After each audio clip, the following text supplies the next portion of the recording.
Chapter 221. Your Majesty has arrived. Judging from Chao Hong's expression, he must have known something. Just as the team members were about to ask, they heard a resounding voice. They had to suppress their doubts and take their positions.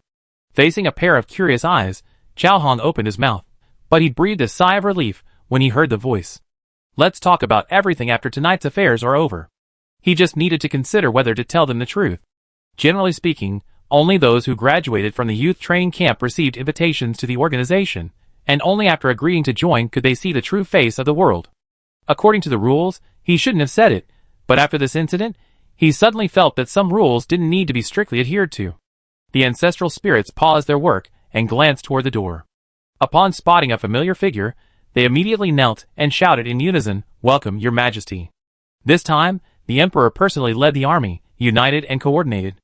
With the terracotta warriors in front and the Emperor at the rear, they were unstoppable. Such a thrilling battle had been unforgettable for them in a long time. The ancestral spirits within the secret realm had been leaders of their respective factions in their lifetimes. Though they sympathized with each other, they also refused to yield to one another. Neither side was willing to submit to the other, and the only force that could convince them to obey was the ultimate victor. They had struggled at first, but as wise men, they understood the situation. This battle further solidified their resolve. With external enemies at hand, forces must consolidate. They eagerly anticipated the return of the ambitious emperor, expecting him to issue orders, as he did on the battlefield. But ultimately, they were disappointed. Stand up. The emperor's eyes were calm as he passed through the crowd and sat down at his seat, not giving them any extra glances. Begin. The banquet began. Everyone headed for their seats. Bai Shu and Jie Chen Yu moved towards the table. Sha Huayu, He rubbed his glasses. Xiaobai, have you forgotten? We're only now a team. Zheng Tianhua, helpless, watched Bai Shu and Jie Chen Yu's backs naturally close together, thinking perhaps they hadn't anticipated this. Captain, a forced melon isn't sweet, especially since we're not fighting. Forget it. Sha Huayu sighed helplessly. I guess the team will be undergoing major changes after tonight. The banquet was free of singing and dancing, nor of exaggerated hymns. Instead, it was a somewhat bloody ceremony of rewarding merit. Each person stood before their prey and dissected the token fragments from the alien's body. Several officials stood by to record the fragments. Finally, the fragments were divided into 3 small piles according to their rank, gathered into boxes, and handed one by one to the enthroned emperor. The emperor nodded. The young emperor's arms were strong and sturdy, unfazed by the heated atmosphere below. He examined the fragments of the token one by one, as if reviewing a memorial. As the master of the secret realm, he would recall all the ancestral spirits belonging to the secret realm. The celebration banquet was presided over by Lordly, but the emperor at the head seemed completely aloof. Bai Shu thought, if he hadn't personally led the expedition, he might not even have appeared at this banquet. The ancestral spirits below, influenced by the emperor, gradually calmed down. A closer look revealed some anger, some anxiety, but most were disappointed. That man had been so powerful and overbearing. Many of them had once resented the emperor's ruthless tactics due to different positions or interests. Now, with a new beginning and no conflicts of interest, they adjusted their mindsets and faced a united front. However, they didn't expect the powerful emperor to be a completely different person, leaving them feeling like a punch on cotton, unsure of what to do. You come. After a long moment, the emperor finally put down the fragment in his hand, and everyone's eyes focused on him. Although the ancestral spirits didn't need to eat, human ancestral spirits couldn't change the tradition of eating, so the table was filled with fine wine and delicious meat. While the flavors weren't as varied, they still had their own unique flavors. Bai Shu, never picky about his food, was enjoying his meal when suddenly all eyes turned on him. Bai Shu choked, and the piece of meat he just bitten into fell back onto the plate with a clatter. Me? Bai Shu pointed at himself in disbelief, suddenly feeling the gazes around him like needles, hard to ignore. The emperor nodded. Bai Shu, confused, swallowed with difficulty, and quickly stepped forward. The emperor pushed the fragments forward. Are there any you like? Bai Shu didn't understand, but no one could resist the allure of a token fragment. He nodded slightly. Take your pick.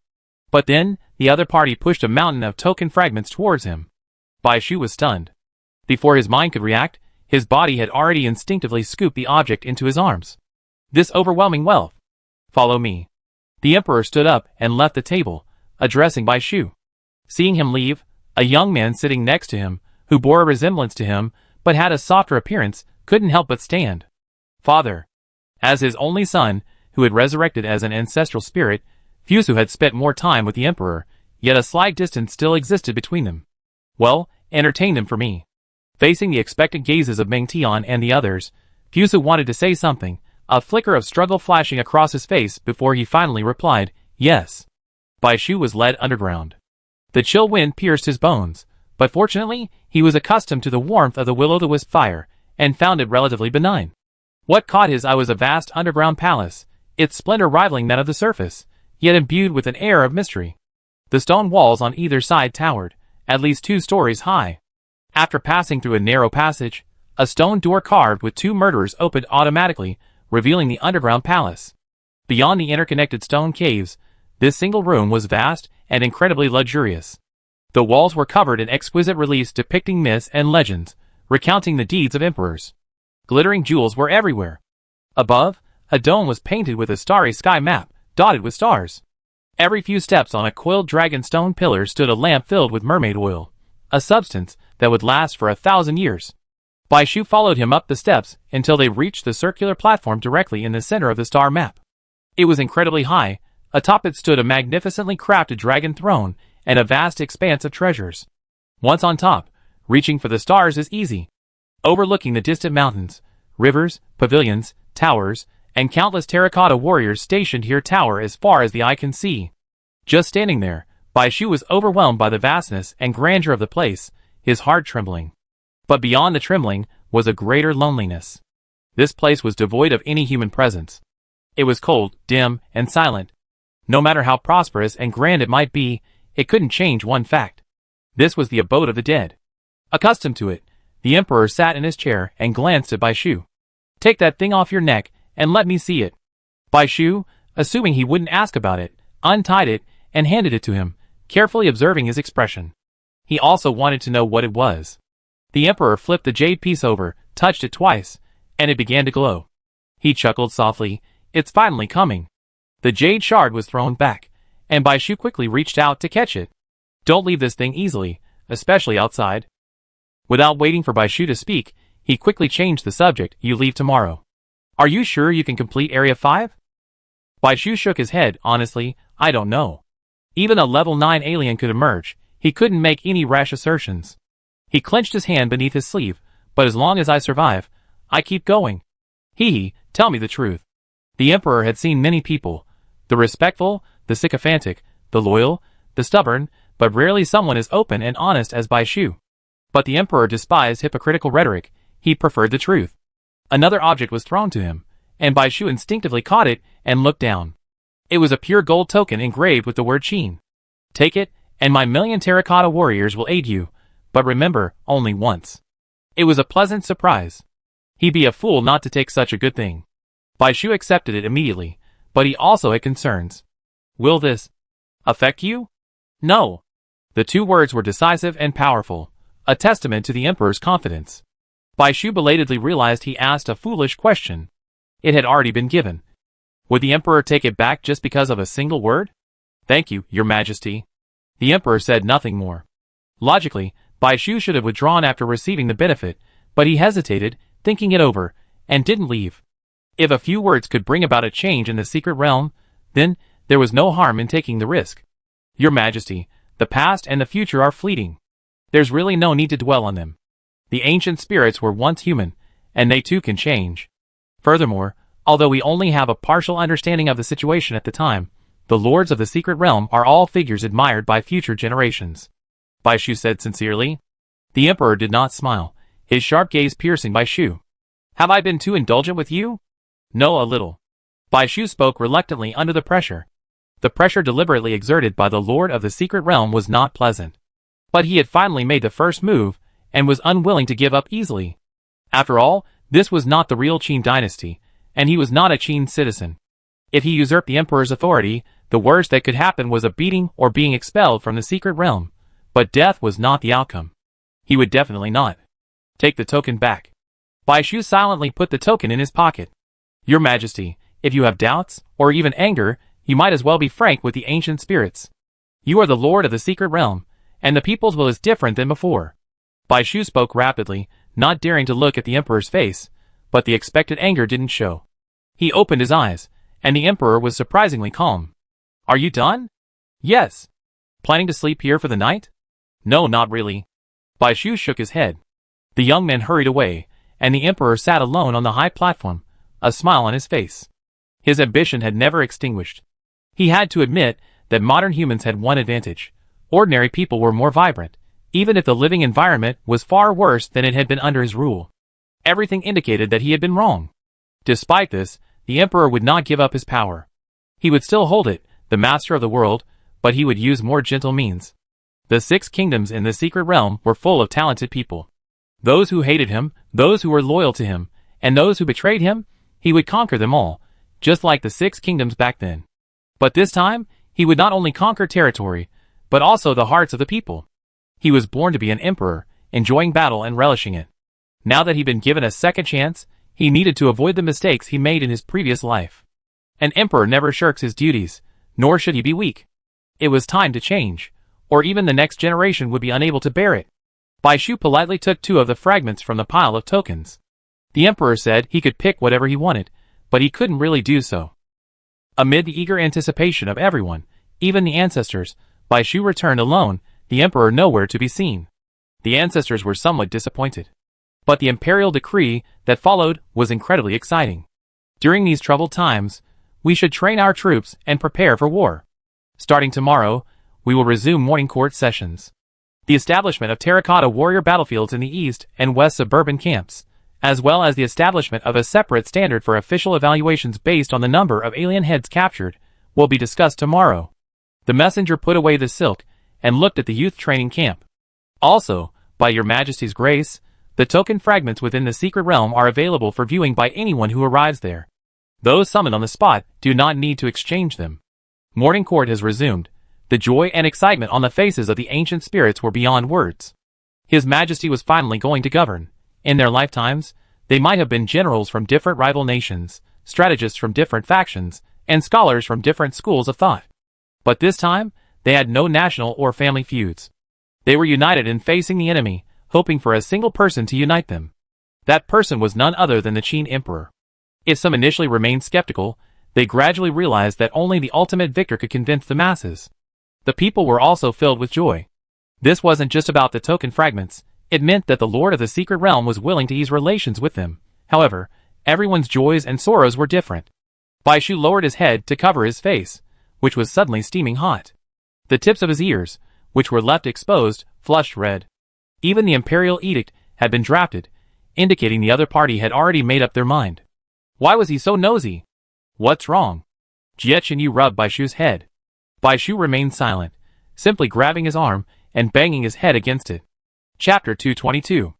As soon as the banquet ended, Bai Shu was surrounded. What had the Lord of the Secret Realm taken him for? They were incredibly curious. Where were you? What did you talk about? Is His Majesty's sudden decree because of you? Whether it was the Jade Shard or the Golden Talisman with the Qin character, it was hard to say. The decree had nothing to do with him. Bai Shu quickly denied it.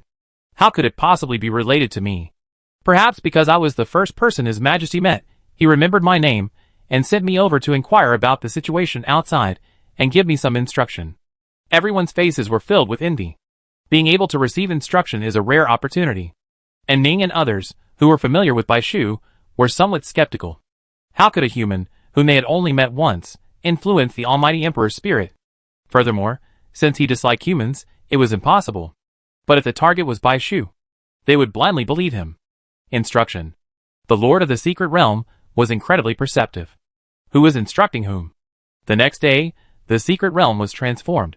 The sky remained a deep blue, a thin streak of white illuminating it, casting a chilly pale light. The winter air was bitterly cold, and already, blurry figures were making their way towards the imperial palace. They were the spirits attending court. Bai Shu was awakened by the ringing of palace bells. He looked out the window and saw this scene. But no one's face showed any impatience, only excitement. Hey, yesterday's imperial edict stated that the number of alien species hunted would be added as a criterion for evaluating officials. I was so excited I stayed up all night and listed a lot of reference standards. What do you think? The spirit, dressed in a civil servant's robe, looked at the talisman he handed him and closed his eyes. Not bad, but I'm more interested in your Majesty's training methods for the terracotta warriors. Are you kidding me? Ask yourself, how many times have you been to the military camp? I will go someday. I think your Majesty is trying to recruit talented people from the people this time. The people? Your Majesty has truly let it go. That should be the case. Times are different now. We must be united not just between the Emperor and his subjects, but also among the entire nation. This is the ideal of a harmonious world. It would be enough to experience it once after death. Bai Shu closed the window and shook his head. This is the mindset of an emperor. It was terrifying. Besides the spirits, the youth training camp players were also on the street. It was rare for the Lord of the Secret Realm to be so generous.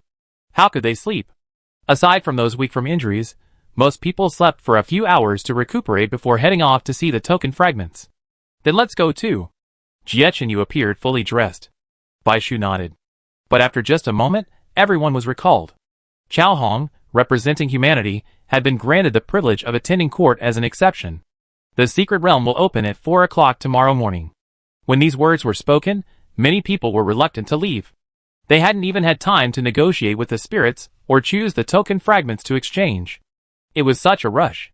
Those seriously injured and needing to recuperate especially bowed their heads.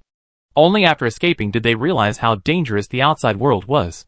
They couldn't help but wonder if they could make it to the next stop in their current state. Ahem, but please, His Majesty, be merciful and allow us to stay a little longer. The Secret Realm will reopen in 5 days. Should we leave tomorrow or 5 days later? What's your decision for the rest of the journey? Here we are. The team formation for the next stop must be finalized here. I want to stay another 5 days. Wei Yoping was helpless. As aerial attackers, their Flying Eagle had been badly injured in their previous battle, so rushing on wasn't a good idea. Me too. I like to see if I can summon the spirits to enhance my combat effectiveness. Me too. Seeing that the Qin Wang Secret Realm was more tolerant than before, and having witnessed the bravery of the spirits and the dangers of the alien species, many wanted to stay a while longer. What if there was an opportunity? After some discussion, nearly half of the group agreed to stay. Chao Hong nodded. In that case, the 2 coaches will stay and depart with you. He looked at the silent group. Some were determined to leave, others looked to be struggling. Think about it carefully. I don't want you to make a choice now. Cui Lushan leaned over. What do you think? He saw that many of the newcomers had chosen to stay. Leaving tomorrow. Leaving tomorrow. Jiechenyu and Bai Shu said in unison. After this battle, a sense of urgency lingered in their hearts, as if they would be overtaken by something if they paused even for a moment. Cui Lushing's eyes lit up. Good boy, where are you going next? Bai Shu, East District, what about you? Of course I'm going with you. Cui Lushing immediately understood why Bai Shu had chosen the East District, and patted his shoulder excitedly. You're quite ambitious, aren't you? Are you confident you can complete the entire journey? Jiechenyu smiled faintly. How will we know if we don't try? They had their reasons for wanting to go to the East District. First, there was the distance. With the beast tide approaching, their biggest concern was the South District. They wanted to return to the South District as quickly as possible without taking a detour, so they had no choice but to make the South District their final battle. This left them with only the choice between the East and West Districts, whether to return to the South District clockwise or counterclockwise. The key point is that the South and East Districts were hit hardest by the alien species, with the South District being the primary affected area. Due to the East District's large sea area, aquatic alien species could attack directly from the sea, rendering the route between the 2 districts virtually obsolete. The West District is strong, and the roads between the Southwest and Southwest districts are better maintained. The next section of their crossing involves traveling beyond the outer districts, which is extremely dangerous. Choosing to go directly from the Central District to the East District would avoid many of the risks. Jiangyun, Captain, where are we going? Su Li was silent for a moment. East District. Zhang Yian was helpless. While, as people from the Central District, it didn't matter where they went, wasn't the captains following the crowd a bit too obviously? After tentatively finalizing their choices, Chao Hong coughed twice and said, regardless, I hope you will carefully consider this. This concerns your lives, so don't take it lightly. Think carefully about your needs, situation, and abilities, and don't blindly follow yesterday's aliens. I thought about it. This journey will be long and difficult. There are some things you need to know. After listening, you can make your choice. He hadn't told them before because he was sure they wouldn't encounter aliens of too high a level, but now, he couldn't guarantee that. Everyone held their breath. Isn't it a coincidence that the alien's eyes aren't red? Chao Hong nodded. Yes, it isn't. As you think, even if the inner city considers the inner, middle, and outer circles to be human territory, it's only the tip of the iceberg. There are many places in this world we haven't explored. We call it beyond the outer circle, but some also call it the land of plenty. What? Rich? Are we living in a barren land? I've been beyond the outer circle before, and you venture a little further. While there are passages to protect you, be prepared. Beyond the outer circle lies the territory of advanced alien species, rarely visited by humans. To enter, besides your own exceptional strength, you must rely on passages. This narrow territory was forged by our ancestors with the blood and sweat of equally advanced alien species. The level 9 alien species killed this time are excellent raw materials. However, territorial disputes among advanced alien species are common, and passages are not foolproof. The key to your continued progress lies in whether you can survive the outer circle and reach the paths leading to other areas beyond the outer circle. To get back to the point, I only seen black-eyed aliens twice. Once this time and once outside the outer circle, where I only saw 2. Black-eyed aliens are rare and have their own language for communication, like a higher-level being. They are not bound by the hierarchy observed by red-eyed aliens. Even lower-level black-eyed aliens, the stronger and larger red-eyed ones, must yield their territory and obey their commands. This news shattered everyone's understanding. Many people's faces turned pale. A species capable of commanding a 9th-level red-eyed species. How terrifying. Why? Survival of the fittest is the law of nature. How could a rare, weak black-eyed species hold such a high position? Bai Shu pondered. Is it bloodline suppression? Or is there another reason? Seeing the pale faces of Ning and the other 2 around him, Bai Shu offered comfort. Calm down. Even if you can control red-eyed species, I believe there must be a limit. Otherwise, District 5 would have been defeated one by one, and we wouldn't have had to bother replicating so many empty shells. And Ning smiled. That's true. Chao Hong nodded. Yes, we know very little about them, and most of our conclusions are just speculation. I hope you have a sense of crisis, but don't panic too much. That afternoon, Bai Chuan and his group rushed non-stop to see the token fragments. Bai Shu and Jietchen, you both noticed that the 3 of them were somewhat distracted. I actually hope you leave in 5 days. Bai Shu paused, knowing that Ning and the others also wanted to stay. But we agreed that we're a team. And Ning couldn't continue. Sorry, we're so bad. Before hearing Chao Hong's words, they might have been able to say this firmly, but now their words betrayed a sense of uncertainty. A harsh truth lay before them. They could very well become a burden. That's not what I meant. Bai Shu was at a loss for words. I'm saying that the Qin Huang secret realm is your opportunity, a huge opportunity. It would be a shame to leave like this. The Qin Huang secret realm is the only human secret realm. Huh? Seeing the 3 people's confusion, Bai Shu asked anxiously, haven't you noticed?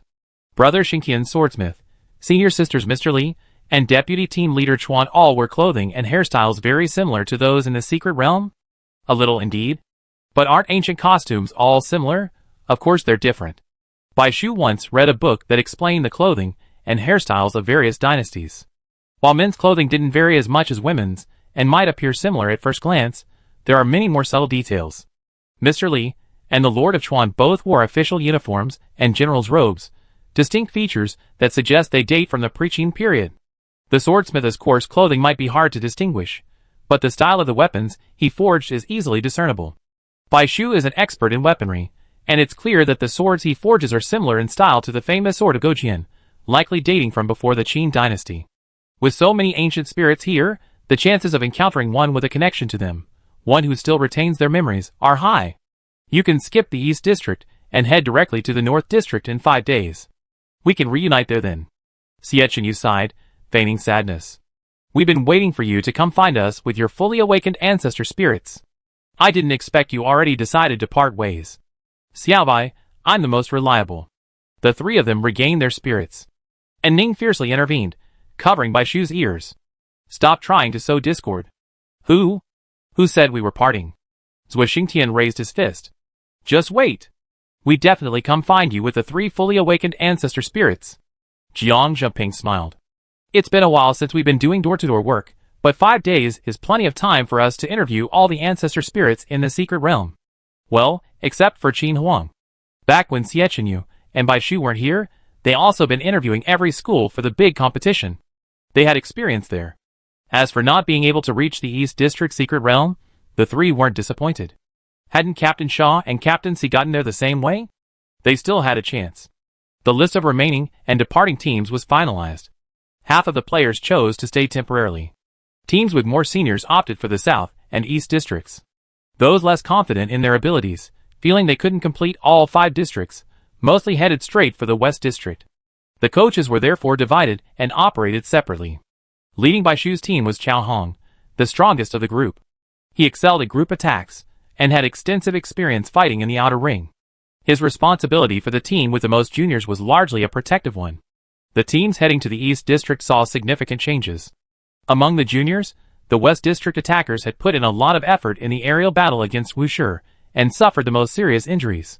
Wu Fu and the others decided to remain in the secret realm for a while. At the captain's persuasion, Bai Chuan and Ning, along with the newcomers from the other teams, abandoned the East District and remained in the Qin Huang secret realm, reuniting in the North District. There were also some changes among the seniors, but I won't go into detail for now. The next day, before night fell, for people including Bai Shu from the South District, for people including Su Li from the Central District, for people including Wan Jizha from the North District, 8 people from the middle and high grades, and another team of 5 people from the high grade set out for the East District under the leadership of Chao Hong. Chapter 223. The group of 20 or so were quite capable. They spontaneously formed a team consisting of one healer, Bai Shu, Jiechenyu, Sha Huayu, Chui Lusheng, and the water shieldman He Fang into another team. Stop! The endless deep blue sea before them concealed a turbulent current. Chao Hong extended a hand to stop the group, pointing to a low building to the side that was invisible without careful observation. That's all for today. Everyone settled down. The atmosphere relaxed. 12 hours had passed since they had set out before dawn, and the group's initial excitement had long since faded. Each one was covered in dust and dirt, and their bodies were covered in scars of battle. Even the strongest of men would have been unable to withstand it. This was relatively smooth sailing.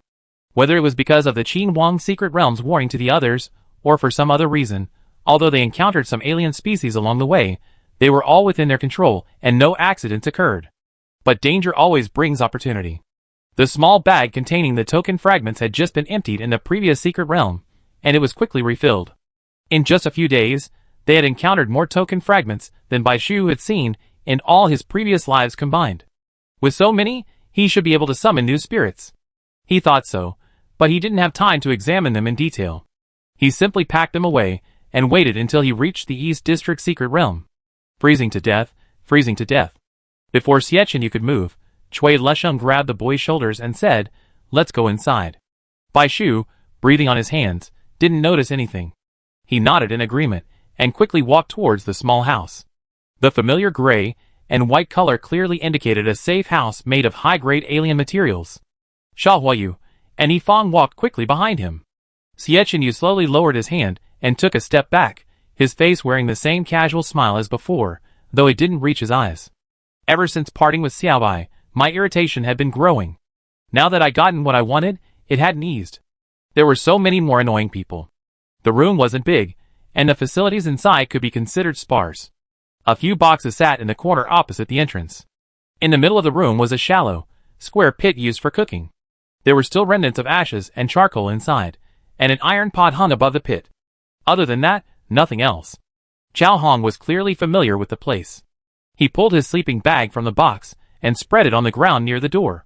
The 3 elements of fire, wood, and water quickly lit a fire. Hot water was a welcome addition to the winter heat. The others quickly moved, and soon a circle had formed around the fire pit.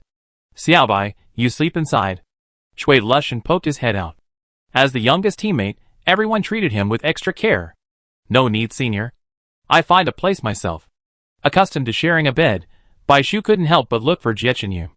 Everyone tried to move closer to the fire, but he found a corner by the window, feeling strangely lonely. Just as he finished spreading his sleeping bag and looked up, their eyes met.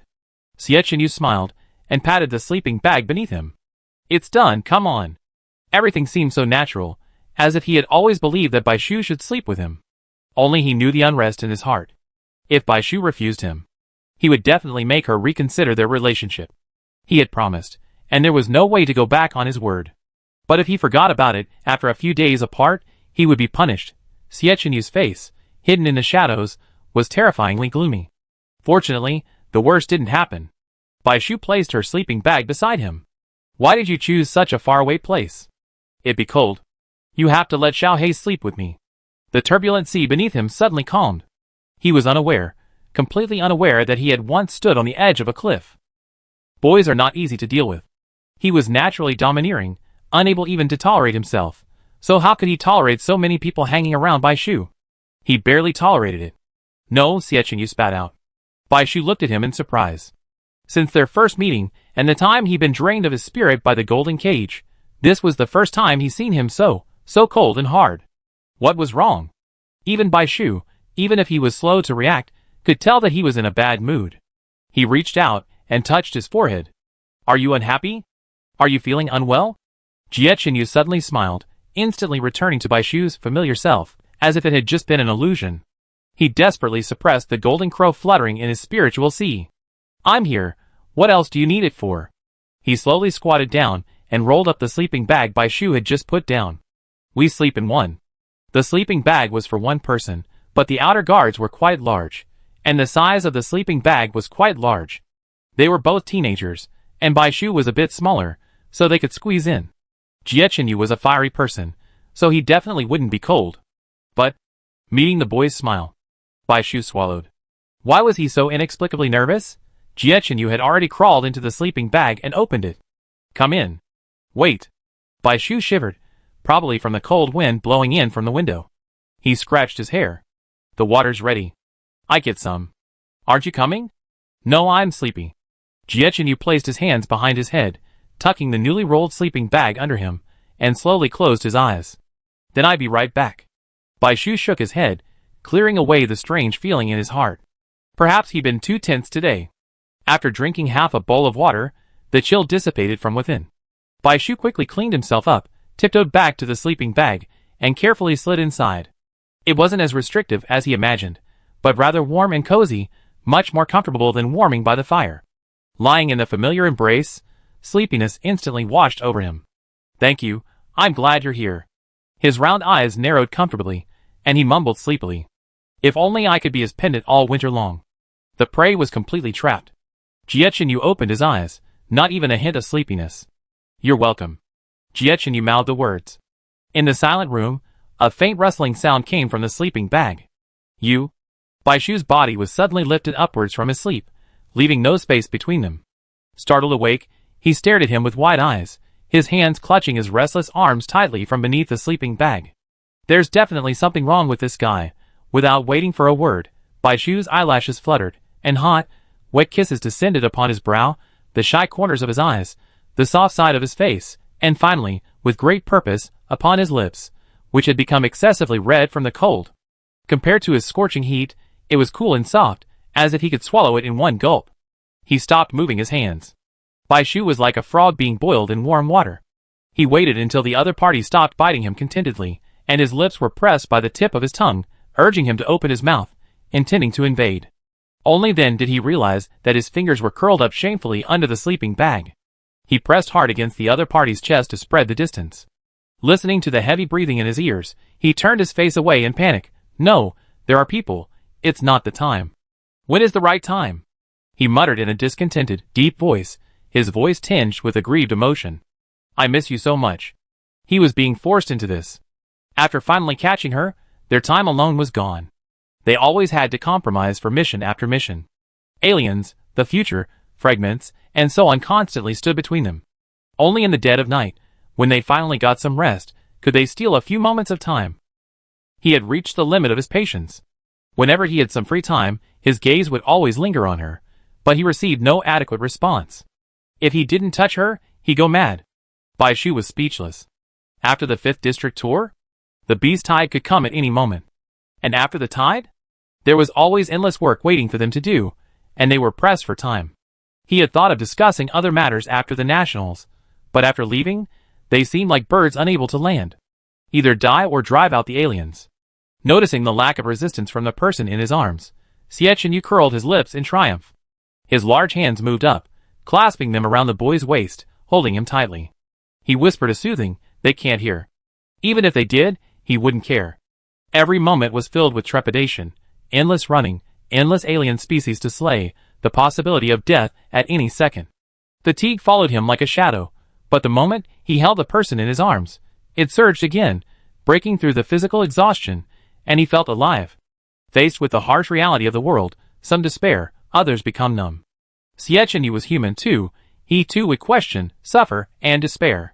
His resolve wasn't a belief in humanity's future victory, but rather a long-standing understanding of his mortality. Without Baishu, his world would be nothing but slaughter.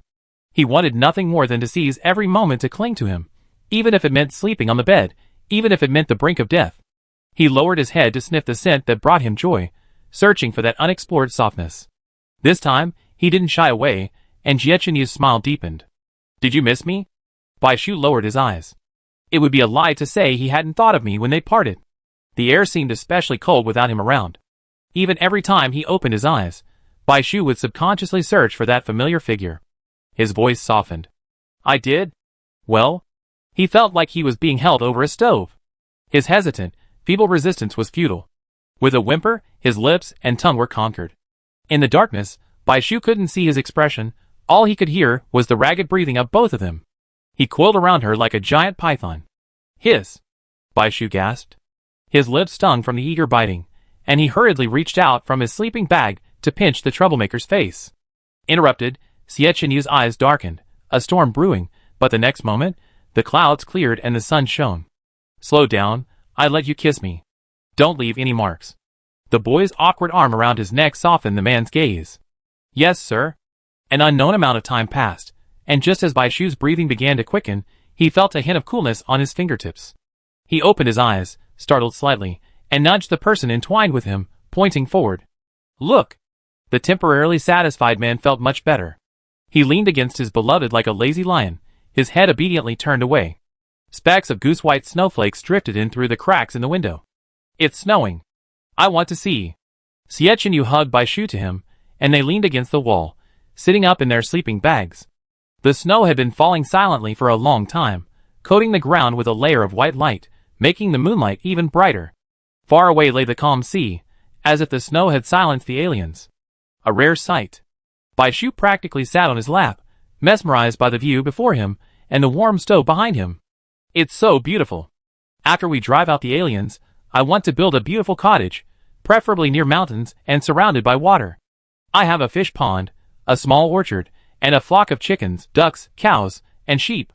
If anyone heard this, they'd probably mock him for his unrealistic thoughts. Sietchenyu simply smiled, leaving him outside the sleeping bag and taking his cold red hand in his. "I guess you're still in need of a skilled cook." Baishu glanced at him sideways, then back at the snowy scene, chuckling. "You're right. I have to pick carefully when the time comes." "You're still picking? You can only choose me." Sietchenyu grumbled, leaving the others to lie down and zip up their sleeping bags. "Who could serve you better than me? Cook and warm your bed." Getting no response, he looked down and saw the man had already fallen into a deep sleep. Sietchenyu gave a helpless smile, noticing that almost everyone had already fallen asleep. He knew he couldn't make any more noise. It was time to sleep. Chapter 224. The next morning, everyone packed up as planned. As soon as they opened the door, they were startled by the blanket of white. The world seemed reduced to a gloomy palette of black, white, and gray. The sky was a hazy gray, and the ground was a blanket of white, making the sea seem even darker, like a giant beast poised for a charge. Baishu stood beside Jietchenyu and glanced up at him. "Let's go!" Jietchenyu nodded with a smile. Baishu rolled his eyes at him. Last night, this guy suddenly went berserk. He hadn't reacted at the time, and now he still didn't know what he was talking about. This guy was secretly annoyed. But while Baishu didn't say it, he felt quite pleased with his outburst. The East District's landscape is truly breathtaking. Accustomed to the rolling mountains of the Central District, with their towering trees, his vision was always obstructed, and he had to be on guard against the sudden appearance of alien species. Now, aside from them, it was hard to see any protruding objects. The surroundings were completely exposed, which only made them even more worried. Hastily finishing off their rations, they left a trail of footprints on the snow, accompanied by the crunching sound of snow. Reaching the beach, Chao Hong waved his hand with a foresight gesture, and the sound of splashing water filled the air. The sea surface split open in the middle, revealing a bridge barely wide enough for one person to cross. Get ready. The end of the bridge connects to the outer circle of the East District, but the distance is quite long, and it's best not to summon spirits to avoid attracting the attention of the aliens. Water-based attackers and shields will hold the rear guard, while attackers bring their own healers to control the situation. Full speed ahead. Yes. Without summoning spirits, they all relied on their own sprinting or their innate abilities for support. The strongest member of the team would lead their own healer first. Cui Lusheng was used to this, but before he could even reach out, Bai Shu shot out like an arrow, even faster than the average attacker, right on his heels. I'm fine. Captain, take Sha Huayu with you. The newly formed team had its captain unanimously assigned to Cui Lusheng. Cui Lusheng was stunned for a moment before realizing what was happening. Without waiting for Sha Huayu to object, he was already running with him. On the alien bridge, with nowhere to go, he couldn't use his skills. Bai Shu ran, one hand pressed against his chest, feeling a slight discomfort. The weight on his neck bounced with his running, hitting his chest painfully. He felt a little embarrassed. If he had known, he shouldn't have been so afraid of hanging the golden token. Originally, it was just a pearl and a thin, almost weightless piece of jade, which would have been fine. But this one wouldn't work. It was pure gold, heavy, the bridge seemed endless, and Bai Shu followed closely behind Jie Chenyu. They'd probably run for a full half hour, a conservative estimate of 5 kilometers. By the end, controlling their milk supply was a real challenge, especially for those used to using a string-like sprinter. Besides the physical fatigue, the mental strain was also considerable. The deeper they went, the deeper the water became. The swirling water on either side made one feel dizzy after a while. From time to time, one could even see giant figures flash by. Many people's expressions were visibly tense, their limbs gradually stiffening, their eyes vacant. It was a sign of stress. In layman's terms, it was fear of the deep. For most summoners, underwater combat was a disadvantage. Even without alien species, it was an alien threat in itself. The most fatal point is that humans can't breathe underwater. Keep going. The finish line is just ahead. The person at the front, with the acceleration skill, turned back and shouted. This gave the slowed-down group a shot of hope, and their footsteps quickened again. Bai Shu looked and vaguely discerned the outline of a rather large island at the end. He glanced back and saw that those behind them were actually Qin Bei's men. Jiang Yun was running with Su Li, and Su Che was behind, aloof as he was, yet he couldn't hide his worry. He was looking at Su Li. What was wrong with him? The man lowered his head, and Bai Shu couldn't tell, but his steps were unsteady, and noticeably unsteady. His upper body swayed slightly, as if he was in pain. Su Li was like glass.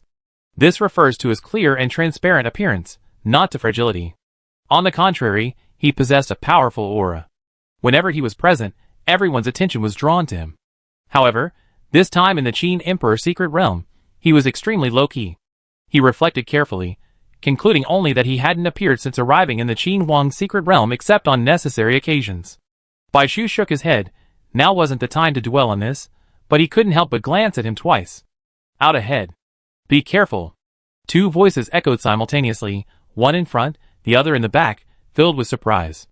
With the island almost within sight, something strange suddenly occurred. A giant creature slowly swam toward them through the water. Too big. Only a silhouette could be seen, and a suffocating feeling washed over them. Fear of the deep sea, fear of giants. Bai Shu had encountered these two words in his previous life, and they were particularly apt in this context. Of the same level, marine aliens are generally much larger than those on land, as was the case with the level 6 mountain sea monster he had encountered before. This alien was even larger, its crimson eyes even more eerie in the deep waters. Heavy, probably a level 7 alien. Sha Huayu observed the increasingly clear alien. This alien is known for its love of eating anything and everything. That's why we've drawn it here. Even without the scent of the token fragment, this alien loves to eat when he's free. No one, alien or human, who enters its territory survives. It's said to be able to clone itself. You know all this? Bai Shu turned his head in surprise. His mind was almost inhuman. He even suspected he was memorizing the original text. Although he had read it, there were thousands of alien species listed there. He could only memorize a single keyword, waiting for a fight while he thought about it, waiting for a flash of inspiration. I stumbled across it by chance. Is that difficult? Bai Shu, Just now, a flash of inspiration had occurred to him. The heavy, Bai Shu called it the ocean glutton. It was the ugliest of the aliens, bar none. Its most striking feature was its gaping mouth, which stretched almost to the base of its tail. Damn it! Why is there another one here? Ah! That must be its clone. I never seen such a disgusting alien in my life, and it's got double the damage. I'm going blind. Stop talking nonsense. Let's retreat. The alien wasn't moving quickly, it was clear he was still watching. But when he saw the figure gradually moving away toward the surface, he finally couldn't hold back. Bang, bang! The surface suddenly exploded with multiple jets of water. Two identical heavies accelerated on either side, and the separated jets seemed to be pushed back, converging towards the center. Bai Shu looked at Chao Hong, who stood at the front, his face tense and his whole body resisting with all his might. The water walls on either side seemed like walls emblazoned with the faces of hideous monsters, threatening to crush the people in between into meat patties. The seemingly clumsy movements were swift and stealthy, silently advancing a considerable distance in the blink of an eye. If this continued, the people ahead might make it to the island, but those behind wouldn't. I couldn't just sit there and wait for death, Bai Shu thought. Suddenly, a dragon roared, and he looked up. It was Shifu and his dragon. He turned his head and saw, without a doubt, Su Li had used his ancestral skill. Shock. The deep-sea monster's red eyes suddenly shone brighter. Everyone shuddered. It felt like someone had planned to deal with a casual bite, only to be surprised by a state banquet. But Su Li's pressure and intimidation were inexhaustible. He had thought they finally reached the island safely, but unexpectedly, the alien creature moved, and not only did it move, but its speed increased. Fuck. What's going on? Jiang Yun couldn't help but curse upon seeing this. Su Li, what's wrong? Can't control it? Yeah, that's a blast. Since he already been exposed, there was no need to hide. Su Li decisively summoned a second Sage's Roar, its ultimate skill also having a deterrent effect. These two Sages' ultimate skills were his tried-and-true techniques as a controller. But this time, they were still useless. Is this guy immune to control? Going along wasn't working. It seemed they had to fight violence with violence. They and Qin Bei's water summoner saw the water curtain above them closing in. Jietchen, you summon Nuba. We have no choice but to fly. He pushed Bai Shu forward. You and Xiaohua, you go first. Nuba could only carry 2 people at a time. Okay. Bai Shu didn't hesitate. Nuba appeared with a hiss, and white smoke billowed out. The closing sea suddenly widened considerably. After landing on the ground, Nuba immediately turned back. Bai Shu looked at her retreating figure, and the people about to be swallowed by the water, and watched by the aliens. 9 tails, lend me your tails. Feng, who was left behind, could still help them for the sake of his teammates. But Bai Shu wasn't sure how many people the other remaining people could save. 9 tails grew wildly, all dipping into the sea, and pulling out a few dripping human figures. The sea closed, and the aliens missed their chance and crashed headfirst into the bridge, making a loud noise that even those on the island could feel the shaking. The few people who were finally pulled out of the sea pounded their chests in fear. The mountain-like figure of the alien slowly emerged from the seabed, its scarlet eyes fixed on them, a clear expression of unwillingness. Chao Hong took a head count. The last few who emerged were injured, but it was good that they were all there. We shouldn't stay here for long. Let's go inside and heal our wounds. Thank you. QB had rescued Qin Bei and several of his men, as well as the remaining water-based shield. While they might not have died without Bai Shu's help, it's undeniable that his intervention saved them a lot of effort. You're welcome. Bai Shu smiled. It was a simple task for him. Although they weren't on the same team, the QB could clearly save 9 people, so he couldn't leave them empty-handed. His gaze finally fell on Su Li, who had been helped to his feet. He had been hit last, and a frostbite had broken his shoulder and chest, oozing blood. He moved his fingers supporting Jiang Yun, signaling something. Bai Shu looked over, his eyes grim. Could it be what he thought?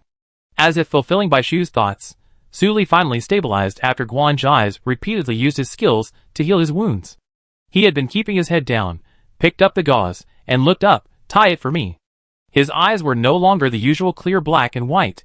His pupils had turned the gray they only saw when using skills, and the difference was that this time the color was even darker. Captain! Jiang Yun didn't move, glancing at Bai Shu. It was clear that although Jiang Yun and the others were shocked, they were quickly accepting the situation. This didn't seem to be the first time this had happened. Are you having a mental power problem? Bai Shu walked over. Bai Shu had seen similar situations before. Xietchen Yu's Yang fire, once used, couldn't be easily retracted unless he exhausted all his mental power. Although Su Li's symptoms were somewhat different, Losing control of his skills was always due to a mental power issue. Jiang Yun immediately said, yes, some prophecies consume excessive mental power, which is why the captain is like this. It takes a long time to recuperate, but he didn't finish. There was definitely no time for recuperation now. Only Bai Shu's extraordinary mental power could be effective. But they weren't a small team, and with danger lurking at any moment, it was unacceptable for him to use his ultimate abilities on them. The prophecies were too powerful and uncontrollable. The more important the prophecy, the more mental energy it consumed.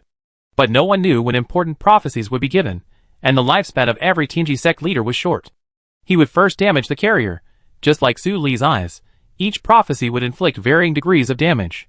Continuous prophecies and important prophecies that exceeded the cooldown period would cause temporary eye damage. For this reason, they became friendly with Guan's eyes. As soon as Jiang Yu's awakened skill revealed his ability to heal his mental power, he was immediately selected as a replacement. However, they never expected that their exhausting search for someone capable of this skill would reveal themselves in the southern secret realm. Jiang Yun suddenly approached, his straight back suddenly bent, and bowed to Bai Shu. Don't be fooled by his composure, as if he has no side effects other than his blindness. No one knows the amount of pain he's enduring. Because of this, he can't even walk steadily. So could you, please help. Use your skills? Jiang Yun, come back, and don't cause any trouble.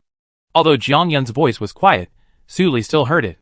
He had considered asking Bai Shu to help heal his mental power when he followed him, but his stay in the Qin Huang secret realm was too short, and with the dangers lurking outside, he hadn't found a suitable opportunity.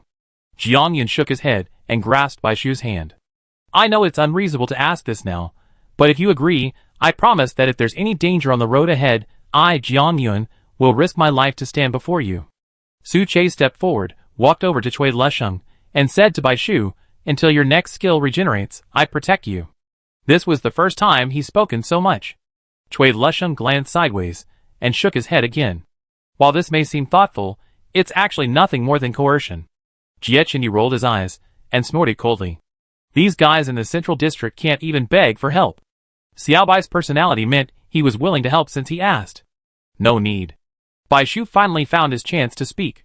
Captain Su has saved us many times. It's only right to help in times of need. If my skills are useful, that would be fantastic. Without further ado, a white peach blossom flew from Bai Shu's hand towards Su Li. Jiang Yun was surprised.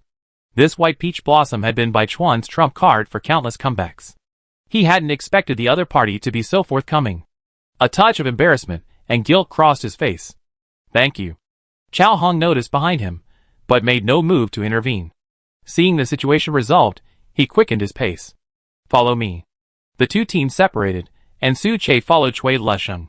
Cui Lusheng looked at Su Che, whose brows formed a vertical wrinkle, his face clearly troubled. I'm young and full of energy, and you're following me at your age. You're a blockhead. His eagerness to offer benefits seemed as if he was afraid the other party would be too cowardly to help. Chapter 225. Bai Shu also wanted to know if his skills would work on him. The prophecy's impact wasn't limited to combat. It also affected the survival of humanity as a whole. He was committed to helping in any way he could. For someone like Su Li to be unable to endure this, one could imagine how much pain he must have endured. He closed his eyes tightly, his expression shifting from repressed to relaxed. After a moment, Jiang Yun's grip on him grew lighter, and Su Li, no longer tormented by the pain, lost his gait. He slowly opened his eyes, his normal gaze still tinged with disbelief. It was unbelievable. The problem that had plagued them for so long had been solved so easily. He hadn't felt this relieved in a long time. I'm fine, thank you. He extended his hand, his voice less aloof and distant. Thinking of the prophecy that had shaped him, he stared at Bai Shu intently, as if seeing him for the first time. Bai Shu felt as if he was looking at something strange. Feeling a little awkward, he pulled his hand away, and was about to leave when the person behind him spoke. If you need anything in the future, as long as it's within my capabilities, feel free to come to Tianji sect and find me. Everyone gasped. This was a promise from the future successor of the largest sect, with no expiration date or limit to the number of times he could return. With this promise, if nothing unexpected happened, they could live a worry-free life. It's okay. Although he didn't expect anything in return, it was always good to have another option when traveling, so Bai Shu didn't refuse. Luckily, after entering the secret realm of the East District and returning to the open horizons of mainland China, the group encountered few alien species and had a smooth journey. How strange. I thought the outer ring of the central district, where the safety factor was the highest, was plagued by accidents, but unexpectedly, in the East District, everything was calm. Guafanyu wondered. The occasional appearances were only well-behaved level 6 aliens or below. Suddenly, the difficulty level had returned to normal, making it much easier to deal with. It was still a bit strange. However, before Wu's involvement, they hadn't been so vigilant. Zhou Yingsheng slapped him. Maybe this is the calm before the storm. We can't let our guard down. For various reasons, Qin Bei and Song Yu couldn't come to the East District Secret Realm last year. This was why both teams were so happy when Bai Shu suggested going to the East District. The only problem was the small hill that had always been following them. However, it was quickly spotted by the East District's outer border troops, who flew in from the air and sea. Danger or not, that alien has finally given up. Bai Shu looked back and saw the ocean glutton's roar slowly receding. It had been gazing at them for a long time, refusing to leave until they went deeper inland and sensed a high-level alien attempting to cross the border. The East District's border troops stopped it, and it finally gave up. Don't worry about it for now. The East District border troops will handle it. Chao Hong glanced at it. But be extra cautious when you leave the North District and head to your next stop. They still had to pass through some sea, and there was no guarantee this guy wouldn't catch up. Just then, a young man in a black military uniform approached. He had fair skin, a strikingly handsome face, and an androgynous appearance. His long hair flowed freely over his shoulders. He had the same impression as the East District athletes he'd seen at the national competition, not a large build, but most importantly, he possessed a gentle aura not found in other districts. Both of them had long hair, and Bai Shu suddenly thought of Wei Jinghe, and then realized he still didn't know which district he was from. Wei Jinghe stood expressionless at the back, his gaze tilted. He looked unfamiliar with the man. Sorry for the wait. Chao Hong shook his hand. We just arrived from the Central District. The young man bared his large white teeth. Coach, that's a bit too polite. I was also taken on a tour of District 5 by you. It's only natural that I should have waited this long. He was surprisingly lively. Suddenly, his expression grew serious. It's just that the alien species outside have been making moves lately, and all the personnel have been dispatched. I'm the only one left to support you. He glanced back. A lot of people came this year. Chao Hong smiled. A lot of talented kids have emerged this year. They were also very united. Just like on the bridge just now, if Bai Shu had only saved his own teammates, even if he had turned back to save those others, he wouldn't have died, but he would have definitely been seriously injured. Similarly, Su Li's mental power suddenly backfired. Without Taohua's healing, the journey would have been much more difficult. People are influenced by their environment.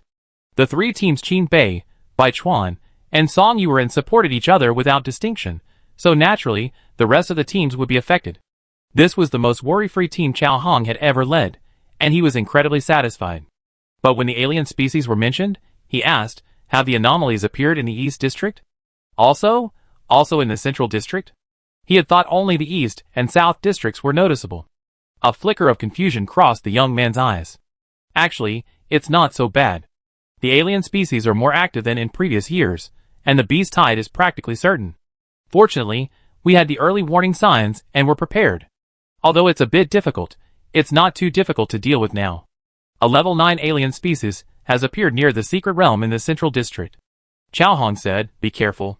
What? The young man's expression was serious. I report immediately. Without further ado, I take you into the secret realm. He led everyone to a small building. Inside was a pale blue pool of water, and the smell of the sea was overwhelming. The Jiaolong secret realm was the only underwater secret realm, so this was probably the entrance. The younger students were all new here and looked confused, while the older students began to put on their equipment. The young man said gently, my name is Wei Su.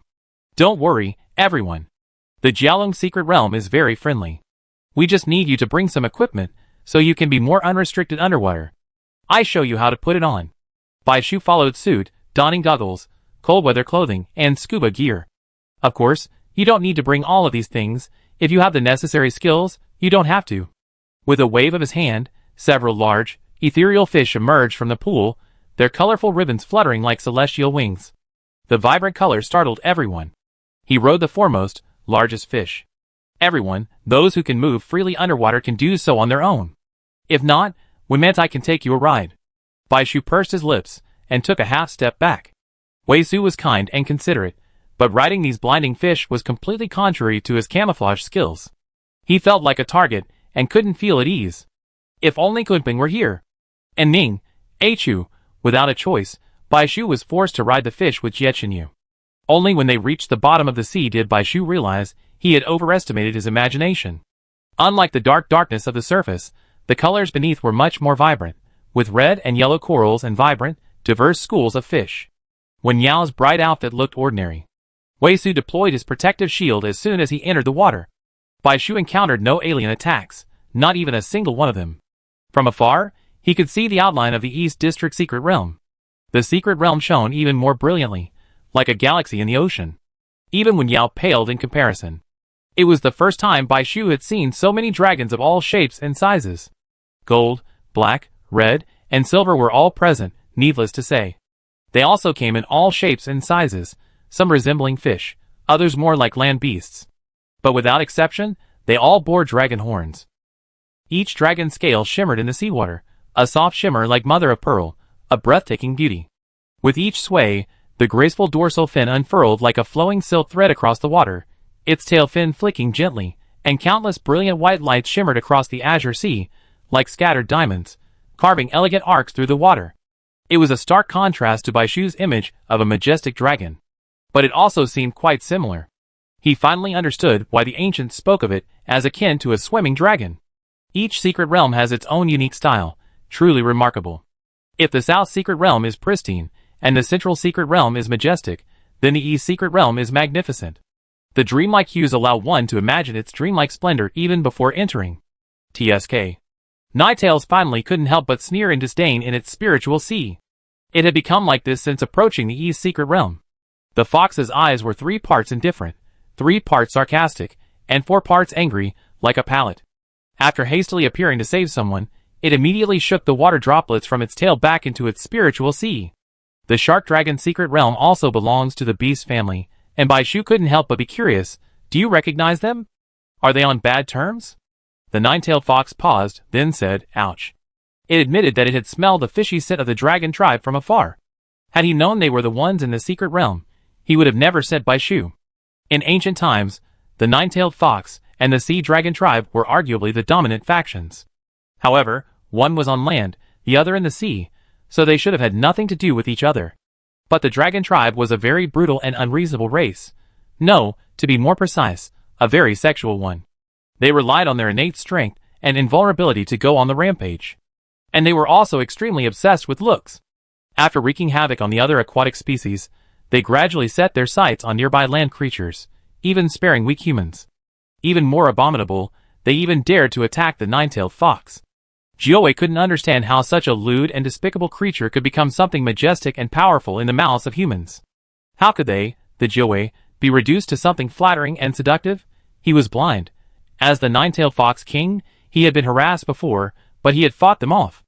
However, many of his people had been abducted, so naturally, he had no good feelings towards the dragon clan. Be careful, don't get close. Jiuwei's voice faded, and Bai Shu's attention shifted to the ancestor swimming towards them. Before they could get close, an ancestor from the secret realm arrived to meet them. His lower body was a slender blue-green fishtail, his upper body a human form, with delicate, fair skin and a handsome face. Fine blue scales dotted the junction of the fishtail and the human body. His arms and cheeks shimmered in the sea, a beauty that seemed to have stepped out of a painting, not a real person. No, he wasn't human to begin with. The mermaid's appearance stunned the young men, who were visiting for the first time. He placed a hand on his chest, his eyes narrowed slightly. I assume these are the people entering the secret realm this year. Thank you for your hard work, Colonel. Leave the rest to me. Okay, thank you. Wei Su had no objection. He interacted with the spirits with a natural ease, without a hint of formality, a quality even the southern district couldn't match. The merman's voice was melodious. You should be here by now. The adults and I have been waiting for you since early morning. The rest room is ready. Please follow me. No one moved. It wasn't their fault. Having just experienced the central district's undisguised disdain for them, the eastern district was so overly friendly that they couldn't help but wonder if there was a replica of Wu hidden in the sea, a trap to lure them into. The only ones who moved were Chao Hong and the seniors. Their expressions remained calm. Thank you. The others followed, hesitantly. By the way, Fearing you won't be accustomed to the raw food from the sea, the Lord has specially ordered us to prepare some nutritional supplements. I hope you won't mind. I won't mind, I won't mind. Compared to the half-cooked dry rations they cooked themselves and the indescribable alien meat, they missed the nutritional supplements. It's like a dream. Is this real or not? Until they entered the secret realm, the younger students were dazed and unable to react. Really? The East District secret realm is as warm and welcoming as ever. Cui Lusheng smiled. Bai Shu looked over. Although being disliked by the ancestral spirits was frustrating, being treated with kindness for no reason was even more unsettling. Senior, can you tell us about the East District secret realm? Of course. Looking at these young and ignorant faces, Cui Lusheng gave a strange smile. Jiechenyu frowned, finding him a bit creepy. The master of the mermaid dragon secret realm is named Yinglong. Legend has it that he was born as a mythical beast, possessing a powerful body from birth. His wings allow him to summon wind and rain from the heavens and earth. The dragon clan he leads is the undisputed strongest individual fighter in District 5. More powerful than the Qin Emperor? Jiangyan had also come closer. That's different. The Qin Emperor had countless armies of terracotta warriors, skilled in strategy and group attacks. Solo combat isn't his strength, he relies on the tactic of a large human wave. The North District is full of changes, the West District specializes in ghostly magic, and the South District each has its own strengths in magic. Cui Lusheng continued, but in a single fight, no dragon clan can withstand the dragon clan. Furthermore, the dragon clan is inherently belligerent, as evidenced by the tranquility of the sea. Everyone nodded. Since the East District secret realm is so powerful, and has such good relations with humans, how can the East District? Is its development momentum average? It's only slightly stronger than the South District, and it didn't make a splash in this year's national competition. Cui Lusheng smiled mysteriously. Is the strength of the secret realm necessarily related to the strength of humanity? Isn't it more closely related to the awakening of the token spirit? The secret realm is in the ocean, above human habitation. Dragons' ability to fight on land is greatly reduced, and humans can't just move to the bottom of the ocean. Besides, sometimes the stronger the secret realm, the weaker humans become. Someone seemed to understand. It's because the secret realm is too strong, alien species can't enter, so the number of token fragments available in the East District is relatively small. Cui Lusheng nodded. That might be one reason.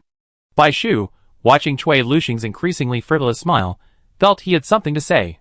As the name suggests, there are only two main races in the secret realm, mermaids and dragons. One excels at healing, the other at attacking, complementing each other perfectly. Because mermaids look more like humans and have gentle personalities, they often serve as a bridge between humans and dragons. Cui Lusheng paused, his lips curled slightly, as if he thought of something interesting. He coughed and said, because of their close interactions with humans, the East District is the area with the most ancestral spirits brought out of the secret realm, and it's also the first place where human ancestral spirits have found love. Everyone's eyes widened in shock, and it took a long time for them to recover. That's not a bad deal. With mermaids' looks, good personalities, and healing abilities, it's a good deal. If I don't stay in the secret realm longer and try to seduce an ancestral spirit, then this trip won't be a waste. Jiangyan joked. Why don't you look in the mirror? Guafanyu retorted. Dragons appreciate beautiful things. There have been successful people on previous tours. Who? Everyone was completely immersed in gossip and joy. This is a personal matter. No comment. Bai Shu had long suspected something was amiss, and out of habit, he reworded his words a few times before realizing something was amiss. He was talking about the dragon clan, not the mermaids. Cui Lusheng saw Bai Shu staring at him with wide eyes, and took a closer look. To be honest, your appearance and figure actually quite match the dragon clan's aesthetic for humans. You have a good chance of taking a dragon with you. Chapter 226. Seeing Cui Lusheng's scrutinizing and teasing gaze, even if his words were vague, Jiechenyu knew he wasn't holding back. With a sour look on his face, he shielded Bai Shu behind him. I handle the rest. Once we resolve the secret realm situation, we leave as soon as possible. Yes. Bai Shu wasn't interested in this method of binding to ancestral spirits. First, while the dragon clan was powerful, they had no shortage of ancestral spirits to summon. Second, Jiawei and Jiechenyu rarely united in their dislike for the dragon clan, so avoiding any internal conflict was best avoided. Focus on collecting the fragments of the secret realm. Meeting the master of the secret realm again would make the trip worthwhile. Seeing Bai Shu wasn't interested, Cui Lusheng pointed behind him. If you don't have that in mind, follow his lead. Avoid contact with the dragon clan and keep your face covered. He has experience. Since entering the secret realm, Wei Jinghe's aura of keeping strangers away could be felt from a distance. He stood silently behind everyone, keeping a low profile. Of the 20-plus people, these two were undoubtedly the most exquisitely presented. Bai Shu's powerful healing abilities were strikingly similar to those of the dragon race's beloved mermaids. Cui Lusheng, though joking, didn't want to witness his riotous behavior. He feared things would get out of hand. Aggressors like Jie Qinyu might appear handsome and powerful to humans, but their excessive aggression wouldn't suit most dragons' aesthetics. Bai Shu and the others were housed in a grotto, furnished with exquisite shell beds and coral tables specifically for land creatures. Barriers separated the water curtains, creating a suitable aerobic nest for land creatures. That's right, a nest. Unlike the divine dragons humans know, dragons possessed a more animalistic savagery and habits. When tired, they would coil within the grotto, meticulously adorned with a variety of shells, pearls, and colorful corals. Then, after a few moments, they would patrol the secret realm, ensuring their territory was inviolate. They would chase alien species, compete with their own kind, and seek out mermaids for entertainment, day after day. For their energetic selves, such a cramped living environment was inevitably boring, so the arrival of humans was particularly welcome. The beautiful mermaids, sheltered by the dragons, healed their wounds, meticulously beautified the dragon palace, and served the dragons. The mermaids' meticulous care was evident from the moment they entered the secret realm. The dragons hadn't summoned them that day, but their movements were unrestricted, and they roamed the seabed day and night. After a short rest, the group couldn't resist their curiosity and scattered. Bai Shu didn't rush. He returned to the shell bed and poured out all the fragments, examining them one by one. He sat cross-legged in the shell, his elbow resting on one knee, supporting his cheek, forcing a little flesh out of it. His other hand fiddled with the red fragments, making his fingers appear even whiter and longer, and his wrist bones curved beautifully. The tiny ball, perched in the shell, with only the top of its head and a glimpse of its profile, was far more eye-catching to him than the flawless mermaid. Jie Qinyu stared blankly for a moment, then suddenly turned and walked back. Bai Shu's shoulders sank as he was pulled into a broad, warm embrace. His thoughts were interrupted when he realized Jie Qinyu hadn't left yet. "Aren't you going out?" "I go out later so I can take a look too. It's time to summon the new ancestor," Jie Qinyu said righteously. What a joke. Who would be willing to leave the house like this? Bai Shu didn't object and pushed half of the fragment towards him. "Okay, you take a look too." "No, I look at it with you." She hugged him tightly from behind and watched him sort the fragments of the token into categories he didn't understand, like building blocks. He examined them repeatedly, touched them with his hands, and sometimes he scratched his hair with a distressed expression, and sometimes his eyes lit up. His seriousness made Jie Qinyu's mouth curl up, even without him noticing. He didn't sort the fragments randomly. He sorted them by the information provided by the fragments, regardless of size. Those with familiar information were kept for future puzzle pieces. Other fragments that might contain dragon information were traded with the secret realm, while intact but insensitive fragments were exchanged with others. Aside from these, he only managed to find one fire fragment and one wood fragment. These fragments had relatively complete information and were faintly sensitive, feeling slightly warm in the hand. The former was made from precious fragments obtained long ago, while the latter was a top-quality fragment from the South District secret realm. Bai Shu finally tore his mind away from the fragments, realizing he had been dragged into the man's arms without realizing it. His arm was being pinched and squeezed, like a toy for the man behind him. He quickly snatched the hand that had reached through his clothes and slapped it without mercy. "Can you be more serious?" Bai Shu was furious. "You didn't even look at them." "I'm looking." "Okay, so you got one you like?" The guy actually picked out a piece, the one Bai Shu had in his hand. "I think this one is great. We're in tune with each other." Bai Shu thought he was just being perfunctory, but as soon as he picked up the fragment, it suddenly glowed red, flickering like a siren. "Bai Shu, You learn how to choose when the time comes." Unable to resist, he elbowed the person behind him and shoved them away in anger. He'd gone through so much trouble to find two, and now they could summon them with just a flick of their hand. How could he not be hated? What kind of ancestor spirit? I want one with powerful group attacks. I want him to be the king of a region, commanding his troops. Jie Qinyu closed his eyes, visualizing the image of the ancestral spirit. Both the Golden Crow and Nuba were powerful individual combatants. They were fine in competition, but they were at a disadvantage in the outer circle, where aliens were everywhere. Protecting Bai Shu would inevitably be difficult. Admittedly, Bai Shu was powerful, and didn't need the same protection as other healers, but he couldn't help but be prepared. In the past, Xie Chenyu valued strength, but now it was different. He had someone he wanted to protect. Faced with an endless supply of aliens, and the impending beast tide, he valued the ability to hold back the countless alien armies in a crucial moment more than individual combat capability. Xiao He is naive, and Nuba is too righteous. I hope that ancestral spirits, whether human, god, demon, or beast, don't have to be righteous. I rather they use any means necessary, not be heroic, but simply protect the people I need to protect in a critical moment. Xie Chenyu never imagined that one day he would choose to play it safe. This fragment had been acquired long ago. He'd been most drawn to the numerous human figures on it, so he kept it until now. Later, he gave it to Bai Shu to manage, and it was this fragment that finally came back. It was fate. As he spoke, the fragment transformed into a human figure. Xianling was probably in his 20s, wearing a short cloth shirt, his hair casually tied back with a strip of cloth. His shirt was open, revealing a large area of his chest. While his clothes weren't tattered, they were definitely not respectable. He carried a large sword on his shoulder, and at first glance, he looked like an ancient bandit leader. But a closer look offered a contradiction.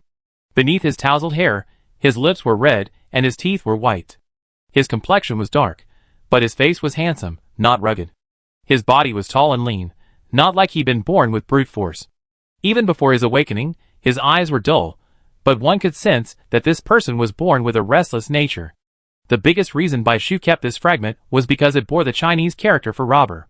He examined it carefully, his mind slowly grasping the answer. What are his skills? 2. The first is theft. Once he strikes, he's guaranteed to gain something. The ultimate skill is the ability to summon 9,000 brothers to fight the enemy together. Legend has it that during the spring and autumn period, before the Qin dynasty, there was a great thief. He was chivalrous and brave, and loved robbing the rich to help the poor. He eventually attracted countless commoners and slaves to his cause, sparking a slave uprising. His name was Dao Ji. He was also the forerunner of the outlaw heroes in Ming and Qin dynasty novels. He was also a master of rhetoric.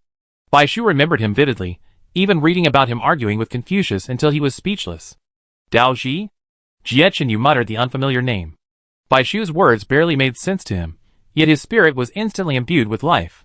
Shoving the sword from his shoulder, Dao Jue stretched his muscles. Finally, I'm out. I've been suffocating for so long. Damn it! The first thing he did upon waking was to rush forward and grab Xie Chenyu, his expression unkind.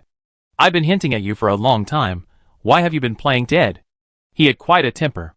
Xie Chenyu remained calm and moved his hand away. Senior, good things take time. He looked around with disdain. Why are you underwater? Water and fire naturally don't get along. Besides, he was busy talking to his brothers, and had no time to pay attention to him. He quickly returned to his spiritual sea. I'd be leaving first. Find me if you need anything. Xie Chenyu adjusted his collar helplessly. Looks like a troublemaker. You chose it. Seeing Bai Shu retrieve another fragment, Xie Chenyu was puzzled. Are you going to try to summon it? I need to think about it. He was trying to summon either a divine or demonic spirit, two innate abilities that he lacked at the moment. The problem was that even before the apocalypse, the names of these spirits were rarely recorded, and he hadn't yet formed a detailed mental picture of them. He wasn't sure what kind of spirit he wanted, so it was no wonder his connection to the fragments wasn't strong enough. Wait a little longer, there was no time to rush. Just then, footsteps were heard outside. Cui Lusheng and Sha Huayu had returned. What's up? Why are you back so soon? Sha Huayu's face flushed, and she was speechless for a long moment. Cui Lusheng smiled. A dragon has taken a liking to him, and wants to form a bond with him. A bond? It means being willing to become his ancestor spirit, but also to be his lover. He hadn't expected to see another case so soon. The dragon race isn't just anyone who can be a partner. They don't discriminate by gender, and their preferences are generally the same. A refined appearance and figure are paramount, along with a pleasing and docile personality. Most dragons favor mermaids, with only a small minority willing to seek out other races. Given the dragon race's formidable fighting power, many are willing to form a bond, but the dragon race is the primary party in the selection process. Bai Shu covered his mouth. Such a thing really happened. Sha Huayu's expression grew even colder. Ridiculous. How can a human and a dragon be together? Why not? Dragons can transform, and many have agreed. Wei Jinghe suddenly spoke up. Like Bai Shu, he hadn't left the house. Bai Shu, did you agree to his offer? No. Xiao Huayu's eyes were filled with determination. But I plan to stay here for a while. With such formidable fighting power, he couldn't easily give up. Cui Lushan looked at him with admiration. Good boy, you're quite receptive. Do you plan to let time heal everything and slowly accept it? Some things are absolutely unacceptable. He looked at Wei Jinghe. He grew up in the Wei family of the East District, a family renowned for its beauties. Due to their close ties to the Mermaid Dragon secret realm, they were also a prominent family in the district. They were accustomed to forming a pact with the Dragon clan, but this one was rebellious, refusing to accept, and ultimately leading the Wei family. Wei Suhe, who had brought them here, was a member of the family. He had replaced Wei Jinghe in the Wei family and formed a pact with the Dragon clan, which seemed to be no problem. I can't accept it. Xiao Huayu calmly rolled his eyes. From what I observed, this dragon is young and playful. Its intention to leave the secret realm is obvious. I suspect it's possible to tame it without a pact. Genius, Cui Lushan gave him a thumbs up. Ambition. Bai Shu was also impressed. No one could match Xiao Huayu's ability to discern weaknesses. It's not impossible for a humanoid encyclopedia to trick a little dragon. For the dragon race, human life is short. A few decades can pass in the blink of an eye, and they can return to the secret realm again. Originally, they thought Xiao Huayu was a special case. The next day, upon hearing that Yinglong, the master of the secret realm, had not yet returned, Bai Shu and Jie Chenyu planned to review the secret realm's token fragments. Bai Shu wanted to find inspiration. Reading extensively the token fragments was very helpful for summoning. He could connect skills from various scattered pieces of information, develop new ideas, and then construct the ancient spirit earthing. With more observation, one would realize that the skills of the ancient spirits are essentially the same. This time, he had plenty of time, so he planned to do just that. To avoid trouble, Bai Shu strapped on his goggles tightly, but before he could even leave, a mermaid swam over. He looked at Jie Chenyu. Wait a minute, distinguished guest. A lord wishes to see you. The lord was referring to the Dragon clan. As for why, he wanted to see him for no apparent reason. Jie Chenyu's face suddenly darkened. To prevent Bai Shu from being exposed for too long, he had gone out to explore the route yesterday, fearing he'd get lost. He wondered if he'd been targeted. Cui Lushan burst into laughter, tears streaming down his face. Do dragons have strong tastes? Jie Chenyu looked at Bai Shu, who was chuckling, his face growing even more grim. Bai Shu quickly covered his mouth, his eyes still curved beneath his goggles. Go ahead. Brother Cui is with me. Jie Chenyu said venomously, you don't care about me. You're not afraid of anything happening between me and that dragon. That's because I trust you. Bai Shu tugged on his arm, shaking it gently. Cui Lushan's laughter abruptly died, and he couldn't bear to watch. If the two had previously been restrained, and only a Ning and the other two, who were close to them, could see through their relationship, now anyone with eyes could see the lingering, almost sloppy, ambiguity between them. When did it suddenly become so obvious? It seemed to have started on that snowy day. How about I go with you? No. Jie Chenyu sighed. Given the close relationship between humans and dragons, he'd go even if he didn't want to, but he didn't dare bring Bai Shu with him.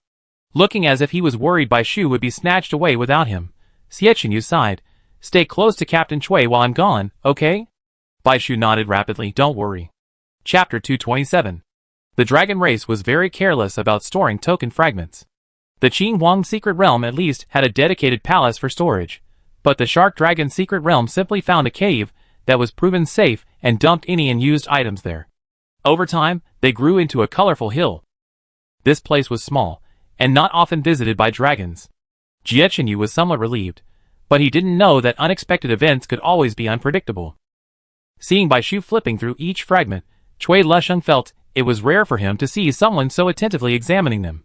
Looking through token fragments one by one, searching for that tiny chance of summoning, was a long time ago.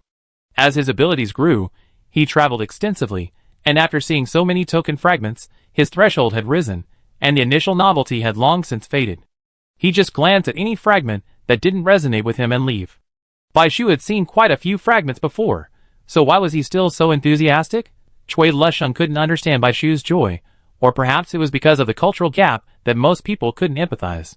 The signals on the token fragments were like a mystical scripture they couldn't comprehend, but for Bai Shu, they were often a source of fun, a matter of deduction and verification. Perhaps this was precisely why he hadn't summoned a new ancestor in such a long time. Chui Lusheng considerately didn't disturb the already engrossed person, bending his long legs and sitting on the ground to read as well. But Chui Lusheng's smile gradually straightened. This wasn't something he could accomplish simply by trying. Ding. Brought back from his thoughts by the crisp sound of the fragments colliding, Bai Shu realized that Chui Lusheng beside him had closed his eyes and dozed off. He felt a little embarrassed to have him here. Brother Chui, go do whatever you want. You don't have to accompany me. I'd be fine here on my own. He wanted to avoid unnecessary trouble and focus his time on the real thing, but he wasn't so squeamish as to insist on company. There was a commotion outside, interspersed with a few powerful dragon roars. Chui Lusheng woke from his dream, thought for a moment, and didn't object. Okay, I go out and check on the situation. Just watch carefully, I call you back if anything happens. Okay. Bai Shu lowered his head and continued to examine. He moved quickly, having already examined most of the mountain of fragments. After examining the fragments around him, he carried the night-shining pearl deeper into the cave. As he knelt down to pick up the fragment, his fingertips suddenly paused. Bai Shu's body stiffened, his eyes darkening.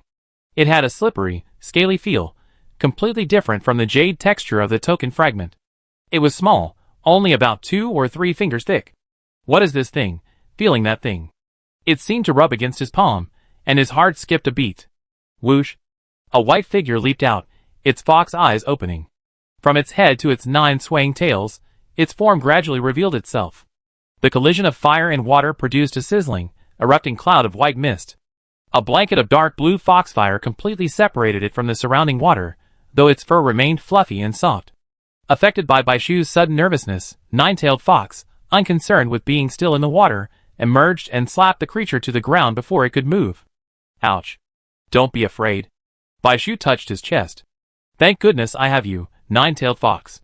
He lifted the night pearl and moved closer, finally getting a better look at the creature. It was a scarred snake? Open your eyes and see clearly. I am a dragon. It struggled fiercely under Ninetail's claws, revealing its claws and the dragon horns on its head. Oh, it's a dragon. It's no wonder Bai Shu was mistaken. The creature was so tiny and dark green, and the lighting was poor, so Bai Shu hadn't noticed it at first, let alone its horns. Bai Shu wasn't sure why the little dragon was there, but it looked like they were the intruders. Ninetail, it's okay. Letting Ninetail release its claws, Bai Shu raised his hand, and a pink peach blossom landed on the little dragon's head, instantly causing the twisted little dragon to stop struggling. It felt quite comfortable. Firstly, as a healer, he couldn't bear to see anyone hurt, and secondly, it was to express his apology. Unexpectedly, a single peach blossom only healed the little dragon's seemingly minor wounds by about 80%. Bai Shu was surprised, then understood. The dragon race's reputation for strength was truly well-deserved. Sorry to bother you. Go on and rest. Bai Shu left briskly, but the little dragon refused to move. Dark green lightning quickly wrapped around Bai Shu's wrist, connecting end to end, resembling a bracelet at first glance. But it was alive. Ninetail bared its teeth, opened its mouth, and grasped the little dragon's wrist. Without exerting force, it let out a threatening growl. Roar! Get out of here. This thing can't be left alone. The little dragon, unwilling to be outdone, used its agility to weave itself around Bai Shu's limbs. Ninetail wanted to smack him to death, but dared not hurt Bai Shu. The snake and the fox continued their game of chase around Bai Shu. It was unbearable. After being pushed several times by Ninetail's massive head, Bai Shu leaned back against the wall and clamped his hands around Ninetail's mouth. Calm down, Ninetail. It seemed the dragons had provoked Ninetail quite a bit. It was rare to see it so irritable. Humph. Exhaling slowly through his nose, Ninetail took a half step back, crouching with his tail coiled, his gaze fixed on the little dragon. Tell me, what exactly are you doing? Bai Shu looked down at the little dragon entwined around his calf. His tone was less gentle, but seeing how small it was, perhaps a cub, he remained patient. Seeing it feign death, Bai Shu didn't hesitate. Then I get a mermaid to handle it. No, Mom. The little dragon spoke in human language, its soft, childish voice a stark contrast to its previous one. Bai Shu paused. Ninetail's ears twitched violently, and its tail fluffed out. I finally found you, Mom. It trembled, sobbing pitifully. Bai Shu pulled it away. Look carefully, I'm a man. What do you mean by man? The little dragon tilted its head, its light green eyes surprisingly endearing. He had almost forgotten that dragons have no gender distinctions. Trying to get away with it? But Bai Shu wasn't buying it. He narrowed his eyes. Still not telling the truth? Fine. He stood up and began to leave the cave. I just need to see the Lord of the Secret Realm, and I explained your situation to you. This dragon's appearance was strange, its behavior strange, and it seemed too innocent. Although Bai Shu suspected it was a dragon cub, it should at least be aware of the world instead of crying for its mother. This is a secret realm, not a true dragon race. They don't reproduce. All ancestral spirits appear through tokens.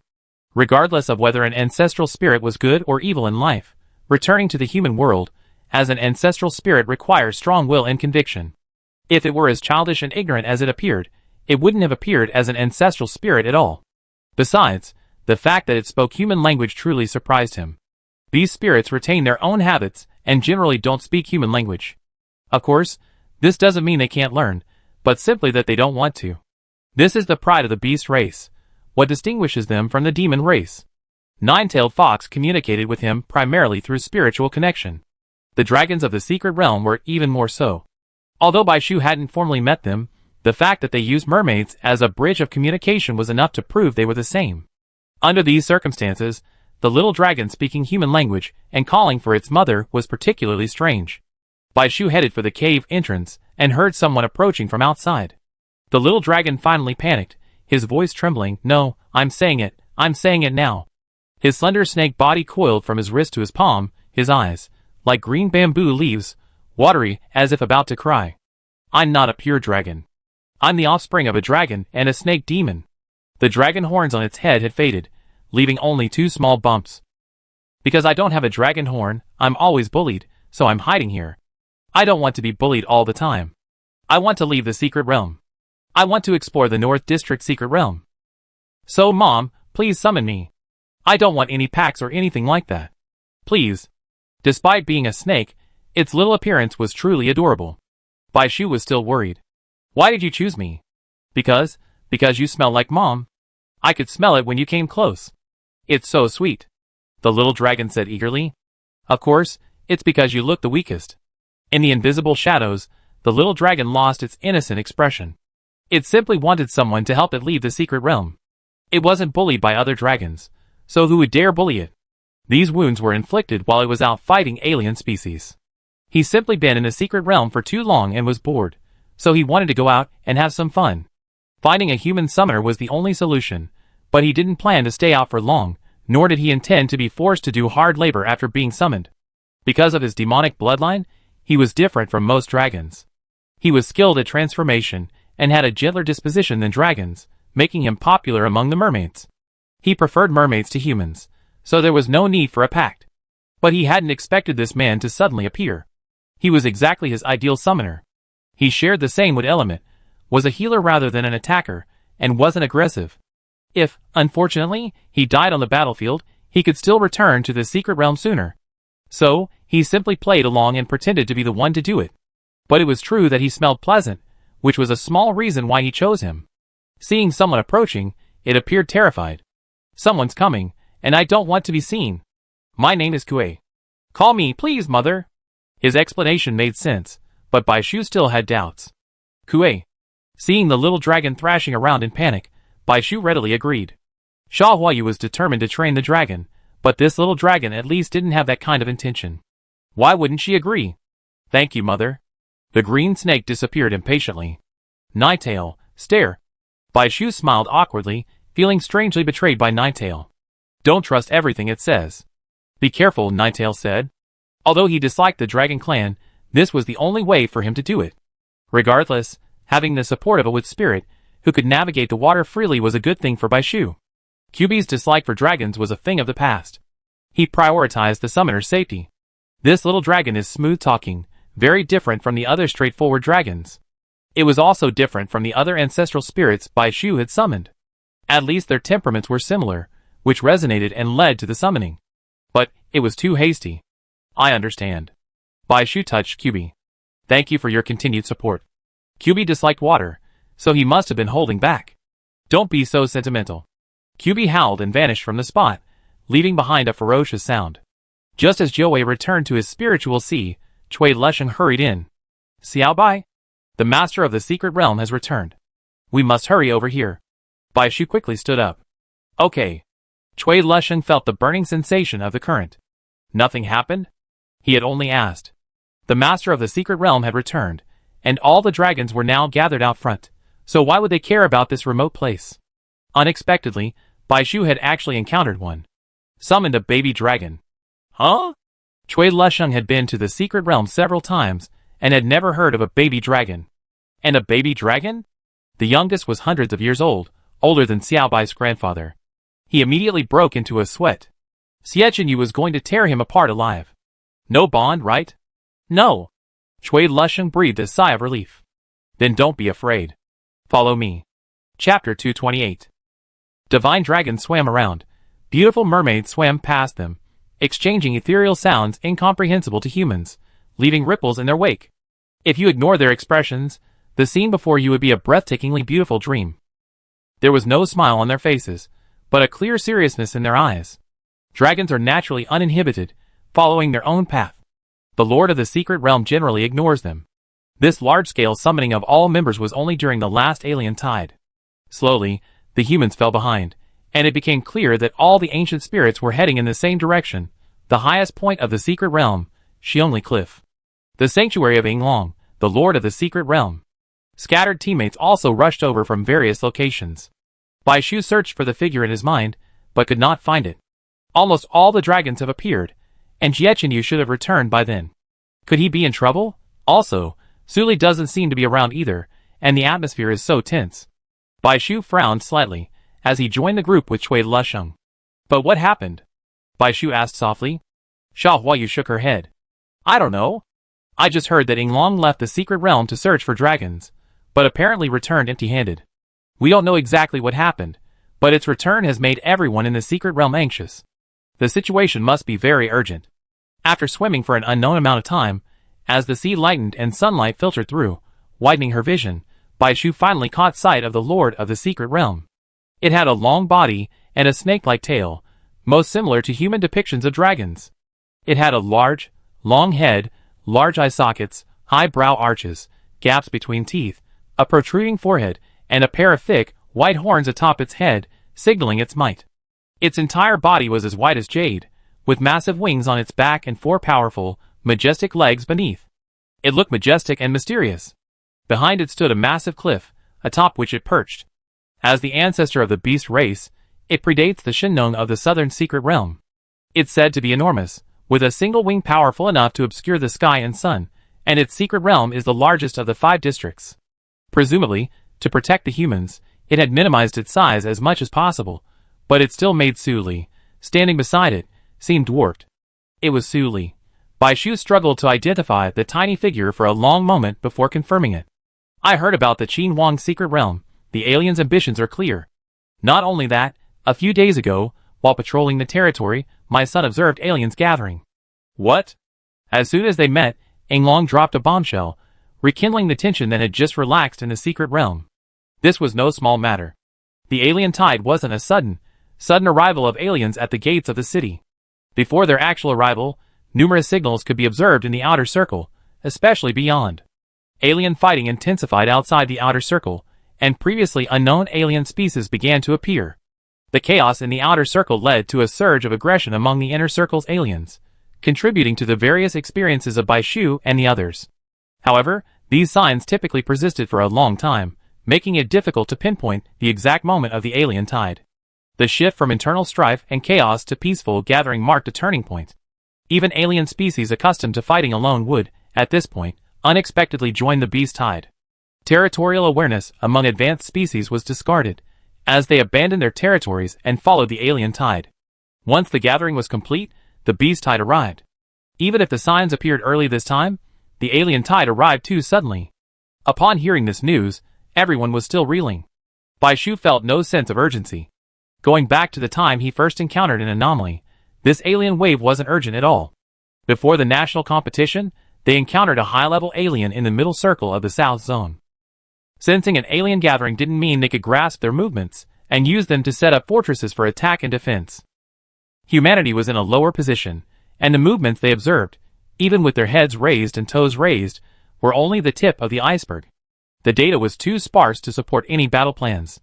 100 years ago, the heavy casualties caused by that miscalculation were enough to teach humanity a lesson. Thus, the alien gathering was simply a dark foreshadowing, a guillotine hanging over everyone's head. Until one day, when heaven and earth shattered, the sun and moon dimmed, the world was shrouded in darkness, and aliens came from the ground beneath their feet, from the sky, from the mountains and forests, and from the seashore. This happened every year.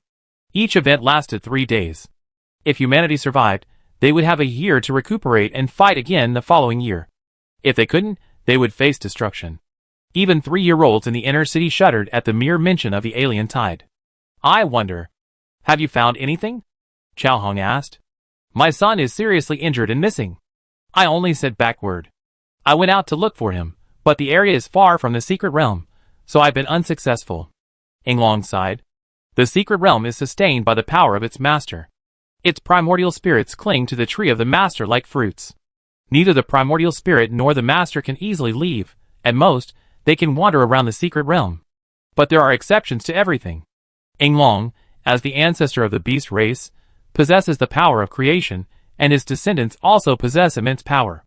Only they can temporarily leave the secret realm. Therefore, only the missing dragon knew the true situation. This shift in the alien species is significant, and our mermaid dragon's secret realm cannot remain unaffected. Yazi Qilin, Bai Shi Chao Feng.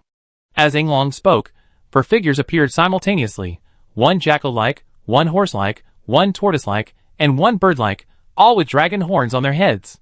Bai Shu, The moment he saw these 4 majestic dragons, his first thought was, Inglong has quite a rich romantic history. Then, they slashed their chests, and 4 scales flew out, landing in Inglong's hands. Meanwhile, Jiechenyu arrived late. Seeing this, he calmly approached Bai Shu. I'm back. You? Bai Shu looked around, noticing his clothes were a bit disheveled, and couldn't hide his worry. Are you okay? I'm fine. From that expression, Jiechenyu knew without hesitation what he was thinking. He grabbed Bai Shu's hand and squeezed it. I tell you later. This is the scale closest to my son's chest. Using it, my son can temporarily descend to the location of the scale. I want you to hand these 4 scales over to the masters of the other 4 secret realms. They'd be helpful in a critical moment. He trusted the masters of the secret realms more than humans, and helping the secret realms was also helping humans. Everyone was grateful, so why wouldn't they thank him? But time was running out to get the fragments to him before the alien tide. During the mission, Chao Hong was still pondering what to do. The dragon scales had already split into 2 waves. One fell into the hands of Su Li beside him, and the other 3, when everyone thought they would go to Chao Hong or Wei Su, fell directly into Bai Shu's hands. Bai Shu hadn't expected it to fall into his hands. He was still curious, but when he touched the dragon scales, he didn't care about anything else. These dragon scales resembled the jade flakes. It wasn't the shape, in fact, these dragon scales all had different shapes, some diamond-shaped, some spike-shaped. It was the feel that was similar, or more accurately, the sense of power.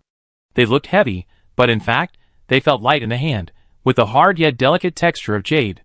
However, unlike the cold jade flakes, these scales were slightly warm, and carried a bloody scent. Bai Shu grasped the jade flakes. Could that be a dragon scale on his neck? Suddenly, there was a rush of water, and Inglong suddenly approached. The ancestral dragon's pressure was so great that Bai Shu felt a hurricane-like force, his hair trembling, and he took several steps back to avoid falling. Inglong's gaze scrutinized his neck. Although the remaining scent was very faint, he could still detect a trace of the presence of an old friend. These 3 important dragon scales were given to him because he appeared in a human prophecy, and they were crucial. This meant he could make it to the end, with a low chance of dying along the way. The prophecy foretold that his missing son would reappear beside this man, making his death even more likely. Send them to the other 3 districts for me. But if your life becomes a matter of life and death, prioritize your own safety. It glanced at the scales on his neck, momentarily unable to recall who had given them. Bai Shu glanced around, his surrounding faces still frozen in their previous surprise, as if time had stood still. He tactfully didn't ask any silly questions like why they were given to him, but simply nodded, okay. Goodbye. Wait. Bai Shu held up the jade shard. Do you recognize it? Inglong shook his head. But I'm certain it's not a dragon. In the blink of an eye, Inglong was still perched on the cliff face.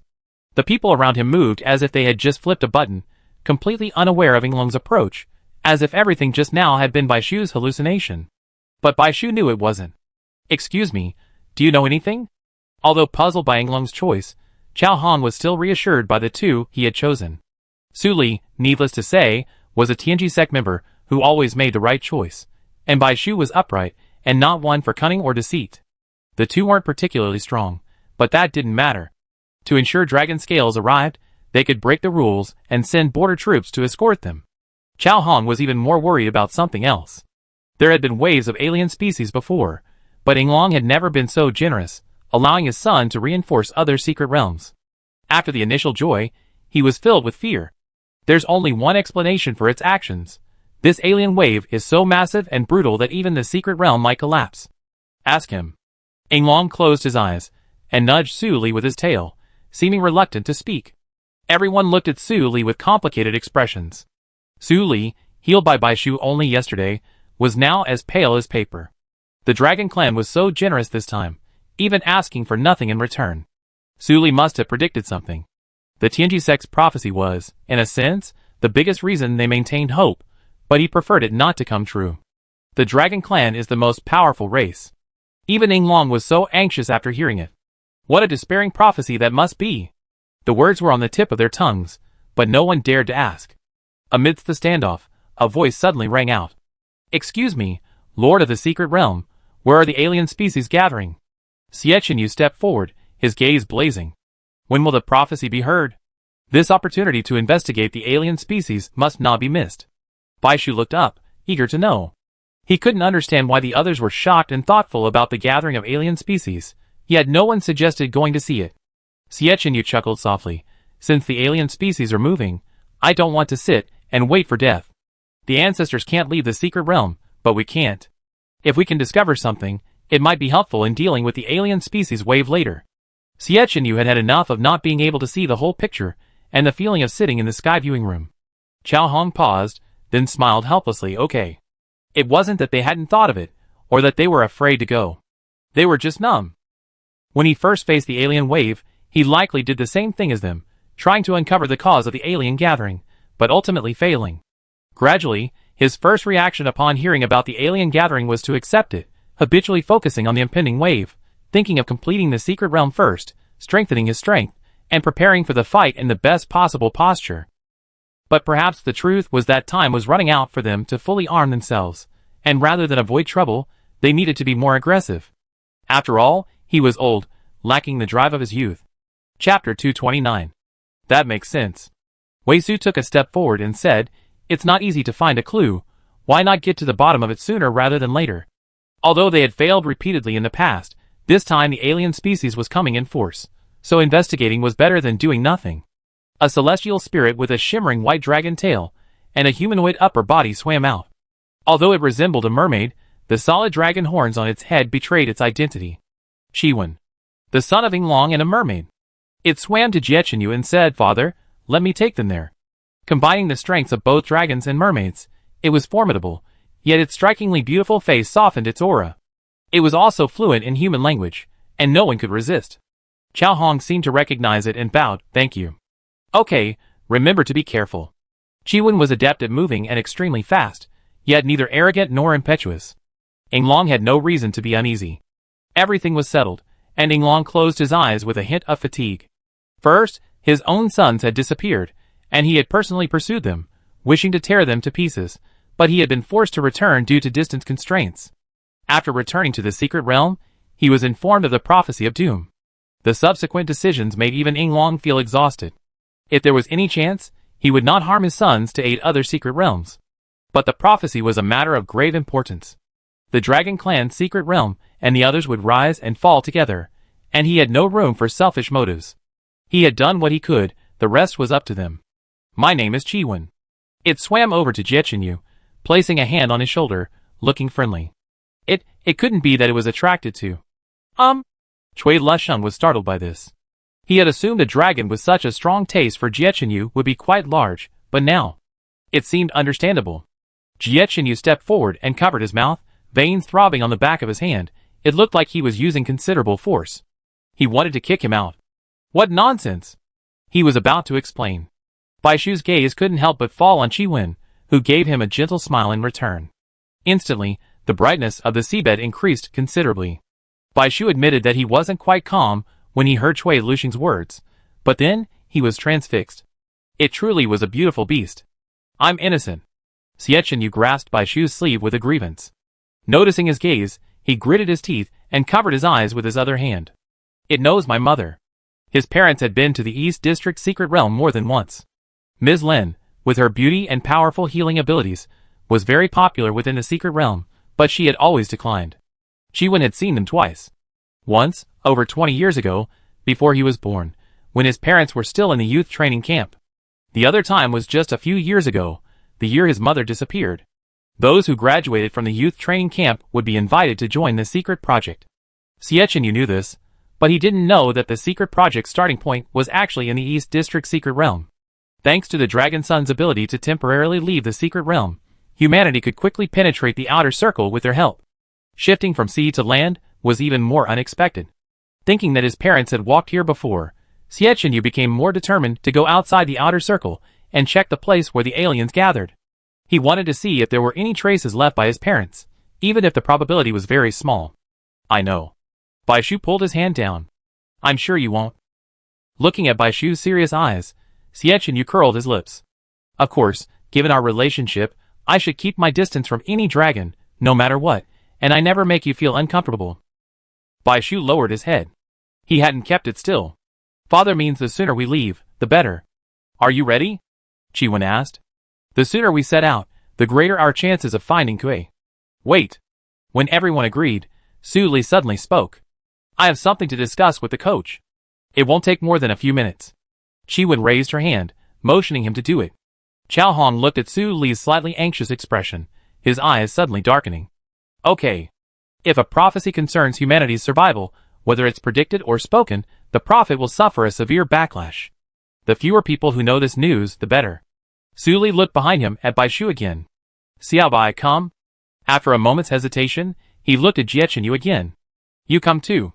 Chao Hong's expression was filled with worry, but he wouldn't challenge the prophet's decision. His heartbeat pounded against his eardrums, and every part of Su Li's body felt uncomfortable. He gave a wry smile. He hadn't expected such a prophecy to appear so rashly on his way to the North District. It came so suddenly, so overwhelmingly, it nearly crushed him. For him, it was both a blessing and a curse. The alien tide, that feared and hated word, was a calamity humanity had to endure. But year after year, humanity, united with the ancient spirits, had weathered it time and again. Perhaps no one had imagined that there would be a time when they could no longer withstand it. No one expected it to arrive so quickly, so close. Bai Shu and Xietchen Yu exchanged a hurried glance and hurried to follow. They reached a secluded spot, barely saying a word when Su Li interrupted them. Come closer. He worried that if he spoke too softly, they wouldn't hear him. Remember every word I say next. The black-eyed alien. Their army arrives, the secret realm is breached, the city falls, the beast tide never ends. Su Li struggled to utter a few words. This prophecy was a deeply shocking scene, and he tried to describe it as briefly as possible. With just a few words, blood gushed from the corners of his mouth and eyes, until he finally spat out a mouthful of blood, which filled his mouth and left him speechless for a moment. Enough, stop talking. Chao Hong roared. Despite knowing the Tianji sect's responsibilities, how could he remain indifferent as he watched someone die before his eyes? Hope there. Su Li's gaze lingered on Bai Shu. With every word, his face paled. His once pure and immaculate complexion became eerie, even his skin becoming transparent, as if he would vanish from their sight in the next moment. The voice abruptly stopped. Su Li closed his eyes and raised his hand, which then fell. Chao Hong and Xietchen Yu's pupils constricted. Bai Shu silently withdrew his hand. Chao Hong's trembling fingers reached out to check for his breath. He's not dead. I knocked him unconscious. Bai Shu took out a white peach blossom and placed it between his eyebrows. Su Li's complexion visibly improved. Chao Hong breathed a sigh of relief. I asked the mermaids to heal his wounds. Su Li was clearly determined to die. He struggled internally. If it weren't for Bai Shu's divine intervention, he would have regretted it to death. Calming down, he realized that the existence of a prophet was far superior to simply the existence of a prophecy. After settling the people, the three ancestral spirits of Su Li all appeared and stood quietly by his side. Seeing his breathing return to a steady state, the three of them finally felt certain of their direction. Chao Hong, let's go. Chiwen and the others are still waiting. As they left, Bai Shu saw the three ancestral spirits nod at them, as if thanking them. Outside the cave, Chi-Wen appeared ahead, growing larger. The lower half of its dragon tail was a jade white, remarkably similar to Yinglong. It formed a circle, enclosing all the humans. The three hurriedly followed. Chi-Wen tightened its tail. Hold on tight. Bai Shu felt a surge of water, his body thrust forward. His mind was in a tizzy, his spirit chasing him frantically. Even with his glasses, the water washed over him, and he could see nothing. Time passed without a trace, as if only a minute, perhaps even a second, had passed. Suddenly, everything returned to normal. We're here, Chi-Wen said, his voice steady and relaxed. Everyone felt a daze, their brain shaking. When the dragon's tail retreated, their legs gave out, and they stumbled from side to side. Fortunately, they were underwater, making no sound.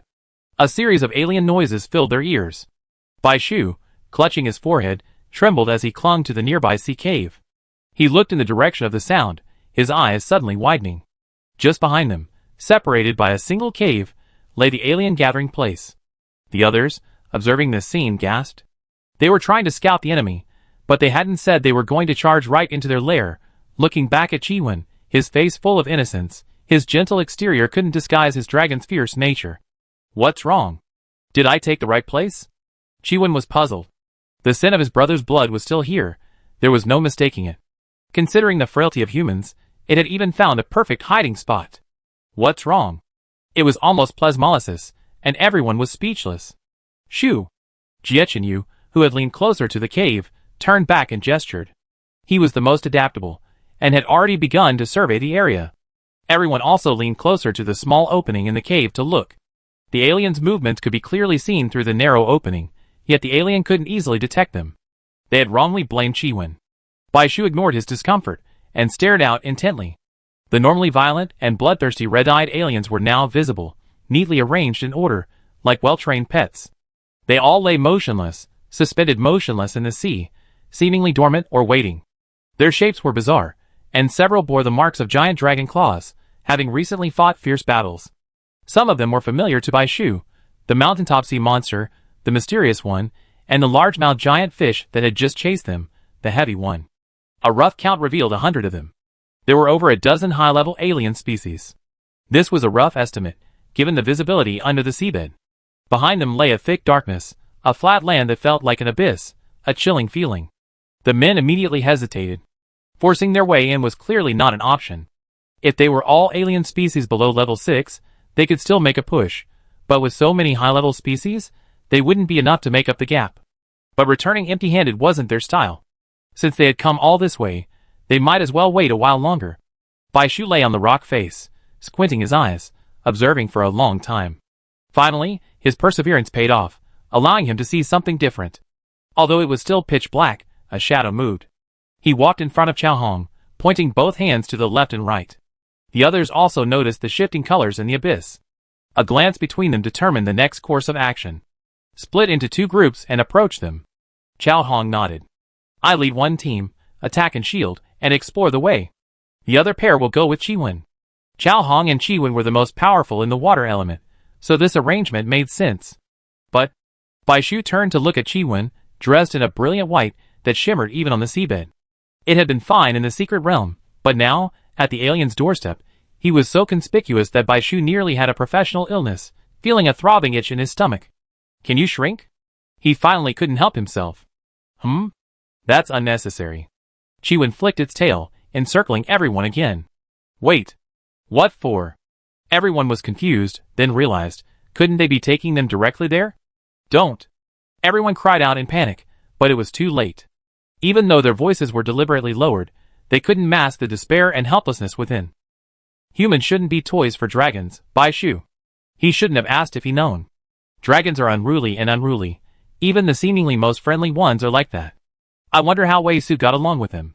Mom, just form a bond. Dragons are very obedient to their lovers. A sudden sound came from his mind, and Bai Shu's once again fuzzy brain realized that he also had one in his spiritual sea, and before he could reconcile with Qin Yu, he said, he's got a headache. Chapter 230. Having learned from the previous experience, Bai Shu hesitated to act rashly when the Chi-Wen stopped again. He waited until his physical abilities returned to normal, and he opened his eyes. Perhaps aware of his own conspicuousness, the Chiwen vanished. Without the white dragon, the surroundings deepened into a pitch-black darkness, and beneath their feet, a deep, dark darkness. They were far above the alien horde. Looking down, the massive, misshapen outlines of the surrounding aliens loomed, their eyes either open or closed, all facing the same direction. Directly below them, surrounded by their pilgrimage, stood a massive square pillar about half the size of a basketball court. It was iron black. No wonder this area of the sea was deeper than the rest, frozen as if in death. "What is this?" Bai Shu asked, puzzled. The younger students were confused, but Chao Hong and the others understood. "We call it a black box." Chao Hong said, "There are many of these things outside the outer circle, but they're all fragments. We brought some back for research. It's made of a material that transcends the 5 elements, lightweight yet incredibly strong. We don't know where the alien species got it from." Researchers also found residue on the fragments. Experiments have shown that this residue is extremely attractive to alien species. We determined that it's the main cause of alien species swarming and even alien tides. Jiechenyu looked down. "Since we confirmed it's the source, why don't we seize it and destroy it?" Chao Hong smiled bitterly and shook his head. "It's not that easy. We tried countless times, but as soon as the box moves, these alien species awaken from their docile facade and attack us in droves. Later, we adopted a more subtle strategy, using abilities like teleportation and swapping to seize the black box. We used this method to quietly remove many, thinking we could suppress the alien tide." He paused. "But humanity suffered an unprecedented retaliation. After finally surviving those 3 days, we reluctantly returned to the place where we had stolen the black box. Without exception, we found fragments of the black box. They had reappeared." Chao Hong couldn't imagine what everyone felt at the time. Those who first discovered the black box must have been delighted, thinking they had found a way to stop the alien tide, and everyone later thought so. That year, District 5 recruited elites, trying every possible means to seize them, excitedly aiming to expand humanity's territory. Who could have known they would face a devastating blow? That was Pandora's box. Silence. Bai Shu clenched his hand. "What about the black boxes we recovered? Did you see what was inside?" "It was an alien." "What?" Bai Shu thought he had misheard. "It was an alien, a black-eyed alien. Small in size, encased in a membrane. Non-lethal, but still alive." "What the hell is this?" The structure of the alien species was simply incomprehensible. Bai Shu pondered. He had first discovered the existence of the black-eyed alien species in the Qin Huang secret realm. All signs indicated they were a higher level than the red-eyed species. Their numbers were scarce, but they could mobilize the red-eyed species to a limited extent and were more intelligent.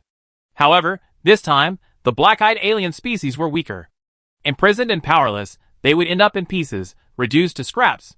The red-eyed alien species were eager predators and devout, unable to distract even humans. It felt like... Bai Shu couldn't find the right words for them, but suddenly an idea struck him. Doesn't this feeling resemble that of a sacrifice? How was the black box constructed? Who came up with the idea of sacrifice? This unscrupulous method doesn't resemble the work of the red-eyed aliens that only hunt and bite humans. Bai Shu exhaled. "I'm increasingly convinced that our real enemy isn't the red-eyed aliens, but the black-eyed ones. The former are merely tools of the latter." "Yes." Jiechenyu walked over to him. Bai Shu was dazzled by a flash of white. A closer look left him stunned. The Chiwen, in its miniature form, was dangling from Jiechenyu's ear. At first glance, it looked like an ordinary earring. The dragon's claws grasped the outer shell of his ear, its head raised, giving his gaze a savage edge. "What's wrong?" He turned his head. "It's okay." Bai Shu lowered his head, lost in thought. "I'm wondering what would happen if we took the black box away." "I already said it would attract alien attacks." "You mean just the box?" "Yes, then will the red-eyed alien target us or the exposed one? Furthermore, if it's the latter, what if we throw it deeper?" Bai Shu pointed beyond the outer circle. Jiechenyu smiled. "Perhaps a countercurrent of aliens." Bai Shu nodded. He looked at Chiwen. While they might be somewhat dangerous alone, Chiwen's speed could easily handle it. Everyone was momentarily stunned. "I think it's feasible. Why hadn't they thought of this before?" The first time they saw the tightly sealed box, they subconsciously assumed the contents were crucial, never considering that they needed to take the shell. Later, after the lesson learned from the counterattack, they hesitated. Chiwen also said, "We can give it a try. If they want to retaliate against the Dragon Clan's secret realm, then let them come." This was the confidence of a maritime overlord. Wei Su looked embarrassed. If they misstepped, the East District might also be vulnerable to the onslaught of the alien species. This test concerns the future of humanity. If you agree, I promise. I will personally lead a group of people to assist the East District during this year's alien wave. Chao Hong said, and we will reserve 10 spots for the East District in next year's youth training camp. 10 spots may not sound like a lot, but this is a youth training camp. The average for the 5 districts is only about 20 or so per year. Chao Hong couldn't care less. Doomsday was approaching, and there was no room for hesitation. Okay. Wei Su had no reason to refuse. This spot was a turning point for their new generation in the East District. Even if the East District had the support of the Secret Realm, who wouldn't want to be self-reliant and strengthen themselves? They got to it immediately. The most difficult part was separating the box from the alien species. According to Chao Hong, the black box was tightly sealed, making it impossible to cleverly open it with a replacement skill. They had forced it open with a barrage of skills. However, judging by the fragments, each box was different. He wondered if his experience from that time was still relevant after all these years. He had to send a few people in to investigate. At least, they had to illuminate it first, but this was underwater, severely limiting the abilities of fire summoners. Also, for safety's sake, it would be best if the spirits didn't appear before they approached the box, to avoid agitating the aliens. Illuminating it isn't difficult. Jiechenyu put his arm around Bai Shu. My Yang Fire and his Will-O-Wisp aren't affected by water. The two of us can sneak in quietly, so we can have a good lookout. Chao Hong nodded, and everyone discussed and decided on a strategy. We split into 3 teams. One will be composed of water-based forces, responsible for dealing with any potentially aggressive aliens and helping them escape. The others will disperse to support the water forces in case of emergency. He finally looked at the two of them, apologetically. The most important task is for you two. Find a way to open the box. If you can't, give us a signal and we force it open. But remember, if you detect any movement from the aliens, return immediately. We engage in battle with them, and it will be worth the trip. Okay. Puff. The icy cold grew increasingly biting. A ball of pale blue flame quietly descended, hissing and blooming on the black box. The aliens slowly raised their heads, then remained motionless for a moment. Most of them had lived in the deep sea for so long that their eyes had degenerated, making it difficult for them to adapt to the suddenly brighter environment. Bai Shu and Jiechenyu, holding hands, took the opportunity to dive closer, while the others took their positions. A closer look revealed the black box to be far more exquisite than Bai Shu had imagined. Its base, embedded in the seabed, was engraved on all 4 sides with a rough pattern Bai Shu had never seen before, resembling the face of an animal. The square surface was divided into 3 sections. The upper section, with its left and right sides engraved with closed, square and rounded arcs, resembled eyes, with lines around the eyes rising like ripples. In the center of the lower section, ferocious fangs formed a pattern. The left and right sides had simpler patterns, all irregular ripples, with 2 protruding handles resembling ears. The top was covered with intricate carvings, completely incomprehensible. As Chao Hong had said, the black box was perfectly sealed, leaving no room for tampering. Bai Shu looked at Jiechenyu. Can we use Yang Fire to burn off one side directly? I'm afraid not. Although his Yang Fire's accuracy had improved considerably, the problem was he wasn't sure if this thing would last. Yang Fire had no regrets. But I have a plan. Jiechenyu patted his head. This is all thanks to you. Let me do it. Gulu. Daoji appeared. Bai Shu looked around. The alien creature was agitated, but thankfully suppressed. After taking a gulp of seawater, Daoji kept quiet. But this didn't dampen his interest. He circled the box with interest, tapped it with his hand, and enthusiastically discussed it with Jiechenyu. Based on my experience, there must be something good inside. Wow, it's so big. Daoji's skill too, retrieving objects from a bag. There's nothing he can't steal. I didn't expect it to be so relevant. Jiechenyu explained softly. What is this? After using the skill, the joy on Daoji's face instantly vanished. A massive object, twice his height, appeared before him, wrapped in a misty white membrane. Its surface was uneven, and the huddled, shrunken form of the alien could be vaguely seen. Huh? He shook his hand, a look of disgust on his face. Pa, what the hell? Thank you very much. Having achieved their goal, the aliens became restless, swarming towards the two of them. Attack quickly! With a single command, the calm sea beneath the surface erupted into a complete turmoil. Water summoners from all sides employed various tactics, either creating whirlpools to make room or generating icy spikes to kill the aliens. No matter the cost, they cleared a path back for the two. There was no fear on their faces. They exchanged glances, each revealing a hearty smile. Next, let the aliens also experience the alien tide. Chiwen. Chiwen transformed into a gigantic dragon. Have you thought it through? I don't have much time left to get out. If I send this thing out, I won't be able to send you back. No problem. Once we dealt with these aliens, we won't have any trouble returning to the secret realm. Chiwen nodded and circled the aliens. A trace of pain etched itself on his face. Damn it! He didn't even want to touch this disgusting thing. The aliens swarmed away, following Chiwen. Everyone's faces lit up with joy, clenching their fists. If they weren't underwater, they would have even wanted to shout. Chao Hong wished he could return to the central area and spread the news everywhere. Let the aliens fight each other. This time, we'd definitely be able to reduce the number of aliens in the alien tide. Suddenly, the sea, roiled by the skill, calmed down, and the invisible pressure instantly made everyone nervous. The hairs on his back stood on end. Bai Shu unleashed his two remaining will-o'-the-wisp without hesitation, and the blazing flames illuminated the entire sea. Human scum.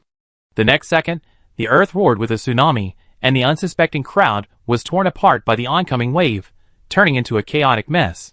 Bai Shu and Jiechenyu were particularly hard hit. Xiao Bai. Bai Shu. The huge wave crashed down with a force no less powerful than a slam into concrete from a high altitude. Bai Shu vaguely heard a hoarse, intermittent roar in his ears. His hand ached.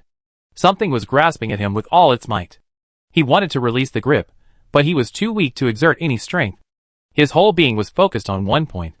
He saw a pair of huge, black eyes belonging to an alien species hidden deep within the sea, and 4 words, though strangely pronounced, were clearly uttered. Those 4 words proved that the words who had spoken before, transformed into a human, were not simply imitations, nor were they isolated cases. The alien species was fluent in human language. Chapter 231. Before he lost consciousness, Bai Shu felt more regret than fear. He had clearly seen a dark shadow swaying in the abyss, so why had he lost his vigilance in the end? Thanks to a brief victory? A huge wave struck again, its violent impact pounding his increasingly frail body in the sea. Bai Shu frowned, a trace of blood trickling from the corner of his mouth. His hand lost its strength, slipping from the grasping hand. Xiao Bai. In his last second of consciousness, he seemed to hear someone calling his name. The voice wasn't loud, but it was heartbreaking. So cold. A dark light flashed on his neck, and before the next huge wave hit, he was enveloped by pure black. With a snap, the black clam closed, blending into the water and slithering away. What was this? On the verge of his hand being snatched away by something unknown, something he couldn't even see clearly, the alien thought for a moment and continued in pursuit. It had planned this all along. Seeing so many humans, especially the dragons, appear, it knew it was no match for them, so it lurked in secret, waiting for an opportunity. These stubborn little insects had finally gotten the better of it. After all, its superiors knew that if it messed up here, it would be doomed. These suddenly appearing humans, especially the 2 who had ruined its plans, would be torn to pieces by its own hands, a hatred it would never quench.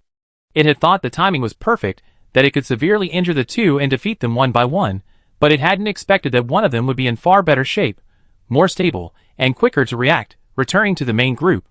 It would just take the lone one. Watching its prey fleeing ahead, the alien's eyes were filled with cruelty. Kue cursed inwardly, wondering how things would escalate so quickly. A massive dragon burst forth from the sea, blocking the alien species. Humans are indeed troublesome, delicate, and useless.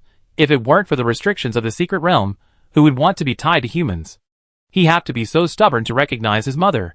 If Bai Shu woke up, he'd find the dragon he summoned was completely different from the previous one.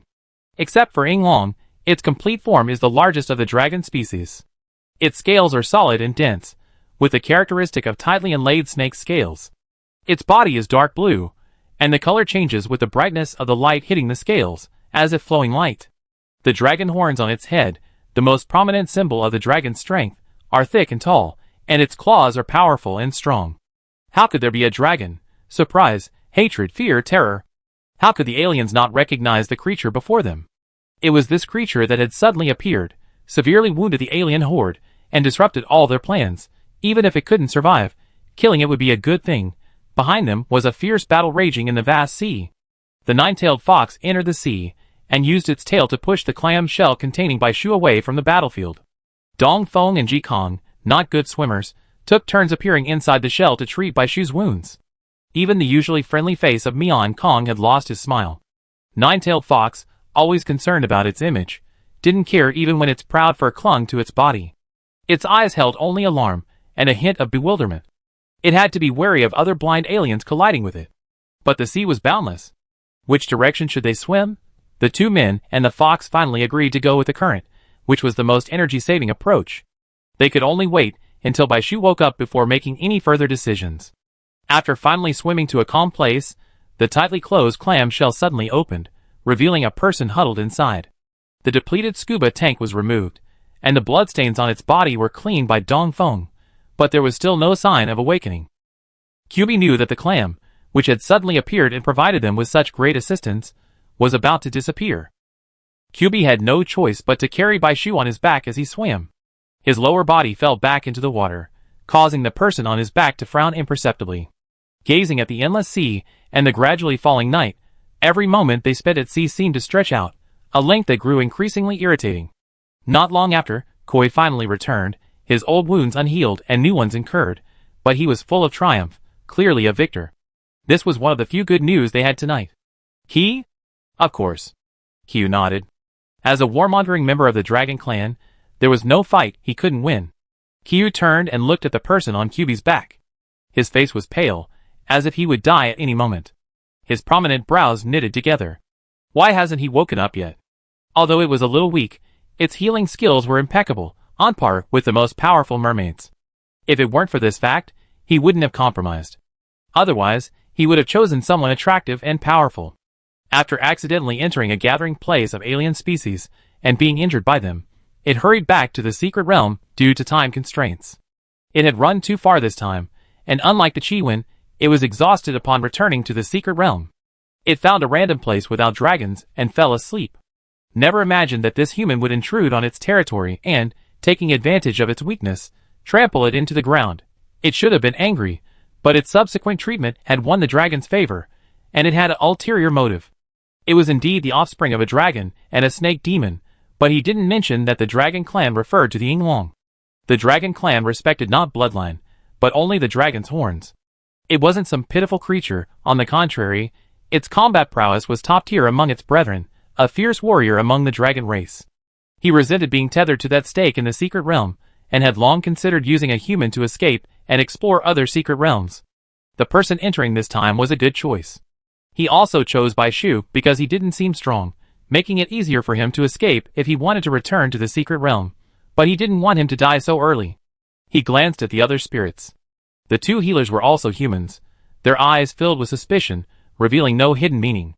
They had drifted on the sea, and the journey had been bumpy. They had been able to escape safely thanks to a sea master like Kue. So, despite Kue's harsh tone, the two healers didn't get angry, and even QB controlled his temper. Dong Feng stroked Bai Shu's cheek. It's okay, he's just tired. Bai Shu's physique was actually quite weak for a summoner, and even his active efforts in the later stages of his life were still below average. Yet, he had become a top-tier powerhouse. But he never complained of fatigue. To keep up with the main group, he forced himself to exert short bursts of strength, which always resulted in a period of weakness. Furthermore, the effort required to move underwater doubled. Dong Feng sighed. If only his healing ability were stronger. Where were the other fragments of his token? Ji Kong floated to the surface. Where are we? Do you know? Kue was stuck. How could he possibly know? After becoming an ancestor, the farthest it could travel was to places where alien species gathered. The seas it once inhabited were completely different from the present. For it, on its first long journey, this place felt both familiar and unfamiliar. No matter what, let's get to shore first. Xiaobai has a fever. The chilly night wind from the sea made Dong Feng lose consciousness. He didn't notice until Bai Shu's face flushed abnormally in his sleep, and Dong Feng held him in his arms for a long time. Damn it! Even Dong Feng, as gentle as he was, couldn't help but curse. A tear had suddenly appeared on the leg of Bai Shu's winter coat. Unfortunately, his skill had been deactivated. I go find him.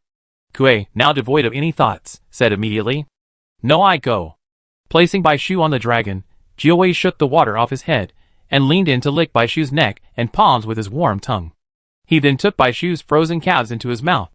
Its fur, wet from the seawater, couldn't warm Bai Shu, so it had to resort to this method to provide him with some comfort. Humans are fragile. Excessive cold or heat can cause injury, disability, or even death. When it was almost time, it summoned its foxfire close to his blue frozen calves, but had to carefully keep a distance. Foxfire, used for killing, had never done something as subtle as keeping someone warm. It couldn't be more cautious. After all this, it explained, it's nighttime, and the alien species are active. Bai Shu needs your fighting power to protect him. In reality, it didn't believe Q. It was afraid of encountering an alien species along the way and never returning. With Bai Shu unconscious, it couldn't force it back.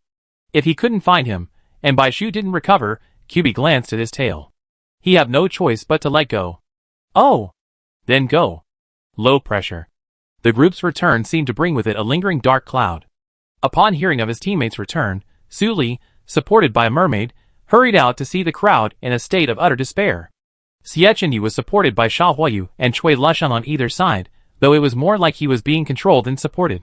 This guy, he's completely mad. He had calmed down considerably by this point, his brows lowered, but a closer look revealed a flurry of flying sand and rocks beneath a veneer of calm. But the two dared not let up, fearing that if they did, he would recklessly charge out again. What's going on? Su Li quickly spotted the problem. Where's Bai Shu? The two words struck down like thunder and fire, burning Xie Chenyu's heart. His fingers twitched, his eyes filled with a bloodthirsty gleam. Damn it! Speech seemed to be growing more difficult, and Sha Huayu's voice was low. We got separated from Bai Shu. Being hunted by aliens and separated was almost certain death. Let me go, Xie Chenyu, who had remained silent throughout, said hoarsely. The two hesitated. Recklessness is a big no-no. I know what to do.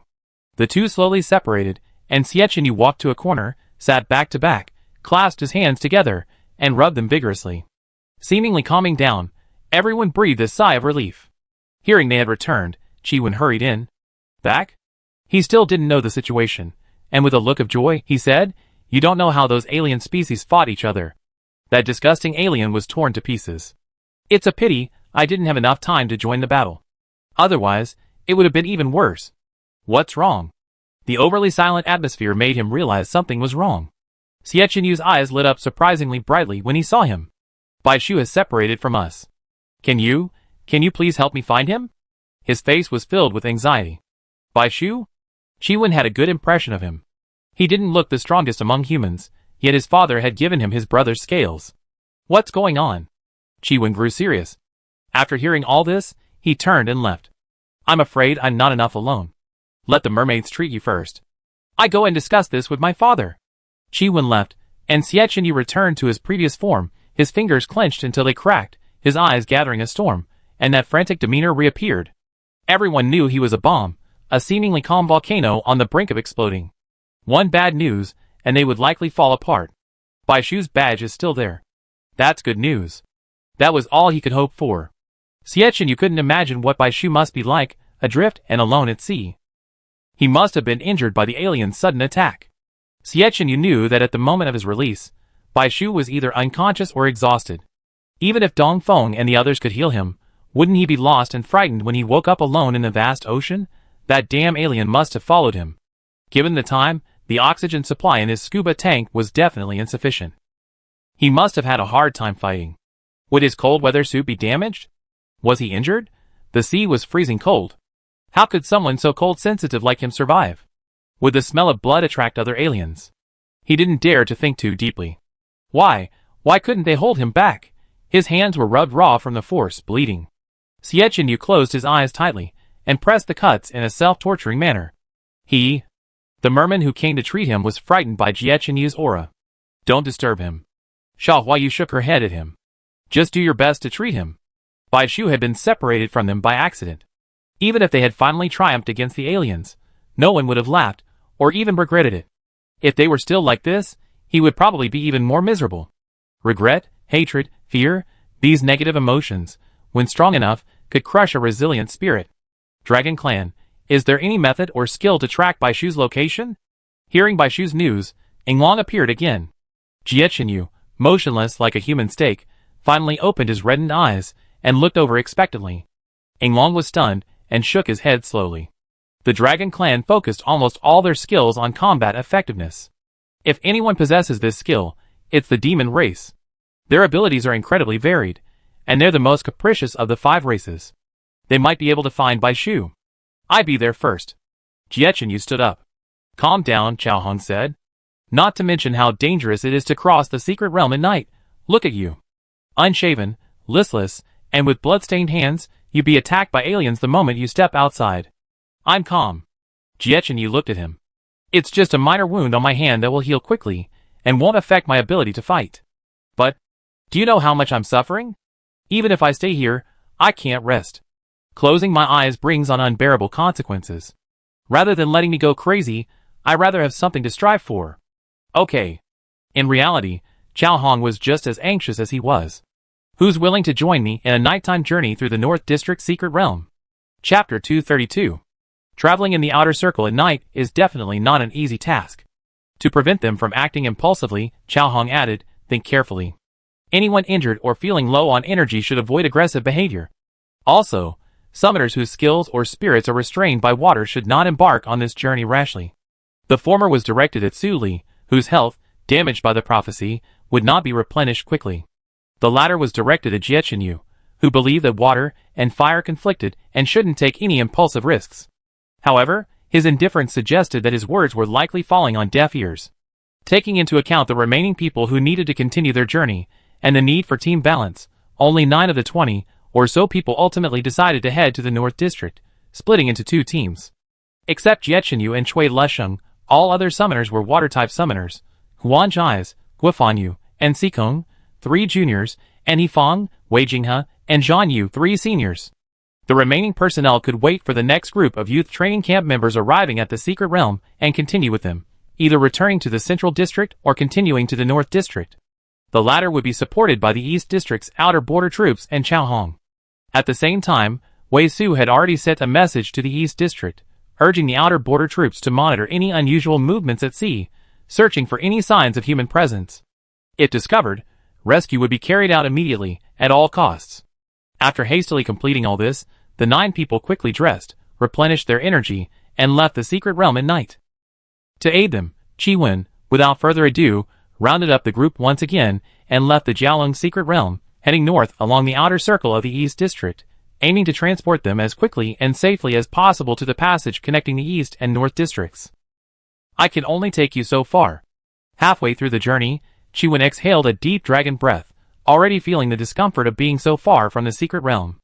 After sending the group to an isolated island in the sea, he released his dragon tail. From now on, it's up to you. Thank you for your help. Chao Hong clasped his fists. The dragons had truly helped them along the way. Thank you. Jiechenyu, who had been silent all the way, finally spoke. Whether it was for helping them along the way or for sharing the news about his parents, Qi Wen couldn't thank him enough. You're welcome, Qi Wen said. Surviving until you can repel the aliens is the greatest thank you I can give you. Now let's go!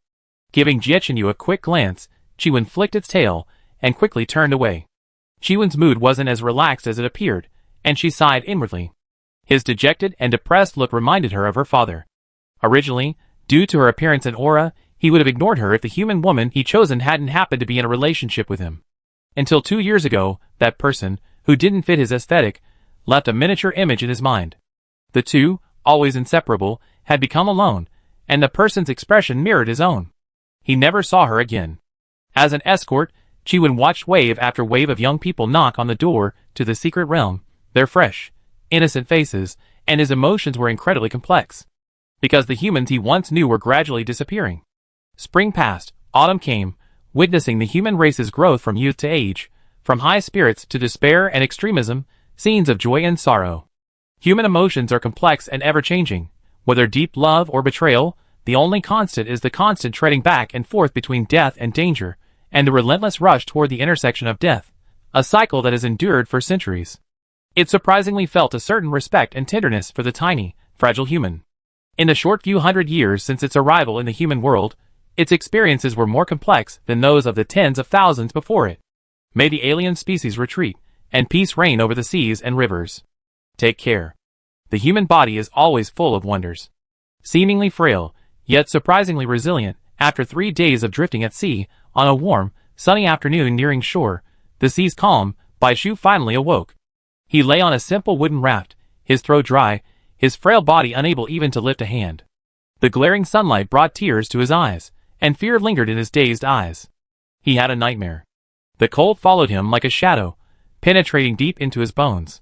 In the dream, his legs sank into an icy pool, unable to be pulled out. Their swelling, pain, and numbness, like ants gnawing at them, overwhelmed all other senses. But this wasn't his greatest fear. The most terrifying thing was, he couldn't feel his legs. This was a fatal blow to a summoner. He was trapped in an endless nightmare, and the first thing he did upon waking was to touch his legs. However, his body was powerless, unable to move an inch. He wiggled his toes slightly. Luckily, it was still there. Bai Shu breathed a sigh of relief. Suddenly, Bai Shu's body lurched sideways. The raft had reached shore. Nighttail snatched up the rope tied to the raft and looped it around a wooden stake driven into the ground. He ducked behind a mound on the shore. Bai Shu heard the slapping of its fur and the splash of water behind it. Nighttail was exhausted, its delicate, soft fur dulled, and its 9 unruly tails dragged on the ground. But no matter how tired it was always mindful of its appearance. That was very Nighttail. Dong Feng and Ji Kong were nowhere to be found. And the little dragon. Let go! Let me go now! Otherwise, I make you pay for it. A slightly shrill, little girl-like voice caught his attention. Bai Shu tilted his head with difficulty to look. At his feet, a little dragon was writhing in the earth. Its body, which he had healed, was once again covered in scars. What he held in his claws was a living ginseng. The sound must have come from it. Bai Shu blinked, half-heartedly thinking he was still dreaming. Are you awake? Blinking again, he saw the worried faces of Dong Feng and Ji Kong. Nine-tailed Fox also jumped out from behind the mound. Sensing the summoner's awakening, the two who had been searching the mountain rushed over. Don't talk for now. Let Nine-tailed Fox boil you some water. Ouch. Dong Feng placed a hand on his forehead. The heat in his palm was no longer as strong. Seeing Bai Shu remember, he grabbed him under the armpits and let him slowly lean into his embrace. Bai Shu was able to see his own appearance clearly through the water, and was instantly amused and confused. His lower body had been stripped of its cold weather jacket, and his legs were wrapped several times in Dong Feng's outer robe. 2 balls of ghostly fire, one on each side, were scattered not far from him. His upper body was still covered, but the disproportion between his bloated torso and his slender legs was extremely inconsistent. Bai Shu felt like a sturdy mermaid, no wonder he couldn't move. When he stood up, his head felt heavy. Ji Kang's outer robe was wrapped around his forehead, and because it was too large, the remaining part had been folded into a ball, serving as a pillow. Dong Feng quickly caught the pillow. To make Bai Shu sweat, the ancient spirits had used every possible means, resorting to extremes. The water's coming. Ji Kong lifted a rough stone from the foxfire, resembling a cup or a plate. It's hot, don't move. Ji Kong placed the stone cup in the sea for a moment, cooling it before long. He then used the leaves provided by Dong Feng to guide it to Bai Shu's mouth. The water was held in a stone cup with a chaotic pattern carved into its interior, the shape of which should have matched the nine-tailed fox's claw. Bai Shu, his neck held high, swallowed like a hungry cub, ignoring the stinging pain in his throat. For the past 3 days, his only intake had been the apricots Dong Feng had gifted him, and even water was rare. The warm water finally brought back Bai Shu's spirits. Gathering the strength to speak, he chuckled softly. With a flick of his paw, the ginseng sizzled in his mouth, then leaped out of the dragon's mouth. TSK. He thrust his tail forward, and with a powerful jerk, the ginseng, struggling to escape, was toyed within his grasp. Ah, mutant snake, stinking snake, I'm going to kill you. The spirits were all startled. They expected Bai Shu to react upon awakening, but they hadn't expected this reaction. Had he lost his mind? Bai Shu grasped the hand Tan Dongfeng extended, and shook his head gently. I'm just a little happy. Seeing such a warm scene from the cold nightmare, even the unfamiliar, desolate, and dangerous scene before him became beautiful. Since he wasn't dead, since he regained consciousness, since he was still alive, it was a blessing. There was no reason to go on. But I didn't know what had become of Jiechenyu. Since he had survived, Bai Shu was convinced that with Jiechenyu's abilities, he could too. He just didn't know when they would meet again.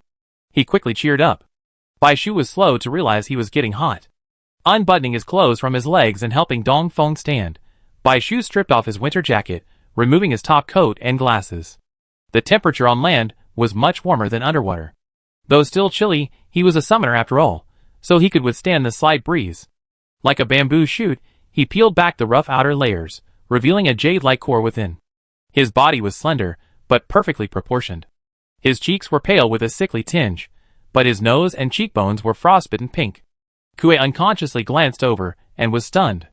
The claws loosened, and the ginseng seized the opportunity and immediately fled. Kuei, shock. Oh no, it's pills. Bai Shu bent down to scoop up the ginseng, and with her free hand, she touched Xiaolong's forehead. I heard from the senior that we were able to escape safely this time thanks to you. I haven't thanked you properly yet. Kuei's pupils trembled, and he tilted his head to rub his palm, saying softly and obediently, You're welcome, Mom.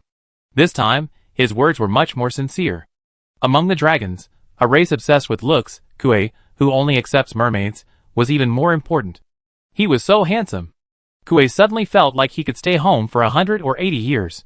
Kyubi couldn't stand it anymore, and with its tail lashing, it circled Bai Shu fiercely, lying down, pretending nothing had happened. Little Bai, come closer, it's more comfortable. Mom, look at it. Xiaolong slid around Jiuwei and tangled himself with Bai Shu's finger, aggrieved. The two beasts, with conflicting temperaments, knew Bai Shu was running low on energy.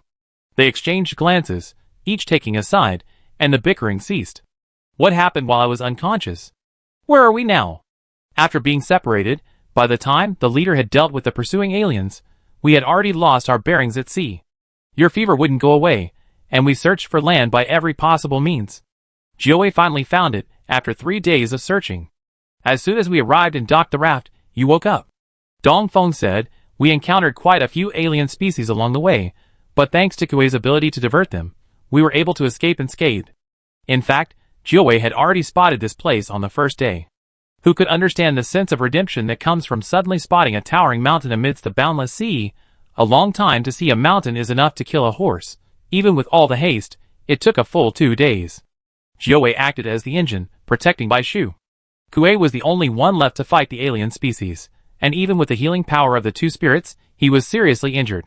He was forced to return to his smallest form to recuperate, but fortunately, he had finally reached shore. Kuei's safe arrival was a blessing. His contribution was immense. Even with his shrewd words and ulterior motives, their opinions of him had changed considerably.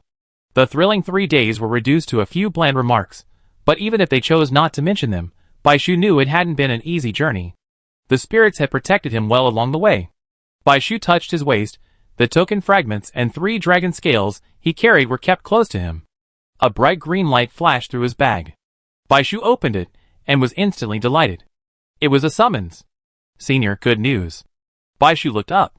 Your token fragment isn't far away. This was the strongest response Bai Shu had received since he began searching for Dongfeng's fragment. But the situation was urgent. The fragment could be found at any time, but the ancestral spirits had been exhausted for 3 days. Bai Shu hurriedly sent Dongfeng and Ji Kong back to their spiritual seas to rest. The only creatures left were the 2 beasts. Shall I heal you? Bai Shu reached out to the little dragon. Kuei took a step back, extremely understanding. No, Mom, they're just minor injuries. They heal slowly. Just as summoners can see the ancestral spirit's skills, Kuei could also see Bai Shu's. He knew that skill had a long cooldown, and with no telling what dangers lay ahead, it was best to save his healing abilities. If Bai Shu hadn't healed Kuei and Su Li that day, their skills were both on cooldown, and he wouldn't have ended up in this situation. I just eat this. Kuei looked at the ginseng in Bai Shu's hand, his eyes glowing green, his mouth watering. This is a great tonic. Damn alien, give me your life.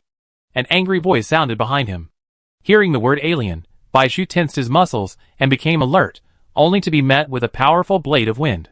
Chapter 233. Realizing the attack from behind was directed at them, Bai Shu immediately turned to dodge. However, he misjudged his own strength, and his still weak legs lurched forward uncontrollably, sending Bai Shu plummeting to the ground. What kind of noob? Pretending? The man muttered in confusion, but his voice was loud. Bai Shu, eh? A blade of wind brushed overhead, and before he could even pull himself back up, vines spread to his arms and legs, binding him tightly with unskillful force. Bai Shu fell flat on the ground, unable to move. Nightales, who had been lazily resting, had a stern look on his face. He took a few steps forward to block Bai Shu's path, his 9 tails twitching restlessly, his eyes filled with animalistic ferocity. Ninetales had never seen anyone start a fight without a word, and even attack Xiaobai by surprise. He's courting death. The ginseng slipped free and climbed onto the man's shoulder, as if finding support. It straightened its back, its roots pointed at Ko. It's him that wants to eat me. For once, Ko and Cuba united, their eyes filled with murderous intent. The man on the other side didn't hesitate, lashing out with a sharp blade of wind at Ko. Ko, come back. At the crucial moment, Baishu forcibly called Ko back. He saw the man's face clearly. He was probably in his 20s, his skin tanned to a tan. He was tall and strong, with an imposing aura, rivaling even the coaches at the youth training camp. They were so wounded and weak now that it seemed like this wasn't the time for a forceful attack. More importantly, the black military uniform he wore made it very likely he was from a certain district's border troops. If they could talk things over. Damn it, human! Let me out, so I can have a proper fight with him. Ko's mind was racing with anxiety, not even realizing he changed his address. When had it, the mighty dragon god of war, ever retreated without a fight? And against a mere human? 10,000 years ago, it wouldn't have been able to fill its teeth with one bite. Be good? Baishu must have stopped it from rushing out. There must have been some misunderstanding. Letting Kui act rashly might have escalated the situation. You're a border soldier, right? I think you misunderstood. Before he could finish his words, a vine was stuffed into his mouth and then twisted around the back of his head, leaving him with no chance of escape. Don't try to trick me. Call it a day. The man gave a command, and Baishu, tied up like a dumpling, was lifted up with one hand like a chicken. How could someone be so reckless? Baishu experienced the feeling of helplessness that comes with being a scholar confronted by a soldier. Let's see what this man is up to. Roar.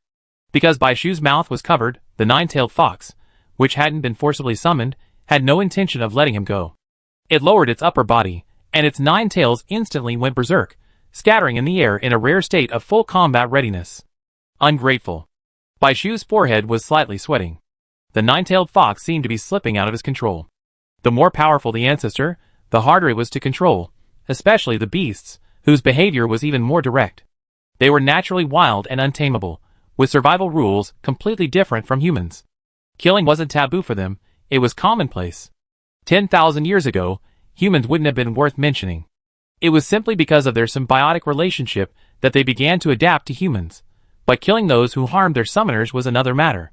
He didn't care about any alien human, he only knew that the creature before him was unstoppable, and the one who had been injured was the one it had saved after swimming in cold water for 3 days, slowly warming up with its mouth. The 9-tailed king's true fury was enough to send the surrounding small animals into a panic. The little ginseng panicked and vanished in a flash. Watching the 9-tailed king's sudden growth, Yuan he swallowed hard, leaving Baishu behind and drawing his sword to fight.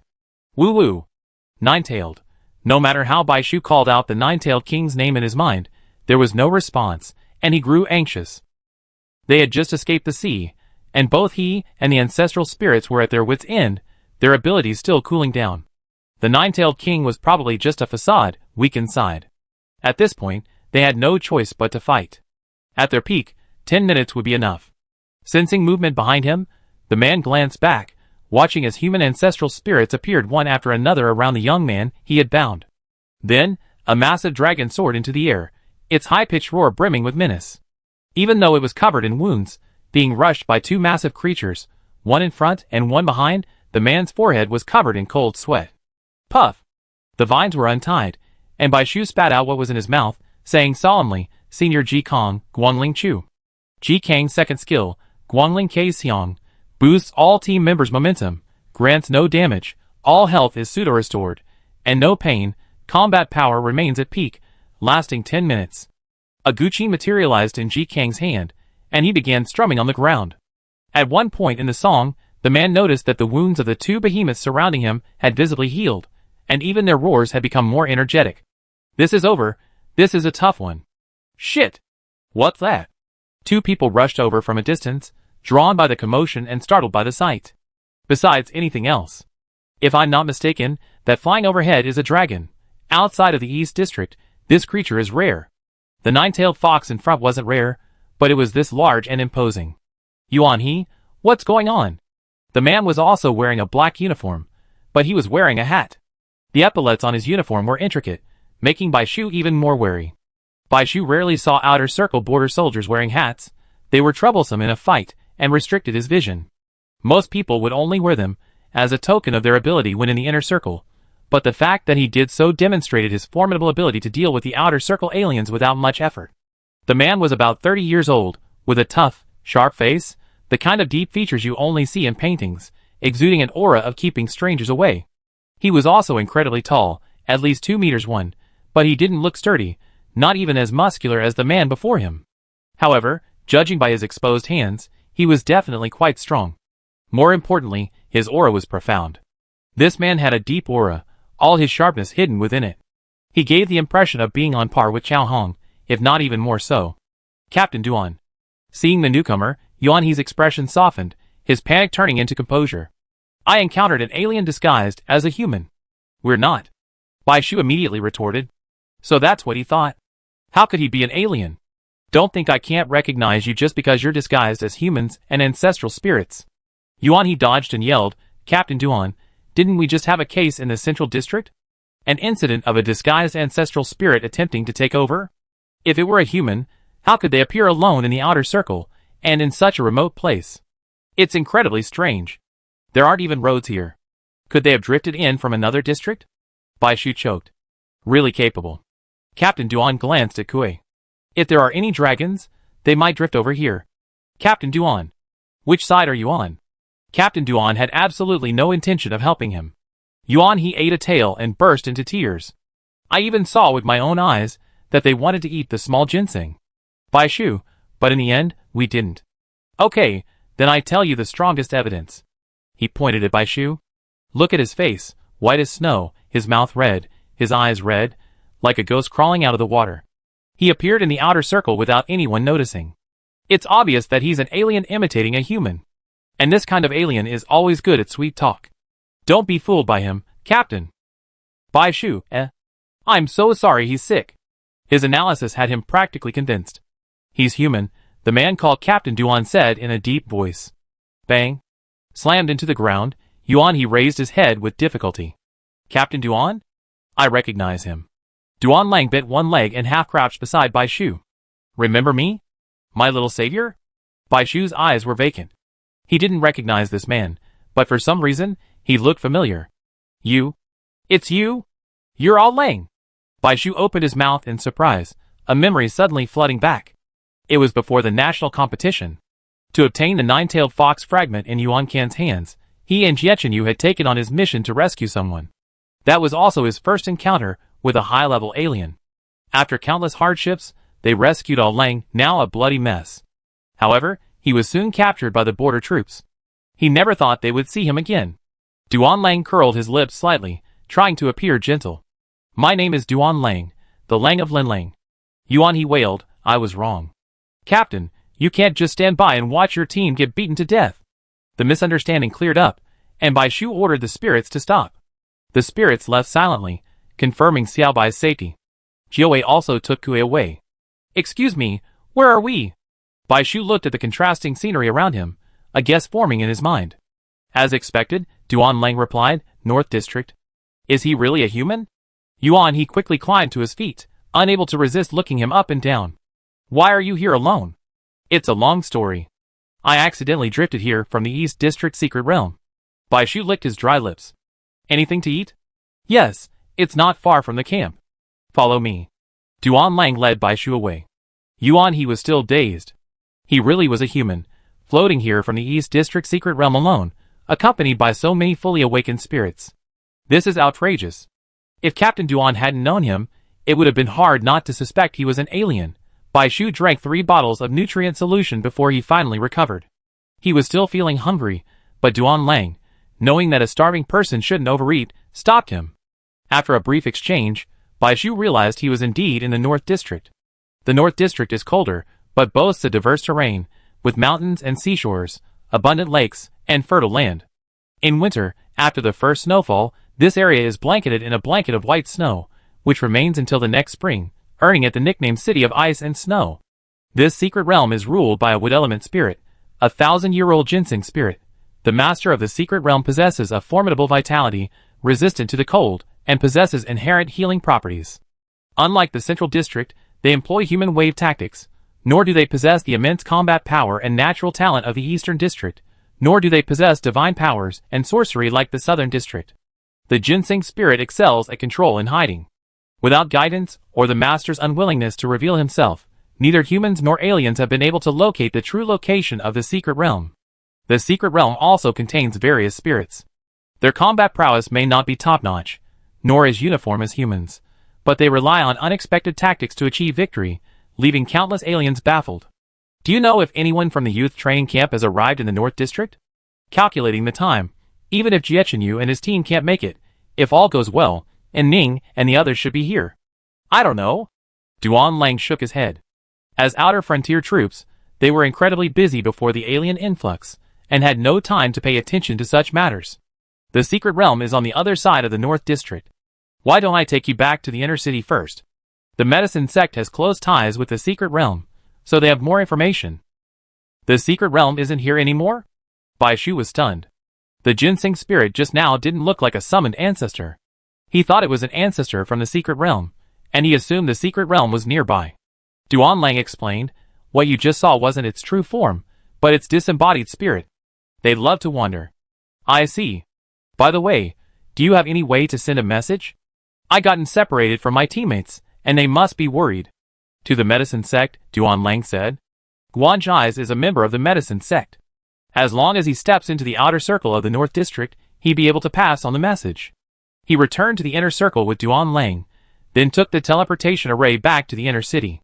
Watching the people on the streets smile calmly yet heartily, Bai Shu felt as if he were in another world. In winter, the streets are always blanketed in snow, the accumulated snow cleared to create a narrow path. Everyone wore thick fur coats, some even made from tanned exotic furs, and they marched in formation, Bai Shu watching intently. So tall. The people of the North District, sculpted from ice and snow, were among the tallest in the 5 districts. Bai Shu, clearly below average, blended in with the crowd like a child whose fur hadn't fully grown. Even the food was a size larger. Seeing Bai Shu's eager eyes, Duan Lang bought him a fist-sized glutinous rice ball and a meat bun. Crispy on the outside and tender on the inside, the soft and glutinous rice ball, and the juicy and fragrant meat bun were a true comfort to both body and soul. Bai Shu, holding 2 pieces of food as big as his face, followed Duan Lang and knocked on the door of the medicine sect. The medicine sect, built to resemble an ancient courtyard, was the largest sect in the North District, situated on the edge of the city. Its red walls and gray tiles were a fortified wall in everyone's mind. After knocking on the door, a man poked his head through the crack. Who's there? So late. Seeing Duan Lang, he was overjoyed and hurriedly opened the door. All Lang? Long time no see. Are you back from your mission? Then, seeing the child eating with relish behind Duan Lang, a pretty little boy barely taller than All Lang's chest, he was surprised at first, then gave him a mischievous thumbs up. It's been so long. I didn't expect your child to be this big. 12 or 13, right? And you're still hiding him from me. Are you here to ask for medicine for him? Ahem, ah. The half-eaten glutinous rice ball fell out of his hand, and Bai Shu opened his mouth, stunned. Chapter 234. Huh? Quickly picking up the glutinous rice ball, Bai Shu blew away the invisible dust twice. Inhaling the unique sweet aroma of food, he felt a little better. He's not. He was halfway through his explanation when his sleeve was tugged. Duan Lang looked down at Bai Shu, whose face was sullen. He shook his head slightly at him. Don't explain. Isn't that just another form of embarrassment? That's fine. Don't underestimate a boy's pride. No one could know the devastation hidden beneath the expressionless mask. Duan Lang understood a little, smiled, and took Bai Shu's hand like a kind father as they walked inside. Yes, we need to prepare some for him. He didn't leave immediately, but asked, do you know if anyone from the youth training camp has been here recently? Youth training camp? The uncle pondered for 2 seconds. A group arrived 7 or 8 days ago, and left early yesterday morning. As for the people who came in the past few days, no, just that one group. Gone? All gone. Bai Shu pondered. If they had arrived 7 or 8 days ago, they should have stopped in the central secret realm, and then come directly to the North District. And Ning and the others should have been in that group, but, knowing he and Jiechenyu would be coming, they probably wouldn't have left. I don't know about that, but I think they all left. There were only about 10 of them. How could they have split up again? I was wondering why so few people came to the North District this year. He had been guarding the gates of the medicine sect for at least 10 years. He wasn't a summoner, just an ordinary person. Fortunately, his martial arts skills kept him unafraid of approaching the city walls. According to past practice, the North District is the second choice for the youth training camp, and the number of people arriving every year is about 60 to 70 people, and the first batch has at least 20 to 30 people. Besides the secret realm, the rush to the medicine sect for medicine is also a major reason why so many people flock there. Duan Lang was a little worried. What are you going to do? Bai Shu shook his head and continued, does one have to go through the medicine sect to enter the East District secret realm? I mean, does the medicine sect know everyone who comes to the East District secret realm? That? Unless there are unexpected events. The East District secret realm is located deep in the mountains, with complex terrain. To protect against alien species, numerous traps have been set up outside. Without a knowledgeable guide, finding it would be a daunting task, time and effort, and the result would be more than worth it. But the medicine sect is different. Its main members are those with exceptional healing talents, or those who can summon relevant spirits, as well as a small number of ordinary people with extensive medical knowledge. The medicines they develop are renowned throughout the 5 districts. In an era when healers are scarce, their medicines are priceless. Of course, beyond the pharmacists themselves, the medicine sect's reputation is also due to its unique raw materials. The spirit secret realm is a wood-based area, and the surrounding vegetation is imbued with spiritual energy, remaining evergreen year-round. Its medicinal properties are also exceptional. This was a natural benefit of the secret realm. The medicine sect's members frequently ventured into the mountains to collect herbs, and over time, their relationship with the secret realm became close. Visitors of the spirit secret realm would even venture further afield to seek medicine from the medicine sect, and the medicine sect could guide them to the secret realm's entrance more quickly. Over time, this became a common practice. But to say that the medicine sect was the only way to enter the secret realm would be an exaggeration. Bai Shu thought for a moment, and made a decision. He said to Duan Lang, I plan to enter the secret realm as soon as possible. No matter what, the most urgent priority was to deliver the dragon scale to the master of the secret realm. Otherwise, he would never be able to rest easy, especially since he was alone and weak. Who knew an unexpected event might strike at that moment? I'd just like to ask the medicine sect to send a message to the next group of youth camp members when they arrive, saying Bai Shu is safe. Calculating the time, Jie Chenyu and the others should be arriving soon. He needed to report his safety as soon as possible to avoid worrying them. Okay, I pass it on, and keep an eye on it. Duan Lang planned to submit his transfer request today and move his mission location closer to the secret realm. While he might not be able to provide much assistance, he could at least help Bai Shu part way. The medicine sect was vast, but Duan Lang was clearly familiar with it. He led them through winding paths, past various meticulously maintained flower and plant houses, finally stopping at a gate. Along the way, Bai Shu encountered many people, most of them teenagers. He finally understood why he was mistaken for 12 or 13. In this strange place, the North District, from the first person he encountered upon climbing ashore until now, there hadn't been a single person under 1.8 meters tall. Some even looked childish.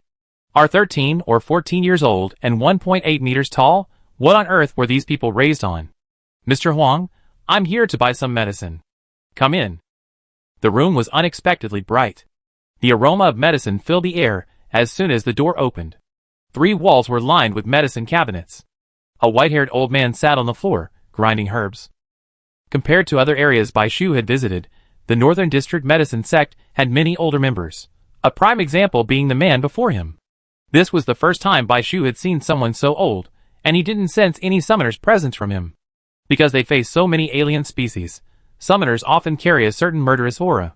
Even healers carry a chilling aura, not often seen on ordinary people. However, this man exuded a remarkably peaceful aura. He moved slowly, grinding herbs while closing his eyes, and enjoying the warmth of the sun. Help me check on him. Duan Lang pushed Bai Shu forward. The child was indeed incredibly thin. The moment he saw him, he wanted to take him to the medicine sect. Duan Lang hadn't really thought he'd survive, but after waking up, Yuan Kan informed him that his savior had passed away. Duan Lang desperately wanted to see his rescuer. He couldn't help but wonder if he met this person earlier, so many of his brothers wouldn't have died. Unfortunately, he had a mission to complete at the time, so it wasn't advisable to stay any longer. Though they didn't meet, he caught a glimpse of him from afar on the way back, and later silently watched him and his team advance to the national finals. The moment they won, he knew they would eventually meet. Also, Give me some medicine for external injuries, life-saving pills, and invigorating pills. And give me an extra portion. Old Huang finally opened his eyes and looked at him, rolling his eyes. No. Nothing at all. Do you think I'm an ox in the field or a donkey on the millstone? Get out. With that word, the piece vanished. Duan didn't move, and he didn't rush him. It was clear he wasn't truly angry. They had a good relationship. Facing Bai Shu, he transformed into the affable old man again, feeling his pulse. A cold has entered your system, little one, but it's not a big deal. I prescribe a fever-relieving remedy for you. It be gone in one night. He twitched his fingers on Bai Shu's wrist, frowning. Little one, your development is stunted. Although there were adjustments later on, TSK, they're too late to catch up. He opened his eyes and patted Bai Shu's hand. Don't take advantage of your youth and overuse your body. Excessive physical training, irregular sleep patterns, and excessive overthinking are all bad habits. He rummaged through a pile of bottles and jars, filled with colorful pills. Bai Shu watched him add a little here, a little there, repeating this process about 10 times. Then, he stirred the pills together. Here, take some every day. This is good stuff, very tonifying. He clenched his fist, grabbed a handful of pills, and held them up to Bai Shu. See? Just take this handful every day. Don't take more, and don't give them to normal people, or else. He chuckled a bit. Is this really going to work? Bai Shu had never seen such haphazard preparation of medicine. You kid, you're such a naive kid. I'm sorry. Old Huang choked, admitting his mistake quickly. Although Dong Feng and Ji Kong always checked his health, they couldn't cook without rice.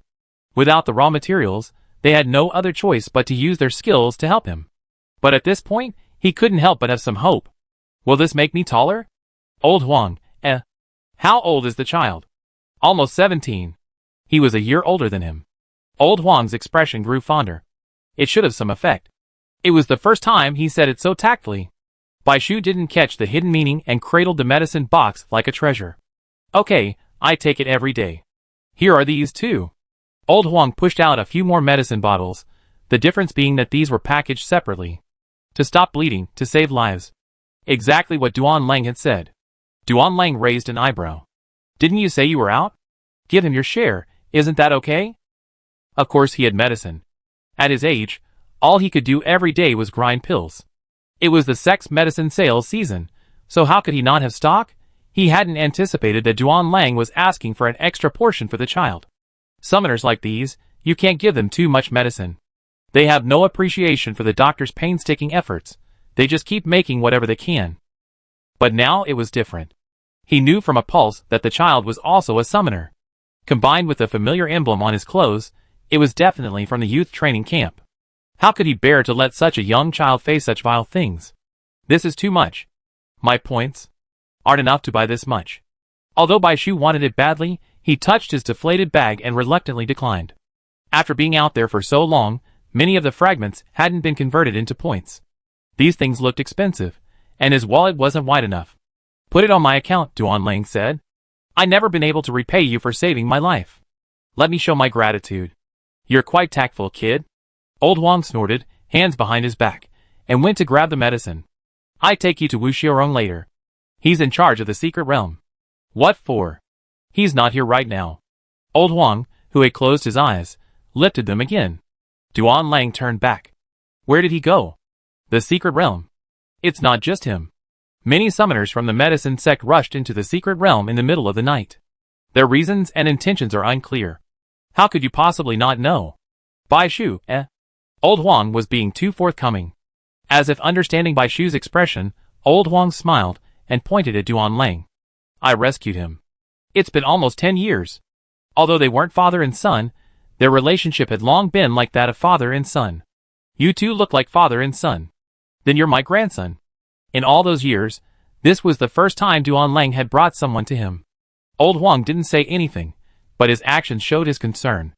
Bai Shu, Adding to the fact that, besides being tall, the people in the North District are also adept at making up stories out of genuine feelings. Bai Shu was left at a loss for words. If you want to enter the secret realm, you have to wait until they return. Old Huang continued grinding the medicine. When will they return? I don't know. Duan, overwhelmed with work, assigned Bai Shu to a guest room next to Old Huang's pharmacy and hurried away. With the alien wave approaching, he couldn't afford to be away from his post for long. Bai Shu sat alone on the large bed, feeling unusually restless. He touched his waist. The 3 dragon scales were still in his hands. And then, there was Jie Chenyu, everyone. Everything that had happened flashed before his eyes, like a kaleidoscope. Bai Shu felt something was amiss. The uncle at the door said the youth training camp had left yesterday, but old Huang also said that members of the medicine sect had entered the secret realm overnight. Could the two be connected? What major event had occurred in the secret realm? Why hadn't Ning and the others arrived yet? Don't worry. Dong Feng appeared and comforted him. I sense the fragment of my token is nearby. Bai Shu's eyes lit up. Great. The fragment must be in the medicine sect. I ask old Huang tomorrow if there's some kind of exhibition hall in the medicine sect. Maybe it's there. Thinking of old Huang's words, Bai Shu suppressed his wandering thoughts and prepared to sleep when suddenly, the door was kicked open. A young man at the head stormed in, his momentum threatening. He called out to his attendants, "Come on, restrain him." Bai Shu immediately jumped up, staring warily at the intruder. Is this how the medicine sect treats guests? What guests? They're clearly thieves working together from within. And Ning and the others stole valuable items from my secret realm and are now wanted. How dare you say you're not in cahoots with them? Chapter 235. The visitor's words were absurd, but at that moment, Bai Shu wasn't surprised. His heart finally settled. It felt like a knife had been hanging in the air, finally coming down. Although he would be hurt, at least he knew where it came from. When he entered the North District, he had stepped into a trap set by others. And he had no choice but to enter it himself. No need to use force. I won't leave. Bai Shu looked at the leading man. He was young, around 20 years old, with a handsome appearance, but his eyes were now blazing with anger. He stepped forward and tried to calm him down. If you investigate, you know I just arrived from the Mermaid Dragon secret realm today, and then Duan Lang sent me to the medicine sect. There must be some misunderstanding. He didn't rush to argue that Ning and the others couldn't possibly be thieves. He calmly cleared himself of suspicion. He didn't know the situation yet, so there was no need to create enemies. The man remained silent, but the people behind him started to jeer. How hilarious. Wu Xiong, he can't even lie. He came all alone from the Mermaid Dragon secret realm? Who would believe that? Yes. I think he's just the thieves outside contact, trying to lure us away. Wu Xiong won't be fooled. Bai Shu cast a sharp glance at the group behind Wu Xiorong. There were about 10 people, about the same age as Wu Xiorong. The man who had spoken was hidden in the crowd, not conspicuous. From his perspective, he could only see half of his profile. His features were ordinary, so ordinary that they would go unnoticed in the crowd. Stop talking nonsense. Wu Xiorong pondered for a moment, raised his hand impatiently to silence the noisy voices behind him, and looked at Bai Shu, holding out his hand. Whether you are or not, let us search you and we find out. Wait. Bai Shu slapped his hand away. It would be fine under normal circumstances. He wouldn't mind taking a small loss to save trouble, but not now. He had valuables on him. The green jade pieces in the southern area, the golden tokens in the central area, the dragon scales in the eastern area. The fewer people who knew about these things, the better. Besides, the secret realm had just been robbed, and the medicine sect's leader hadn't appeared yet. He had a hunch that the medicine sect might not be safe. What? You were acting so well just now, but you revealed your true colors the moment I asked you to search your body? Seeing Bai Shu's refusal, Wu Xiorong's attitude immediately hardened. I don't trust you. Bai Shu rudely pushed him away, putting some distance between them. Something was lost in your North District, and you're saying it was my team member who stole it. There's no proof, no physical evidence, and you're just relying on your words? Can I also say it was you who stole it? You? Who said there's no evidence? You tell me. Bai Shu raised his chin, his eyes gleaming. Even standing on someone else's turf, surrounded by people, he held his composure. Wu Xiorong choked. Why did he feel like he was being intimidated by this little brat? The day before the items were lost, and Ning and his group happened to enter the secret realm. That night, the spirits saw them sneaking around outside. The next morning, they had planned to wait a few more days inside, but suddenly disappeared without a word. Isn't that a guilty conscience? So you didn't witness the theft, right? Of course not. Otherwise, how could they have pulled it off? But how could such a coincidence happen? They're the biggest suspects. Bai Shu couldn't refute this. From what he wrote, it was clear. Bai Shu pondered. Okay, I search you, but let the others leave. You stay. I don't like being watched by so many people. Brother Wu, we're not leaving. Be careful not to fall into his trap. Yeah, why are we wasting so much time with him? Check him first. If it's not him, we can just compensate him later. People outside our medicine sect would be eager to get their medicine. That person is fanning the flames. The first time might have been unintentional, but the second and third times are definitely taking it too far. Shut up. Get out. Wu Xiaorong was firm, but ignored them. I know this isn't fair to you. If you're innocent, I apologize. Any compensation I can muster is enough. He was sweating profusely, indicating genuine anxiety. Bai Shu raised his eyes, refusing to let him approach. But I don't think you all believe me now. Take me into the secret realm, and let the Lord of the secret realm search it himself. Are you kidding me? Wu Xiaorong said angrily. Don't refuse a toast. Who are you? You're howling in the middle of the night, disturbing my sleep. Old Huang stretched, pushed through the crowd, and entered through the door. Wu Xiaorong retracted his fist and bowed to the old man, Old Huang. Judging from the crowd, Old Huang held a high position. Old Huang. Bai Shu breathed a sigh of relief, took a few steps forward, and subtly positioned himself in front of the old man. You little brat, why are you bothering my beloved grandson so late at night? He's just recovered from a serious illness and needs to rest. We can talk about anything after dawn. Old Huang gently shook Bai Shu's hand and patted it, his affectionate gesture clearly signaling his support. At his age, he's seen countless people, and the moment he took one look at Bai Shu, he knew he was no sly, cunning fellow. Furthermore, since he was Duanlang's savior, there was no doubt about that. Wu Xiaorong's eyes widened. Mr. Huang Yu, where did your grandson come from? How could you help an outsider? I heard everything that happened just now. You both insist on your own opinions, and neither can convince the other. But since he dared to confront the ancestor in front of the spirit, why did you stop him? Mr. Huang asked impatiently, where are your uncles? Why did they let a little one of you decide the case? The aliens in the North District have been harassing us frequently lately, and many summoners have been injured. They'd gone to reinforce them. It was clear that Wu Xiaorong wasn't used to using his master's power. Huang Lao's words wavered the man who had been interested. Alright, you and I will enter the secret realm right now, and you must take this with you. 2 chains appeared in his hands. This is my innate transformation.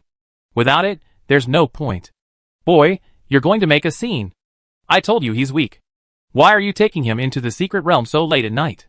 Are you trying to save your life? With so many of you, are you afraid the sick kid will escape? And take back that broken chain of yours, he's not a prisoner. Huang Lao complained. Wu Xiaorong said helplessly, Huang Lao, I just went to the secret realm last night. I know the danger. As for the chains, they couldn't be removed either. He was really afraid that with so many of them, Bai Shu would escape. He watched every single one of the national competitions without missing a beat. This man was intelligent, skilled, and possessed both a strong innate and ancestral spirit. Wu Xiaorong witnessed how Bai Chuan defeated Song Yu, defeating his idolized elder brother, and becoming the champion team. This man was the core of all this. Lost property is a serious matter, and no room for error. It's okay, Mr. Huang. Bai Shu obediently raised his hands this time, allowing Wu Xiaorong to handcuff and shackle him. He was constantly being asked to cooperate, but now, he was incredibly calm. Wu Xiaorong gritted his teeth and threatened, my destiny changes at will. Normally, it won't affect your movements, but if I spot you trying to escape, they tighten their grip. Don't try.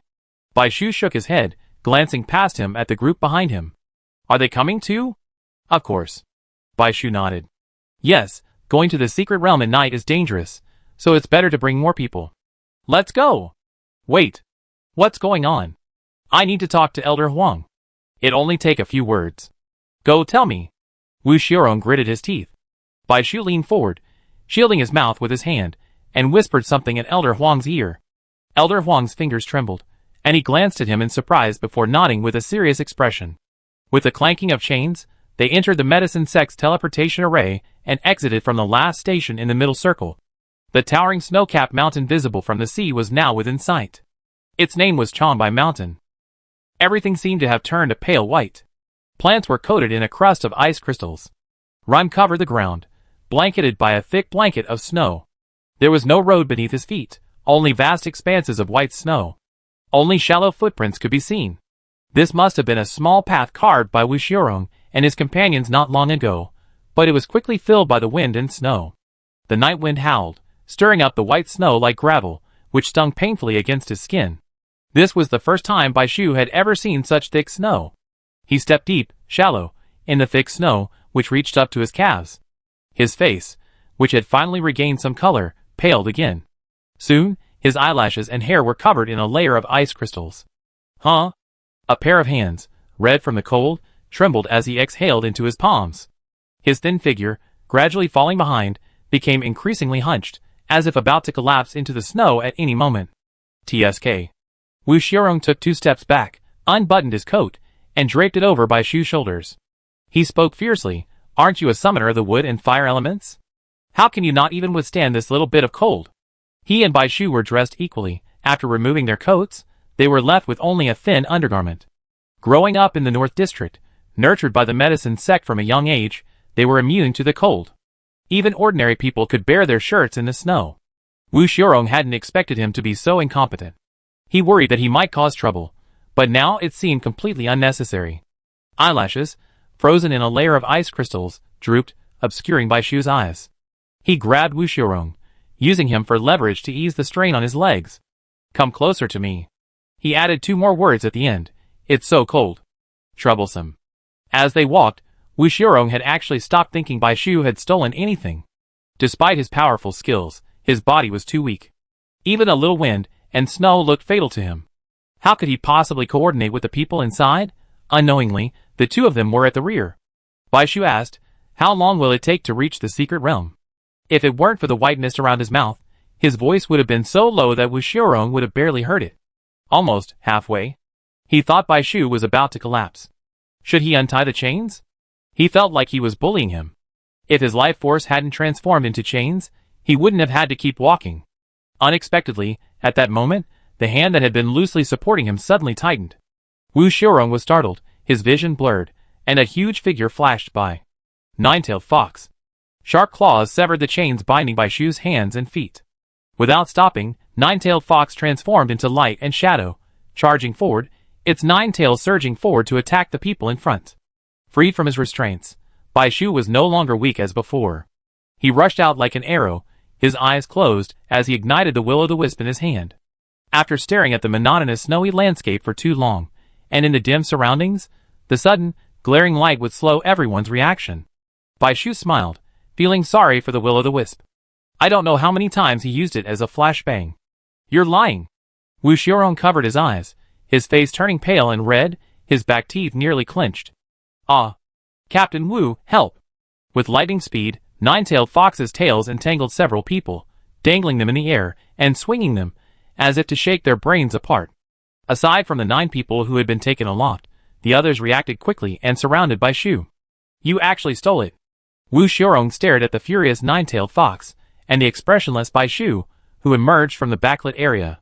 There was anger in his eyes, but more disappointment. Suspicion was one thing, but confirmation was another. Bai Shu, deep in the storm, paid no heed to the people watching him closely. Ji Kong, ultimate skill. Having survived even the outer circle alone, Bai Shu didn't feel threatened by his peers.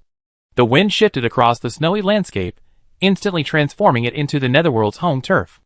Ji Kong, dressed in the elegant attire of the Wei and Jin dynasties, stepped out, the majestic silhouette of the Ghost Emperor behind him.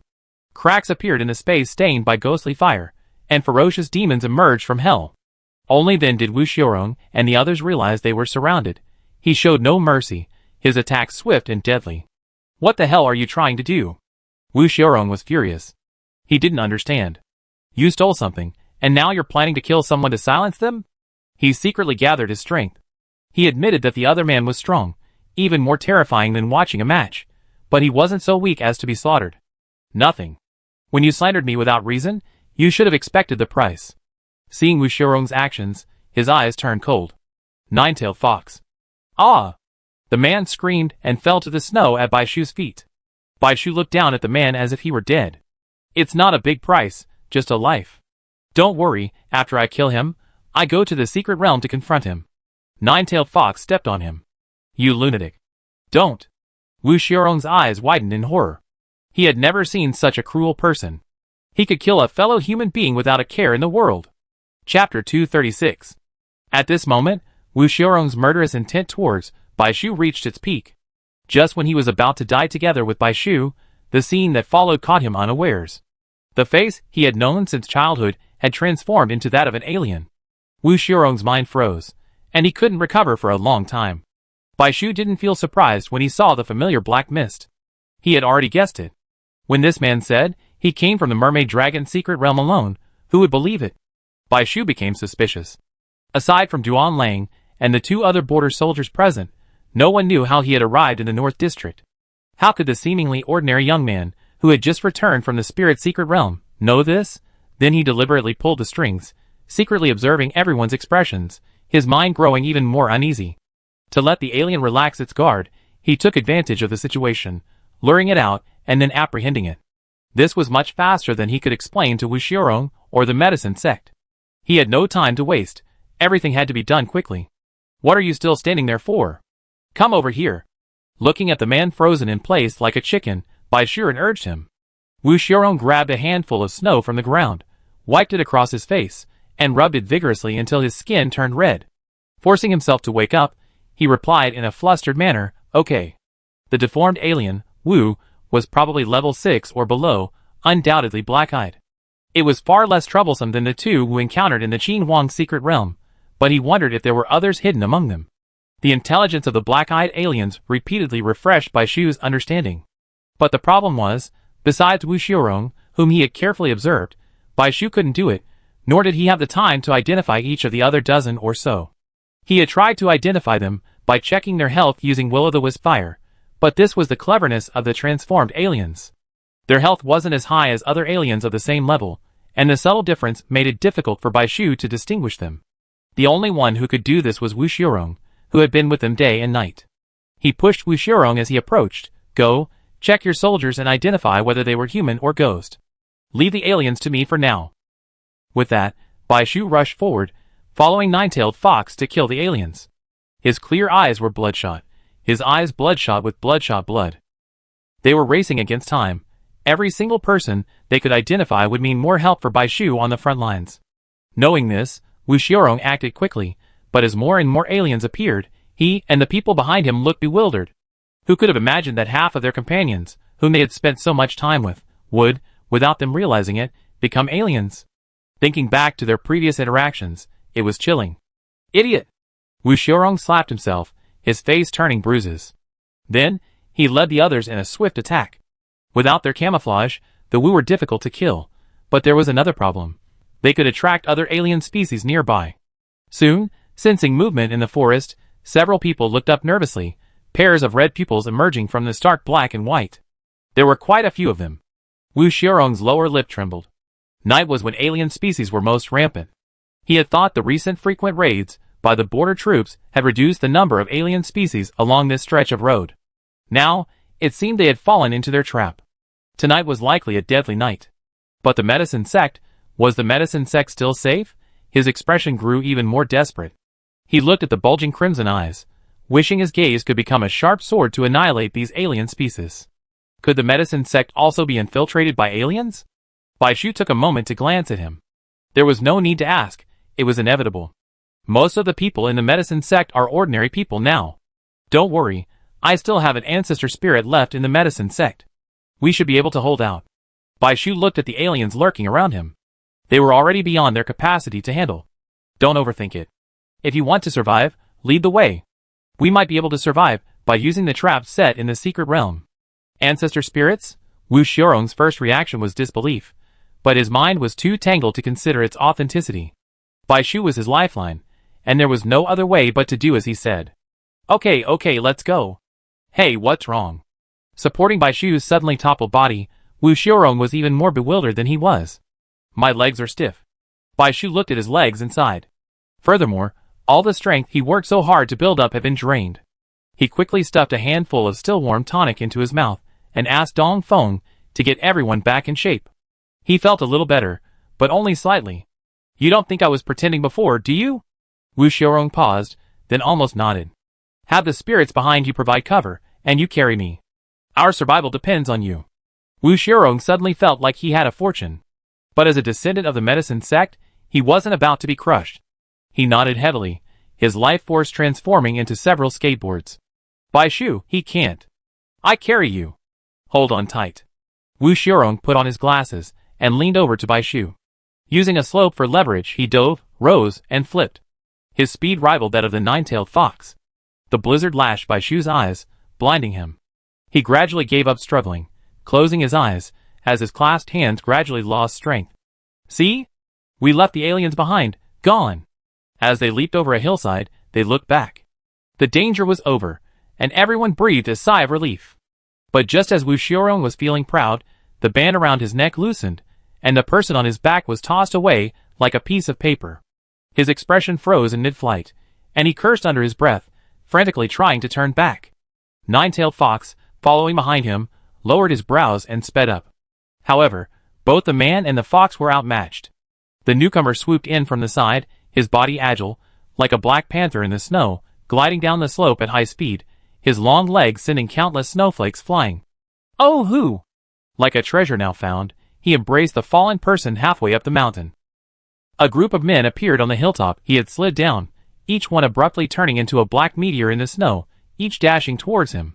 Tacit understanding, orderly, and impeccable. Wu Xiaorong wiped the snow from his glasses and looked over again. These shadowy figures were a dozen young men and women, all bearing the insignia of the youth training camp. Dismiss the team. There are 7 aliens in total. Eliminate them all. And Ning and Jiang Zheping landed smoothly. And Ning was dressed neatly in black, her sleeves tied tightly around her arms and legs. Her long, carefully maintained, silky hair was braided into a high ponytail, adding a touch of sharpness. Jiang Zheping was also dressed in the same attire. Several more ferocious scars were visible on his face and arms, but his spirit and energy were stronger and more reliable than before. Dismiss the team. The aliens have retreated.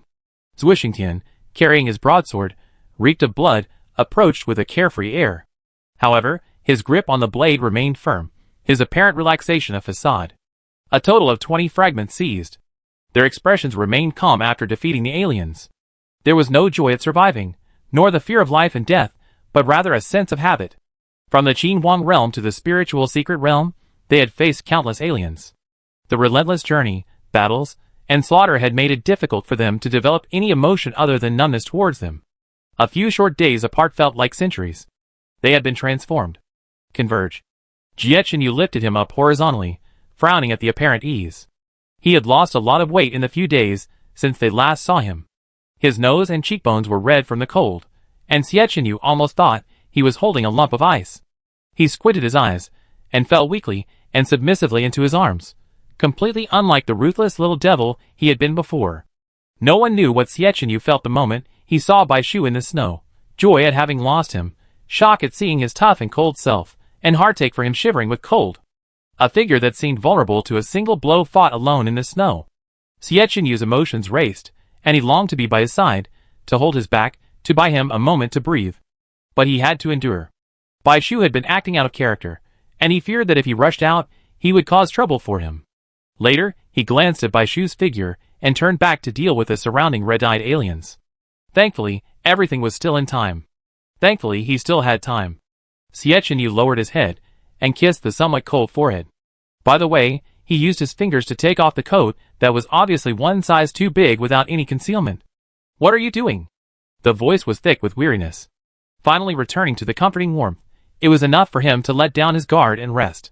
He rubbed against it like a rolling kitten, his narrowed eyes unable to bear the disturbance, and his right eye lazily opened slightly. Nothing, just a little smelly. Jie Chenyu smiled. Busybody. Bai Shu muttered, I'm so tired. Go on sleeping. I take care of everything. He took the boy's hand and brought it to his lips. The cold touch made Jie Chenyu reluctant to let go. He simply changed his position, placing one hand on Bai Shu's lower thigh, letting him lie facing him on his shoulder, and the other hand protecting the back of his head. His tall body completely blocked the wind and snow. Yeah, Bai Shu thought, this time he could really rest. Enter the secret realm. Jie Chenyu gave the order. Got it. Everyone in Baichuan's eyes sparkled. They hadn't seen Bai Shu in a long time, and they missed him terribly. But judging by the two's expressions, there was no room for them to intervene. They could only wait for Bai Shu to wake up. They suppressed their excitement, their movements becoming more and more skillful. Excuse me for the rest of the journey. Guanzhai pursed his lips, his expression solemn. He had expected the North District to be attacked by aliens, but he hadn't expected his own people to be exploited by them without even realizing it. He wondered what the situation was like within the medicine sect. He couldn't go to the secret realm with him. He glanced at Wu Xiaorong. Get them safely into the secret realm. I ask you about the rest later. With just one glance, Wu Xiaorong and the few others who had escaped death behind him shuddered. Yes. Guan Zhai's wasn't the oldest of their generation, but he was the most popular, the most talented, and the most hardworking. He was the very definition of perfection. Everyone who mentioned him said he had the gentlest personality, but only they, his brothers and sisters, who had been suppressed since childhood, knew that when he frowned, it was time for them to be afraid. When Bai Shu wakes up, thank him for me. Guan Zhai said to Jie Chenyu. He was the first to discover the alien species hidden in the medicine sect. I see. Half an hour ago, medicine sect. Please gather everyone you can. I suspect an alien species has infiltrated here. Don't be afraid. I leave a reliable spirit to help you. When old Huang heard this, he doubted for the first time that his hearing had improved with the passage of time. An alien species had infiltrated the medicine sect? How could that be possible? But the child's words were so certain that they didn't sound like a lie. At first, old Huang didn't move. He watched the frail figure being escorted away.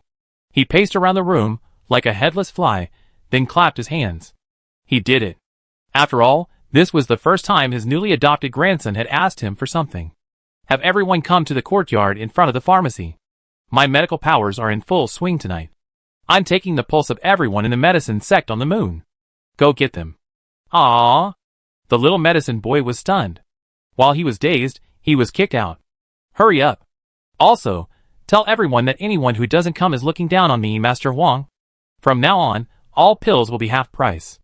Oh no, don't even think about buying a single one from me. Instantly, the medicine sect became bustling with activity. It was such a rare occasion that Master Huang suddenly wanted to see someone. It wasn't even late at night, so many people were still awake. Upon hearing this, they followed without a glance. A few who had gone to bed early couldn't sleep any longer when they heard Master Huang was going to stop giving them pills. They immediately jumped up, dressed, and left. What's going on? This was the most common question in the medicine sect. The courtyard was a sea of people. Just as old Huang was feeling his pulse until he could barely keep his eyes open, he suddenly opened his eyes. This man's pulse was strange, definitely not ordinary. Bai Shu hadn't expected old Huang to detect an alien species that even the ghost fire couldn't identify. As a result, the medicine sect fell into chaos sooner than he anticipated. Realizing their discovery, the alien species immediately revealed themselves. Be careful. The young man in front of him suddenly transformed into a hideous monster. Old Huang's sleepiness was instantly frightened away. Despite his medical skills, he was still an ordinary person who had never seen an alien species. He froze in place, unable to react except to roar out two words. Whose ancestor spirit was his grandson's, Kuei, who had swallowed Bai Shu's pink peach blossom and was resting in the corner, suddenly opened his eyes, moved, and flew out. Roar! Alien species? Alien species. Dragon? Dragon! Outside was in chaos. A massive dragon, shimmering with a dark green light, descended from the sky and ripped apart the alien species that was about to attack old Huang with one claw. An alien species that didn't even dare to reach the advanced level was nothing more than a slightly harder stone to Kuei, not to mention the deformed alien species, whose offense and defense were weak. Old Huang's eyes widened. Bai Shu had said he hadn't seen any of the ancestral spirits left behind, and he had already given up hope. Who could have imagined it was a dragon? That majestic and domineering appearance didn't resemble a child at all. He wanted to kowtow to it. Summoner, why don't you hurry up? Everyone else, calm down and let me take your pulse. Anyone who's okay, hide inside. Old Huang, recovering his composure, quickly said, those who know how to heal, don't rush in. Come with me. By the time Guan Zhai's and the other summoners from the medicine sect, drawn by the dragon's roar, hurried back, the situation had largely subsided. Kuei recognized Guan Zhai's at a glance, and quickly turned and flew over. I leave the rest to you. I go find Xiaobai. Guan Zhai's was startled. He had no idea when Bai Shu had taken in the dragon as his ancestor. His expression became strange for a moment, but he tried to maintain his composure. Okay. He wondered if he could still witness a spectacular human-dragon battle after finishing his business here and immediately returning to the secret realm. Chapter 237. A group of 3 marched out, forming a 3-team formation. Wu Xiaorong led the way. The thief who had been shouting was right before his eyes, but he no longer had the nerve to argue. He kept turning back, wanting to speak, but he hesitated. Finally, he sighed twice, lowered his head, and remained silent, looking like a dog drenched in water. And Ning was looked at strangely. What's wrong with him? Jiang Zhengping said he didn't know. Jie Qinyu held Bai Shu, creating a kind of inviolable barrier. And Ning didn't bother with the awkward expression of wanting to speak.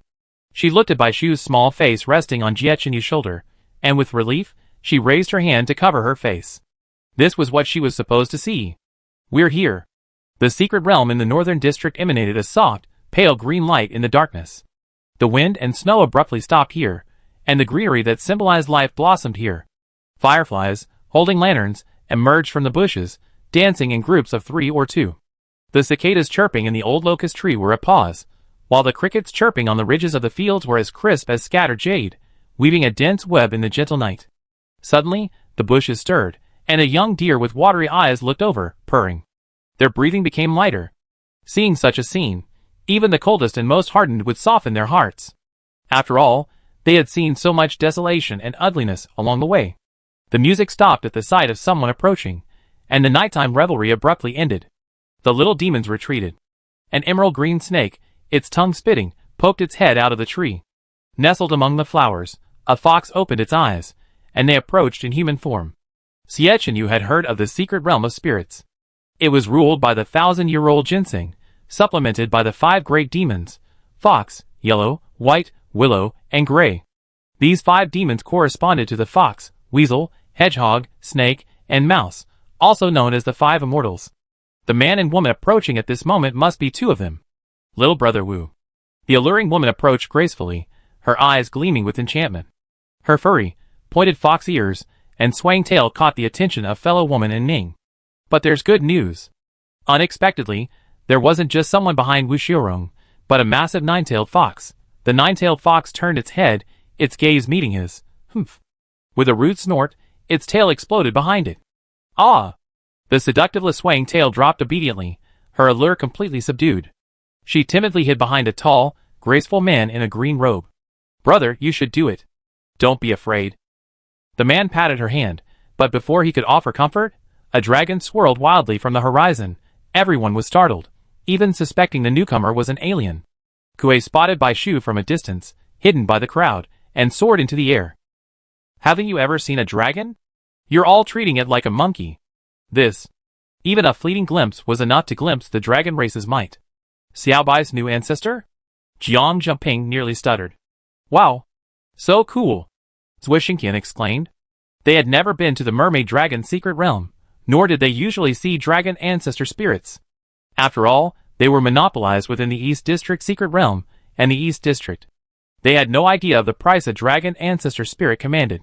Jie Qinyu's face suddenly dark as the bottom of a pot. He stared at the sleeping figure at his arms, tightening his grip around Bai Shu's thigh, veins radiating where no one could see. In the end, he said nothing. Hey, little brother Wu. Returning to calm, the 2 demons didn't forget they had more business to attend to. Come with us. An old woman in white, leaning on a cane, rushed over. Have you brought the person back? Have you found the item? Following her were 2 people. A surly-looking man with long curly hair, narrow eyes, and a narrow face, and a child in a black robe, its hood covering most of its face, leaving only the tip of its chin visible. These were the other 3 immortals. No. Wu Xiaorong shook his head. Did you really lose something? And Ning sighed. It must have been that Zhang Dong. Lu Xian looked over. But the spirits in the secret realm noticed you acting suspiciously the night before the item was lost, and you left without saying goodbye the next day.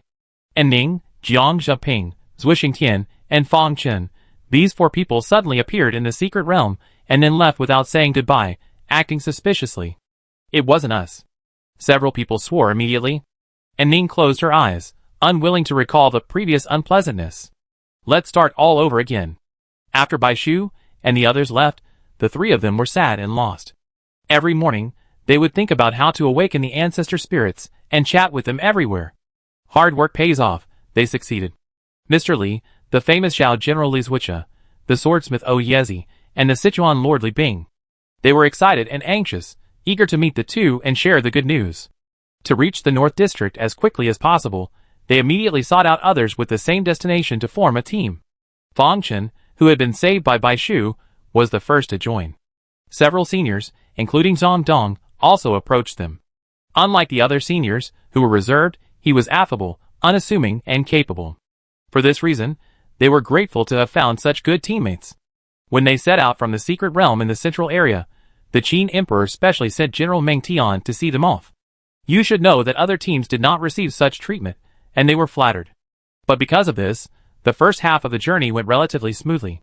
When they arrived in the North District, the number of aliens increased dramatically, but with the care of the seniors and the greatly increased strength of Ning and the others, it wasn't a problem. Until the eve of reaching the secret realm, they were surrounded by aliens in astonishing numbers. Severely exhausted, they barely found a secluded cave. Only the coach can break out and bring us reinforcements. As long as we hold on, we can survive. Zhang Dong grabbed his weapon and walked out of the cave. You two should take a break. We draw the fire. But you?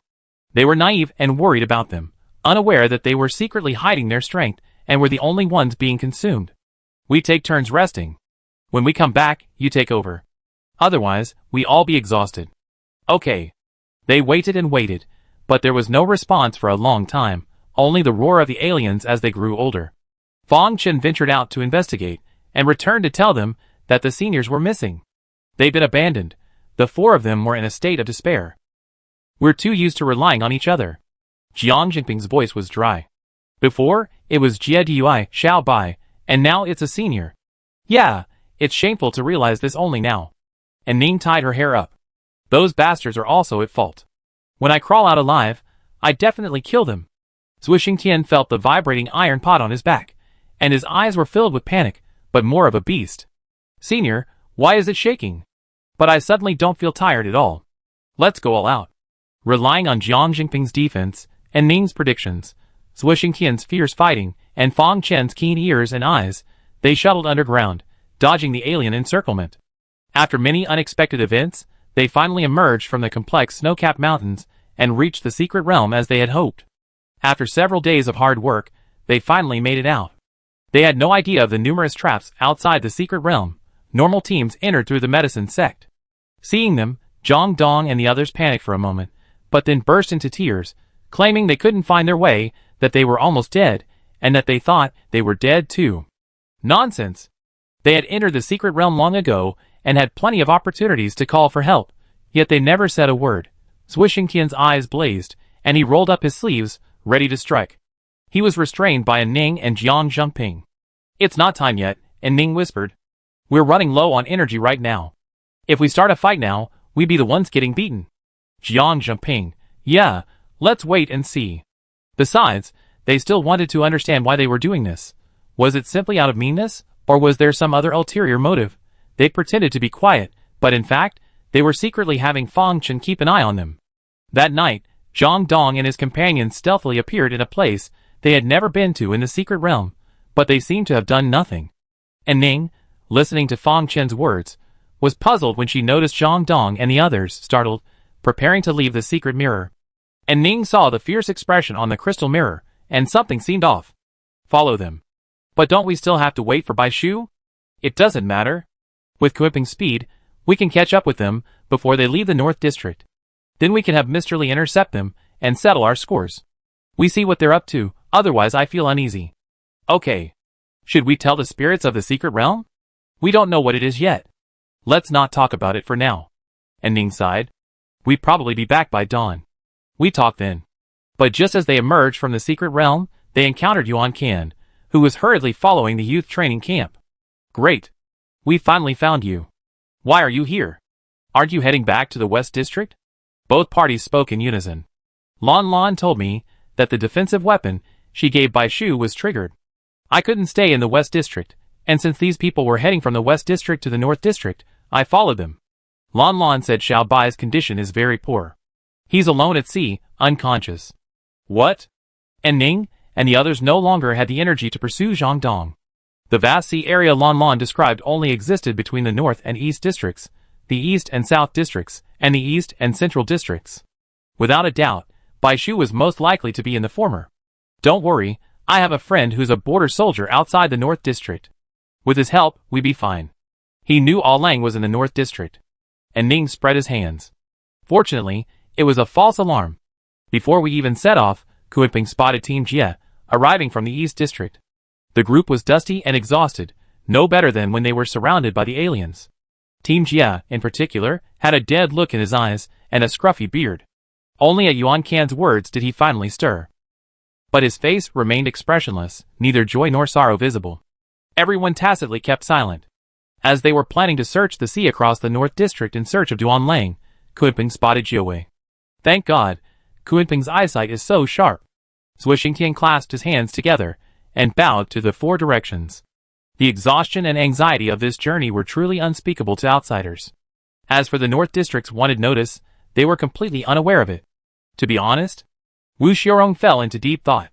Chasing Zhang Dong and the others now. It's difficult. And Ning said, a day's difference is too great to catch up. So something really was lost in the secret realm? What was it? Zhuixingtian couldn't imagine that something could be stolen from the secret realm. Based on his experience in the Qin Huang secret realm, he'd probably be beheaded right there, and then. The two spirits shook their heads. I don't know. That's what the secret realm master said. In reality, most of the secret realm spirits were a little confused. They had no idea what could have been stolen from their possessions. But judging by the secret realm master's panic, they knew the item was important. So where's the secret realm master? Here. A childish male voice echoed. Bai Shu hadn't known when a plump, white ginseng had appeared on his chest, its roots clinging to his collar. Jie Chenyu was in such a bad mood that he didn't even notice its appearance. He reached up and grabbed two of its leaves, about to throw them away. Don't. All five immortals stood up. This is the master of our secret realm. It was too late. The ginseng rolled on the ground, transforming into a boy of 12 or 13, a cluster of green auspicious patterns gleaming on his forehead. He faced Jie Chenyu, who was 3 feet taller than him, with no fear. His face exuded a mature air. He's in serious condition. If I hadn't treated him, there's no telling if his legs would be completely crippled. Jie Chenyu reached out and touched Bai Shu's neck, waist, abdomen, and calves. The temperatures had evened out, and his complexion had improved considerably. If that's the case, why isn't he waking up? He's awake. Truth hurts. He just hasn't opened his eyes. Chapter 238. As soon as the ginseng spirit finished speaking, Jie Chenyu immediately looked down, and Bai Shu closed his eyes even tighter. Trying to hide something only makes it more obvious, not a very clever move. He was so concerned that he didn't even notice the simplest gesture. Besides, he never expected Bai Shu to play along. Don't want to see him? Why? God knows he missed him so much he was practically going crazy, barely able to sleep at night, unable to close his eyes. He frowned imperceptibly. Could it really be related to that dragon? He suddenly stood up. You guys keep chatting. Excuse me. Without paying attention to the others' reactions, he walked away with such a swift pace that Ning didn't even have time to say anything else before he was already stalking out of the room. Bai Shu was a little flustered. He wasn't pretending. He just hadn't figured out how to face Jie Chenyu and wanted to buy time, but then his attention was drawn to their conversation. Upon entering the secret realm, he felt a warm energy envelop him. The master of the secret realm had already appeared, and he quickly regained consciousness. He listened to the exchanges between the two parties, but he was still groggy. Then, a pain in his buttocks brought him back to his spiritual sea, and he finally woke up. He had been startled awake. Even at such close proximity, even with his eyes closed, he could sense Jie Chenyu's suddenly cold presence. They had promised not to summon the dragons, and now he'd broken that promise. He was furious. Although he hadn't formed a bond, Bai Shu felt inexplicably terrified. Having never feared a mysterious person in his 2 lifetimes, for the first time, he chose to flee, closing his eyes in confusion. It was time to confront him.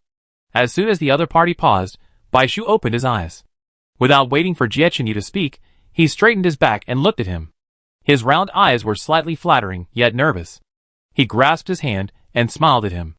Don't be angry. They say you shouldn't hit someone who smiles, so this should be the right thing to do.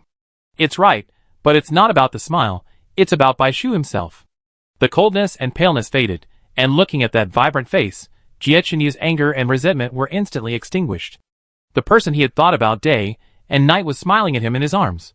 How could he be angry? Just not wanting to appear insignificant, he deliberately kept a straight face, stroked Bai Shu's hair, and gave a forced smile. How could I not be angry? I'm so angry I could almost combust. You little ungrateful bastard.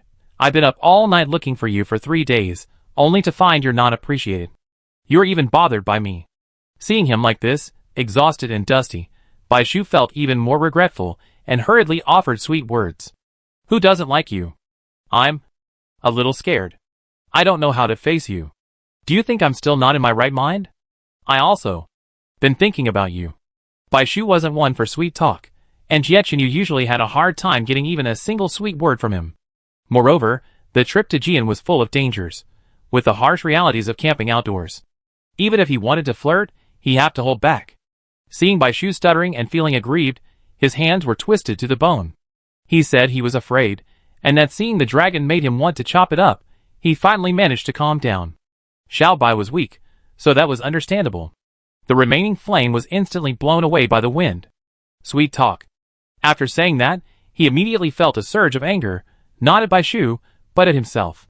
He hadn't even asked about the dragon, and he already lost his temper. With such a low self-esteem, if Bai Shu was truly seduced by something else, where would he go to cry? Determined to teach Bai Shu a lesson, he maintained a stern expression. Seeing that his expression, though stern, had softened slightly, Bai Shu quickly pointed out the most important point: we didn't form a bond. When I met Kue, he was already seriously injured. I saved him, and he then asked to become my ancestor. Xie Chenyu's expression brightened slightly. When did it happen? When you were invited away by the Dragon Clan. So it was then. Xie Chenyu snorted coldly. Though he was relieved that they didn't form a bond, he wasn't surprised. With Bai Shu's character, it was impossible for him to form a bond without his knowledge. But he still felt uneasy about the dragon becoming his ancestor. How could such a shameless and arrogant clan as the Dragon Clan mingle with outsiders for no reason? If that were so easy, they wouldn't have been confined to the East District for 100 years. It must have some scheme against Bai Shu.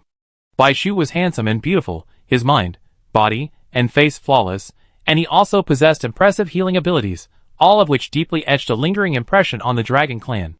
If this dragon had no designs on Bai Shu, that would be even worse. Without them, loyalty to Bai Shu would be inevitable. A powerful, uncontrolled ancestor wasn't necessarily a good thing. His brows, which had only just relaxed, furrowed again, and his fingers habitually tapped Bai Shu's back. Bai Shu, undergoing his first trial, was remarkably honest, looking at him obediently. I wanted to tell you, but then, because of the alien species, everything was too urgent, and I didn't have time to tell you. He recalled a past life where a man who went out to meet another woman or had lipstick marks, scents, or long hair on him would be confronted by his partner if discovered. Luckily, he hadn't reached that point, but it was almost there. A long time passed, and Xie Chenyu's brows remained furrowed. Bai Shu didn't want to continue the stalemate, nor did he want to make Xie Chenyu angry again. Not for himself, but for him. Looking at Xie Chenyu's face, his usual bright look was gone. His beard was unshaven, and his eyes were dark circles. He must have been awake for 3 days and 3 nights, as he said. Cool him down, he should go to bed. Please forgive me. Suppressing her shyness, she wrapped her arms around his neck, leaned forward, and gently pecked his dry, chapped lips, moistening them with her tongue, naturally. Bai Shu didn't realize how red it was from the tips of his ears to his neck. He had thought he'd seen so many explicit scenes in his past life that imitating them would be easy, but he hadn't expected it to be so embarrassing in practice. Xie Chenyu's eyes gradually focused. He was already feeling pent up. How could a young man at the prime of his life, 18 years old, with a lover, not want to miss something? But out of helplessness, he mostly spilled it on the alien. Even so, seeing him made him miss her, even when he was alone. Unable to bear it any longer, he coaxed Bai Shu into his arms, though he could only touch her. With his beloved in his arms, a potential rival might be able to sense it in his mind. The veins on his arms bulged as Bai Shu kissed him. He even dared to tease him with his tongue. He was courting death. His back was roughly pressed against the tree trunk behind him, with no escape route, and Bai Shu could only endure it. Even Jie Chenyu had rarely felt so oppressed. Bai Shu had thought the drunken encounter had been passionate enough, but now he realized that it had been a gentle restraint on his part. This time was more intense than ever before. He felt like he was being swallowed, from lips and nose to mouth and throat. Tears welled up in his eyes, his gaze widening, his chest heaving, his breathing heavy. He felt the world spinning, lost in thought, and suddenly thought he was near death.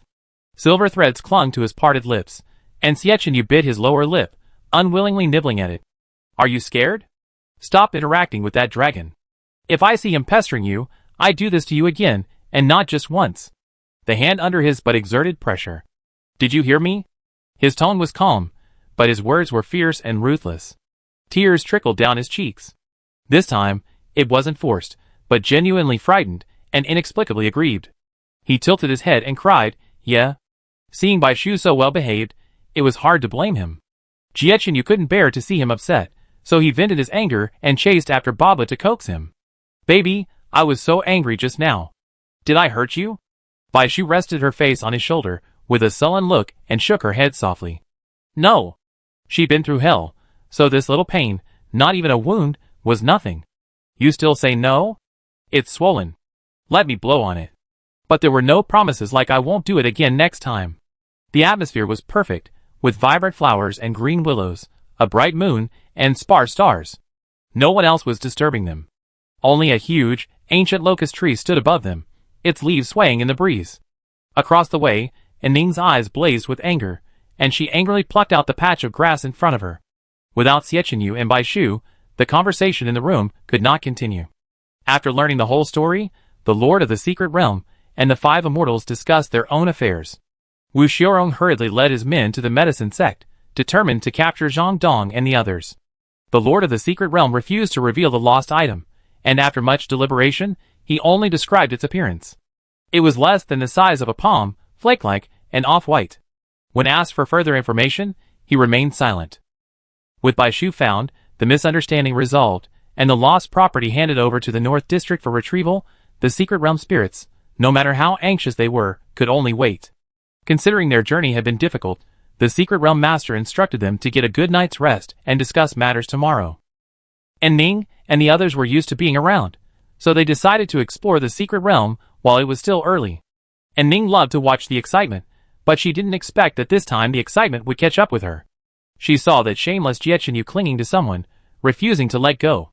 The light was dim, and Jiechenyu had shielded them tightly, so she could only make out 2 figures from a distance. One moment, he touched someone's back dishonestly, the next he leaned forward to talk, still looking the same dejected figure they had met before. The smaller figure just went along with the flow, clearly bullied and unable to fight back. Beast, despite Bai Shu's ease and ruthlessness in dealing with alien species, he always suffered when facing humans. He was too naive and soft-hearted, no match for Jiechenyu's cunning ways. He was always going to push his luck, and Ning could imagine how Bai Shu would be tricked and bullied by Jiechenyu in the future. While she was optimistic about the two of them, that didn't mean she would tolerate Bai Shu being taken advantage of without any explanation. But she was also afraid of Jiechenyu. When they reunited after a long time, they didn't dare to talk to him until they found Bai Shu. The guy hadn't seen her for a few days, and his aura had become even more powerful. He usually acted like a human being, but when it came to Bai Shu, he became extremely arrogant and unreasonable. Even if she spoke, he might not listen. She'd better find a private opportunity to talk to Bai Shu. What's wrong? Jiang Zhengping and Zui Xingtian saw her alone, looking worried for some reason, and stepped forward to pat her. And Ning, lost in thought, was startled and rolled her eyes at the sight of the 2 men. Nothing, you stinky men, you scared me to death. With 2 slaps on the back of their heads, and Ning stormed off. The 2 innocent men, caught in Ning's hail of bullets, dared not fight back, confused as to why, staring at each other. What's wrong? You were fine just now. Chapter 239. After a good night's sleep, the Grey Fairy quietly appeared at Bai Shu's residence, claiming that the Master of the Secret Realm wished to see him alone. This was exactly what Bai Shu had in mind. Having already handed over the dragon scale, he understood his concerns. Jiechenyu and Bai Shu were inseparable, and he ignored the word alone and followed closely. The Grey Fairy spoke little, and did not try to stop him. But before setting off, Bai Shu first met Lan Lan. She was clearly well-fed. She ran down to Bai Shu upon seeing him. Her expression was more lively and energetic than before, and her translucent hair was tied into a small braid, making her look even more charming. Xiao Bai? Are you okay? I was so worried about you. She threw herself into Bai Shu's arms. I'm fine now. Bai Shu picked him up and smiled, thanks to you for giving me that pearl. It protected me in the most crucial moment. He heard from Dong Feng that if the clam hadn't initially helped absorb a lot of his damage, given their depleted skills, he wouldn't have survived the next 3 days. The only way to heal him was to have the 9-tailed fox sever its tail. Bai Shu was overwhelmed with emotion upon learning this. He gently wiped the corners of Lan Lan's tearful eyes with the tip of his thumb. Thank you. Humph, you're welcome. If you don't get hurt a few more times, that's the greatest thank you I can give you. Lon Lon tilted her head uncomfortably, a look of pride on her face. Lon Lon is shy, that's just how she is. Yuan Ken was touched by Lon Lan's cute expression, even amused by the glare from the ancestral spirit. After a few more laughs and conversations, Yuan Ken said seriously, as long as you're safe, I'm relieved.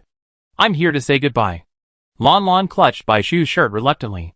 Why so fast? We already entered the secret realm, so there was no reason to leave like that. Yuan Ken smiled and waved his hand.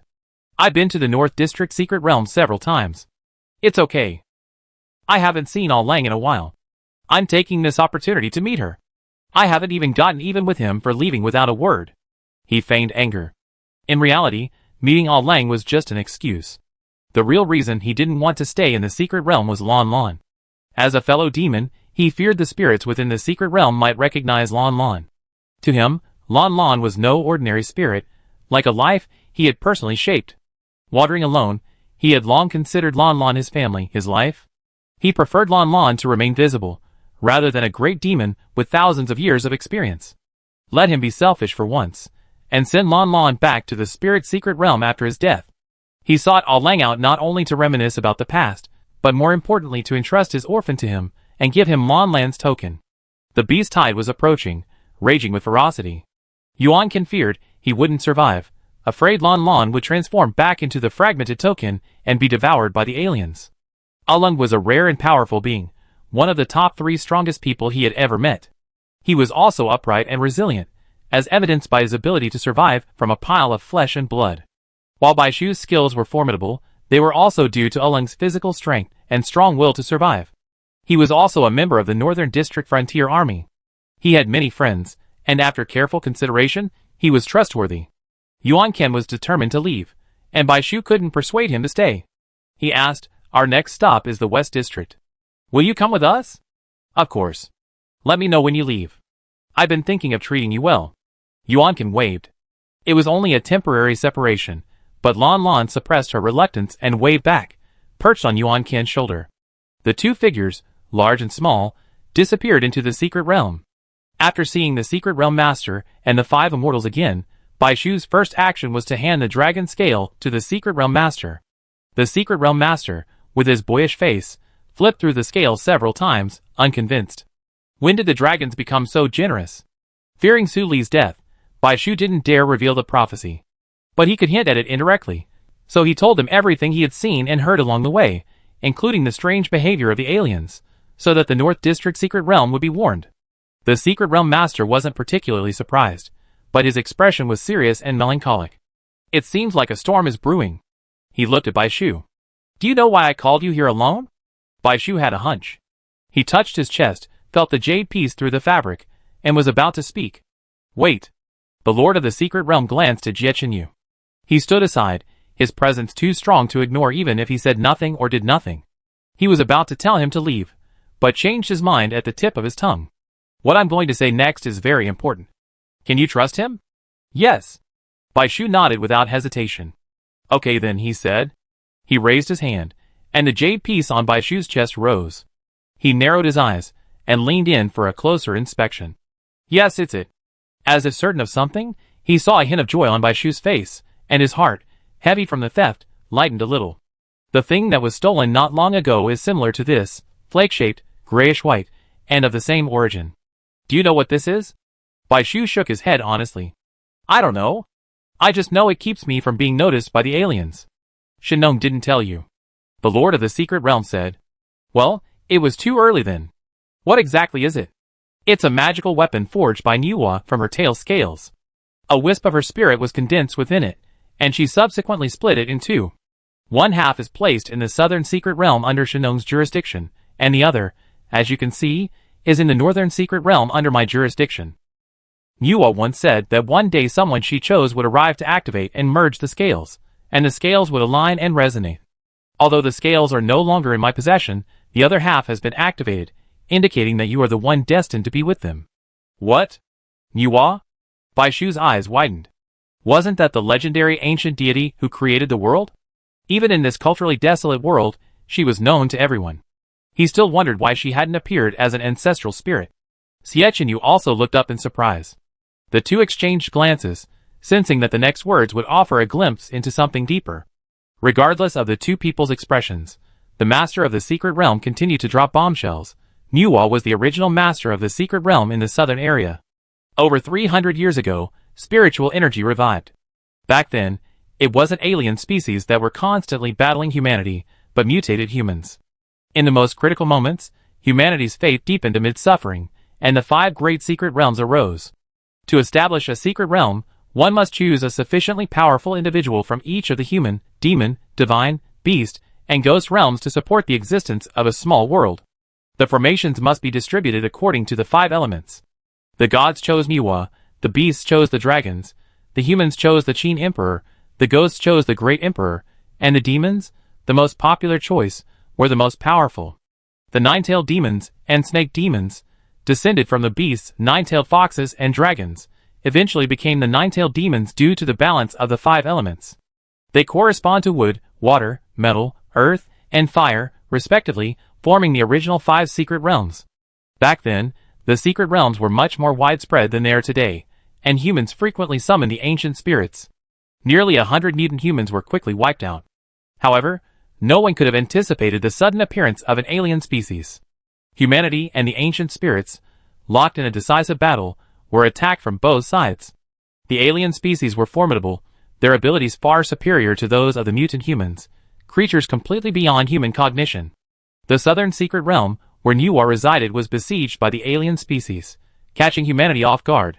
The 5 secret realms were also separated by vast distances, rendering them completely unable to assist one another. At this point, his mood grew increasingly depressed. I don't recall the exact events of that year. I only know that humanity suffered heavy casualties, the southern secret realm was breached, and the secret realm master, Nuwa, vanished, leaving behind only the snake scale token, which she split in 2 and handed over to the other secret realms. The 5 secret realms were reshuffled. To ensure the preservation of the spirit within the snake scales, the secret realm masters had to forego combat power and acquire a certain degree of healing ability. The southern district changed from the wood attribute to the fire attribute of Shinong, and the northern district changed from the fire attribute of the 9-tailed demon clan to the wood attribute with healing abilities, me. He was a ginseng nurtured by heaven and earth. After 100 years, his mind awakened, and after 1,000 years, he transformed into a demon. He possessed healing abilities, but lacked the offensive power to protect the secret realm. Fortunately, he had the 5 immortals to help him, and he used his own cultivation to feed back to the secret realm's ancestors and the humans outside. Over the next 100 years, he maintained the secret realm, but his cultivation slowly dwindled, and his body was repeatedly eroded. Otherwise, he wouldn't have remained a child. He feared he wouldn't be able to hold out for many more years. If the secret realm elected a new master, the secret realm's layout might shrink even further. At this very moment, the snake scales, which looked like ordinary stone and had been unknown to anyone except the 5 masters for 100 years, were stolen. The moment he learned the snake scales were lost, he expended 1,000 years of cultivation, creating a separate spirit to search for them outside the secret realm. The small ginseng Baishu encountered upon reaching the shore was a fragment of his spirit. However, his fragment's mind was shallow, and it didn't recognize the snake scales on Baishu's body. Fortunately, he waited while he could still hold on. He looked at Baishu. I thought the wait would last countless years, but it happened so quickly. So is Nuwa still there? She should be. The Lord of the Secret Realm looked south, with a melancholy expression. But even if she is, she's in the center of the outer circle, deep within the alien army, and the site of the former southern district. Xiechanyu's heart was in turmoil. He thought of the mysterious plan his parents had participated in. He had originally believed that humans, risking their lives and sacrificing countless elites, ventured deep beyond the outer circle to obtain intelligence on the alien species. Now, it seemed that wasn't entirely true. They also wanted to locate Nuwa. The moment they heard this news, both of them were shattered. I suspect the unusual nature of this alien uprising may be related to your activation of the Nuwa token. Of course, they've been preparing to make their move for a while now, the Lord of the Secret Realm said. The most urgent task is to obtain the remaining half of the snake's scale. We don't know if the scale thief is human or alien. If he's human, it's fine, but if he's alien, it's disastrous. Although the North District has sent people to hunt those individuals, I prefer you to go and retrieve them yourself to avoid any accidents. The ginseng spirit pondered for a moment. Gray Fairy, Follow him out of the secret realm. He's skilled at hiding and evading, and he can help you if you're trapped among an alien group.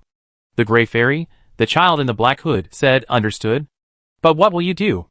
"Don't worry." The Fox Fairy reached out and stroked her red lips, saying charmingly, "There are many demons in the secret realm. We have plenty of ways to deal with them." The White Fairy twitched her ears and said, "Sir, the people are here. The people from the North District have arrived too." The boy nodded solemnly. "Yes, that's great. I wonder how their investigation of those people is going. Let them all come in." "Wait, I have one last question," Bai Shu said, showing no joy at having another spirit's help. His shoulders slumped, and a closer look revealed that his arms were trembling. This was ridiculous. What about the Chosen One? It was like the word savior. Only after a few words did he realize the weight of the burden he was carrying. "Tell me. Why me?" He wasn't particularly intelligent, and his body was far inferior to the average person's. There were many people who were more capable than him. Such an important matter should be handed over to someone more capable. The Lord of the Secret Realm sighed, "I don't know how Niwa chooses, but I can guess a few things. Courage, fighting prowess, intelligence, and tenacity are qualities that should be possessed by the Chosen. Many people meet these criteria. But the most important thing is purity. Though enduring all kinds of hardships, he remains true to his original aspirations, unfazed by worldly temptations, unblinded by resentment, and undeterred by gains and losses. He possesses a divine nature that sympathizes with the world. Like us, you are the only human being believed in by millions in a century. Don't underestimate yourself." The crooked inscriptions on the ruins of the old city struck Bai Shu at that moment like a boomerang. Even those at the bottom of society, as humble as ants, will provide guidance to the gods at specific times, foreshadowing the future. Chapter 240. After resolving matters with the medicine sect, Guanzhai's arrived at the Secret Realm's master's residence. Seeing Bai Shu and Jiechenyu there, he was startled, then suddenly understood. Everyone was deeply concerned about Zhang Dong's case, and soon everyone had gathered. The ginseng spirit sat upright in a rattan chair and asked with concern, "How's it going? Have you found the person?" Guanzhai shook his head. "We're still chasing them. With 2 days delay, they're probably already out of the North District." The people tracking them said they saw them heading towards the West District. The border troops couldn't leave, so they had to pass the information to the West District and ask them to cooperate in the capture. The North District is home to numerous alien species. Although news from the outer circle indicated that the alien species were retreating, the subsequent chaos and the silent infiltration of alien species have caused panic within the district. The North District is overwhelmed, and it's difficult to deploy additional personnel to pursue them across districts. Are they human or alien species? Zui Xingtian turned to Jiang Zhengping. "It's hard to say, but I hope it's human." It wasn't just the two of them, many people actually speculated this way. Zhang Dong and his companion's theft was perfectly timed. It happened to coincide with the North District being lurked by the Wu clan, and with the frequent alien swarms outside. They couldn't have chosen the right manpower, which allowed them to pull off the theft smoothly. The North District is colder than other areas, which aliens dislike. Aside from alien tides, aliens rarely appear in large numbers in winter. Did they flee to the West District? The ginseng spirit's face was solemn. "At this point, I won't hide it. The lost item is a tail scale from the ancient goddess Niwa. It's of no particular use to ordinary people, but it's known to the masters of the 5 secret realms. They will do their best to meet the needs of those who possess it. I'm worried they use this as a pretext to defraud people in the West Secret Realm." The Secret Realm Master told the truth, leaving out the mention of the tail scale selection. He glanced at Bai Shu. Since the tail scale had already been chosen, it wouldn't change easily. Those who stole it would likely be disappointed. Jiechenyu. But since they chose to go to the West District, they're probably not aliens, otherwise they just go to the outer reaches. The Secret Realm Master nodded. This thought was the reason he wasn't anxious. He looked at the members of the youth training camp. Zhang Dong and the others are likely staying in the West District Secret Realm. We need the assistance of those heading there next to investigate the tail scale. Of course. The Baichuans and their 5 companions exchanged glances. In that case, let's depart for the West District Secret Realm immediately. The others, however, were hesitant. As they traveled through each district, they could clearly sense that both the Secret Realm and the region were becoming increasingly unstable. The alien wave was about to erupt, and even without inter-district operations, it would become increasingly difficult. Their desire to return home grew stronger. After obtaining the tail scale, there's no need to send it back to the North Secret Realm. Take it directly to the South Secret Realm to seek out Shenong. Before leaving the secret realm master instructed. Leaving the secret realm, Guanzhai stepped forward and bowed earnestly to Bai Shu. Thanks to you this time. If not, the medicine sect would have been in such a mess. I'm not planning on going to the West Secret Realm. I'm wondering when you're planning to leave. I'd like to invite you to the medicine sect. I prepared a small gift, hoping I can be of assistance. You're not planning to go? The two were surprised. Guanzhai nodded. I'm truly worried about what's happened to my family. If I continue, I don't know when I'll be back. I'm not the only one with similar thoughts. He gestured to Bai Shu to look at the others. Their faces were filled with worry. The alien species were changing rapidly, and the situation varied from district to district. They were all worried about their families far away. It was natural. But with only a few of them, it seemed too few. Guanzhai consoled him, but don't worry too much. Although we can't spare any manpower, the border troops from the north and west districts are doing their best to support you. Bai Shu nodded.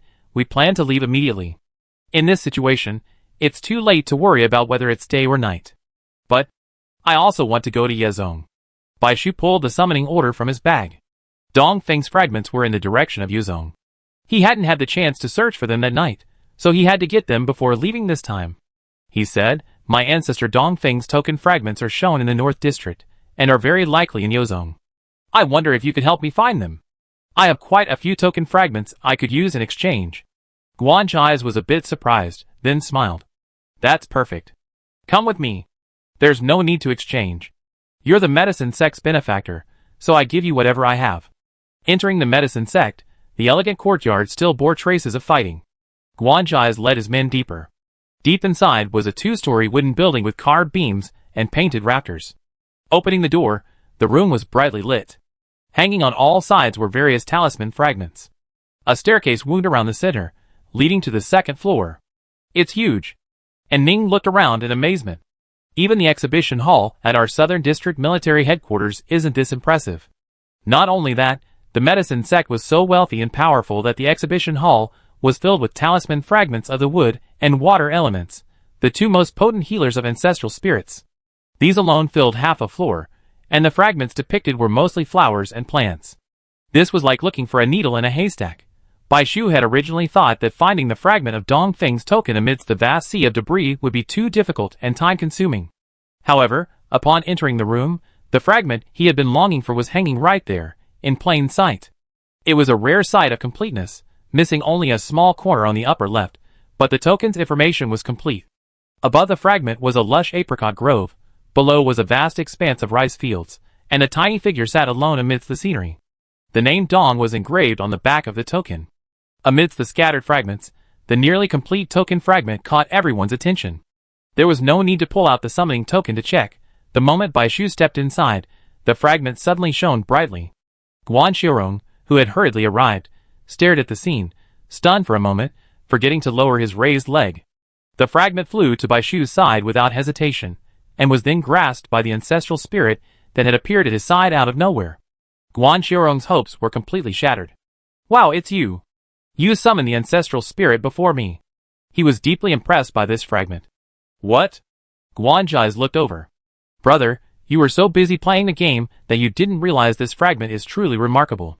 In just 1 year, it went from being a rare fragment to being pieced together piece by piece, becoming this complete, top-quality fragment. And yet, no one has been able to summon the ancestral spirit. Guanzhai, a year younger, came to view the fragment almost daily, watching it piece together bit by bit. At the time, it was said to be very likely a healing ancestral spirit. Even Master Huang came to see it. He's incredibly knowledgeable, and it turned out to be true. We searched the classics, and quickly found the ancestral spirit's name. I was even hoping to obtain one. What a shame. Wu Xiaorong shook his head. With every hope came a great disappointment. No matter how I chanted, no matter how I imagined, my mental energy was like a drop in the ocean, not even a ripple. He refused to give up, and made many attempts, all to no avail. They considered the possibility that someone else had summoned the fragment, but looking at its completeness, they felt that was impossible. It was only missing a piece. Could someone, armed with a fragment devoid of information, have summoned it before them? Besides, they had already scoured through all the ancient medical texts and fragments that the medicine sect had collected over the past century. And yet, that was the reality. Wu Xiaorong now looked at Bai Shu with the same gaze he would give a giant panda. He was so young, yet he had so many awakened spirits around him, truly enviable. Upon hearing that the museum's treasure, the mystery of the world, had been taken, old Huang hurried over. Seeing that Bai Shu and the ancestral spirits around him were no longer in a hurry, he smiled. This is truly a stroke of fate. Bai Shu looked at the fragments scattered across the room, like stars, saw Wu Xiaorong's wry smile, and saw the envy of the others. He unconsciously reached up and touched his bag. Having been in this world for so long, fearing his memories of his past life would slowly fade into oblivion, he reflected on them daily, recording everything in a book. Every time he picked up his pen, he felt he had so much to write about that he didn't know where to begin, and then worried he hadn't thought of enough, that he couldn't accurately represent even a 10,000th of the ancestral spirits.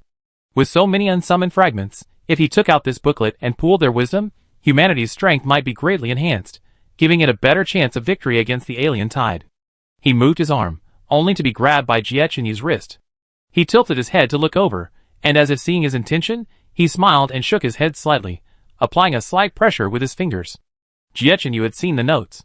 Bai Shu might not have thought much of them, but to him, they were of grave importance. This was something that could cause unrest in District 5, so no matter how cautious one was, it was nothing short of significant.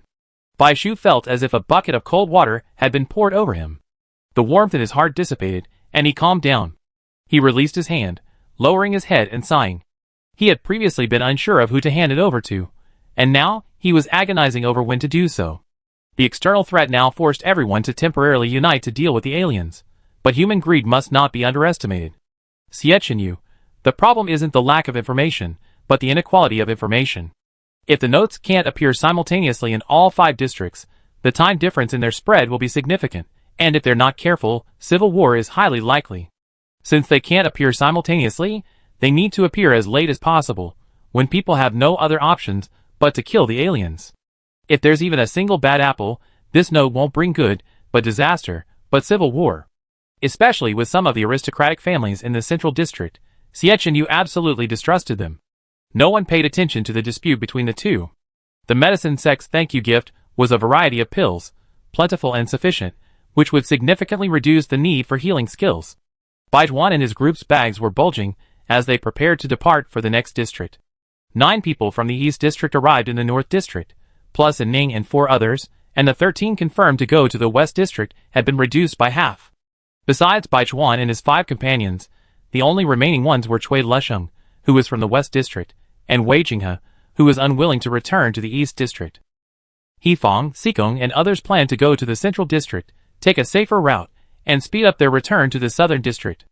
On the one hand, they wanted to bring back the news to prevent the Southern District from being cut off from the news. On the other hand, they were really worried about the situation in the Southern District. The 2 teams headed south, then west, before parting ways at the gates of the medicine sect. Take care. Sikong looked back at Bai Zhuan and the other 4. They looked completely different from when they first met 6 months ago. They had grown unnoticed, their bodies growing stronger. More importantly, the resolve in their eyes had grown into towering trees. They were filled with murderous intent, yet also tinged with a certain inextricable worry, no longer the innocent and timid they once were. Finally, he lowered his gaze, and was surprised to find that the one who had changed the least was Bai Shu. Through the trials and tribulations of the journey, he had become much stronger and taller, but his demeanor hadn't changed much, as if it had always been the same. Strange. He was clearly the youngest, so he should have changed the most. He looked at Bai Zhuan, and Bai Zhuan looked back at him. And Ning and the others whispered among themselves. Why do I feel like Sikong has suddenly aged several years? He was always calm and composed, and now he's even more mature. At 18, he looks 28. You're talking about him? Look at yourself, isn't it the same? And Ning looked in the mirror. Yes, it's all because of the aliens, but this look is exactly the powerful demeanor we envied back then. After saying goodbye and waiting for a while, Chao Hong still hadn't appeared. They were wondering when they heard approaching footsteps. They looked over and saw Duan Lang and Yuan Qian. Chao Hong is going back to the Central District. I'll be taking you to the West District as your temporary coach. Speaking of the Central District, Bai Shu immediately thought of Su Li. What happened there? It shouldn't be anything serious, just a commotion. I'm somewhat acquainted with your coach. When he heard I was planning to go to the West District, he entrusted you to me. Duan Lang asked. Why are you suddenly planning to go to the West District? Duan Lang had clearly not had such an intention before. I heard from Yuan Ken that the man who stole the tail scales is called Zhang Dong. His brows were cold, and there was a hint of hatred in his eyes. What a coincidence, I know this man. He's here to clean up the mess. Chapter 241. Clean up the house? You know him? Duan Lang hummed. I led him for a while, so I'm familiar with his ways and weaknesses. Maybe I can even shock him. He had some minor flaws before, but I never thought he'd do something like this. So that's how it is. Bai Shu hadn't expected that two people, one in the North District and the other in the Central District, who seemed completely unrelated, could have such a connection. Next, we'd be heading outside the outer circle. Kuiping is too conspicuous. Let's go down and get some food, then walk deeper. Already seeing the passageway outside the outer circle, Duan Lang changed the subject. Okay. Bai Shu nodded without further questioning. Kuiping traveled thousands of miles a day, reaching the edge of the North District in just half a day. With Duan Lang and Yuan Ken joining them, one experienced in traveling outside, the other familiar with the terrain, they had a smooth journey without stopping. It was time for a break. Duan Lang appeared serious yet kind. He had extensive experience traveling beyond the outer circle. Along the way, they chatted casually on Kuiping's back, the atmosphere harmonious, their relationship growing closer. He also revealed many things unknown to Bai Shu and the others. The black-eyed alien species had always existed, but they had previously been found deep outside the outer circle. Nuwa's existence was known to everyone who had joined the mysterious project. For this very reason, even at the risk of their lives, with no chance of return, humanity would send its elites to search for it. The outer circle was monstrous, and for years, they had been groping cautiously in the dark like headless flies, without a direction to follow and unable to penetrate deeper, resulting in no progress. However, they were unaware of the existence of Nuwa's tail scale hidden within the secret realms of the northern and southern regions. After all this experience, I believe you can see that this year's alien tide is different from previous years. Even today, traces of the black-eyed aliens are everywhere. While we don't know the cause, it's likely related to Nuwa's tail scale. We've been locked in a stalemate with the aliens for so many years, and this year may be a crucial turning point. He looked at Jiechingyu and Bai Shu. Compared to the other simple concerns about the alien tide, these two were more profound, as if they knew something deeper. Although he didn't know Su Li's prophecy, his combat experience gave him some inkling of something. Given the Northern Secret Realm's attitude towards the theft of the tail scale, its reappearance might be a good thing. If we can use this opportunity to locate Nuwa and gain access to the aliens, this year could be a crucial year for humanity's counterattack against the aliens and a reversal of the situation. Really? Cui Xingtian's face was filled with anticipation. He was a man of vast experience, and there was nothing he didn't know along the way. He could speak freely about alien species, crops, and the celestial phenomena. The others were filled with admiration, believing his words without a doubt. Yes, I have a hunch. Duan Lang smiled, looking up at the sky, a lingering worry lingering in his eyes. What he didn't say was that this might be the year when the alien species tire of the relentless fighting, and will desperately fight humanity to the death. Failure becomes benevolence. Winning means completely expelling the alien species, but losing could threaten humanity with another devastating blow after a century of peace.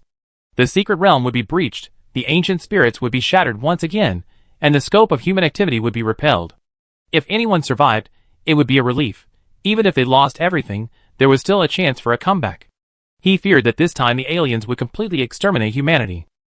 While the ancestral spirits could regenerate, and the secret realm could elect a new master to rebuild, without humanity, they, trapped in one place, would undoubtedly be fish on the alien chopping block.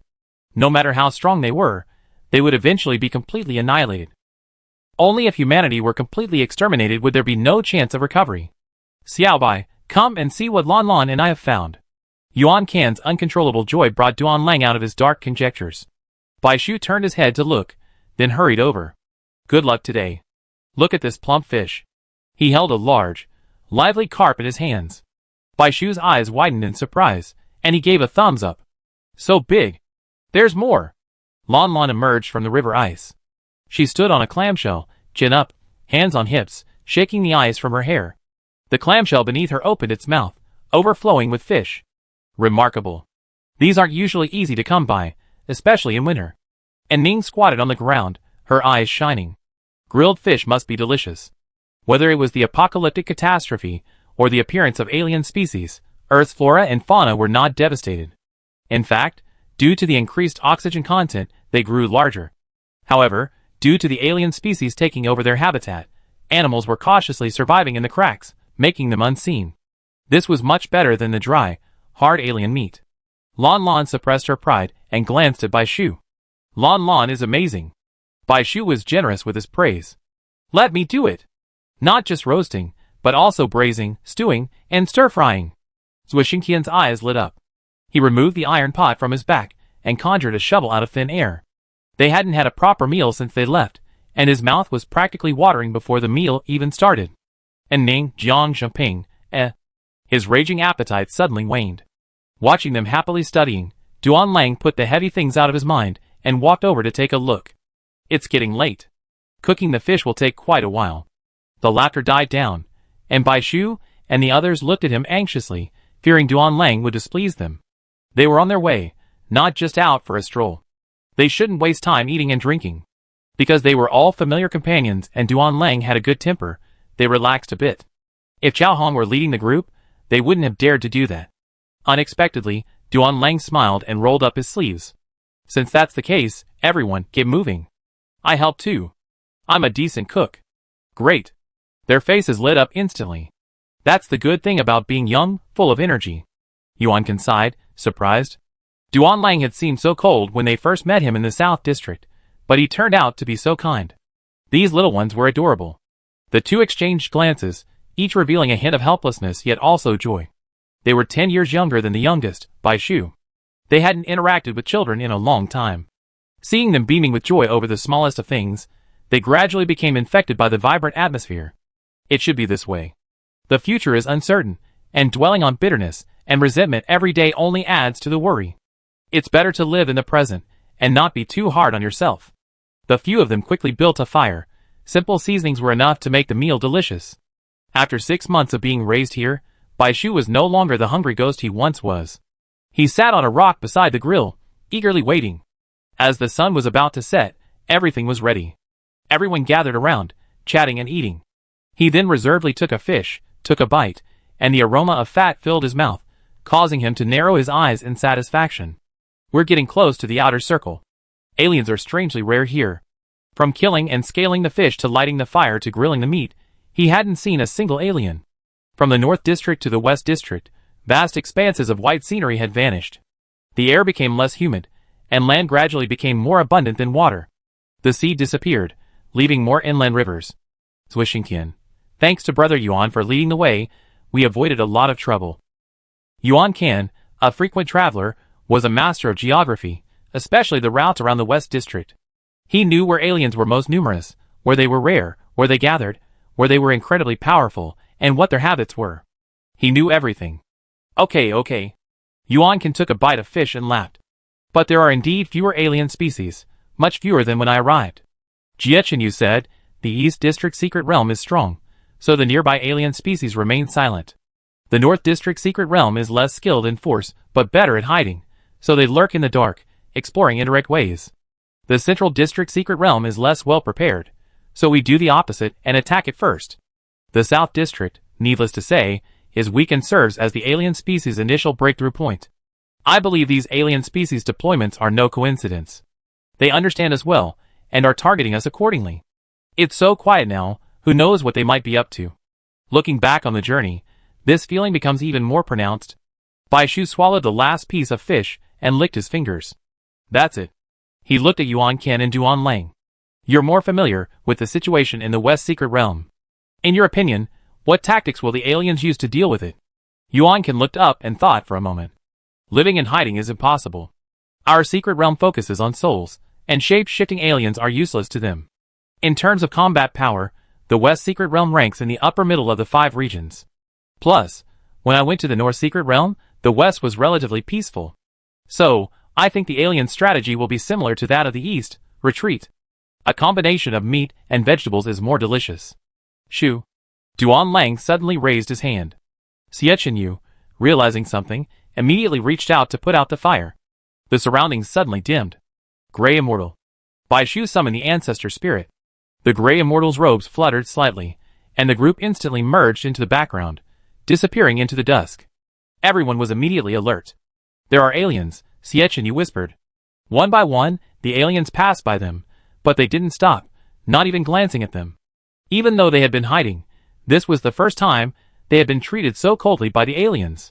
Looking in their direction, they saw the passage connecting to the western district. It was also a strange sight. To the north of the passage, where they were now, ran a wide river. The soil was fertile, and they felt comfortable sitting on the winter grass. However, on the other side of the passage, there was a barren desert. Gradually, the passage curved into the desert. The bare yellow earth was still dotted with patches of unmelted snow, and the hazy Gobi Desert in the distance was also draped with a half-covered white veil of snow. On both sides of the passage, on the riverbed, earth lizards emerged from the icy water and swam slowly.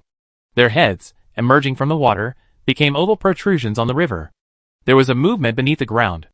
Some unknown alien species was slithering underground, and cracks appeared in the ground, eventually converging into a vast and intricate web.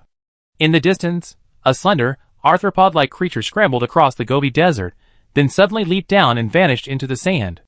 They all shared a common goal, heading in the same direction. It's not coming for us. Duan Lang frowned. Let's follow and see. Okay. After swallowing the last few bites of the fish on the fork, the group quickly packed up, shouldered their bags, and set off. No one paid any attention to the approaching dusk. Fortune and glory are sought through danger. This strange sight must be a plot by the black-eyed aliens. If they happened to stumble upon it, they couldn't miss it. Chapter 242. Traveling quietly at night, halfway along the path, the road curved. The view to either side had completely transformed into desert, and the group was completely immersed in the Gobi Desert. The deeper they went, the stronger the wind and sand became. Zhengjing was scorched by the scorching sun, and the strange rocks polished by the wind and sand gradually increased. A light snow fell from the sky, and the half-covered white snow softened the Gobi's original roughness and desolation. It settled between heaven and earth, seemingly peaceful, but in reality, it was not. Unlike the heavy snowfall in the north, the snow here was fine salt-like particles.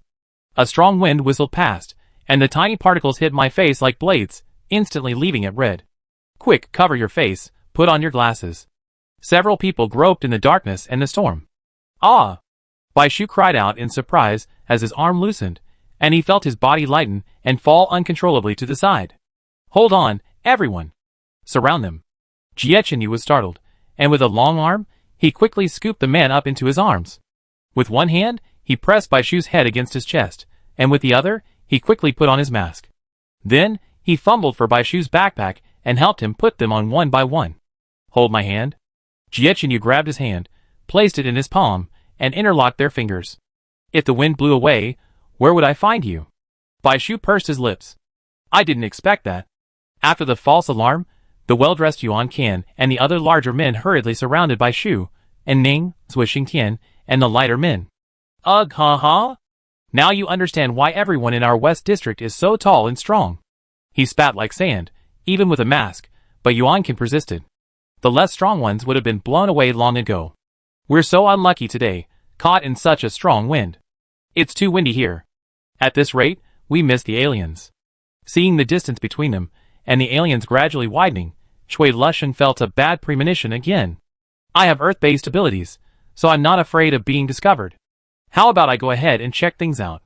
Halfway through the chase, they were certain the large-scale alien movement was no accident. Their goal was common, clearly heading for the West District. No, we have to go together. It's too dangerous for you to go alone with so many aliens. Besides, this looks like the beginning of an alien tide. Everyone's faces were grim, but Bai Shu, who had never experienced an alien tide, immediately connected the phenomenon to the tail scale. The tail scale didn't attract aliens like the token fragments did. On the contrary, it helped Bai Shu shield himself from their prying eyes. However, the tail scale was stolen when the North District was being riddled with aliens. Perhaps the aliens had noticed its whereabouts. Verification is simple. Just check to see if Zhang Dong and the others are in the secret realm, and if the rest of the West District is surrounded. No! This isn't a tidal wave. Before a formal tidal wave begins, there will be warnings like day and night reversal, mountains and rivers, and tsunamis. That's not the time yet. Duan Lang gazed solemnly into the distance. But it looks like this is quite large, and it's beyond our ability to contend with. He looked at the crowd. Exposing ourselves rashly would be risky. Think carefully. Yuan Can and Cui Lushan gritted their teeth. We must go. The tidal waves were targeting the West District. As they neared the outer border, no sounds of fighting could be heard, indicating that the tidal waves had arrived unexpectedly, and the West District was not yet alert. This is terrifying. This is our West District's business. We must go, but putting you in danger wouldn't be good. You better reroute back to the Central District. I heard that after the last lesson, both the Central District and the Qin Huang Secret Realm are under martial law, so it's safe for now. Reroute to the Central District, and you get back to the South District more safely and conveniently. Yuan Kan hesitated, secretly hoping Bai Shu and the others wouldn't leave. But he was from the West District, and even if he died in battle, Bai Shu and the others still had their own futures. Bai Shu said solemnly, "No, we have reasons to go to the West District Secret Realm, so we're going too." You? And Ning didn't say much more, summoning Kunping without giving Yuan Kan a chance to react. She smiled, "Go up. The easiest and quickest way to inform the West District is to make a big fuss. Draw the attention of the outer border troops. Of course, the aliens would be the first to notice." The two were speechless. If they had to be exposed, airborne would undoubtedly be the best option, as there were fewer aliens there. Kunping's commotion had indeed attracted the attention of the aliens. However, only a handful stopped, their crimson eyes glaring at them, as if they were about to devour them. While everyone was sweating, they hesitated for a moment, then continued on their way, pretending they hadn't seen anything. Only a handful of flying aliens attacked from close range. But their numbers were small, and they were easily dispatched by Duan Lang and Yuan Kan. Since this had happened, everyone grew bolder. Bai Shu crawled to Ning's side. "Senior, hurry up. Let's get ahead of these aliens to report the situation and check for any black-eyed ones." And Ning understood. Bai Shu knew things were worse than he imagined when the aliens showed no interest in him. Excessive alien ambition wasn't a good sign. The only aliens capable of controlling the red-eyed ones were the black-eyed ones. If they could be found and killed, perhaps the West District could be spared from the onslaught of the enemy. Jiechenyu narrowed his eyes. "We reached the West District Secret Realm, and no aliens are approaching from other directions outside the Secret Realm. If Zhang Dong and the others entered the Secret Realm, the unusual movement must be caused by the tail scales they stole." Bai Shu glanced at him. He shared the same thought. Below Kunping, the West District Secret Realm was shrouded in mist, appearing gray and unreal. This place was a quiet place of perpetual darkness, shrouded in dim light. A massive stone gate, rolling waves, and blooming red spider lilies. In the center, vast and numerous palaces, temples, pavilions, and towers rose on endless black stone steps, towering against the rugged rocks of the Gobi Desert. From afar, the Gobi Desert, shrouded in swirling clouds and mist, emanated a faint blue-green glow, inspiring a sense of awe. Passing through a massive stone archway at the edge of the secret realm, inscribed with the characters Ghost Gate, stood a ferocious, over 10 meters tall figure on either side of the gate. Their eyes, bulging and pupils pointed downward, seemed to stare down at the approaching figures. Each held a weapon, seemingly ready to strike at any moment. Behind Ghost Gate lay the Yellow Springs Road, a long path that passed through villages, towns, and the desolate outskirts of Ghost Ridge. At its end lay Fengdu, the heart of the secret realm. At this moment, the streets behind Ghost Gate were deserted. The old wooden doors of the dilapidated houses on either side creaked in the wind, a sound particularly eerie in the deserted streets. Only gusts of cold wind blew, and a sense of desolation pervaded the air. Before them, the gates of Hell's Gate were wide open, and ghost generals on either side followed them like shadows, hinting at danger. As several people were about to enter, the two most anxious ones simultaneously stepped forward, blocking the group.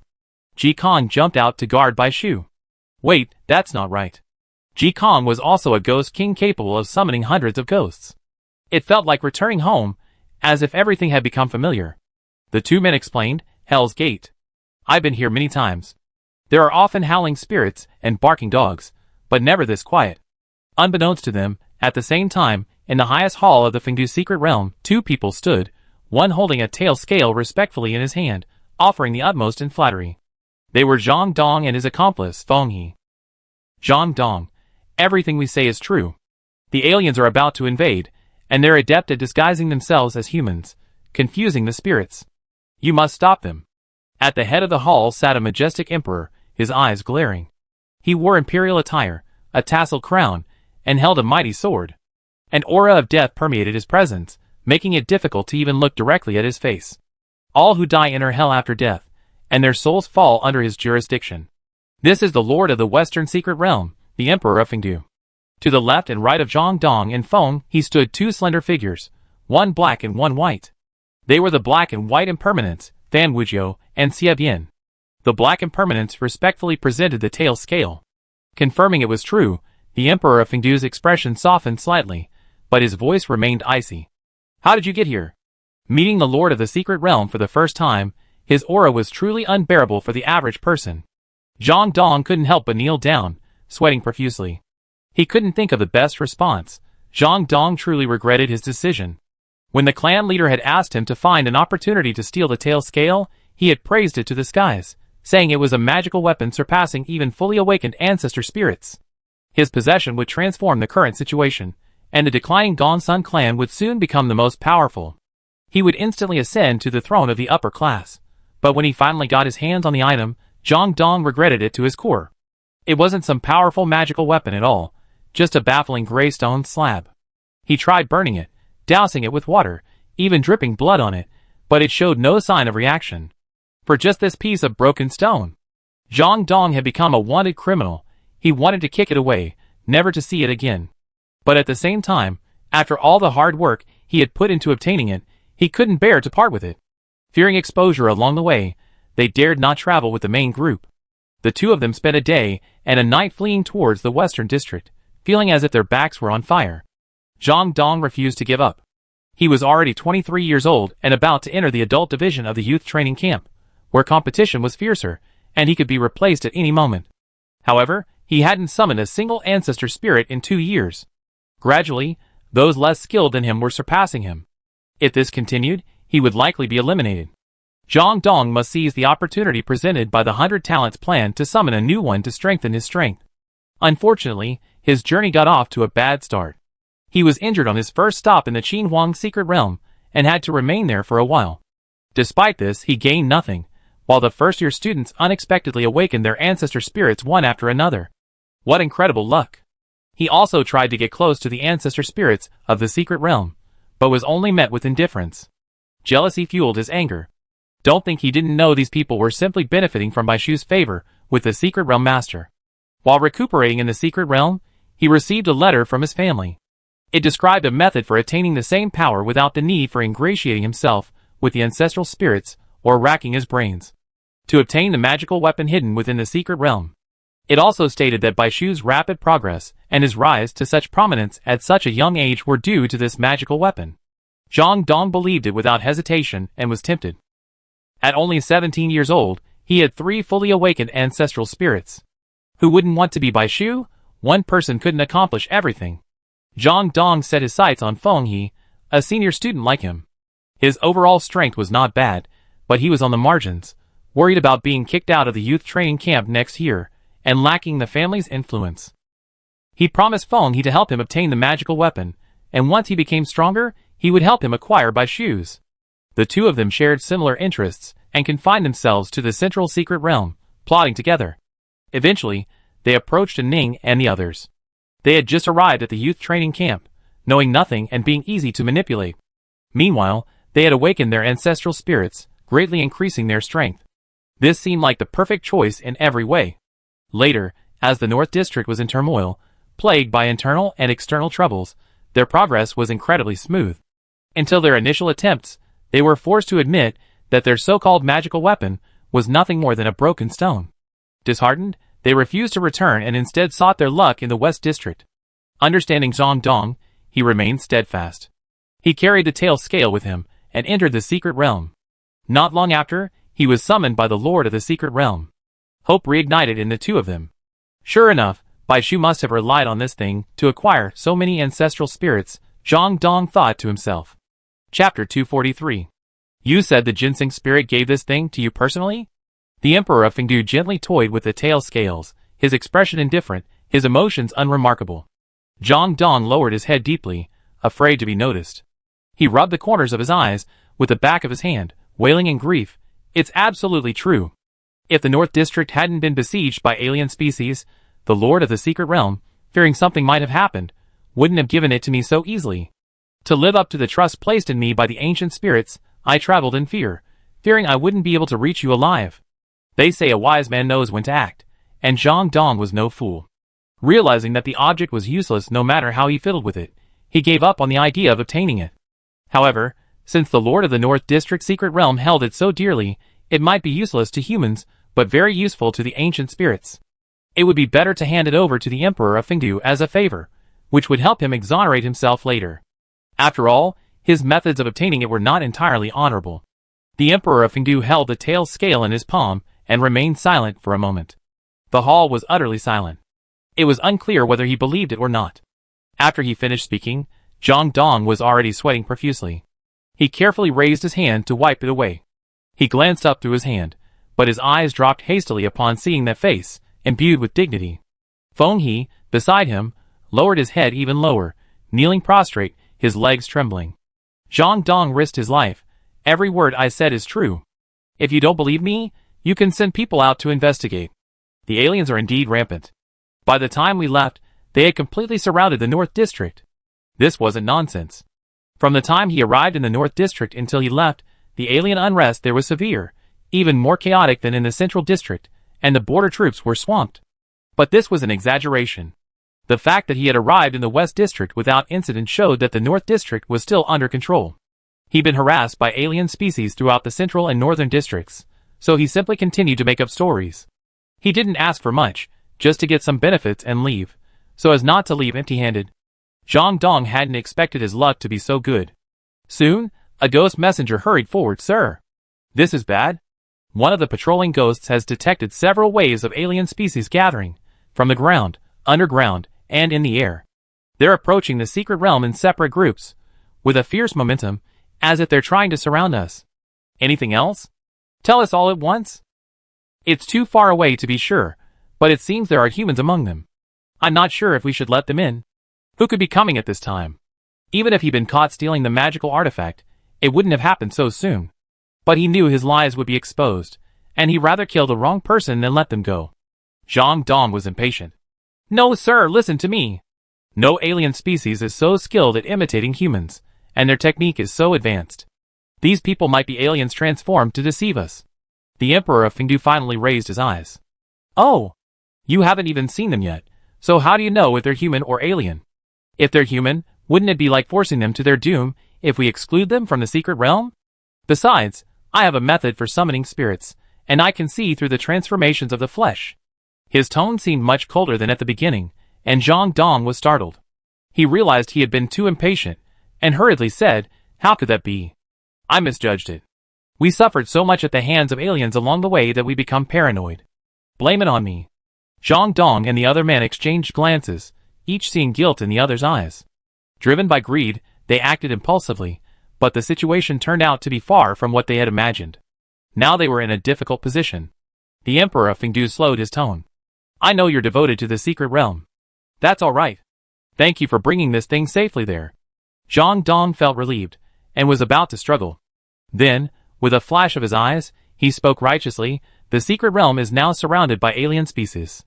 Since I arrived, although I'm outnumbered, I want to do my bit for the secret realm. Please allow me to offer you some advice. He continued, it's difficult for the ancestral spirits of the secret realm to leave, but waiting for the alien species to attack would be too passive. Why not set up several teleportation arrays outside the secret realm, connecting them to the 18 layers of hell, where the ancestral spirits rule? We could keep some of the alien species out, then teleport them in one by one to kill them. Wouldn't that be even better? As for the few humans, we could first inconvenience them by sending them to hell. This wouldn't hurt them. Once we're confirmed to be human, we can release them. It would be the best of both worlds. Zhang Dong clapped his hands. It sounded right, and the expressions of the ancestral spirits of the secret realm eased considerably. The Emperor of Fengdu nodded. Okay, thank you very much. If you find a synergistic relationship with any of the ancestral spirits during battle, you can summon each other. Zhang Dong was overjoyed. His risky journey was well worth it. The Western Secret Realm was indeed the most generous. The underworld governs the 6 realms of reincarnation. As long as living beings exist, the ghosts and spirits within the underworld will continue to thrive. It was also the only secret realm that didn't require finding token fragments to summon ancestral spirits, yet could still continuously increase its power. Especially in today's high mortality rate, it was an endless supply of life. While these new spirits weren't considered ancestral spirits, they were still a source of combat power. Catching the eye of the Secret Realm Master would easily earn him a Ghost General, or even a Ghost Commander. Zhang Dong thought he had been discreet in stealing the magical artifact, and he also wanted to see who the newcomer was. The moment he turned his head, a sinister glint flashed in his eyes. But let's talk about Bai Shu and his group. There were aliens behind them, and no matter how wrong the Secret Realm was, they had only one path forward. Just as they entered the gates of hell, their vision blurred. It had been a long time since he felt that familiar dizziness. Bai Shu immediately realized that this was some kind of teleportation array, only faster and longer than usual. Consciousness was interrupted, and then returned. No one around him had disappeared. Bai Shu rested his chin on his knees, his brow furrowed in pain. He opened his eyes, and found himself in a low cell. The room was extremely small, only big enough for one person to sit in a cramped position with their arms wrapped around their legs. From time to time, he could hear the screams of the devil outside. No, it should be said that they were the howling of ghosts and wolves. The faint sound of something sharp piercing flesh, and the crackling sound of sawing bones, filled Bai Shu's skin with goosebumps. Ji Kong, where are we? Ji Kong flew out, looked around, and frowned. 18 levels of hell, the hell of knives and saws. He was about to break the cage and lead Bai Shu out without a word, but was rebuffed. This was a secret realm after all, and Bai Shu didn't want to start a fight when he didn't know anything. Why are you here? Where are the others? They should be in the other levels of hell. Sure, someone's coming. Go locate everyone. Bai Shu gestured for Ji Kong to hurry. Looking up, he saw a human entering first. He clearly didn't belong to the underworld. He had a strong sense of life, completely different from the purple-skinned ghost messenger behind him. He was flanked by a ghost with an ox's head and a ghost with a horse's head. He had to be the two ghost jailers, the ox-headed and horse-faced. Bai Shu had never seen this person before, but that didn't stop him from guessing. You are Zhang Dong, the man who stole the North District's magical weapon, he asserted. Although one was in prison, squeezed into a cramped space with only enough space to sit, the other, accompanied by a ghost officer, seemed to have become a ghost king, acting with the power of a fox and a tiger. The contrast between the two, standing and sitting, was striking. However, the moment the prisoner spoke, the inmate felt guilty, and the situation instantly reversed. Although he was a prisoner, he showed no signs of panic, even calmer than those outside. Kill him! Zhang Dong's thoughts swarmed like wild weeds. Guarding the gates of hell, Zhang Dong immediately saw the group. It was Bai Chuan and his group. Although Ning and the others could have easily exposed him, his gaze was instantly fixed on Bai Shu's face. He was actually here. Gongsun Luo had once revealed that the other magical weapon was in Bai Shu's possession, and that it had recognized its master. It was because of this that he was so successful in the Central District's secret realm. Knowing someone was coming, he prepared for the worst. Even if he went to court with Ning and the others, he wasn't afraid. They had no evidence, and they couldn't travel all the way to the North District to capture a spirit to testify. Ultimately, since Bai Shu had taken the initiative to hand the item over to the master of the West District secret realm, he figured the matter would be dropped. But with Bai Shu around, things would be different. He worried that once the master of the secret realm saw Bai Shu, he would unconditionally trust him, regardless of evidence. Great. He's slandering me right off the bat. He must be an alien impersonator, intent on driving a wedge between humans and the secret realm. He deserves death. Convinced by his words, the bull-headed and horse-faced guardians advanced to capture Bai Shu, with Zhang Dong's murderous intent evident behind him.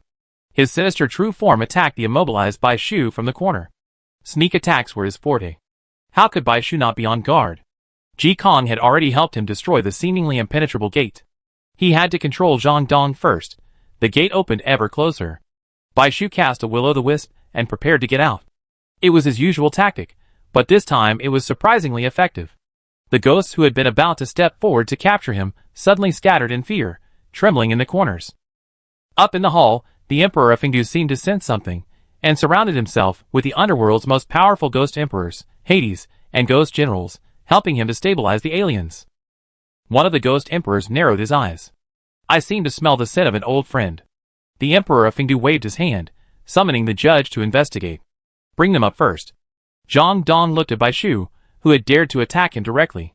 He felt a mixture of regret that he hadn't used his skills, yet at the same time, he was incredibly happy. Look, he's about to kill me. If he's not an alien, then he's someone with ulterior motives.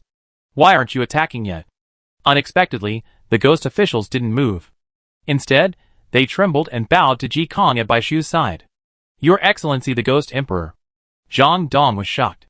He knew Ji Kong had the ability to summon ghosts, but he hadn't expected him to be one of the 5 Ghost Emperors. He was no longer his casual self.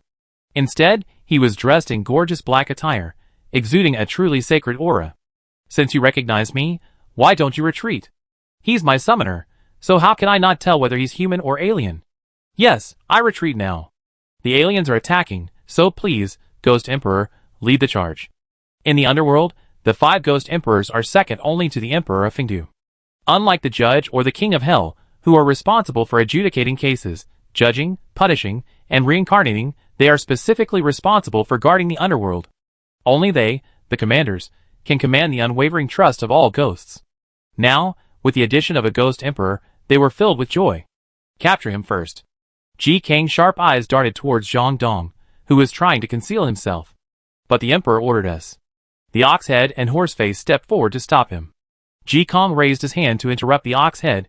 I explained to him later. Let's put everything else aside and fight the aliens together first. Yes. With the aliens at hand, Bai Shu had more important things to do. Where's the stuff? Give it to me now. He grabbed Zhang Dong, lifted him by the collar of his shirt, and slammed him against the wall, punching him in the face. He had never been so angry with anyone before, and now he could no longer suppress his anger. Do you know how much trouble you cause for your own selfish interests? I'm not wrong. Now that the truth was revealed, Zhang Dong simply stopped pretending. Since I got it by my own ability, it should be mine. Why should I give it to you? Who do you think you are? He wiped the blood from the corner of his mouth. You even blame me for the alien attack. You're really scheming. Bai Shu looked at him, speechless. It's amazing that someone could be so stubborn, clinging to their own theories, and refusing to listen to anything others said. Even more ignorant, he didn't reflect on the consequences of his theft, only focused on his own gains and losses. Idiot. A pain pierced the back of his head, and Zhang Dong turned away in fury. The next second, before he could even see the man's face, he felt a vicious kick in the gut. He crumpled to the ground, unable to rise for a moment. Xiao Bai. Several people from the various levels of hell rushed over. Before they even entered, they heard Zhang Dong's unbearable yelling. Duan Lang took a few quick steps, came in, and kicked with a single, smooth kick. Who hit me? I hate you. I fight you. Zhang Dong rolled on the ground, his body in disarray. He struggled to get up, his whole body in a state of ecstasy. He turned around to strike, but was stomped down. He looked up angrily, then froze in his place as if he had seen a ghost. Brother Lang? It's the underworld. I actually see you there. I'm not dead. Duan Lang was unceremonious. He grabbed his hair with one hand like a dead dog and dragged him forward, his expression ruthless, as if he was ready to beat him to death. I see you're dying. Tell me, where's the thing you stole? Zhang Dong glanced at Bai Shu unconvinced, and shook his head. What is it? I don't know. Jie Qinliang shook his head secretly at Bai Shu. Dao Zhu had checked, and the thing wasn't on him. It hurts, it hurts. Zhang Dong was pulled from the ground by his hair. His eyes twitched upward, his face stretched open. After being mercilessly kicked, his eyes suddenly cleared. His hands trembled, but he dared not object. I leave it to the Emperor of Fengdu. The Emperor is in the hall, at the top of the secret realm. The alien force is extremely strong right now. He might be maintaining the secret realm and can't leave. Okay, I go there myself, Bai Shu said immediately. The will-o'-the-wisp touched Bai Shu's cheek, its tip pointing in a certain direction. Bai Shu instantly understood. Since entering the West Secret Realm, the will-o'-the-wisp had been very active, seemingly familiar with the area. Without a second thought, he said, this direction. Xie Chenyu, worried, ran over. I go with you. One was the Netherworld Ghost Fire, the other the Yang Fire, naturally suppressing Yin. Together, the two golden and blue flames frightened any unsuspecting ghosts, who had come to try to stop them, and scattered. At first glance, these two ferocious creatures looked more like aliens than aliens. Chapter 244. Others and ancestors, kill the aliens. Watching Bai Shu and Jie Chenyu surge upward with unstoppable force, Ji Kong felt a slight sense of relief and shifted his focus back to the present. The 18 layers of hell seemed to have been ripped open, and aliens poured down like dumplings. The imps, their blades and saws raised, charged forward. Bai Chuan and his companions, unwilling to be outdone, coordinated their efforts and swiftly dispatched the aliens. It seemed they had the upper hand, but The number of aliens crawling out of the black hole overhead was too great, with no sign of diminishing. Ji Kong waved his sleeves, sat in a corner, and played the zither with a rare, aggressive, and high-pitched voice. No matter how many there were, they must be annihilated.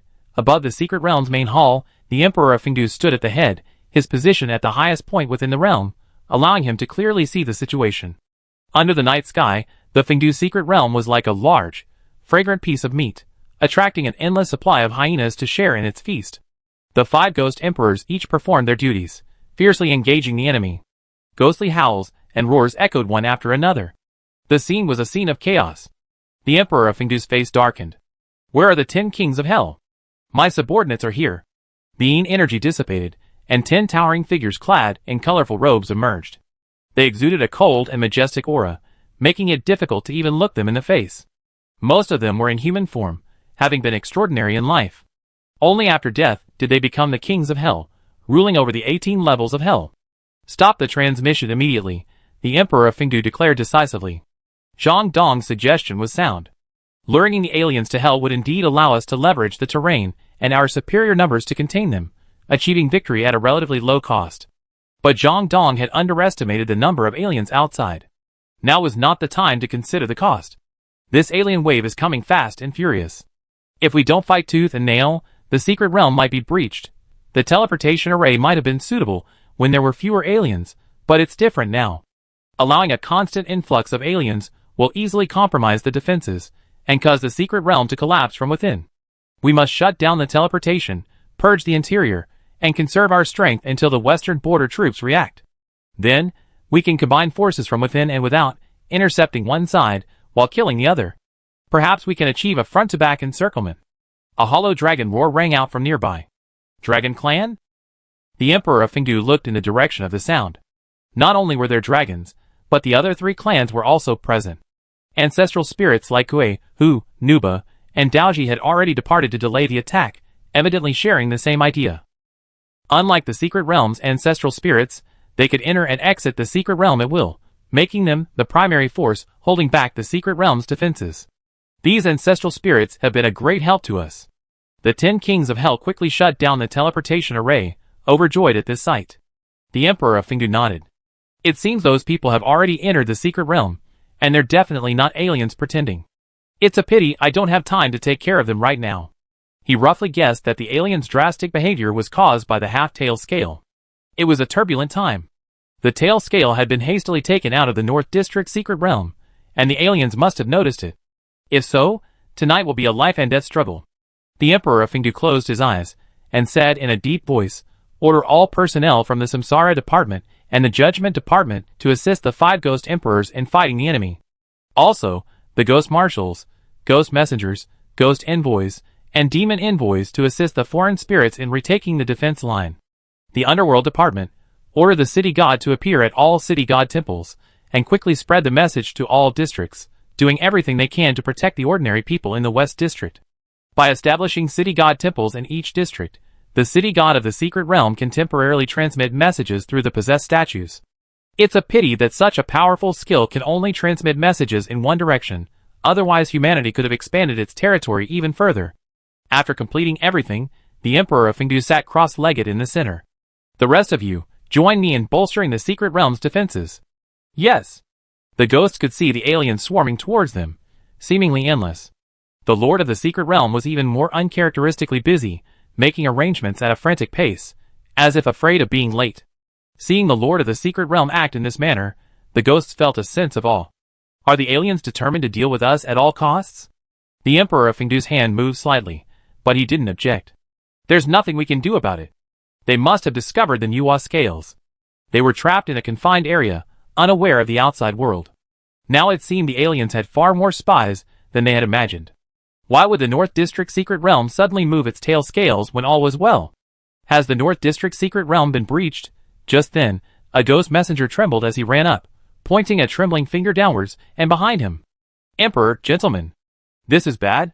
2 evil spirits have risen from hell. We don't know if they're human or alien, but we can't stop them." The 10 kings of hell immediately looked over with alarm. But they saw 2 men approaching step by step from the stone steps. "Don't worry, they're friends, not enemies." Xiechinu raised his hand, and a golden flame shot upwards. First, it formed a thick column like a flaming dragon, rising into the sky. Then, it suddenly dispersed, plunging into the dark, bloody melee like a meteor, exploding on the ground like fireworks. Bai Shu subconsciously glanced at Xie Chenyi's face. He wasn't overly pale, his expression still good. He smiled and shook his head. He's fine, he can hold on. The ghostly fire surrounding Bai Shu, now free of the suppression of the yang fire, suddenly expanded with a swollen, orchid-colored glow, contrasting with the blue-green light that filled the underworld. Bai Shu could sense its joy, as if it had returned home. The netherworld is deep and mysterious, permeated by a gloomy aura. Those entering it for the first time will initially feel a chilling chill, and a sense of chest tightness and shortness of breath. After all, this place, where yin and yang are reversed, is the abode of the dead. Yet Bai Shu surprisingly felt a sense of familiarity, even an inexplicable familiarity. The two of them had violently attacked together, though there were reasons, but they were ultimately in the wrong. Just as he was about to explain, the king of Fengdu's gaze rested on Bai Shu for a few seconds. Though subtle, his expression softened. He spoke, "Good boy, you come. Just in time. Do you know me?" The familiarity in his tone made Bai Shu puzzled. He gestured for Bai Shu to step forward and whispered, "Of course. The cycle of life and death must pass through the hands of the underworld at every turn. We already met, otherwise how could you have resurrected and arrived hundreds of years later?" Bai Shu was surprised. So his arrival here wasn't accidental. Well, now's not the time to talk about this. Here you have it. The Emperor of Fengdu placed half a tail scale in Bai Shu's hand. It's a good thing you're here, otherwise it would have been really difficult. The Emperor of Fengdu had to admit this. Tail scales require extraordinary healing abilities to maintain, but the West Secret Realm isn't specialized in this area. While there are healing spirits, they're few and far between, and they're considered good enough to last a year or two. Bai Shu also gave him the dragon scale he obtained from the Dragon Clan's secret realm. This is something Yinglong, the lord of the Dragon Clan's secret realm, asked me to pass on to the various secret realms. It can be helpful in critical moments. The secret realm is in dire straits, making it a prime time to use it. However, the Emperor of Fengdu tucked the dragon scale into his sleeve. His expression was calm, not as anxious as Bai Shu had imagined. "Thank you, Dragon Clan, for your generosity, my dear child. Thank you for sending it. But it's not time to use it yet. The fierce battle has just begun. Why would we call in outside help?" After receiving the tail scale and giving it away, Bai Shu felt a sense of relief. He put the two tail scales together, and they fit perfectly. The half scale also turned from grayish-white to green, regaining its radiance. After putting the tail scales together and watching the crack in the middle gradually disappear, Bai Shu was filled with anticipation, expecting something magical to happen. But to his disappointment, nothing happened. He looked at the Emperor of Fengdu. What should I do?" "One word, wait. When the time comes, it will remind you." Bai Shu understood. Nuo was in the alien base camp. Even if she wanted to do anything, she had to avoid the aliens and hide her edge. The tail scales had been dealt with, but the aliens were only getting worse. Bai Shu looked out into the distance, past the outer, middle, and inner circles of the West District, and could see the inner city, dimly lit by the twinkling lights. Tat tat tat. A series of footsteps. Duan Lang and his group climbed up from the 18 levels of hell, suffused with a bloody aura. "Look at what you've done." Duan Lang grabbed Zhang Dong and flung him to the window of the main hall. "Look at how many aliens are out there." Zhang Dong looked up, saw the secret realm completely surrounded by aliens, shuddered, and quickly dropped his eyes. "I wish I could strangle you to death and put an end to it all. Because of your momentary greed, are you going to let the West District secret realm, and even the entire West District, be buried with you?" Zhang Dong's face was covered in blood, swollen from the blow, but he didn't fight back, revealing Duan Lang's dignity. His expression was dazed, and he shook his head repeatedly, his mind half-conscious. "I was wrong. I didn't. I just wanted to get stronger. I don't know. Now isn't the time to dwell on these things. We should think about what to do now. Now that the tail scale has been exposed, the aliens won't give up. This is just the beginning. More aliens will follow until the secret realm is breached or the tail scale is surrendered. Isn't that an alien tide?" "That's true, but this time the West District will be the first to be attacked." At this point, the Emperor of Fengdu looked at Bai Shu. "You can't stay here. It's too dangerous. I have time to stop the magic. An hour is enough for me to send someone to escort you out of the West District." "No. Bai Shu didn't think twice about refusing. The West District is in danger. One more person could help us. How could we leave now? The Emperor of Fengdu looked at the aliens whistling, wailing, and roaring underground. Don't worry. No matter how rampant they are just soulless beasts. Life is death, and death is life. The Fengdu secret realm is a cycle of life and death. Don't worry. You can hold out no matter what. Leave quickly and find Yuan quickly. That will be your greatest help. Yuan can also step forward to advise. Yes, we in the West District are known for our bravery. They are just a few aliens. He patted Bai Shu's shoulder. Normally, I wouldn't advise you. We just joined the fight. But this time is different. You shoulder an important mission. You are our hope. Wait, there's a change. Duan Lang suddenly said. The aliens have suddenly dispersed. Several people hurried to the window. The good news is that the aliens are no longer focusing their siege on the secret realm, but the bad news is that some of them are heading towards the inner city of the West District. Chapter 245. The despair of the sudden onslaught of alien species had never been more tangible than at this moment. The usual peaceful night was suddenly shattered. Enemy attack alert. The sounds of hurried, chaotic footsteps, emergency sirens, running shouts, and the roar of the alien species reveling in despair. Those awakened from their nightmares had barely breathed a sigh of relief when, looking through the windows, they saw something moving in the sky, obscuring the moonlight. Swarms of bat-like, winged creatures flew by, their crimson eyes casting a lingering shadow over the people. Alien species. The alien species are coming. Quick, quick! All ordinary people, seek refuge in the city god temple. Inner city guards ran and shouted through the streets. The alien species tide, coupled with the massive influx of alien species from outside the outer circle, was bound to oppress the smaller, lower-level alien species in the inner and middle circles. They became increasingly frantic and difficult to control, and their instinct to seek profit and avoid harm led them to rush into the inner city at all costs, plundering their living space. All schools in the West District are closed, all activities are suspended, and Level 1 alert is activated. Ordinary people are to seek refuge at the city god temple in the center of the city. Inner Circle Summoners, assemble. Defend the inner city gates. Middle Circle Summoners, all of you, leave the city. Young and middle-aged people in the city, aged 18 and over, are to collect firearms in an orderly manner and cooperate with the summoners in defending the inner city. Death may seem far away, but it's actually very close. Aside from the initial panic caused by the sudden surge of alien species, most people were able to quickly regain their composure. Even a 3-year-old knew not to make a sound and covered their mouths tightly. People simply shed silent tears and ran to their destinations. Experiencing this every year, humanity's resilience has greatly increased. The city god temple in the heart of the city is forged with the toughest walls and armed with the most advanced artillery. A blend of ancient charm and modern technology, it serves as the last line of defense for ordinary people and humanity. An emergency call echoed through every household. The moment the siren sounded, the husband suddenly jumped out of bed, his muscle memory acting faster than his brain. He grabbed the neatly stacked military uniforms beside his head and rushed out.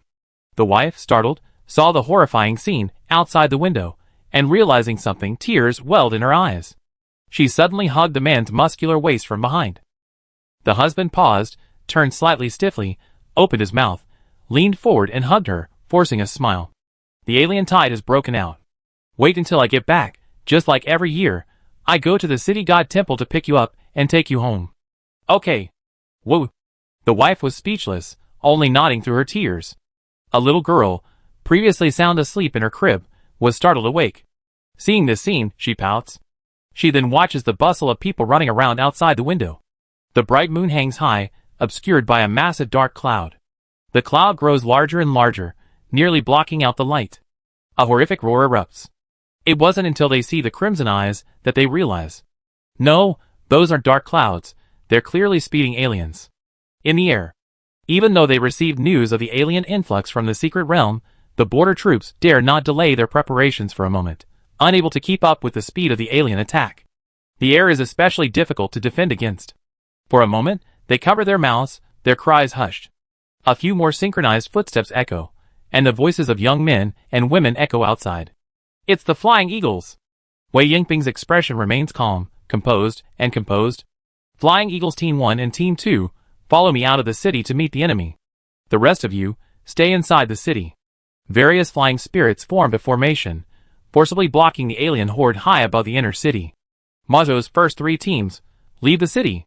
Despite their youth, they were formidable, more than capable of outnumbering the inner border troops. Facing a formidable enemy, they must exert all their might, even if they had only just awakened their innate nature and were weak. Hurry! The man didn't dare delay any longer. He rushed out the door, his wife and daughter in his arms. He watched them stumble toward the city, then turned back to grab his gun. He was just an ordinary man, but with his muscular build and a few martial arts skills, he was determined to protect his wife and daughter.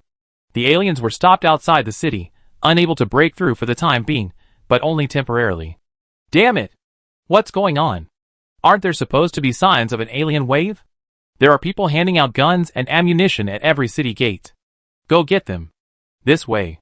Even ordinary people, perhaps the owner of a bun shop or a pedantic scholar, could pick up a gun and transform into fearless warriors. This is the unique fighting spirit of the West District. They fear no death. They firmly believe that even after death, they can rise from the secret realm. Fengdu's secret realm is their home. What if I die? I'd be a good ghost even when I wake up. Even as undead, they can still fight. A storm is brewing. Oh no! It looks like the aliens are planning a massacre. The aliens still surrounded the secret realm, but unlike before, they weren't swarming blindly. Most of them turned towards the inner city of the West District. They may have witnessed Tailscale enter the secret realm with their own eyes. Once they determined its location, they immediately launched a reckless attack. However, as time went on and they realized they couldn't take it, they suspected Tailscale had been secretly sent out and hidden somewhere else. They might then go all out and wipe it out. Xiechinu looked at the sea of aliens, his face icy. Luckily, this isn't the time for a true alien wave. The aliens are acting hastily, so their numbers shouldn't be large. Even if they're all directed at the West District, this alien wave shouldn't last long. Such a strong momentum at the start just suggests they might be weak later. As long as we can get through the beginning. Bai Shu thought, turning to the Emperor of Fengdu, clutching the tail scales on his chest, and finally making up his mind, that's why I can't leave. Using the Emperor of Fengdu's time-stopping technique, they could escape. But what about the secret realm? What about the innocent people implicated in the city? Was their price of departure an entire city and tens of thousands of lives? Should they just accept their fate so quickly? Bai Shu didn't want to. He knew the greater good was more important, but he still had to put up a fight. No one knows how long this will last, but the endless stream of red-eyed aliens must have been summoned by the black-eyed ones. If we find and kill them, we firstly cut off the incoming aliens. Secondly, with the red-eyed aliens leaderless, we have a chance to strike back, immediately reducing the danger to the secret realm and the city. Bai Shu spoke, his voice not particularly impassioned, a simple statement that inexplicably gave people hope. But everyone's eyes darkened. How easy would it be to kill the black-eyed aliens? But there are so many of them, and it's so dark, pitch black. Let alone killing them, even finding them would be difficult. Yes, although we can distinguish them by a color, it's too difficult. The aliens won't cooperate, and even if we finally recognize them, it would be too late. The Emperor of Fengdu sighed dejectedly. It's a shame these aliens are soulless. Even I can't tell them apart. Bai Shu gritted his teeth. Actually, I can see the target's health when I use a skill. Wisp spreads quickly and deals minimal damage, making it difficult to defend against. So, by looking at the alien's health, I can confidently identify it as a black-eyed alien. Bai Shu's words startled everyone. Xiechinu couldn't help but look over. He was keeping it a secret. The Emperor of Fengdu was also somewhat surprised. How do you judge this? Yes. Bai Shu looked outside. I have 2 methods of identification. Since black-eyed aliens are more intelligent than red-eyed ones, they control the situation and won't easily put themselves in danger, so their health must be relatively high. Secondly, I encountered black-eyed aliens before. Although they can control high-level aliens, their health is only that of mid-level ones.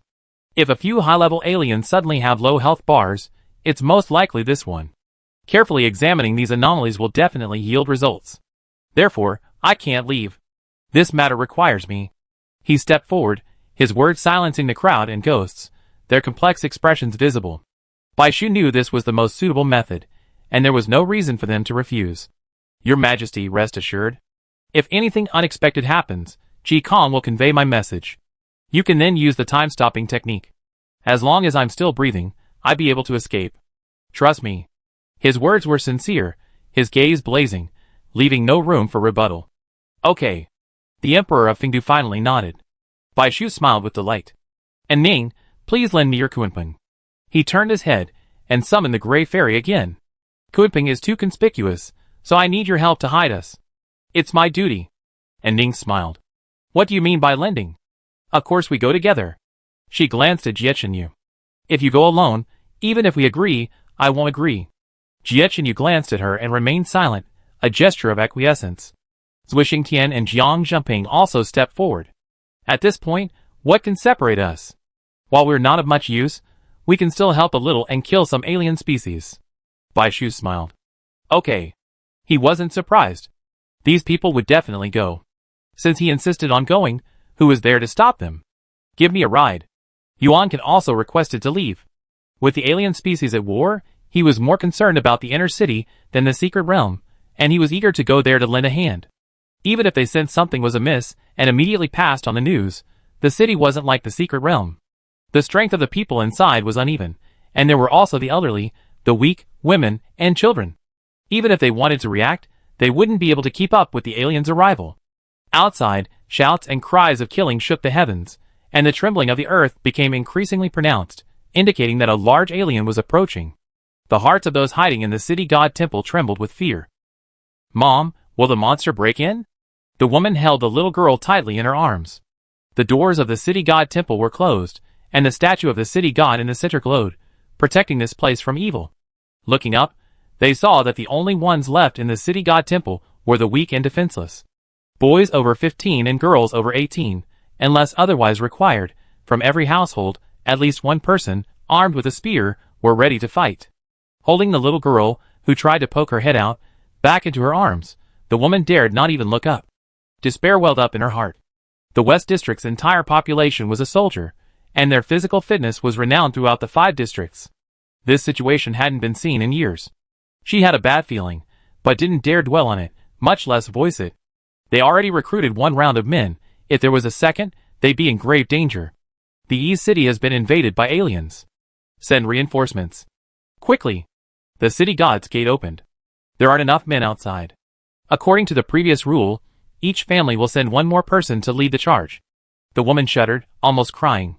She struggled to her feet, her limbs weak. All she could hear were low, mournful cries, and the sound of parting.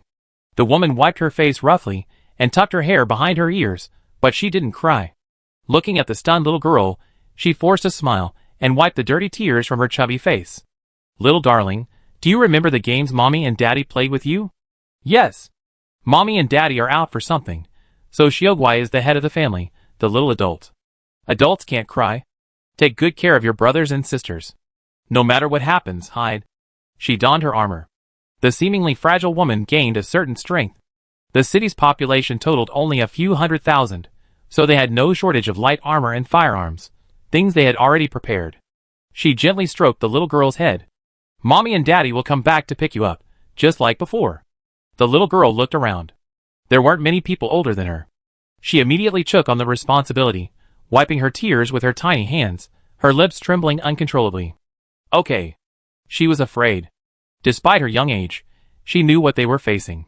She couldn't help but sob. But what if Xiaoguai can't wait for Mommy and Daddy? That single sentence instantly left the mother, who had been holding on strong, covered in wounds, her heart shattered. Unable to contain herself any longer, she knelt down and hugged the child tightly, as if it were the last time. The others in the group also wiped away tears. No. Many people, like Mommy and Daddy, are fighting against the aliens.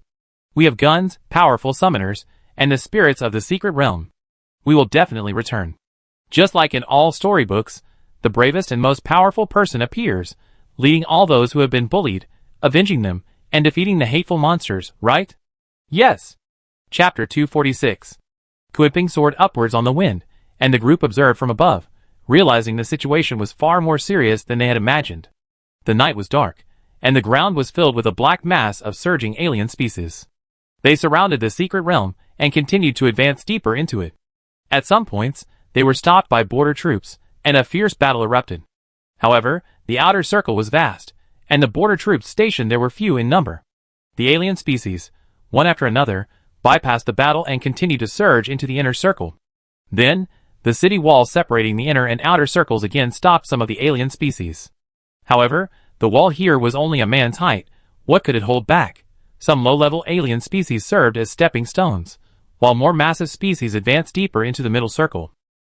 The influx of high-level alien species frightened the alien species contained within the middle and inner circles, and they recklessly pressed deeper into the interior. The wall between the inner and middle circles was suddenly filled with alien species. This was where the fiercest fighting took place. Most of the West District's forces were concentrated here, and the radiance from their various skills illuminated the night like day. This temporarily kept the aliens out of the wall, but the good times didn't last. The overwhelming force of the aliens tore a chasm through the defenses, and from then on, the aliens surged forward, swarming through the cracks, shocking the people. The aliens arrived with such force and speed that they gave them no time to prepare. While the West District was still a disorganized mess, the aliens had already formed and were approaching in large groups. Don Wu, need help. Help. When will help arrive? Once inside the inner circle, the aliens were unstoppable.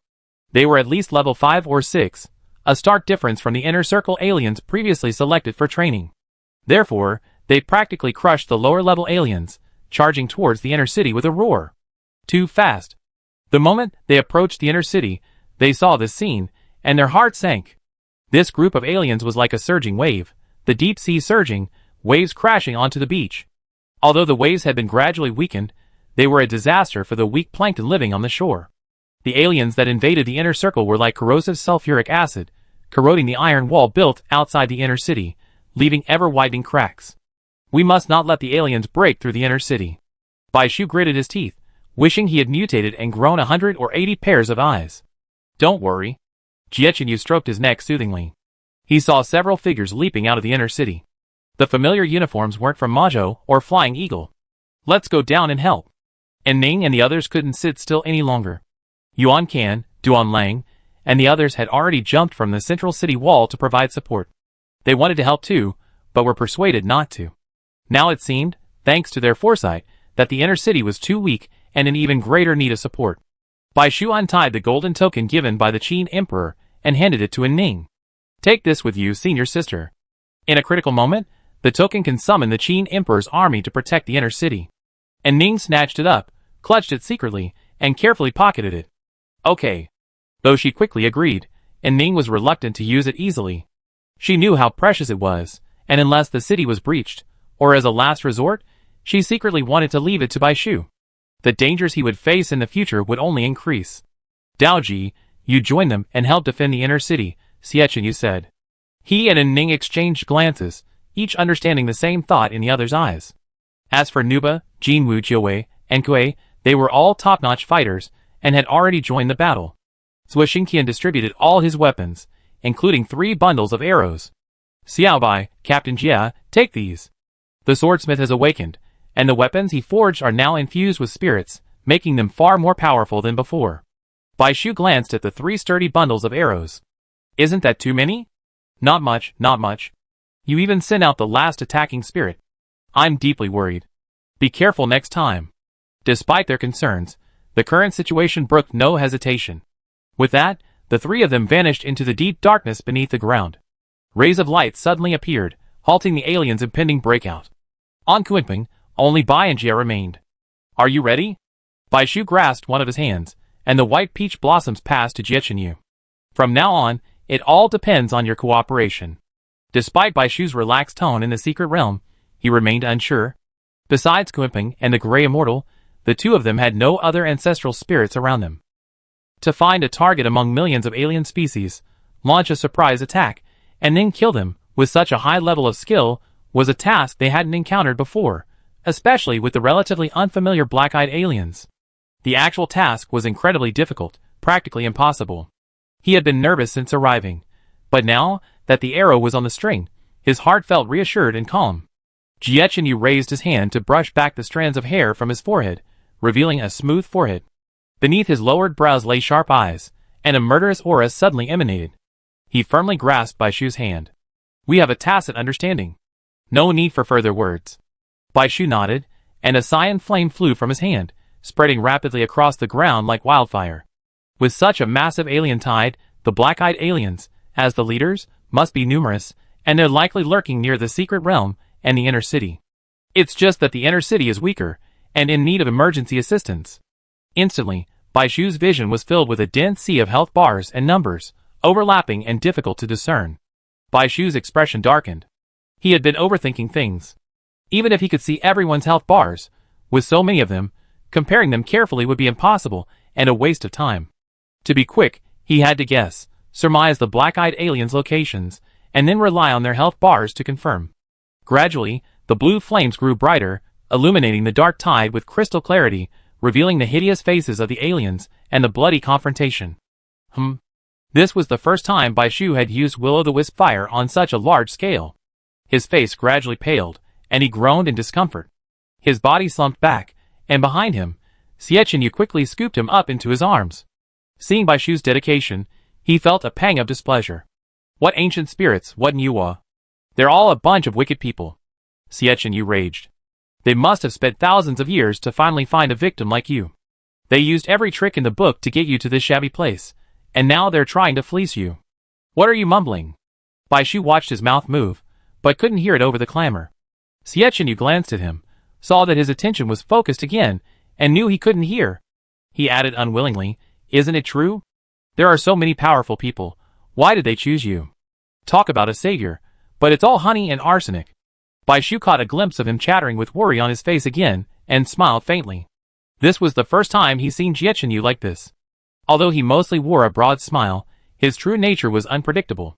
But over time, he realized he was incredibly precise in his timing, his moves always perfectly timed, his words witty, and never wasted, even mumbling to himself.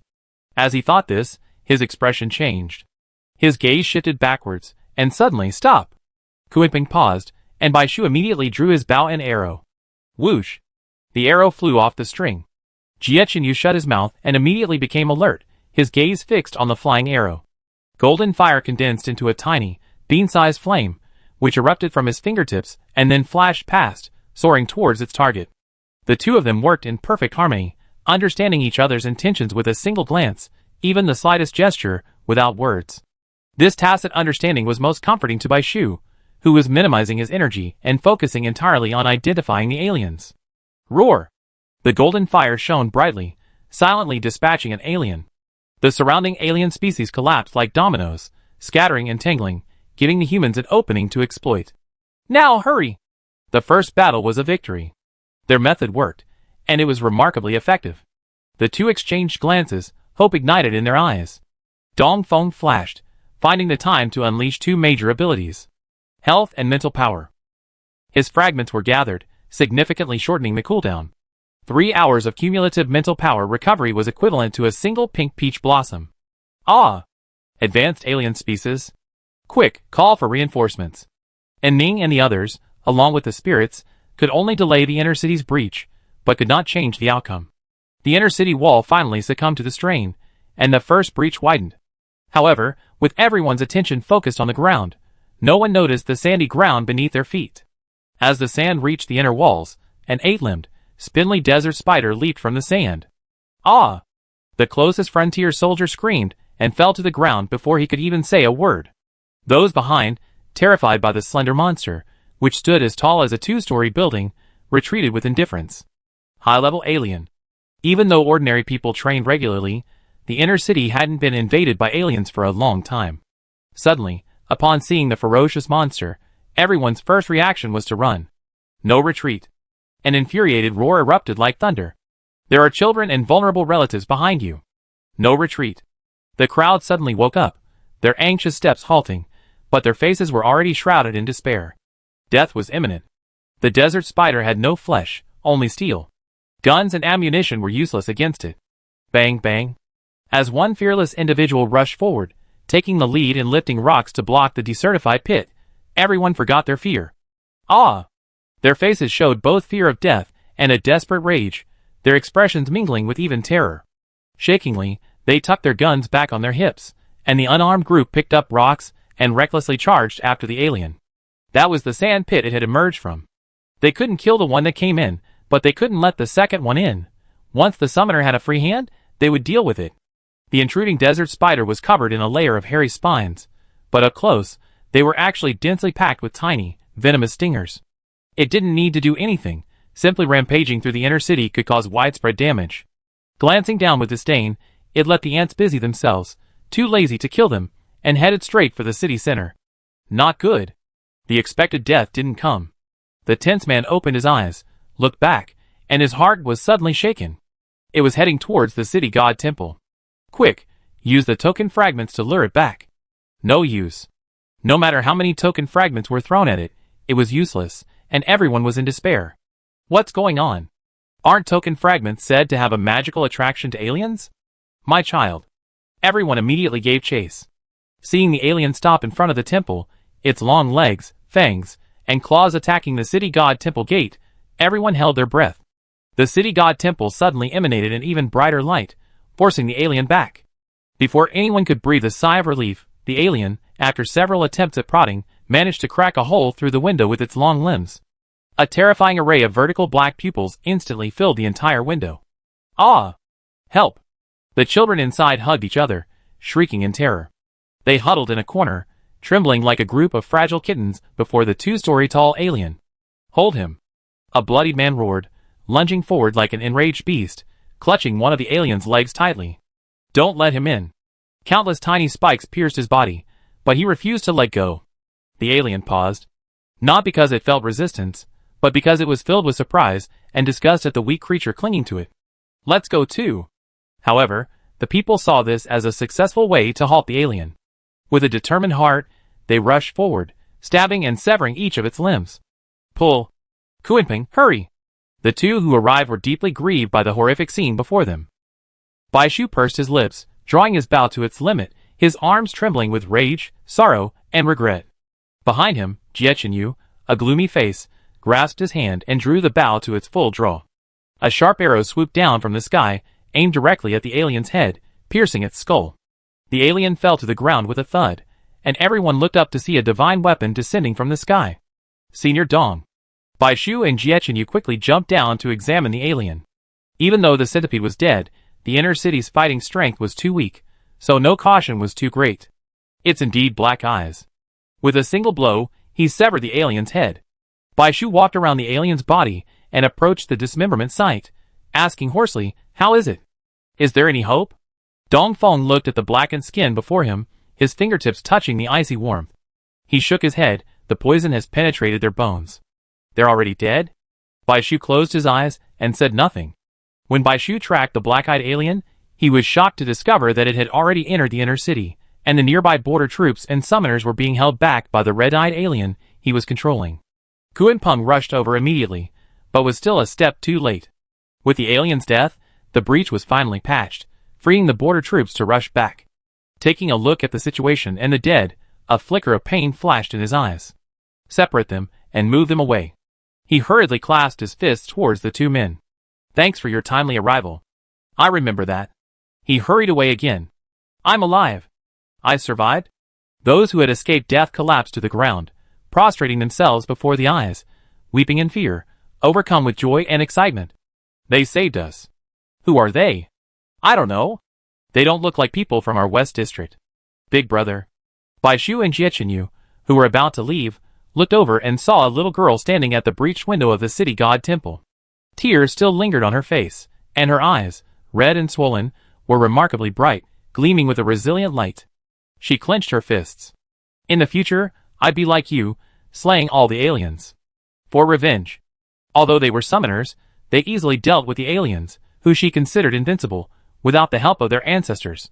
She would never forget the darkness of tonight, but the fatal arrow was a beam of light that pierced the darkness. One of them wasn't particularly strong, not as tall and muscular as her father, yet she could easily kill the aliens. So powerful. When she grows up and awakens her innate power, that would be great, but even without it, could she still be as powerful as them? Of course. Baishu paused, pulled out a few small bottles, and tossed them upwards. The girl reached out hurriedly, and the medicine bottle landed steadily in her palm. This is a solid tonic pill from the Northern District Medicine Sect. It will help you. Thank you. My name is Yen Hui. What's yours? Baishu. Kuenping descended from the sky, and Baishu and Jiechenyu leaped aboard. Their figures, one tall and one short, quickly vanished from Yen Hui's sight. Chapter 247. As Baishu had anticipated, this sudden surge of aliens, though unexpected, was only a flash in the pan. Over time, the aliens' momentum gradually weakened as they struggled to gain an advantage. As dawn approached, they receded like a tide. But what Bai Shu didn't know was that the aliens' rapid retreat was primarily due to these two. Like eagle eyes, they precisely captured the black-eyed aliens hiding among the red-eyed ones, then struck them down with an unstoppable attack, leaving a significant shadow on the black-eyed ones. Unlike the red-eyed aliens, they weren't merely reckless and bloodthirsty. On the contrary, they were able to communicate and observe the situation. So, to say they weren't terrified when they saw their companions being captured so swiftly and ruthlessly, then annihilated without any resistance, would be a lie. When one or two were first hunted, they could still console themselves by thinking it was a coincidence. But as the number of their comrades died dwindled, and the intervals between their deaths became shorter and shorter, their momentum quickened. This group of black-eyed aliens, always invincible and self-righteous, finally hit a snag. For the first time, they began to retreat. "Captain, the fallen from other regions have already gathered. They won't be able to reach us anytime soon. We have no one to back us up. We can't fight any further." Hearing this, the furry, triangular face of the largest black-eyed alien in the group was filled with resentment and the humiliation of being provoked by humans. They had long considered this place their territory. For centuries, it had been their garbage dump and energy drawer. Even though they knew there was a stubborn resistance deep within the continent that had been elusive, they never took it seriously. The fallen, whom they treated like trash, would eventually wipe out those humans. And being able to control the fallen, they would emerge as the ultimate winners without even a single blow. He admitted that some ancient spirits were feared and difficult to deal with. But humans, as insignificant as they were nothing more than ants to be easily crushed. This time, upon hearing his subordinates discover that the Nuwa scales had been taken from the secret realm by humans, he felt his greatest opportunity had finally fallen upon him. Having resolved the king's greatest concern, he could rise to even greater heights. So he suppressed the message and hurried over with his men. He had thought it would be an easy victory, but he was unexpectedly defeated. Having lost so many tribes, yet failed to secure his prize, he feared only endless ridicule, the king's disappointment, and, most horrifically, demotion. The fangs beneath his terrifying face gnashed fiercely, and he suddenly looked up at the culprit who had disrupted his entire plan. This vengeance would be unforgivable. When the alien tide subsides, he returned. Retreat. The men breathed a sigh of relief. The black-eyed aliens retreated silently, leaving the remaining red-eyed ones much easier to deal with. The rest would be left to the border troops. Kuiping brought Bai Shu and Jiechenyu, who had fought all night without rest, back to the secret realm. They'd been using their innate abilities too frequently, their bodies and minds already strained. The overdrawn mental energy had left them pale and drowsy. When the secret realm brought them back, they immediately arranged for healing. You don't know until you see it, it's shocking. I never seen such a dry spiritual sea. The moment I probed it, my mental energy vanished, like a bottomless pit. Thankfully, they were exceptionally gifted, their spiritual seas were resilient. No one else would dare use it this way. When the first rays of sunlight shone, the aliens completely retreated. Amidst the brief joy of surviving the ordeal, the medical and logistics staff were swamped with activity. Bai Shu was awakened by a burning sensation in his chest. He opened his sleepy eyes, only to see the yellow and green light of the underworld. Two black and white bamboo poles, their tongues hanging out, stood on the bed, one on each side, grinning maliciously at him. His eyes suddenly widened, and his pupils constricted. Bang! Ouch! The bone on the back of his hand struck the carved bedhead hard, and Bai Shu suddenly regained consciousness, his sluggish brain finally starting to work. Isn't he in the underworld? Realizing he was still in the secret realm, he gritted his teeth, hugging his arm and slowly retracting it. Aside from the initial shock, he had forcibly suppressed a cry. Sorry to scare you, little brother. We're guarding your souls, under the great emperor's orders. The black and white impermanents turned their heads, one standing at the foot of the bed, the other at the head, like two pillars, their eyes fixed on Bai Shu. If I remember correctly, are these two supposed to be soul snatchers? The two ghost messengers hadn't meant to scare them. Bai Shu and Jiechenyu had been ordered to act decisively in a critical moment, preventing a massive loss of life. Both the secret realm and the inner city were deeply concerned, and the two had even summoned souls for them in the great emperor's name. You know, this is the underworld, the ideal place for souls to survive. A seriously injured and unconscious person here could easily lose their soul. This would be fine in the human world, but in the underworld, where souls are most likely to wander, if their soul accidentally leaves the body and wanders, reincarnating into another life would be disastrous. So the two ghosts stayed by the bedside, guarding it closely. It's okay. Bai Shu glanced around. Where's Jiechenyu? At the same time, he quickly removed the burning tail scales from his neck. The moment Bai Shu touched it, it was as if a switch had been flipped, and the heat transformed into a stream of energy, showering down from the sky in tiny drops. Instantly, even in the dead of winter, Bai Shu felt the vitality of spring. A warm, soft glow enveloped everyone. Bai Shu felt not only that his fatigue had eased significantly, but also that his mental strength had increased. He felt relaxed, and his face, while not exactly radiant, was full of energy. Awake! Outside the room, hearing the noises inside, Jiechenyu was overjoyed. He dropped the pot and ran back, not caring about what he was doing. But the fire-breathing golden crow below was caught off guard and struck by the large iron pot, nearly burying its head in its feathers. It spread its wings in anger, responsibly stabilizing the large iron pot above its head. It tried to fly away, but its wings were caught by the pot, and it suddenly looked like a golden rooster standing on one leg. You're a jerk. Jiechenyu. Jiechenyu traveled through the secret realms of the 5 zones. The more fragments of the ancestors gathered, the stronger his consciousness grew. But even though Jinwu looked more mature, he still had a temper that easily flared up. Turning his head to look at Nuba beside him, he wished he could conjure up another pair of hands. Thinking Bai Shu would surely enjoy the delicacy overhead, he hurried over with the iron pot in hand. A gleam flashed in his green eyes. Since Jiechenyu ran so fast, these things belonged to him and Xiaobai. As Jiechenyu hurried in, Bai Shu happened to look back at him. The two of them exchanged glances, and seeing Bai Shu's bright eyes and rosy complexion, Jiechenyu felt relieved. He went over to pinch his soft cheeks, and ruffled his slightly messy hair affectionately. My dear, lazy cat, you've been worrying me so much. Why are you so sleepy? Originally, this might have been fine, but knowing that Bai Shu was a soul brought back by the ancient spirits centuries ago, filled Jiechenyu with worry. Will he ever return? On Bai Shu's first day in a coma, he unconsciously become restless. Sharing the same bed at night, watching Bai Shu's sleeping face, he become increasingly sleepless. On Bai Shu's second day, fear took over, and he began to try every possible way to wake him. The black and white impermanents couldn't bear to watch, so they chased him out. So, he cooked some delicious food in the yard, hoping the scent would awaken Bai Shu and bring his soul back. Bai Shu's stomach growled, and he sheepishly scratched his tangled hair. I overexerted myself in battle, so I have to rest for 2 days. It's just an old problem, nothing to worry about.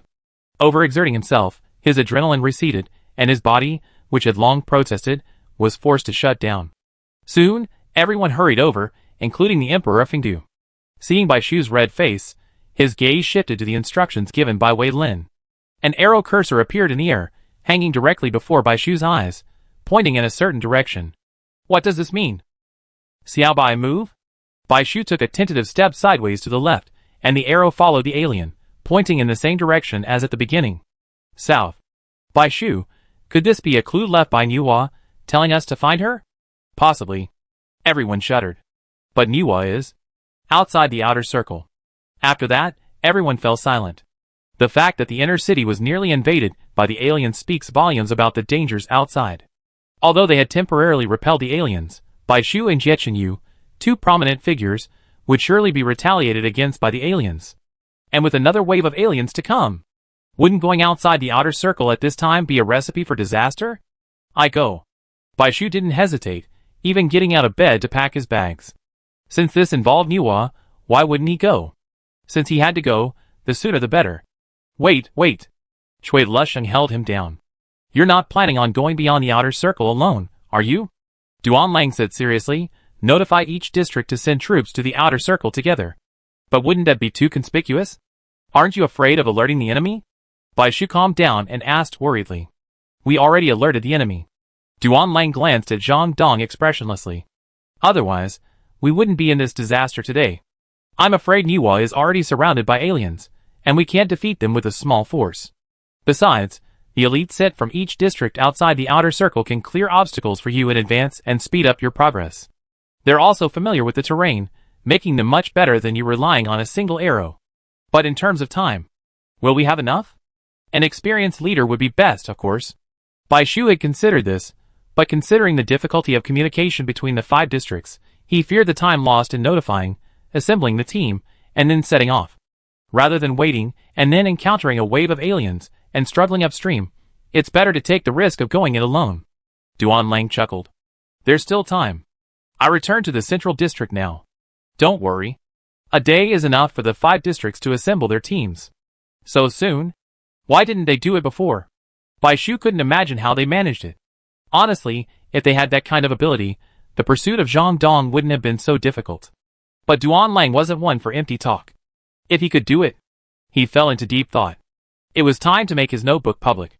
Duan Lang sighed. Perhaps you heard of the mysterious plan. Yu sat up straight. Chapter 248. Bai Shu subconsciously glanced at Yu. I have some understanding. Duan Lang turned his gaze to the others present. Cui Lusheng and Ning and the others showed no sign of retreating. Cui Lusheng smiled. This time, we must follow them beyond the outer circle. Let's not hide it. Zhuixingtian flashed his bright white teeth in full agreement. Barring unusual circumstances, given their age, they wouldn't be exposed to this for at least 5 or 6 years. Duan Lang had no other choice but to speak frankly. Well, the so-called mysterious project is actually an organization jointly established by the 5 districts after the alien catastrophe. Its goal is to rescue people and expand the territory. For 100 years, they have been relentlessly exploring beyond the outer circle, continuously expanding their knowledge of what lies beyond the outer circle and preparing for humanity's counterattack. Here he sighed. However, the mysterious project has lasted for nearly 100 years, costing countless elites, and has become an obstacle to humanity's fight against the aliens. The so-called expansion has made no substantial progress, and it's not like no one has complained. Jiechanyu's hand was bulging with veins. He was one of those who resented it. But we're not seeking death. Our willingness to do this is largely due to the organization's most powerful figure, codenamed Fushi. What? Besides Bai Shu, the others were also surprised. Nuwa and Fushi are names familiar, even to later generations lacking traditional Chinese texts. The textbook begins with these 2 individuals. Isn't this the name of a sage spirit? Duan Lang nodded. Yes, those codenamed Fushi will die, but the sage spirit Fushi never changes. This means that the leader of the mysterious plan is the sage spirit Fushi. Summoners are constantly changing, but Fushi can remain awake forever, unrestricted by the secret realm. Rumor has it that Fushi is skilled in divination, and is an ancient deity like Nuwa. If it were his command, no one would disobey. Furthermore, even if they were to die, they would be filled with hope. Jiechenyu whispered, that makes sense.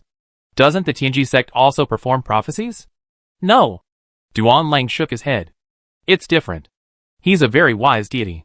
He excels at observing mountains, rivers, the sun, moon, stars, and cities, and understands the laws of all things. He relies not on his skills, but on himself. Strictly speaking, the Tianji sect exists because of him. The Tianji sect might be wrong, but he won't be. Of course, I'm only saying this to point out that Fushi has the most comprehensive map beyond the outer circle, and I think it will be of great benefit to you. Duan Lang paused, glancing at Bai Shu. I used to doubt whether this kind of work was truly useful, a thankless task. Now it seems that if it can help you, the efforts of our predecessors have not been in vain. Rushing in and seeing the direction the arrow pointed, Duan Lang understood. I now understand why the mysterious project's exploration area is primarily focused on the southern region. Fushi has another skill, connecting the secret realms of the 5 regions. Before, Bai Shu had been able to contain himself, but now, he was overjoyed. So where is he? Fushi isn't stationed in one specific location. He usually joins the team on outward explorations, and even when not on a mission, he stays in a certain area. Duan Lang lowered his head in thought. As an insider of the mysterious project, he was more informed. As far as I know, Fushi last appeared in the central region a month ago. I was planning to go back to the central region to ask, but then I decided it wasn't necessary. Perhaps he come looking for us without us even having to look? Duan Lang nodded. After all, he'd definitely be paying attention to something as major as the theft of Nuwa's scales. And then, there was the alien outbreak in the West District, and the near breach of the inner city. With such a major event, he wouldn't remain indifferent. Bai Shu frowned, and Bai Chuan and the others also looked conflicted. It was time for them to return to the South District.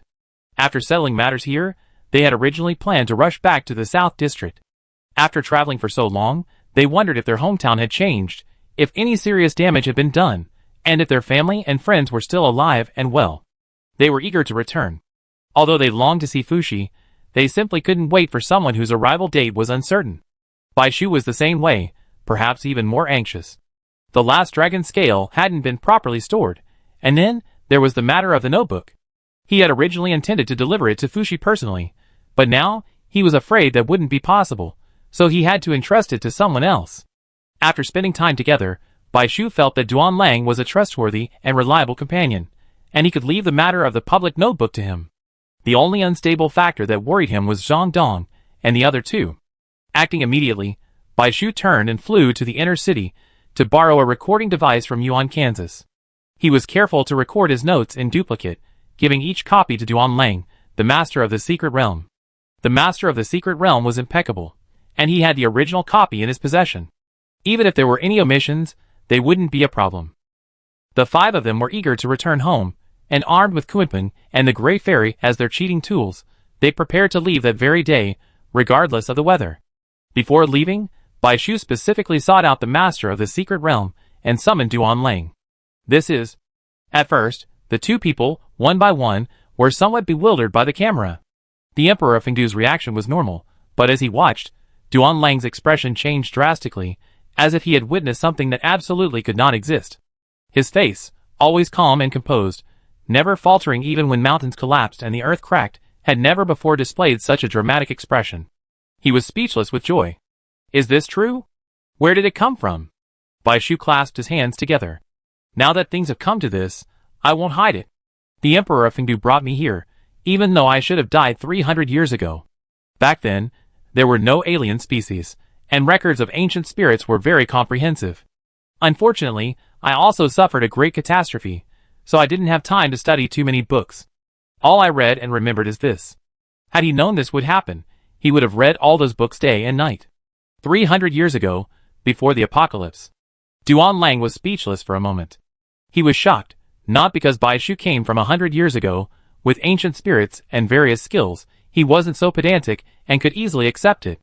What truly shocked him was Bai Shu's description of the world 100 years ago, a period between peace and catastrophe, where there were no alien species. If the timing hadn't been wrong, he would have wanted to pull Bai Shu aside and tell him what that world was like. This further proves that humans are the original inhabitants of this land, and the alien species are later invaders. Bai Shu remained silent, observing the crowd's reactions. He felt guilty, fearing blame, afraid of being questioned about why he had waited until now when he could have brought it out sooner. But after waiting for so long, she felt the intense gazes, but no one spoke.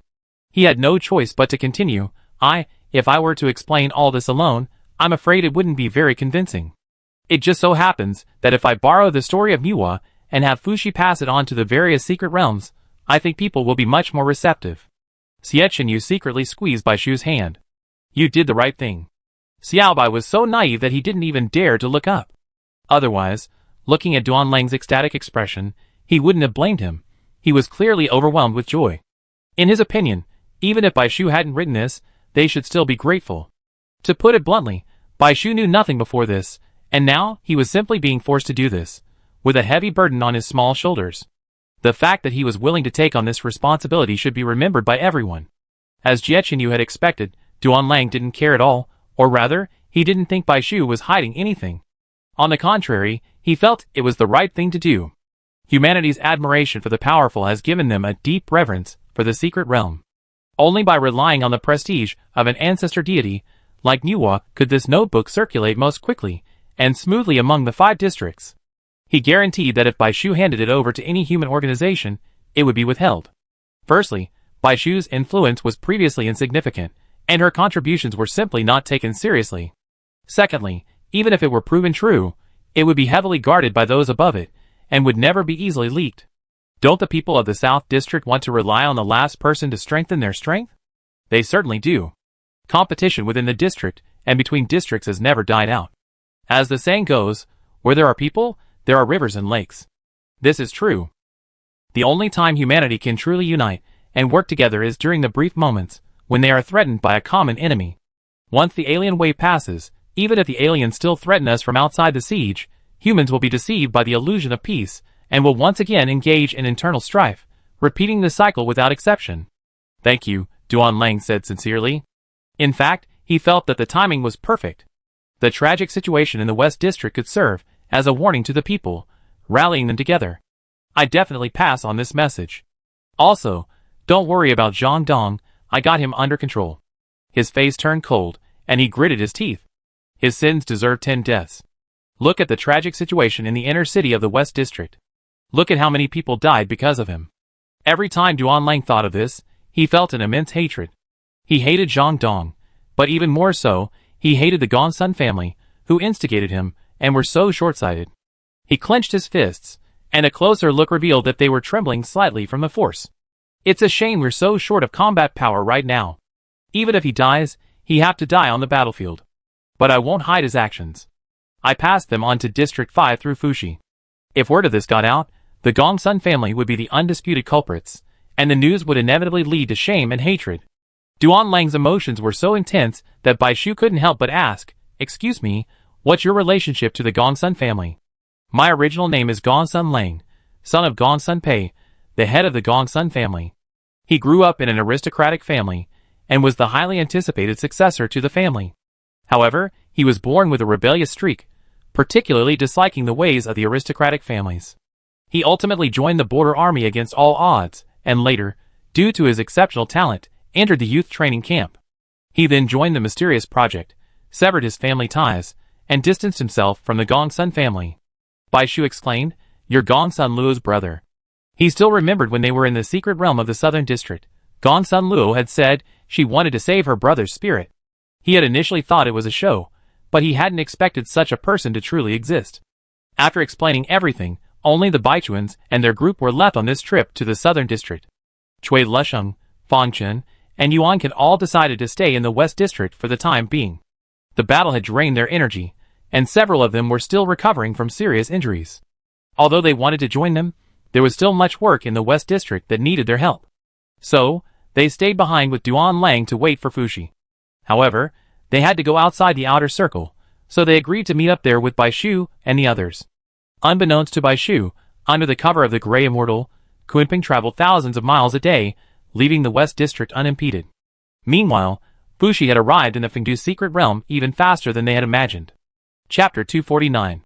The five sat on Kunping's back, soaring across the boundless desert and swimming across the Yangtze River, ushering in long-awaited peace. If it weren't for that hidden protective shield, those on the ground would have seen a vast and beautiful figure streaking across the dark night sky. The giant bird was entirely white, but at the tips of its wings and tail, a frantic flicker of blue shimmered. As it streaked across the sky, a streak of blue light etched in the distance, like a Milky Way. The five lay leisurely amidst the bird's feathers.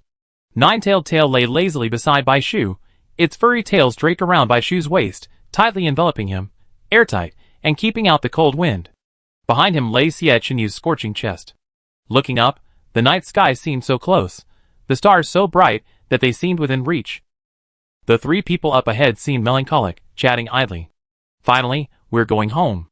It was only a few months ago that we left the South District for the national competition, yet it feels like years have passed. Yeah, I wonder how Coach Dan is doing, and if the aliens have invaded the South District.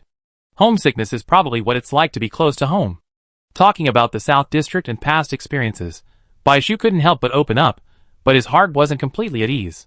He glanced up at Xie Chenyu from time to time, but he remained silent. Due to his limited position, he only saw his increasingly sharp jawline. Ever since leaving the West District, his mood had been low. Even without seeing his expression, Bai Shu could sense that he was sad.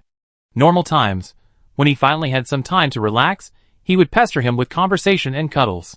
Instead of holding him in silence like now, she seemed to be holding him, as if she were using him as some kind of support, a resting place for the weary.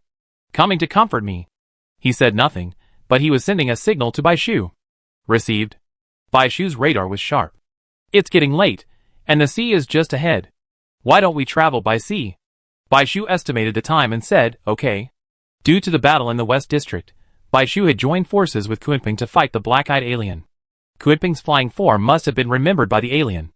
To prevent them from discovering their whereabouts, the five of them unanimously decided that whenever they transformed into Peng birds, they would use their Grey Fairy abilities to hide. If the Grey Fairy's cooldown expired, they would transform into Kun fish and travel by water or on foot. The journey was quite safe. And Ning nodded, and Kunping began to slow down, then dived headfirst into the sea. A halo of light reappeared around the five people, securing them securely on its back. A moment later, A flying fish dived into the sea, and a small floating island suddenly appeared on the surface. They settled on the highest point of the island and prepared to spend the night. The five agreed to take turns keeping watch. When it was Bai Shu's turn to watch, no one called him.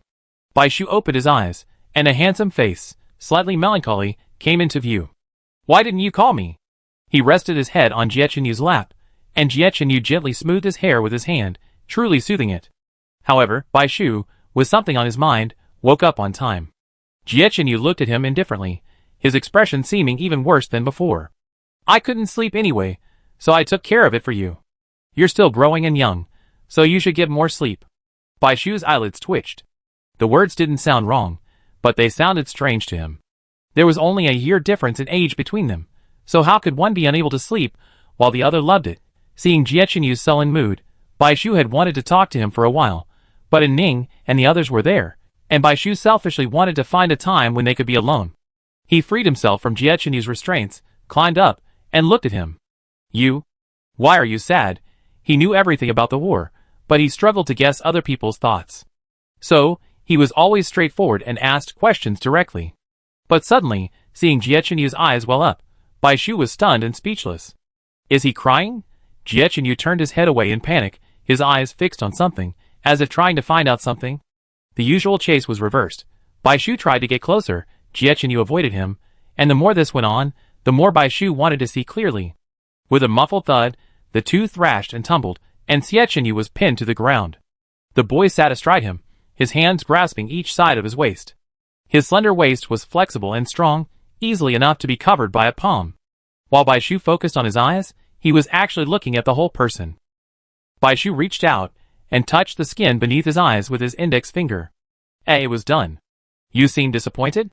Catching the hand that was rubbing his face, so as not to wake others, Jie Yu lowered his voice to a low, soft whisper, but Bai Shu could hear the gnashing of teeth. Looking at their posture, Bai Shu regained consciousness and gave a guilty laugh. He was here to comfort someone, so why would he do this? He rolled over and tried to get up. "How could that be? I was just worried about you. Don't move." A pair of veined arms wrapped around the soft, tender body that was about to leave. Jie Yu frowned. "Let me hold you." His heart felt utterly empty, and only Bai Shu's presence could offer some comfort. Ever since he awakened to his true nature, he hadn't felt the cold in a long time, the coldness of his heart. "My parents joined the mysterious project, and have been missing for over a year. I used to hold out hope that they were still alive, perhaps finding another paradise where alien species were rare or even non-existent. Perhaps they were on their way back. Perhaps I receive a letter from them the next day. It wasn't until today, after understanding the true purpose of the mysterious project, that I realized they were truly gone." Before he knew the details of the mysterious project, with no definitive news of his parents' death, let alone their remains, he held on to a tiny hope, hoping they would one day return.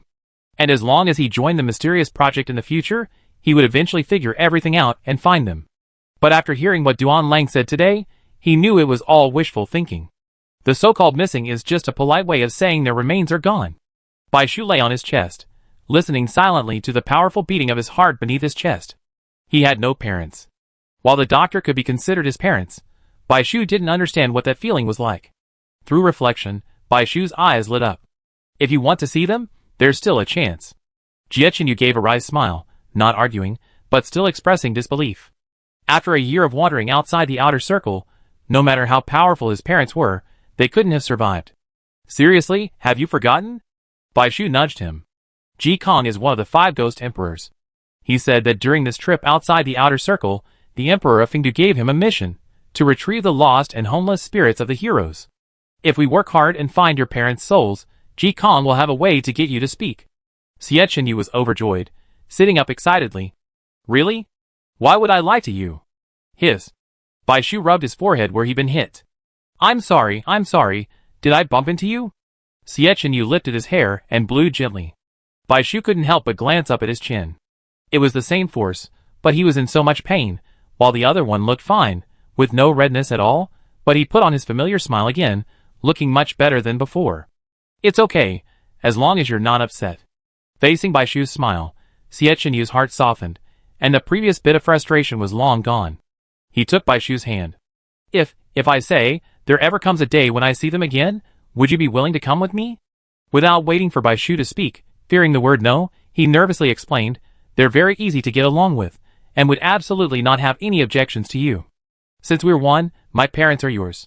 Bai Shu tilted his head. "What are you talking about? If that day comes and Ji Kong is here, I'd be there too. Of course I see him. And I love to meet your parents too. They must be very capable and wonderful people." After a long moment of emotional musings, it was he who was nervous. Jie Chenyu swallowed silently and studied Bai Shu's face. He had a very delicate appearance. He was not tall, not big-boned, and had a small head and face. However, his eyes were moist, and his lips were soft and of a moderate thickness. Furthermore, his skin was white and tan-resistant. He had been well rested these past few days, and his complexion was radiant and tender enough to be squeezed out of water. Summoners fight in the wild every day, exposed to wind and sun, and inevitably become rough and mature. But healers are different. Nourished by their innate healing powers, they tend to be more refined among summoners of various types. Xie Chenyu even thought Bai Shu had the scent of peach blossoms. Just the fact that Dan Liangjia, almost 30, had skin that was better than anyone his age spoke volumes. In this world where growth, strength, and aging are commonplace, Bai Shu looked childish to anyone at first glance. Back in the North District, Bai Shu had been the subject of a misunderstanding. The South District wasn't as tall as the Northwest District, so while they wouldn't mistake Bai Shu for a 12 or 13-year-old boy, he wasn't much older either. Xie Chenyu suspected that if he brought Bai Shu with him, he might be the one disliked, or even beaten. "What are you thinking?" Xie Chenyu looked melancholy. "I'm thinking, if you were a little darker and taller." As soon as the words left his mouth, Xie Chenyu regretted it so much that he almost hadn't said anything. How could he say such unpleasant things? He was completely defenseless against Bai Shu. Bai Shu had been brooding over his height, and now all he could hear were these 6 words. "If only I were taller." Don't go. Let me explain." Jie Chenyu quickly grabbed Bai Shu's hand. "Humph." Bai Shu mercilessly shook his hand off, embracing the fluffy 9-tailed fox instead. He looked at him expressionlessly from the side. "You can't sleep, but I'm at a growing age and love to sleep. You can keep watch on your own." The 3 men lying opposite him were so frantic their faces twisted, their lips curled with strained smiles, yet they dared not utter a single sound. That man's joke wasn't a good one. They had been asleep, but they were used to being out in the wild, and would wake at the slightest noise. When they heard the dull thud of something crashing, they all opened their eyes, and saw Bai Shu tackle Jie Chenyu to the ground. "Wow, this is exciting. Who's still sleeping?" Ahem. A stern gaze swept over him, and he closed his eyes, his 3 pairs of upturned lips instantly falling. The moon set, and the sun rose. Shortly after landing, the group walked through the woods. As the scenery became more familiar, they finally arrived at the entrance to the secret realm in the southern area. Chapter 250. The familiar trees and grass before them made them feel as if they were in another world. They were so homesick they paused for a moment. Thinking of this, they shook their heads. They hadn't even returned to the South District yet. Earth. The guard appeared impatiently, running towards the giant tribe. The atmosphere within the secret realm was unusual. The 5 of them exchanged glances and, without stopping, headed for Shenong's residence. Although they saw many ancestral spirits traveling along the way, they were far fewer than their last visit, appearing to be dwindling in number, and many were clearly injured. Their hesitation was immediately cast aside, and they eagerly sought to understand what had happened. However, the cave door was closed, leaving only Zhurong standing at the entrance. He extended his hand to stop the 5 men. "The Lord of the Secret Realm is asleep." He looked at them. After not seeing them for several months, the 5 men were now completely different from before. No longer immature and naive, with less of the naive liveliness and yearning, his eyes were filled with a toughness and silence, masking something more complex beneath. Bai Shu expressed some concern. Will Shenong not regain consciousness soon? Zhurong nodded. Yes, he had originally intended to hold on until you returned, but not long ago, the aliens launched a large-scale attack. To save more spirits, the Lord of the Secret Realm exhausted his accumulated power, and was forced to fall into a deep sleep. However, he knew you would return and has entrusted everything to me. Come with me. Although Zhurong's words were only fragmentary, having experienced the thrilling near break of the West District, the 5 of them could guess at the difficulties and hardships involved. The relief they had felt before returning home was replaced by the desolate and bleak present before them, and their hearts were inevitably lifted. In silence, the 5 followed the aliens into another cave. There were surprisingly quite a few familiar faces inside, high-ranking border troops like Lu Qing and Shui Chengyong, as well as Xiao Huayu, Si Li, and Si Kong. Seeing the 5 return safely, everyone breathed a sigh of relief. Thank goodness you made it back safely. With such a major incident in the West District, we were worried your journey back would be difficult. We didn't expect you to return so quickly. The West District was indeed dangerous back then. Zui Xingtian sighed. Thankfully, we didn't encounter many alien species along the way.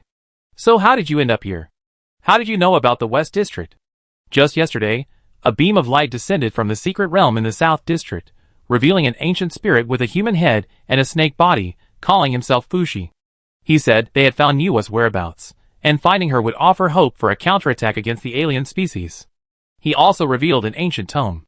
Everyone in the South District was overjoyed at the mention of this incident. Even after being subjected to several fierce attacks from the alien species, their excitement didn't subside.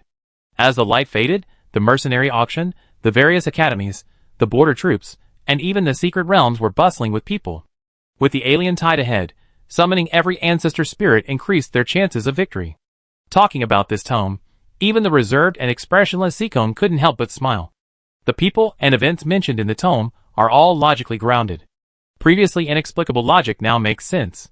I had no idea the relationships between ancestral spirits were so intricate. I just don't know why Fushi God didn't reveal the secret tome sooner? Perhaps he had some unspoken reason.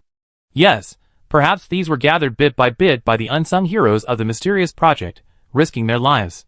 In any case, the timing is perfect. There were numerous theories and speculations about the ancient book's origins, but Bai Shu wasn't mentioned. Xie Yu looked at Bai Shu, his eyes hinting. Such a great achievement that benefits all of humanity, are you just going to give it away like that? Bai Shu smiled, saying nothing, please spare me. He didn't feel wronged. He preferred a free life to being praised, deified, and crowned as so-called savior. Perhaps it had something to do with his past life. He didn't like to be unique, being ordinary was better than anything else. Xie Yu understood this perfectly. Those struggling in the apocalypse desperately sought faith. If he tried to gather faith again, what if the apocalypse arrived 1800 years later and dragged him down with it? A professional savior? Goodbye. Of course, there were also clever people like Xiao Huayu and Sikong who thought of Bai Shu. The speculation that the ancient tome was collected piecemeal from outside the outer circle by a mysterious project is, on second thought, untenable. Given the impatience of each region for quick success and instant gratification, any progress would have been suppressed and released long ago. Furthermore, the tome currently released is clearly a handwritten manuscript, with a comprehensive system and diverse content. If it were a compilation, then there must have been many more tomes discovered. Yet, no information had been leaked before, and their revelation at such a convenient time raises serious doubts. The claim that it was written by Fushi is even more untenable. Some of the stories are so detailed that even a dog has a name. Would even the most powerful ancient gods care about such things? A closer look at Bai Shu, and the people around him reveals some clues.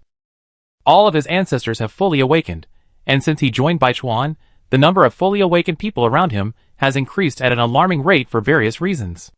Later, the Lord of the Secret Realm treated him with special favor, and the magical instrument capable of finding Yua's scales was also in Bai Shu's possession. There must be a connection. Shui Chengyong produced a map. This is the map we compiled after 100 years of continuous exploration beyond the outer circle. I'm not bragging, but the map beyond the southern outer circle is the most detailed, and the exploration area is the most extensive. If you were to ask which region harbors the greatest hatred for aliens, it would undoubtedly be the southern region. Fushi, because of Yua's abduction, placed greater emphasis on the south. Bai Shu hurried over. The map was meticulously drawn, and the scope of exploration far exceeded Bai Shu's imagination. However, it gradually became increasingly sloppy, and at a certain point, it abruptly stopped, becoming completely blank. He pointed at the blank space. What's this? Shui Chengyong frowned and drew a larger circle on the map. I don't know. Actually, the area surrounding this blank space is identified by various instruments and skills. No one has yet been able to reach it in person. And this area, whether by skills or ancestral spirits, cannot approach. Bai Shu took out his tail scale and pointed south again. Reassured, he drew an outline around the blank space. So Yua is very likely here. Otherwise, at least some clues would have been found. That's what we speculated too. I want to leave quickly. I wonder what your plans are. This got to the point. Shui Chengyong said seriously, we discussed all day yesterday in District 5.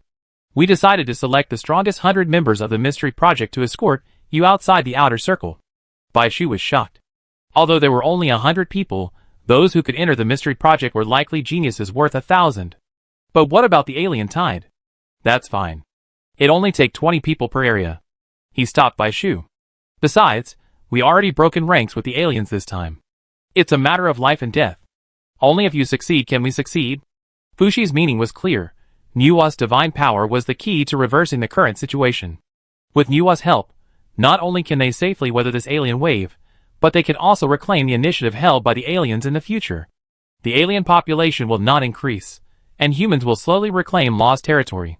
With such a temptation and opportunity, if they didn't dare to take the plunge, they would be betraying the courage they honed over centuries of fighting. Just keep moving forward.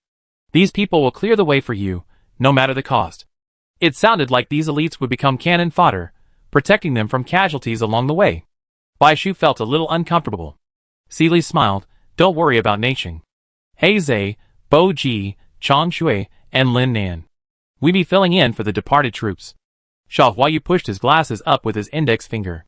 Yes, that might have been wishful thinking before yesterday, but with the Fushi book, our chances of taking over will increase by 50%, no, 80%.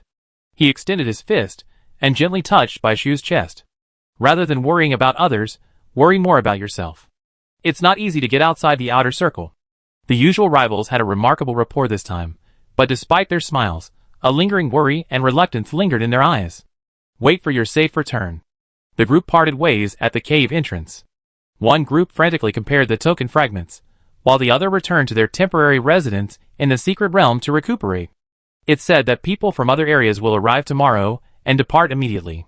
The map of the outer circle was hung on the wall directly in front of them, visible as soon as they opened their eyes. It was late at night, and the 5 of them were still together, a rare sight. Jiechin, you didn't ask them to leave. Are you sure you want to go? Despite asking multiple times, Jiechin, you continued, this isn't a joke, and it's not the time to be pedantic. Think about it. Captain, when did you become so nagging? You just put yourself on the list for the outer circle without even saying anything. And Ning untied her hair and brushed it through. Her hair was already very smooth, but she continued to do so. This trip to the outer circle reminded her of the nervousness she felt heading to the national competition. The unknown was truly the most terrifying thing. I absolutely must go. I'm unfamiliar with the area, and I need a crystal mirror to ask for directions. Kuiping is also essential. It can solve most problems along the way. Zui Xingtian polished his swords and spears one by one, polishing his fine weapons to a gleaming shine. He looked serious. Of course I have to go. With me here, having more skilled weapons will increase your chances of victory. Jiang Zheping rubbed his nose, wondering how could such a dangerous place be without a shield man. But then he realized there were many shield men better than him among the 100 men, so he shouted, as the deputy captain, I can't abandon my teammates. The 3 spoke with conviction, and without hesitation. Bai Shu would be lying if he said he wasn't moved. Previously, they teamed up for collective and individual honor, to compete in the national competition, to win, to become stronger. This time was different. They were willing to stand behind the scenes, and use their strengths to equip Bai Shu, just so he could thrive outside the outer circle. Okay, let's go together. Bai Shu didn't hesitate. To be honest, after returning to Baichuan after the 100-man plan, he found fighting with this group the most comfortable. Since their first meeting, the 5 had fought side by side, and briefly separated. Each had teamed up with others before, but no matter their strength or personality, each time they teamed up, they only became more determined to choose Baichuan. Their mutual compatibility was unmatched by any other, no matter how powerful their abilities. And Ning, yes, we're the most compatible team. We won the championship back then, and now we can definitely beat the aliens to a pulp. Do you have confidence? Zui Xingtian was the first to raise his hand. Yes. Jiang Zheping, we can do it. Bai Shu nodded vigorously. I have confidence. Yes. Jiechin Yu scooped Bai Shu up and yawned, looking sleepy. But I suggest you go back to sleep and replenish your energy. And Ning, I knew this dog couldn't help but chase them away. Also, that yawn was really fake. Chapter 251. The hour hand stopped at 12, and the minute hand clicked to coincide with the hour hand. Dong dong dong. In the South District, whether people were eating, scholars poring over ancient texts at their desks, summoners sweating profusely on the training grounds, or those cradling token fragments in the exhibition hall as if they had found a treasure. Ordinary people and summoners alike, men and women, young and old, all paused their work and looked up at the familiar yet unfamiliar sound of the bell. It's the bell. Why at this time? They rushed out. The towering mechanical clock of the South District stood in the center of the inner city. The dull yet melodious tones were undoubtedly from there. The bell only sounded at a specific time, when the summoner left the outer circle and entered the outer circle. 12 o'clock was the peak of the sun at noon, and the peak of the moon at night. It was the beginning and end of the day. Originally a beautiful prayer for the safe return of those who had ventured out, as time passed, people silently came to regard the bell's ringing as an untimely death knell. After initial surprise and a moment of grief, their faces took on a habitual numbness. Someone else is dying. The response was a long sigh. We will die soon too. Then they returned to their work. To combat the alien influx, the siege needed to be reinforced. Summoners were in short supply, so even strong men had to help, while weaker women took on tasks like sewing clothes and delivering food. No way. The door flung open, revealing a narrow room whose end was visible at a glance. A boy of about 13 or 14 bounded in. He had half-long hair, a thin build, and a few freckles on his face. He stormed in and slammed the buckets of water he had brought back from the water truck onto the table. They won't die, and neither will we. Even the god Fushi has appeared. All we have to do is find Niwa. His innocent face, however, was as serious as the army commander's mobilization speech on screen. His mother lovingly wiped the sweat from his forehead, which had been strenuously running, with a handkerchief. "Siusi, have you been secretly training with the guards again?" The little boy angrily took the rough handkerchief away and turned his head away, breathless. "We won't die." Yes, Siusi, you're right." Another older woman came over and picked him up. The male member of their family had died during the previous attack on the inner city.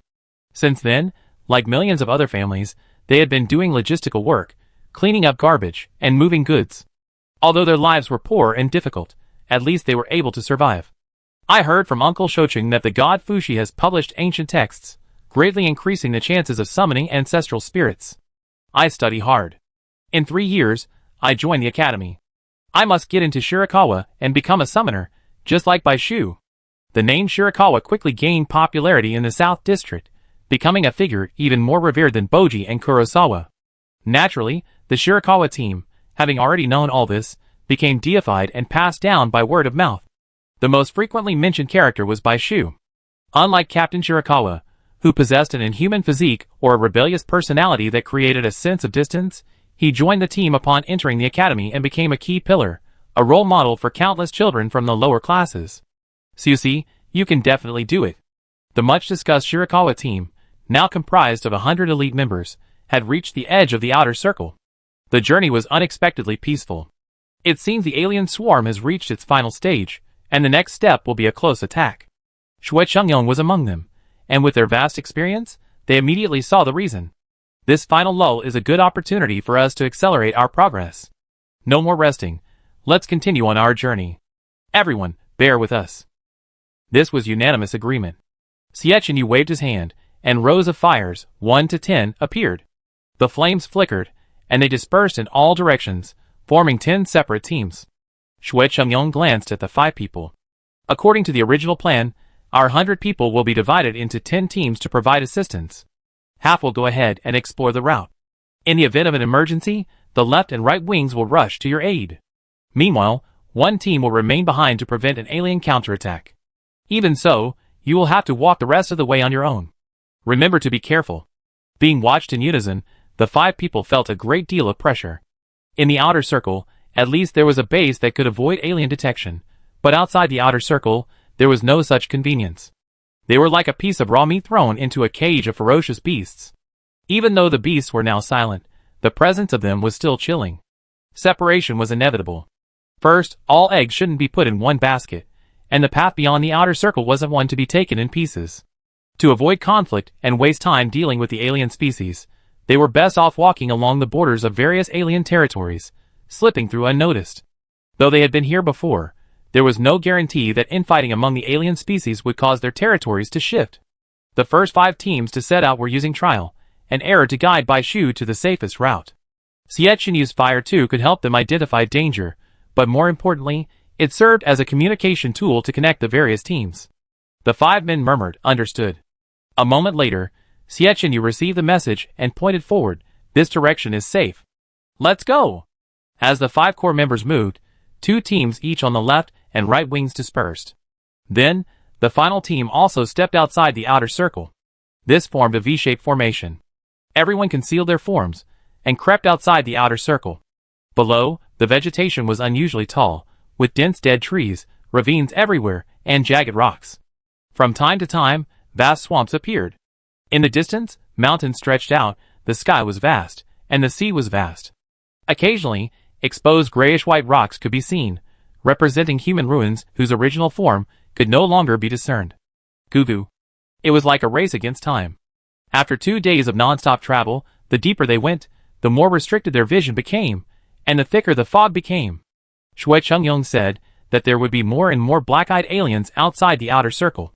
To conceal their tracks, they were forced to abandon their ancestral spirits and continue their journey whenever their cloaking skills went on cooldown.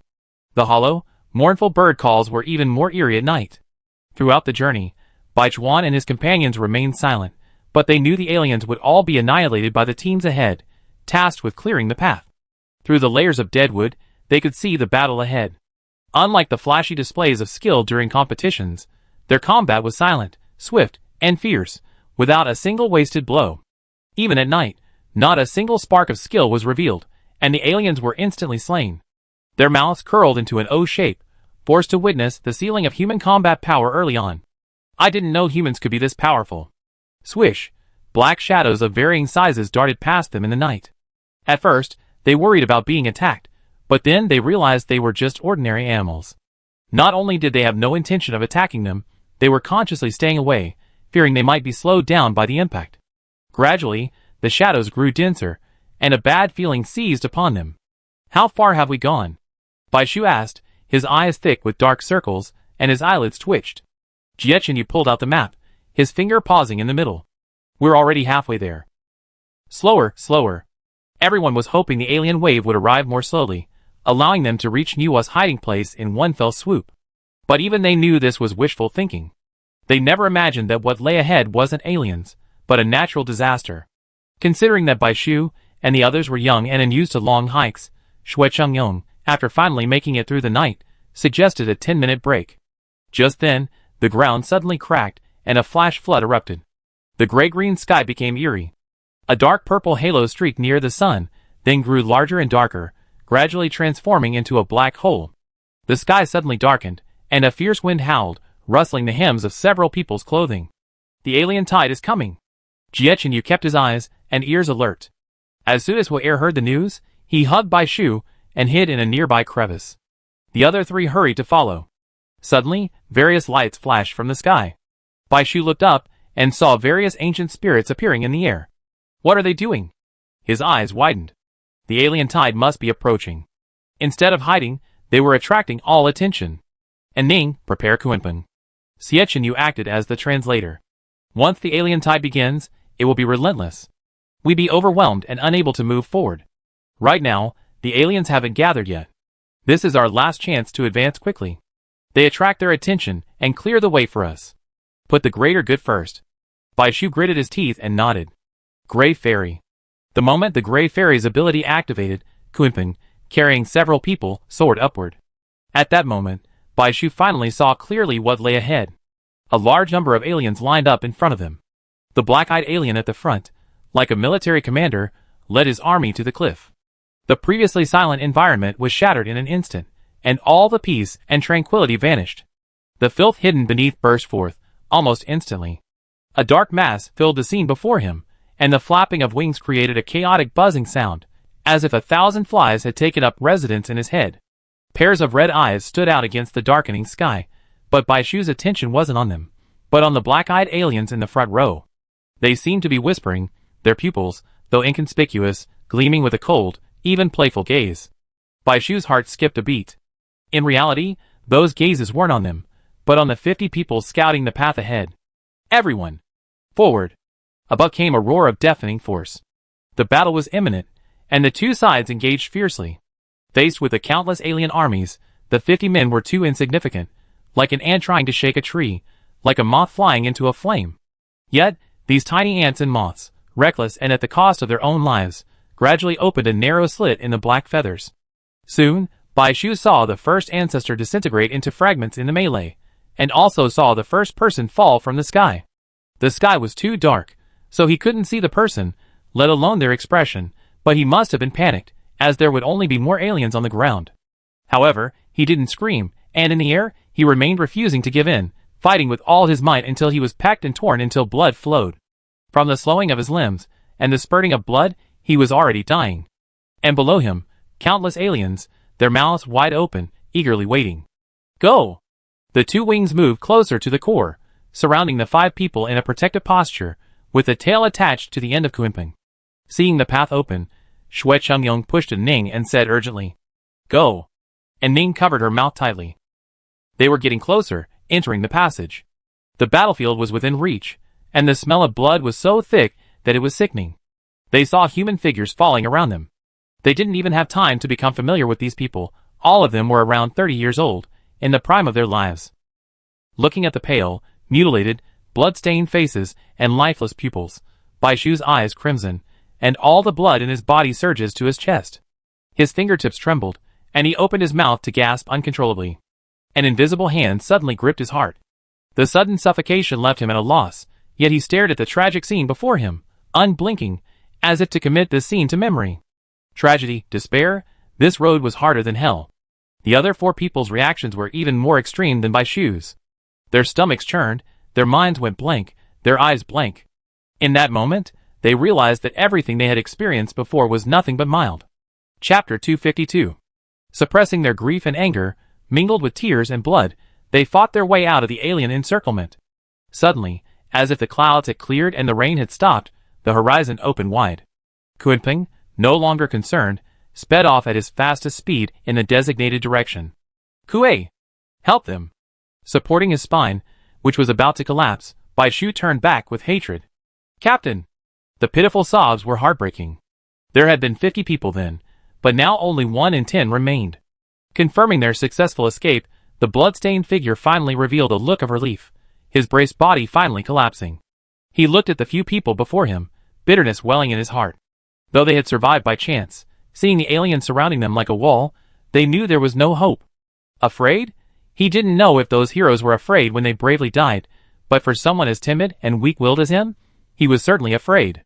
He feared the process of waiting for death more than death itself. Now, he would be seen as a hero who died a heroic death. But fate would not have it the way it had hoped. As death approached, the alien slowed down, and the leading alien even stopped others eager to share the food. Why not just stay quietly within the walls? Why are you resisting? The leading black-eyed alien's tone was sarcastic, but the confusion on his face was genuine. The remaining people were a little surprised to suddenly hear the aliens speak pure human language. While they knew the black-eyed aliens could speak human language, they mostly communicated in their own language. Don't be surprised. After 100 years in this land, it's not surprising that we learned your language, right? We even know the stories of this land better than you do. Only then did the men take a closer look at the alien before them. This was actually the closest they had ever come to the outer circle. Upon closer inspection, the alien that spoke was strikingly different. This difference wasn't in appearance, but in its inner qualities. She was more graceful, composed, and respectable. Its arms were composed of overlapping triangular wings. The inner wings were densely covered with barbs, while the outer wings were sharper and thinner. From beginning to end, it didn't move. It simply stood there, flapping its wings, and countless sharp blades whirled out, injuring many of them. It had a small, inverted triangle head, a gray complexion, unusually large eyes, a snake-like lower body, slender and delicate, and a gentler voice. Somehow, the first impression was that of a female, and in the alien aesthetic, it was considered beautiful. The surrounding black-eyed aliens looked at it with fascination. Captain Wang Sheng opened one eye, the other already scarred by the battle, leaving a deep, visible scar. Why don't you resist? Who wants to be slaughtered? Every day, every time you open your eyes, you have to see something disgusting and sickening. Just livestock. Wang Sheng's words, especially the last, were enough to ignite the alien's rage. Its swirling sharp wings nearly sliced off half of his body, leaving him in a horrific state. But his incredibly strong constitution allowed him to maintain a weak breath. Captain! Ah! Compared to death in battle, the torture was far more heartbreaking. The remaining 4 men looked mad with rage at the sight. The black-eyed alien laughed arrogantly, his eyes suddenly raised, his expression sinister. Livestock in captivity should die when their masters command them to. She slapped away the red-eyed alien that was about to share the food. Number 8. Watch them until they get eaten. I'm taking them to the top of the human shed and hacking them into pieces. The aliens had actually learned to attack the heart. Viciously wiping the blood and tears from their faces, the remaining 4 looked at each other. They would rather die in battle with their swords drawn than return to the inner city in such a state and cause embarrassment. They had experienced it once before, and they could imagine the devastating blow to humanity. The aliens sneered coldly, and were about to respond when a dragon roared from behind. She glanced hurriedly back. They feared neither humans nor ancient spirits, such as ghosts, monsters, or gods. Because they resembled humans, and because of the aliens' ingrained prejudice and contempt for humans, they would secretly sneer at them, no matter how powerful they were. The only difference was with the beastly ancient spirits that resembled them, especially the enormous, brave, and capable dragons. From the aliens' worldview, they were extremely formidable foes. Thus, the aliens' instinctive reaction was to avoid, not to stop. Kuei locked onto his target, quickly swept up the men, and charged forward. You shouldn't have revealed yourself so early. The 2 wings also stood above Kuenping, protecting the 5 people in the center. Xue Chengyong and Duan Lang, as the leaders of the 2 wings, stood guard over Bai Shu. The black-eyed aliens are different from the red-eyed ones. They remember their ancestors and will follow. Xue Chengyong was helpless. Bai Shu was silent and focused. Realizing what Bai Shu was about to do, his first instinct was to cover Bai Shu's mouth, but his words were concise, and he realized it too late. Bai Shu shook his head. I know all about it, but those were real lives, and they died protecting me. Now that I'm out of this, how can I bear to ignore them? When surrounded by the aliens, he didn't dare to act rashly. Seeing them sacrifice themselves one after another without any reaction had already saddened Bai Shu. If he didn't do anything to save them when he was safe, he would be treating them like cannon fodder. In Bai Shu's mind, they were working together. Duan Lang asked, What are you going to do? Bai Shu spoke truthfully, Kuei will be stalling in the air and won't be back for a while. The aliens won't be able to find us. So, to be honest, I hadn't thought of a proper way to retrieve them when I took action earlier. But if I could just rescue them, I always find a way. But I did act on my own. I'm sorry for putting so many people on this risk. Jiechenyu pressed his shoulder, a silent gesture of support. Why are you saying sorry? I've been wanting to save people since morning. And Ning nodded hurriedly. Yes, there are always more solutions than problems. To save people, taking a risk is worth it. Hearing this, Xue Chengyong stopped trying to persuade him. He wanted to save them, too. Who wants to see their companions die tragically? However, before they set out, the 100 men had been instructed to escort them safely to their destination at all costs. These 100 men were capable individuals no matter where they were. It would be a lie to say they weren't unwilling to serve as cannon fodder to rescue Niwa. Although they were protected and had witnessed the tragedy, they didn't hide behind it. Instead, they tried their best to save people. He said this, but his heart was deeply comforted. Xiaobai, look. And Ning approached with a map. Is the dark purple pillar in front of us located within the blank area marked on the map? It was that dark purple hole that had split the sky and caused the alien tide to appear. Now, it formed a pillar connecting heaven and earth, its terminus located in a nearby mountain. Bai Shu took the map, examined it, and compared it carefully. It was indeed the case. Not only was the pillar located within the blank area, it also aligned with the directions of the tail scales. Due to the massive deaths of border troops, half of What Air's troops were recalled and assigned by Jiechenyu to scout the way. He approached, brow furrowed. The footage What Air sent back shows that the further we go, the more we see black-eyed aliens, clearly arranged in hierarchical order around the heavenly pillar. Black-eyed aliens and hierarchical order. These two things almost certainly indicate they're approaching the enemy's lair. As Kuenping flew closer, Bai Shu saw a dense mass of tiny dots moving around the center of the suddenly appearing black-purple heavenly pillar. He nudged Jiechenyu. What do you think that is? Even the experienced border troops couldn't tell. They never ventured beyond the outer circle during an alien tide. The heavenly pillar only appeared during such a surge. Everyone squinted to see. And Ning rubbed a telescope out of ice and held it before his eyes. Suddenly, his eyes widened in disbelief. Oh my god, they're all aliens. Several people took turns looking and gasped. That's right, that's the source of the alien tide. What exactly causes this annual alien tide? There are many theories in academia. One theory is that the alien tide isn't caused by the aliens themselves, but rather by a natural disaster, a collapse of the sky and the earth that forces the aliens into a frenzy. But this doesn't explain why the aliens attack humans alone and don't flee elsewhere. Now there's a more reasonable explanation. So the aliens actually fell from the sky due to a natural disaster? Because every year at this time, a crack appears in the sky, and countless aliens fall. Are they trying to seize our territory? Or are they using us to help them eliminate the aliens? After all, the black and red aliens don't seem to be a faction. There must be conditions for their control of the red-eyed aliens. Otherwise, the alien tide wouldn't only occur once a year, and the black-eyed aliens wouldn't normally show off their power. But how did the black hole come about? Where did the aliens come from? How many are there? These things remain unclear. Xiechenyu looked at the black shadows stacked on top of each other, completely devoid of dignity. It looks to me like these aliens were thrown down. Let's get closer. Thrown down? Zui Xingtian exclaimed, bewildered. Were they forced to come here, forced to hunt us? It's time to hide. Let's prepare to land. And Ning interrupted the discussion. Bai Shu glanced behind him. Because Gui had attracted the aliens' attention, they hadn't noticed them yet. Let's keep a low profile and enter on foot. They were already very close to the Pillar of Heaven, just across the hill. They landed safely. Bai Shu casually picked up a stone from the ground and handed it to Ning. And Ning took the stone. Xiechenyu pulled Zui Xingtian over, and Jiang Zhengping whispered something. The five of them had perfect tacit understanding, and had figured out how to get Gui back without leaving any trace.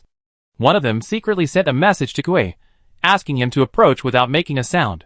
One summoned the bed mother to stand ready, another summoned the lovebirds, and the remaining two cleared a clearing. Now! When Gui entered control, the lovebirds unleashed their power, targeting the dragon. They first used their second skill to bind the bed mother and the dragon. The moment they arrived, Jiang Zhengping controlled the bed mother to activate their escape, while Gui, circling the others, shrank and retreated into the escape. To the aliens, the dragon and its inhabitants seemed to have vanished into thin air. And Ning then used the lovebirds' first skill, targeting the small stones in the clearing, connecting the escape and the inhabitants within it, and pulling them back. Gui eagerly burrowed into Bai Shu's hand and entered his spiritual sea. Such a small shield nearly crushed it to death. The teleportation was revoked, shocking both the people who were teleported back and Bai Shu and the others. Save him! Save him! Seeing the large force, the few who had been determined to die abandoned all else, repeating two words over and over again as they carefully carried the shattered man, who had been tightly protected in their arms. We're using the medicine sex elixirs to keep him alive. He's still breathing. Bai Shu's first sight was the man tightly protected in the middle. His eyes were closed, his body split in two, like a living body being dissected. Even between their words, Bai Shu had already sent the pink peach blossoms over, seeing the man's beating heart and pulsating lungs beneath his ribs. Out of confidence in Bai Shu's skills, Duan Lang, Bai Chuan, and the others breathed a sigh of relief. We can't stay here any longer. Let's get going. Someone help the exhausted men up. If they vanished without a trace, the aliens would surely conduct a widespread search. Now they were in their territory, so they had no choice but to advance deeper. Following Xiecenyu's suggestion, they used a dark light tactic. But the captain, can he handle being moved around? The four of them were worried. Duan Lang pulled the others up and pointed a thumb at Bai Shu. Don't worry. I was saved in that situation, so he can too. The others were speechless. If anyone else had said that, they wouldn't have believed it. But if it was Duan Lang, who had once been on the verge of death and had been dragged back from the brink of death, they believed it. Chapter 253. The group didn't dare approach, and temporarily found a secluded cave to rest. They were all exhausted, sprawled on the hard stone, their skin dented by the tiny stones and gravel, yet even so, each felt like they were in heaven. Their faces were filled with deep fatigue. Many of the wounded were recuperating deep within the cave entrance, while those still able to fight guarded the entrance. This was a desolate cave nestled in the stone wall. Bai Shu sat at the entrance, a hint of melancholy in his eyes. He clasped his hands to his chest, pinching his tail's scales. Since arriving here, the scales hadn't provided any more location information, and all predictive abilities had failed. Even Ning's crystal mirror had lost its accuracy. They didn't know what had gone wrong. Looking outside the cave, they saw a vast, unfamiliar landscape beyond the outer circle. Only then did they realize how small and desolate their place was. It felt like a place of exile. As they journeyed, the desolate and rugged scenery cooled, and the temperature rose. Mountains, lakes, and rivers flowed through hundreds of peaks, along with vast swamps and boundless rainforests they had never seen before, a dazzling sight. The vast expanse, yet devoid of any trace of human presence, suggested the aliens' habitat was a perfect place. The mountains were neither steep nor towering, but rather winding and continuous. The waterways flowed freely, not like the turbulent sea, but gentle streams, nourishing every inch of the land. Because of its southern location, surrounded by mountains and water, the harshness of winter has vanished, and it enjoys a warm, spring-like warmth year-round. The lush greenery of trees and flowers, a variety of colors, never withered. Now, as the sky was about to brighten, a steaming mist enveloped the entire area, adding a touch of mystery, as if entering a fairyland. Tap, tap. The steady, heavy sound of footsteps made by Shu instinctively curl up in the cave. They were alien patrolmen. They formed a line, patrolling the mountains and rivers. Perhaps the aliens were a race with a strong sense of boundaries and territory. They didn't live in tightly packed groups like humans, but rather lived in groups of one or a few, separated by mountains. The black-eyed aliens not only had a sense of family, but also a distinct sense of city-states. The patrolmen were the most powerful proof of this. Bai Shu stood guard at the cave entrance, silently calculating the patrol intervals. Jie Chenyu sat cross-legged on the ground, his eyes closed, using Hui air as his eyes, and writing on the ground with a branch. The others were also busy. Aside from the few who were healing, those with exploratory abilities were using their skills. Without news from Niwa, they couldn't just sit and wait. Besides, it was essential to understand the terrain before the battle. Wang Sheng finally awoke. With their battle-hardened physiques, strengthened by countless opportunities, they would recover quickly. Even so, he hadn't imagined waking up again. After all, he had seen himself split in two. "Captain! You're awake." Without time to think about anything else, his first words were a concern for the situation. "What's the situation now?" "Safe for now, but we can't find Niwa." 9-10. Duh. Sensing something unusual, Bai Shu leaned over the rocks and looked down, his brow furrowed. This time, the patrol appeared 10 seconds later than the last time. Was it an accident, or had they been discovered? He turned back to look at Jie Chenyu. As time ticked by, sweat dripped from his forehead. Bai Shu paused, not daring to disturb him. At that moment, Jie Chenyu opened his eyes, and the branch in his hand quickly landed on a certain point. "We can't pinpoint the exact location, but it should be here, pretty close." The other scouts looked over and nodded. "Indeed, there's something strange here." They each drew a map, pointing out any suspected areas, and finally, after comparing them, they found the area Jie Chenyu pointed out had the highest probability of overlap. The aliens have hidden Niwa very deeply, at least not in plain sight. We need to investigate further. Why here? Bai Shu examined their hand-drawn map. It wasn't near the heavenly pillar he expected, but rather a remote, inconspicuous mountaintop. The map indicated that beneath the heavenly pillar was a large basin formed by the squeeze between the mountain peaks. High cages had been built there, enclosing the entire basin tightly, making it appear to be an extremely well-protected core area. Jie Chenyu explained, "Don't you think the black-eyed species are a bit rare in this so-called alien birthplace?" Bai Shu pondered for a moment. Indeed, aliens constantly descend from the sky in the sky pillar, but neither black-eyed nor red-eyed species have been seen so far. If our hypothesis is correct, it makes sense for them to attack Area 5 directly. Wait! Bai Shu had a flash of inspiration. They only just arrived in this world. How can they accurately find Area 5 without getting lost? So, they must be led by black-eyed species familiar with the terrain, at least for a while. If that were the case, the number of black-eyed species should decrease. Jie Chenyu looked outside the cave. But in reality, the number of aliens hasn't changed. We've seen the same number. The number of patrolling guards has actually increased slightly. This suggests that what we're seeing is an illusion. They may have a deeper hideout, perhaps a control center.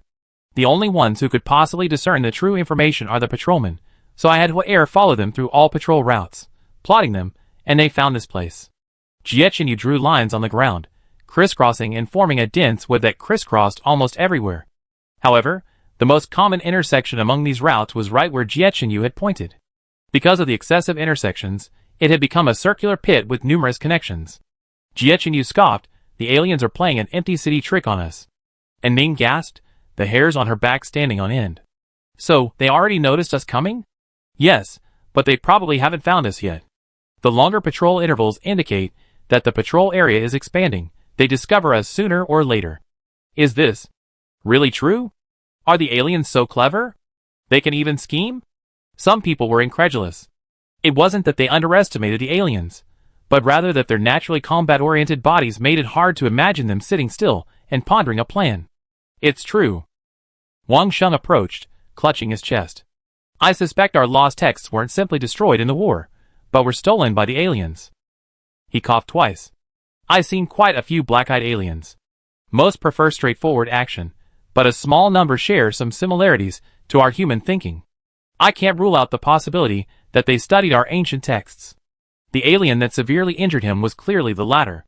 He glanced at Jie Qinyu's map on the ground. Although we identified the most likely location, we shouldn't overlook other suspicious locations. Time is running out. Let's split up and act first. Attracting the alien's attention so we can sneak in, right? Bai Shu stood up, blocking the cave entrance, his gaze unyielding. You all know the correct answer. Why risk going somewhere else and doing useless work? Are you trying to be bait? Jie Qinyu tossed the branch in his hand and stomped on the map, leaving it unrecognizable.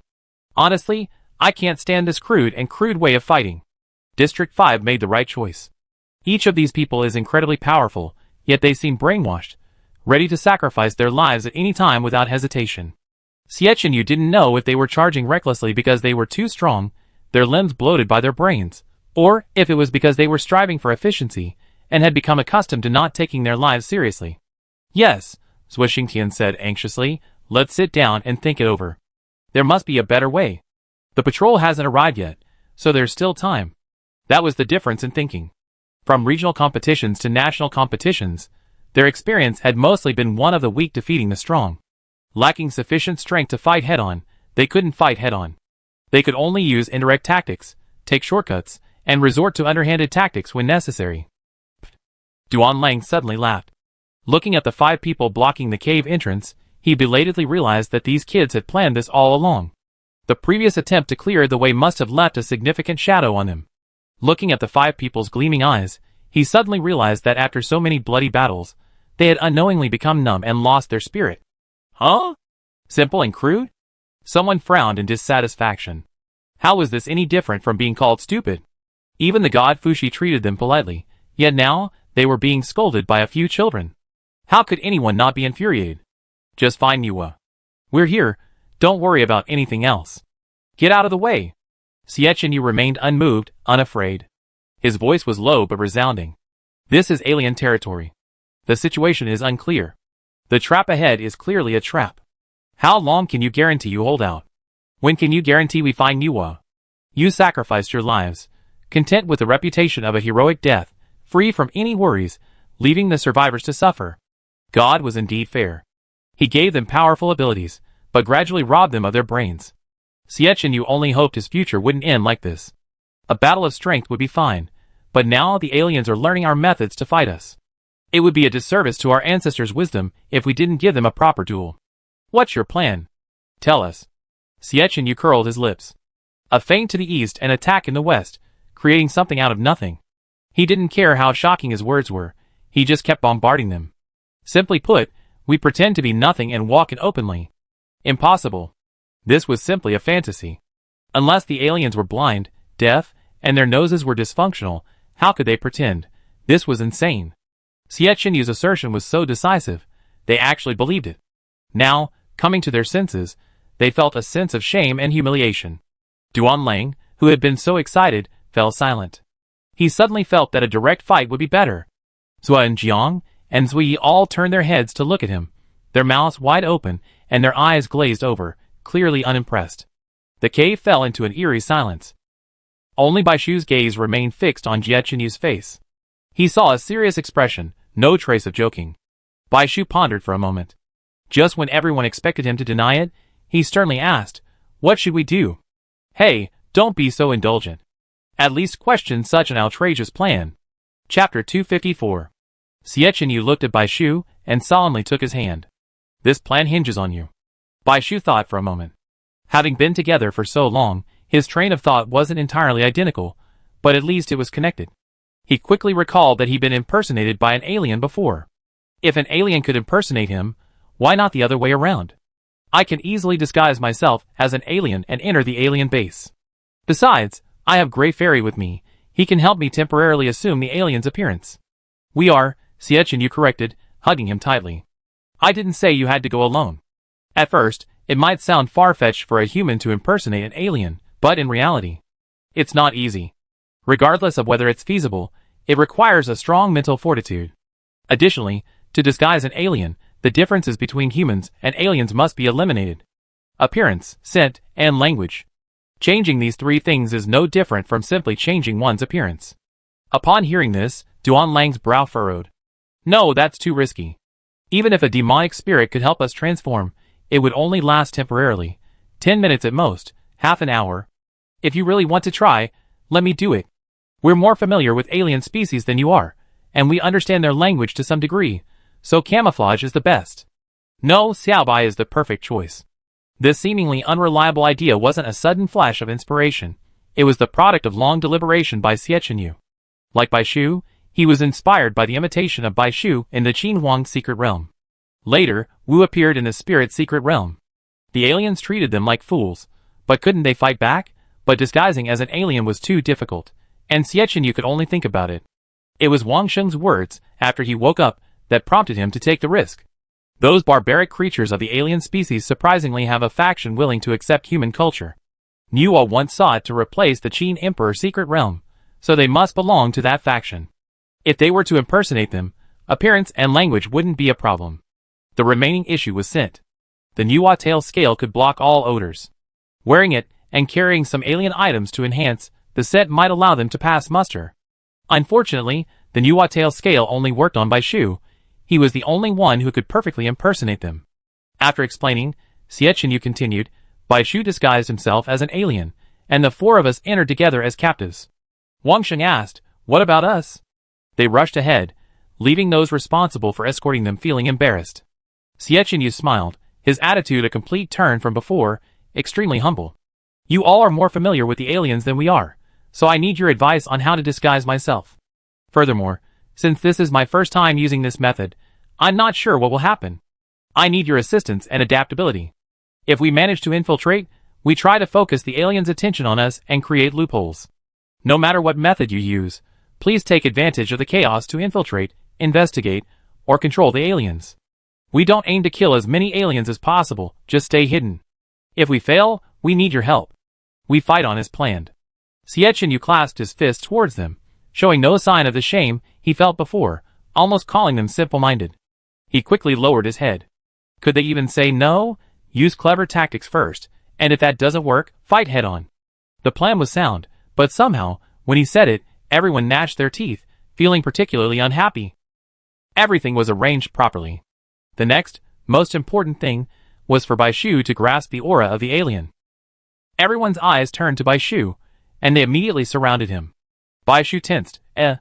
Xiechun stumbled, and was thrown out of the circle, a look of helplessness on his face. One person rubbed his chin. I go find and kill another alien to embellish the scene. Another summoned his ancestor spirit, and let it paint. This is what we looks like. You and your ancestor spirit can take a look and get to know each other. The gray fairy immediately began to memorize. Bai Shu took a look. The alien on the paper was remarkably clear. The image of Wu in his memory had always been vague. Even after several times transforming into its true form, it was always shrouded in black mist and unclear. The clearest he had seen was still inferior to the corpse he had seen in the Qin Emperor secret realm, but the painting was even more vivid and detailed. He was filled with awe. These people were truly talented.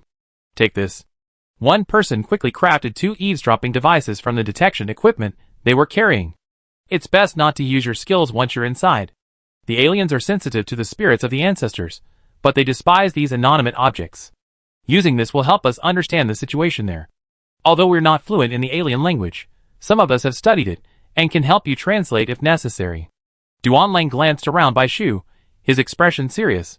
Keep a cold, aggressive expression, and show your indifference. Aliens are naturally cold-blooded. Even towards their own kind, those of lower status are treated like ants. Keep your head high, chest out. Remember, the less you talk, the fewer flaws you have. Don't be afraid of being discovered. Think of yourself as an alien, not a human. The word sounded strange, but Bai Shu understood. He followed his advice and made the changes, and after several attempts, everyone was finally satisfied. Suddenly, a thought struck him, and Jiechenyu was pulled back again. Duan Lang, he's your captive. Your expression must be even more contemptuous and cold. Not only should you not treat him as a human, but as your food. Come and show me how to be fierce with one of them. Baishu didn't need to feign his coldness towards aliens, but when he saw Jiechenyu, Baishu froze. Taking a deep breath and calming himself, he looked over. No, too soft, not even as cold as before. I hadn't expected the hardest part to be here. By the time Duan Lang and the others were finally satisfied and called a halt, Baishu's eyes were practically throbbing with fatigue. Jiechenyu was thrown out again without hesitation. Right. Baishu suddenly thought, if I encounter an alien of a higher level than me, what expression should I use? Duan Lang pondered for a moment. Avoid aliens higher than you if possible. If avoidance is unavoidable, try the expression you made when you first looked at Jiechenyu during training. None. This type of alien hasn't been seen much before, and even the inner city's alien records rarely mention it. I only seen it a few times outside the outer circle. It doesn't have its own territory, yet it can freely move in and out of various territories, which means it must be, quite popular among the aliens. Popular? Doesn't that just mean it's weak and of low status? Baishu was puzzled. Duan Lang felt a little embarrassed. This was just his guess, and he couldn't say for sure. But he was afraid of making things worse by not explaining it clearly, so he steeled himself and said, black-eyed aliens are different from red-eyed ones. They reproduce. Baishu was also struck by a shock. He glanced around, then thanked Jiechenyu's absence. Then he thought seriously, this might be a good thing. Don't force it. Because of their shape-shifting abilities, they caused humans to suffer several setbacks. I suspect their status among the alien species will rise, so it's okay if you're a little aloof. If things don't work out, we got you covered. Accepting this plan, Duan Lang, Wang Sheng, and Shui Chengyong, experienced travelers, eagerly ripped everything they knew into Baishu's head. Finally, still feeling uneasy, they chattered at once, leaving even Baishu, with his quick mind, somewhat bewildered. He came up with a few key words. Talk less, observe more, aloofness is not a problem.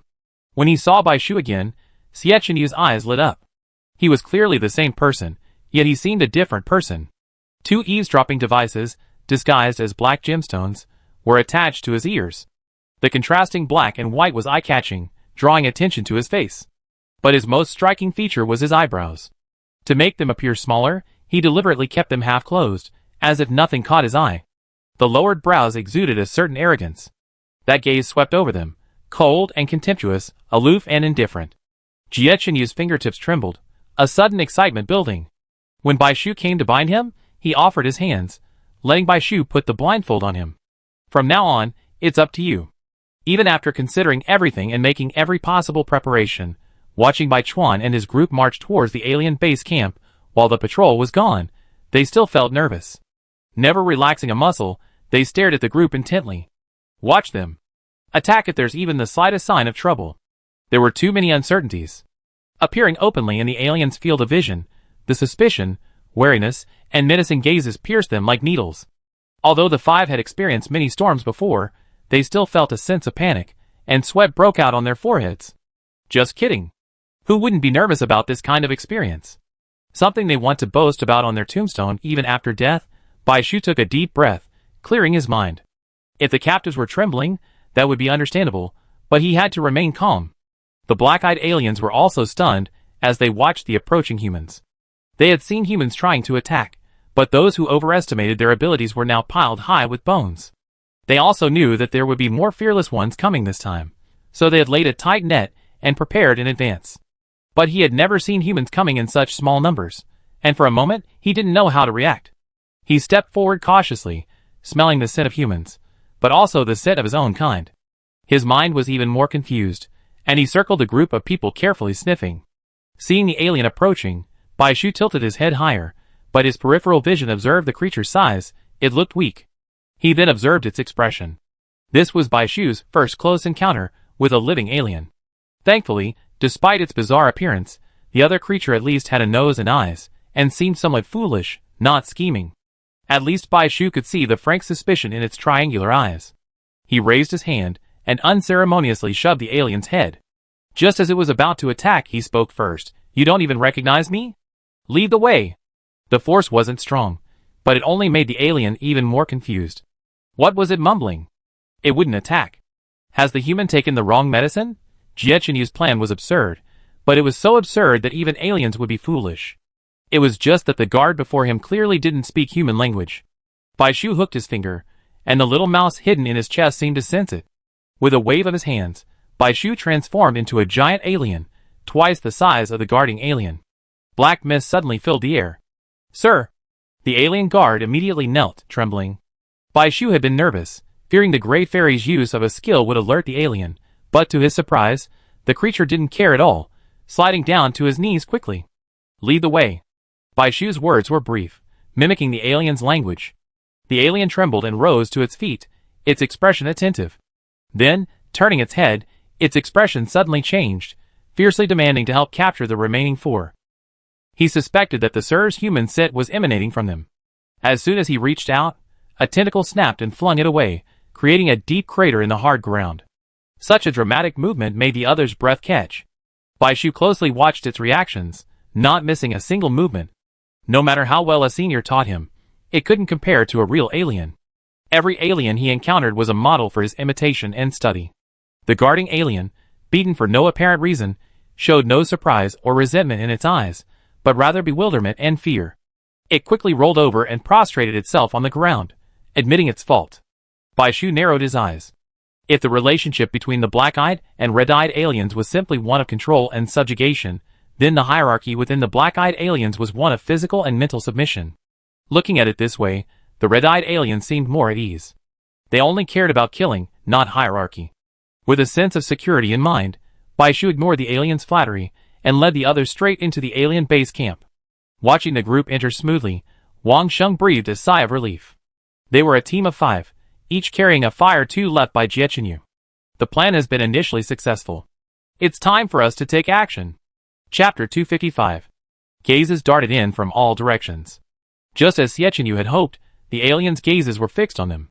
Bai Shu appeared calm, but in reality, he was waiting. As planned, they would move about in the open, determining their direction, while Wang Sheng and the others would go deeper underground to open a passage. Ready. After a brief minute, Bai Shu heard a signal from the other side and raised his foot. He wanted to first explore the underside of the black hole.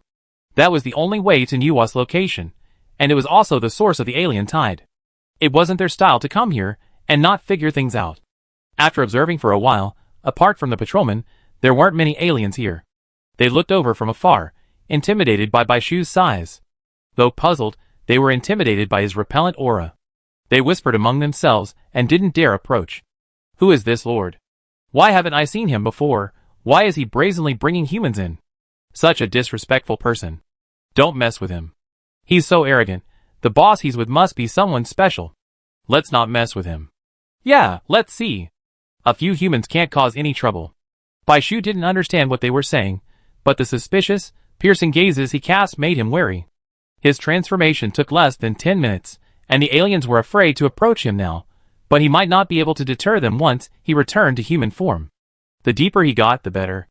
With this thought in mind, he walked with a swift pace and turned towards the dark purple pillar. Near the basin, the black iron behemoth was solemn and majestic, so huge that it could blind even a leaf. It was pitch black, darker than the black hole in the sky, and it was unsettling to look at. Bai Shu looked around but couldn't find an entrance. There were no aliens guarding outside. Besides the connection to the black hole in the sky, there was no other entrance, let alone an exit. What the hell is this? Hey, don't go over there. Zui Xingqian was startled when Bai Shu approached. And Ning clutched her chest. I think this thing is eerie too. Does it look familiar to you? Bai Shu whispered. He bravely moved closer. Fortunately, his body was now extremely flexible, allowing him to place his tentacles easily. It's made of something similar to the black box we saw at the alien colony near the mermaid dragon's secret realm. This reminded everyone. Jiang Zheping smacked his lips. This is hundreds of times larger. Bai Shu could faintly hear the alien's painful roars. He wanted to investigate further, but the black box suddenly opened. He shuddered and quickly retracted his tentacles. Soon, a group of aliens filed out. It was the same configuration as before, black-eyed aliens accompanied by red-eyed ones. They didn't notice anything and just walked out. Just as Bai Shu breathed a sigh of relief, a powerful voice suddenly echoed from behind him. Bai Shu looked at the shadow that completely enveloped him on the ground, his heart trembling. He was already nervous, and now his heart was about to leap out of his mouth. He gathered the 4 people behind him, and the underground army also stopped moving, abandoning their concentration. Slowly turning back, the tentacles twisted into a ball on the unseen grass. Bai Shu felt that he had used all his self-control to keep from breaking. "Who are you? How come I haven't seen you before?" it asked again, and without hesitation, it reached out to grab the 4 people he was blocking. Bai Shu was startled, and his intimidation instantly disappeared. He whipped it hard and quickly, his momentum rising. "Who are you? How dare you steal my people?" The clamor of aliens suddenly quieted. The other alien was far more formidable than any he had encountered along the way, and the wounds Bai Shu had struck him healed rapidly. Even without translation, he knew the other alien was cursing. The other black-eyed aliens lowered their heads at its appearance, their eyes filled with hatred, eager to pounce and tear him apart. Bai Shu could clearly see the obvious surprise in the eyes of the massive alien before him, and he mentally prepared to fight to the death if exposed. The other alien's status was likely extremely high. Originally, Bai Shu had only instinctively judged rank by size, but seeing it changed his mind considerably. It was naturally large, considerably larger than Bai Shu's disguise, but that was secondary. The main thing was its appearance. It resembled an upright wolf, with massive feet and sharp nails, thick, slightly bent legs, and a broad chest. Only its head differed from the wolves he knew. Its ears and mouth were larger, and when it opened, it revealed 2 neat rows of sharp teeth. He didn't have the same sense of disharmony he felt with the aliens he'd seen before. The aliens Bai Shu had seen before were all ugly. Besides subjective factors, like psychological aversion, and simply being accustomed to the appearance of Earth animals, there were also objective factors. They gave off a sense of disharmony. It wasn't due to some conventional aesthetic, but rather to the initial feeling of awkwardness, like some kind of deformity. But the alien before him was different. Although Bai Shu still found it ugly, at least it was a harmonious ugliness. Bai Shu's fear grew, but the other party didn't move further. Why didn't he reply? This time he understood. "I don't want to talk to a reckless man." Bai Shu sensed that the other party had no murderous intent, but he still felt in danger and just wanted to get away quickly. "I'm not a reckless man." He spoke in human language, his words clear and articulate. Bai Shu looked at him in surprise. "Can you talk to me now?" It was so hard to meet someone who could speak human language. Bai Shu was overjoyed. The coldness in his expression faded slightly. 3 sentences. He didn't have much time left. "You're different." The other person examined him closely, as if looking at something rare. Bai Shu's hair stood on end. Had he revealed a flaw and been discovered? Jiechenyu and the others clenched their fists, their bodies tense, waiting for the other person's move to strike first. Of course you'd be different after being out there for so long. Bai Shu gave his own explanation without expression. Although his appearance was modeled after a previously encountered alien species, the scents were different, and some details that appeared identical to humans might look vastly different to an alien species. So he didn't intend to impersonate someone else. There were so many alien species, and they came from outer space, dying and invading, coming and going endlessly. Bai Shu didn't believe they knew each other. And it was understandable that alien species would change after long contact with humans. The more justified he was, the more genuine he seemed. As expected, the other party didn't react much. He looked back at the 4 people and asked, "Why did you bring humans back?" "As far as I know, humans are not allowed here. It's just a local specialty. I've been away for so long, and I slowly come to think humans are delicious, so I picked them up and brought them back as a premium tonic." Bai Shu casually grabbed Jiechenyu and slapped his face. His force was quite forceful, a bit rough, but he controlled it, as if he were treating merchandise to be freely picked over. "Don't break it." His movements seemed casual, but he protected the 4 behind him. "So good? Give me one?" The other party was actually interested, and from his tone, he sounded like he'd never eaten human flesh before. Did it just fall out of a hole? No. Time was running out, and Bai Shu was anxious, his tone becoming a little impatient. "These are all for me to give to my superiors. You can't take them." Bai Shu's words were half-truthful, and he pretended to leave. A furry tail lay across his face. Looking back, he saw it still standing there. "You have so many, you won't be noticed if you give one to me. I have 4 superiors, so I don't have any to spare." After saying this, Bai Shu wanted to get away as quickly as possible, but the other party said something unpleasant, and his tail attacked again. Bai Shu leaped deep, transformed into human form, and slipped out through the gap in the tail. What did he just say? Bai Shu was afraid it would discover something. No, nothing. Wang Sheng's mouth twitched. He actually heard the word slut, a common term used in interspecies mating. It just wasn't easy to translate. It probably didn't notice. Stay away from it, and continue deeper. Okay. By the way, this is the interspecies processing plant. I saw that all the interspecies that fell from the black hole had black eyes, but once they left the large iron cage, they turned red and grew dramatically in size. If we can destroy this place, it would be difficult for the black-eyed interspecies to attack the city.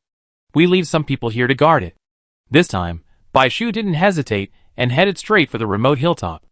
I go and test it first. Fearing he wouldn't be able to suppress the interspecies himself, Bai Shu didn't dare rush forward with the 4 men. He had them hide nearby while he went forward alone. Be very careful. Bai Shu was stopped just as he reached the foot of the mountain. No outsiders were allowed to enter. The alien extended its large hand, its body blocking the entrance completely. I have something to report, something concerning Niwa. Get lost. Its gaze was filled with contempt and disgust. If it hadn't smelled the scent of its own kind on Bai Shu, it would have killed him immediately. Why would he have to wear the human skin when he could do something else? He was so ridiculous. If he hadn't been worried about his powerful backers, he would have kicked him out long ago. Also guarding the gate, the one before him was far more formidable than the previous one. Judging from this, Bai Shu could almost be sure that Niwa and most of the aliens were here. No matter what, the other party wouldn't let him go. Fearing exposure, Bai Shu dared not say anything. Seeing that the other party was eager to attack, he had to retreat regretfully. In a few minutes, when the Gray Fairy's skill cooldown is over, let me disguise myself as the wolf-shaped alien. Xiechin, you said? Aliens hold humans in such low regard that even a fondness for human texts can't change this ingrained mindset. Any alien posing as a human would easily arouse suspicion. That alien, with its high status and new arrival, was the perfect choice. But, no buts. We can only take a gamble. Xiechin knew what Bai Shu was worried about. He had no scent to hide. Bai Shu advised, why don't I do it? Everyone's attention is on you. It wouldn't be a good idea for you to suddenly disappear. Don't worry, I have a plan.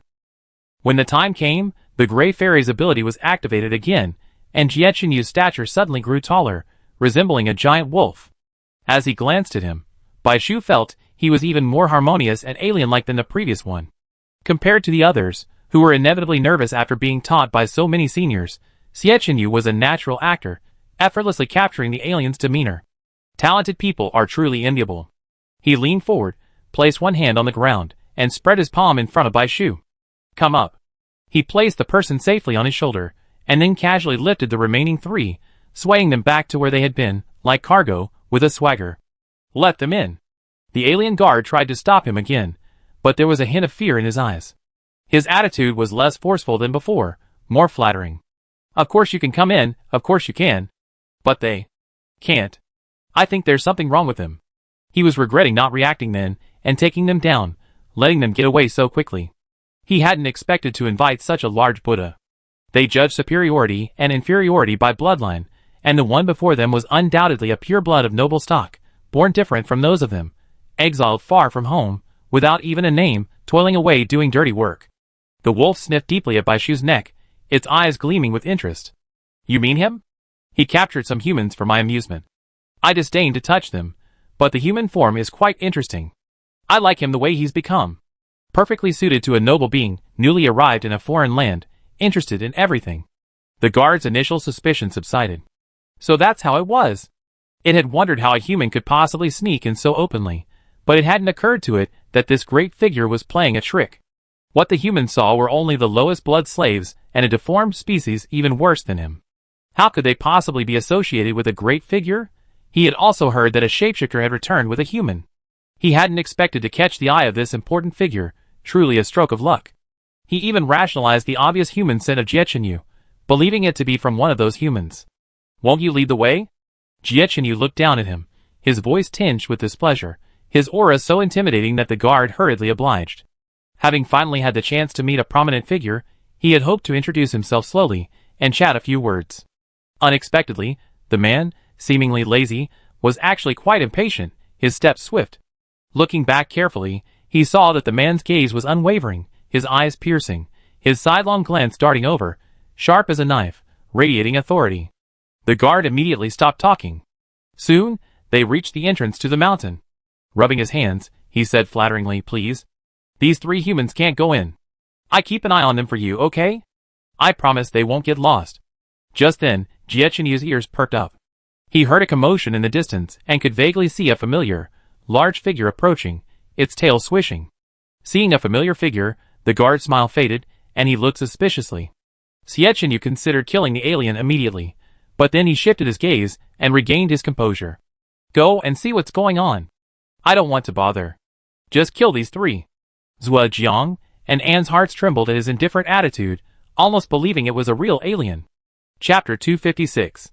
Being dragged and yanked along the way, the 3 watched Bai Shu and Jie Chenyu perform. Though they couldn't claim to exert much strength, their emotions fluctuated with them, more intense than those of the individuals involved, and the torment was no less intense. So, upon hearing Jie Chenyu's words, no matter how surprised they felt, they merely raised their eyelids. The guarding alien species didn't respond, and it became alert. Suddenly, a thunderclap erupted from nowhere, and several people looked toward the source. We're under attack. Put out the fire. The alien species were in a frenzy, and amidst the clamor, chaos erupted in the distance. The base camp, once seemingly deserted, suddenly began to revive like rusted gears. More alien species emerged from the massive black box beneath the black hole, shooting out like fireworks. Never having imagined that humans had intruded into the interior without their knowledge, the alien species quickly assembled, filled with anger. Smoke rose from the distant sky, but the remote hills were still relatively quiet. Then, at the foot of the mountain, a third, towering, wolf-like figure appeared, followed by a fourth. The hesitant guard, already distracted by the sudden onset of battle, was stunned by the sight of so many similar figures. Sir, please. With that, he hurried away. The 5 men, however, were not filled with the joy of having escaped. Quick, quick, enter. Jie Chenyu hurriedly untied the men, pushed open the black iron door at the cave entrance, and squeezed in. In the end, we still had to rely on them to divert the fighting. Don't worry. We reached the core area so quickly. The situation is much better than we expected. The rest of you take care. These words were left on the eavesdropping device. No more voices, only a loud rumbling sound, followed by a subtle cracking sound, and then a sharp bang. Finally, silence returned. Take care. Bai Shu opened his mouth, but the line went dead before he could finish. Even if he had spoken, the 2 words would have been meaningless. They had to show up in times of crisis, facing a tight net laid by the aliens, and certain death awaited them. Thinking of this, Bai Chuan's mood darkened, tears welling up in his eyes. Come on, fine Yua, and we get started. We're going to turn this place upside down. Abandoning his usual gentle facade, Jie Chenyu clenched his fists, crackling as he faced the dark cave entrance ahead. His eyes blazed with fire, a fierce edge visible. Through his piercing cat eyes, he stared straight ahead. Completely disconnected, Bai Shu's racing emotions quickly calmed, his mind filled with the dark cave before him. What's here? Where are the aliens? How can Yua find them? Nothing else could enter his mind. Bai Shu's calmness surprised even himself. Let's go! Okay. Swallowing their anger and anger into momentum, the 5 of them stepped into the mountain's interior. They dared not act rashly, forcing themselves forward in the dim light. Soon, they saw a maze of corridors. More importantly, the walls resembled soft, white flesh, seemingly wriggling. Bai Shu and Jie Chenyu's faces paled for a moment. They raised their hands to stop the 3 who were about to charge forward. What's wrong, Captain? Don't come any closer. Bai Shu threw a stone. As it approached the flesh wall, it made a crackling sound and instantly transformed into a sloshing stream. The 3 were startled. Jie Chenyu clicked his tongue. Disgusting. It really is that thing. Much more powerful than the maze we encountered before. The 3 were puzzled. What's your riddle? This is a mystery, a light-sensitive species. Harmless during the day, but capable of trapping and killing. It hunts in the dark, its body like a maze, dissolving anything it touches. Brisk, measured footsteps were heard as Duan Lang led a team out of the darkness. It's just that the mountain's interior is dark, so it's always in attack mode. The 5 turned to see Duan Lang and Wang Sheng, each leading a team of 10. How's it out there? They can hold out for a while. Those illusions, created based on Bai Shu's dictation, have held back quite a few aliens. Seeing the men's bereavement, he consoled them. Things haven't gotten that bad yet. Thanks to leaving some people with Haitong, we knew the aliens' plans in advance. We're now engaging in guerrilla warfare, minimizing casualties, and buying you some time. Seeing they can still hold out, The 10 of us are coming to help you." Before he could finish his words, Baishu felt a burning sensation in his chest, his eyes suddenly brightening. The tail scales are reacting. Where? Behind the mystery. Duan Lang's eyes were icy. "It won't be difficult to defeat this alien. Leave it to us, you just charge forward." The 5 of them were startled at the words "leave it to us." They were quickly becoming hypersensitive to such phrases. Since the mystery has this characteristic, how about having Huaer memorize the route while we illuminate the area and grope our way forward? And Ning suggested. "I'm afraid not. Firstly, it would be a waste of time, and we can't afford that right now." Duan Lang pulled out a flash grenade. A flash of light flashed by. Everyone exclaimed in surprise. "Come on, the aliens won't leave us any loopholes." The basement suddenly lit up, and the flesh walls became transparent. But they saw countless black figures of aliens falling from the walls on either side, their crimson eyes suddenly opening. Thankfully, the flashbang only lasted a moment. The clattering sound of wings spreading to take flight echoed, then slowly faded away. Gulp! A loud swallowing sound left several people with a dry throat. The aliens' first line of defense is so difficult. No one with black eyes can control these red-eyed aliens, no matter how perfect their disguise. And behind them, heavy footsteps approached. "Seal the entrance quickly. I deal with this guy." Duan Lang stepped forward, raised his hand, and the ground beneath his feet gradually became transparent, as if light and shadows were flowing. "Come in, I lead you through." He actually possessed rare spatial abilities. No wonder he was able to recover alone. If Duan Lang hadn't been seriously injured, he wouldn't have been so obsessed with the Tao. "All shield bearers, come and lend a hand." A layer of metal, mixed with layers of rock, stone, and vines, enveloped everyone. The thick protective shields cramped the standing space, forcing everyone to stand with their chests pressed against their backs, their heels touching their toes. Even so, there was only room for 10. Duan Lang picked and chose, selecting 4. "Listen to my command. 3, 2, 1. Take your left foot first. Keep your steps in unison. Don't mess around, okay?" 9 people nodded earnestly. "Where are they?" Baishu turned to see the remaining 5. The cave entrance had been sealed layer by layer, shaken by the impact of the alien creatures from outside. Only these 5 remained. "I send you through first. I come back to get them." Duan Lang gritted his teeth and refused to look. 3, 2, 1. The space beneath the thick shield was narrow, but despite this, their speed wasn't slow, and there wasn't the awkward trampling Baishu feared. These people, part of a 100-man plan, even took precise and consistent steps. They had instantly adapted to the habits of Bai Chuan and his 5 companions. It turned out that tacit understanding with a powerful being only took a moment. As they approached the alien, the soft, white flesh stretched and poked out, revealing furry barbs and an ominous fluid in the gaps. Just before the alien closed in, Baishu felt a familiar dizziness, and the shield, along with him, vanished from the spot. Like a series of images, the circular protective shield appeared in the gap between the flesh walls, appearing like fleeting teleportation. Before the alien could react, it leaped back onto another corridor with pinpoint accuracy. This precision was thanks to Huaer's positioning. Its light was dim enough to be inconspicuous, not enough to alert the alien hanging upside down above. However, in the darkness, the faint light became an excellent positioning point. After failing to capture the fleeing prey within its body several times, the alien simply spat out its juices, but the layers of defense were enough to isolate it. After safely reaching their destination, Duan Lang pushed the others forward and said, "All right. You keep going forward. I go back and get them." "Are your skills still usable?" Baishu asked worriedly. "They're enough for me to get them back. Besides, I have a spirit with similar skills, so there's no need to worry." He left with a casual air, his back turned but his lips pursed, a smile gone.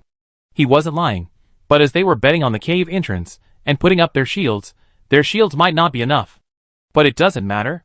With luck, it'd just be a minor hardship. Even on the other side, Baishu and his companions stopped, a fork in the road before them. "This way." Following Wei Lin's guidance, they didn't hesitate. "Wait, let's leave a mark." Duan Lang and the others were behind, while Baishu drew a left-pointing arrow on the stone wall. The group cautiously entered the cave. "It seems brighter at this entrance? Look at the ground and what's that white stuff on the wall?" The dark stone walls were stained white, so it's no wonder this side looked brighter. The 4 people who had arrived here with Bai Chuan consciously walked ahead of the 5. One of them suddenly groaned and stopped. "I stepped on something soft." Whoosh. "Ah!" The whistling wind whistled past his ears, accompanied by the man's scream. Will-o'-the-wisp. Not caring whether it was bright or not, Baishu cast out the will-o'-the-wisp, finally seeing clearly what was before him. They were strands of white silk. Because they were spewing so densely, the thread spread out flat on the ground, clung to the walls, and even covered the cave's original color. The only thing uncovered was the stone wall opposite, carved with hundreds of holes of varying sizes. The man was suspended upside down in the air, while countless snake heads quickly emerged from the cave entrances, salivating over the large piece of meat. They were emaciated, their scales dull, and gleaming with bite marks. They were so frantic that some of the cave entrances remained empty, while others were filled with 2 or 3 snakes simultaneously. The scene was physically nauseating. But that familiar figure was none other than the devouring python seen in the contaminated area. They were like mad dogs deliberately starved for days. Their mouths opened and closed rapidly, as if their minds were focused solely on food. But they seemed stuck in the cave, unable to escape, desperately spitting out silk threads to snatch the prey that had strayed into their trap. But the loss of their silk production only exacerbated their hunger, creating a vicious cycle. Several people quickly cut the silk thread and rescued the man. Though he was alive, his skin had ulcerated wherever the thread had entangled it. The tail scales were too hot to hold, so Baishu simply removed them and hung them on his hand, his expression unchanged. We need to get through. It indicated the direction forward. Chapter 257. Damn it! How are we going to get through this? Though the devouring python seemed to be restrained and unable to move forward, they also had no way of getting closer. Unless they killed them all, their small number of men wouldn't be able to withstand the all-encompassing attacks from all directions. Why don't we just use our shields and charge straight through like we did before? Zhuo Xingtian scratched his head, feeling a little impatient as he thought about the unknown situation behind them and the numerous obstacles ahead that kept them stuck. Jie Chenyu was speechless. Calm down. Not to mention that we just used our shields and won't be able to use our skills for a while. Even if we do, are you sure we won't be treated like a ball? But they couldn't delay any longer. Not a single second was wasted here. He rubbed his chin. Use the yang fire. It's the quickest solution. Just set it on fire. No! Wang Shen exclaimed. Even he had envied Yang Hua's powerful skills, but they also came at a high cost. We don't know what lies ahead, so don't use them here. He paused. You go ahead and find a suitable cave to hide in. We'd protect you from behind. He pondered. In this situation, they couldn't get close to attack, so they could only attack from a distance. However, a long-range attack would be difficult to accurately target, and there was a high risk of destroying the entire stone wall. If they couldn't completely destroy the alien species like Yang Hua did, then if the stone wall was damaged and a large number of devouring pythons were released, it would become an even greater problem. No one knew what lay beyond the stone wall. For this reason, they were cautious. But this was the fastest, cheapest, and most effective method at the moment. While those involved may be confused, those on the sidelines can see more clearly. Having them behind them, protecting them, would be far more effective than everyone rushing in headfirst to kill. He also believed that with their strength, it wouldn't be difficult to help them avoid the aliens in a short period of time. However, Wang Sheng's expression was serious, while the people involved were the most nervous. After all, they were the ones walking the tightrope, the ones who had to wholeheartedly trust their backs to others. If you trust us, this plan will work. He looked at the 5 people, carefully examining them, trying to detect a hint of hesitation in their eyes. Any hesitation or weakness could lead to chaos during the implementation of the plan. Aside from Baishu and Jie Chenyu, the walking mats, the others couldn't handle it and would be best not to go. But thankfully, their gazes were intense, not dodging. Forget hesitation. Zhuo Xingtian was only impatient. Then I leave it to you. With you behind us, why should we worry? Throughout their journey, their trust in these people had grown beyond recognition. How about going through that passage? Baishu pointed to the upper left corner. He was a man of action. He had already acquiesced to Wang Sheng's plan the moment it was proposed and had already begun implementing it. With so many caves, choosing a good or bad one would make a world of difference. The cave in the center wouldn't work. It was the most vulnerable spot for alien species to attack. The best option would be to choose one near the edge. Furthermore, there had to be a devouring python in the cave to prevent others from suddenly scurrying out after they entered. And the alien species had to be massive, occupying most of the cave space, also to prevent other alien species from burrowing into it. Excellent. Wang Sheng looked over and noticed a slight difference. He couldn't make a mistake. It was the perfect location for him. Stopping Wang Sheng from attacking, Baishu extended his hand to Zhuo Xingtian. If it's just one alien, and you need precision, I can do it. Zhuo Xingtian was stunned for a moment, then his eyes lit up as he reacted. He handed the bow and arrow to Bai Shu. This time, the weapons were imbued with a layer of spiritual energy, significantly increasing their lethality. Jie Chenyu smiled with satisfaction. That's true. Swish, swish, swish. Bai Shu didn't hesitate. He fired 3 arrows in quick succession. 2 hit the eyes, and the third pierced the throat. The alien stopped abruptly before it could retreat back into the cave, as if it had lost its breath. Bai Shu didn't stop, nodding the arrow. He pulled his arm back, this time holding it a little longer. Buzz!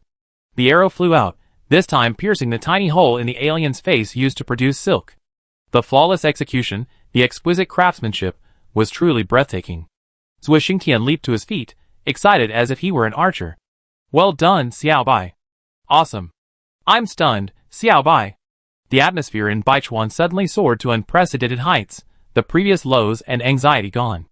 If Jie Chenyu was the calm helmsman, keeping the team on the right course, this Bai Shu was like a pump, the lifeblood of the team. They almost doted on him for his delicate appearance, yet adored him for his omnipotence. His every move easily stirred everyone's emotions. Wang Sheng smiled, genuinely pleased.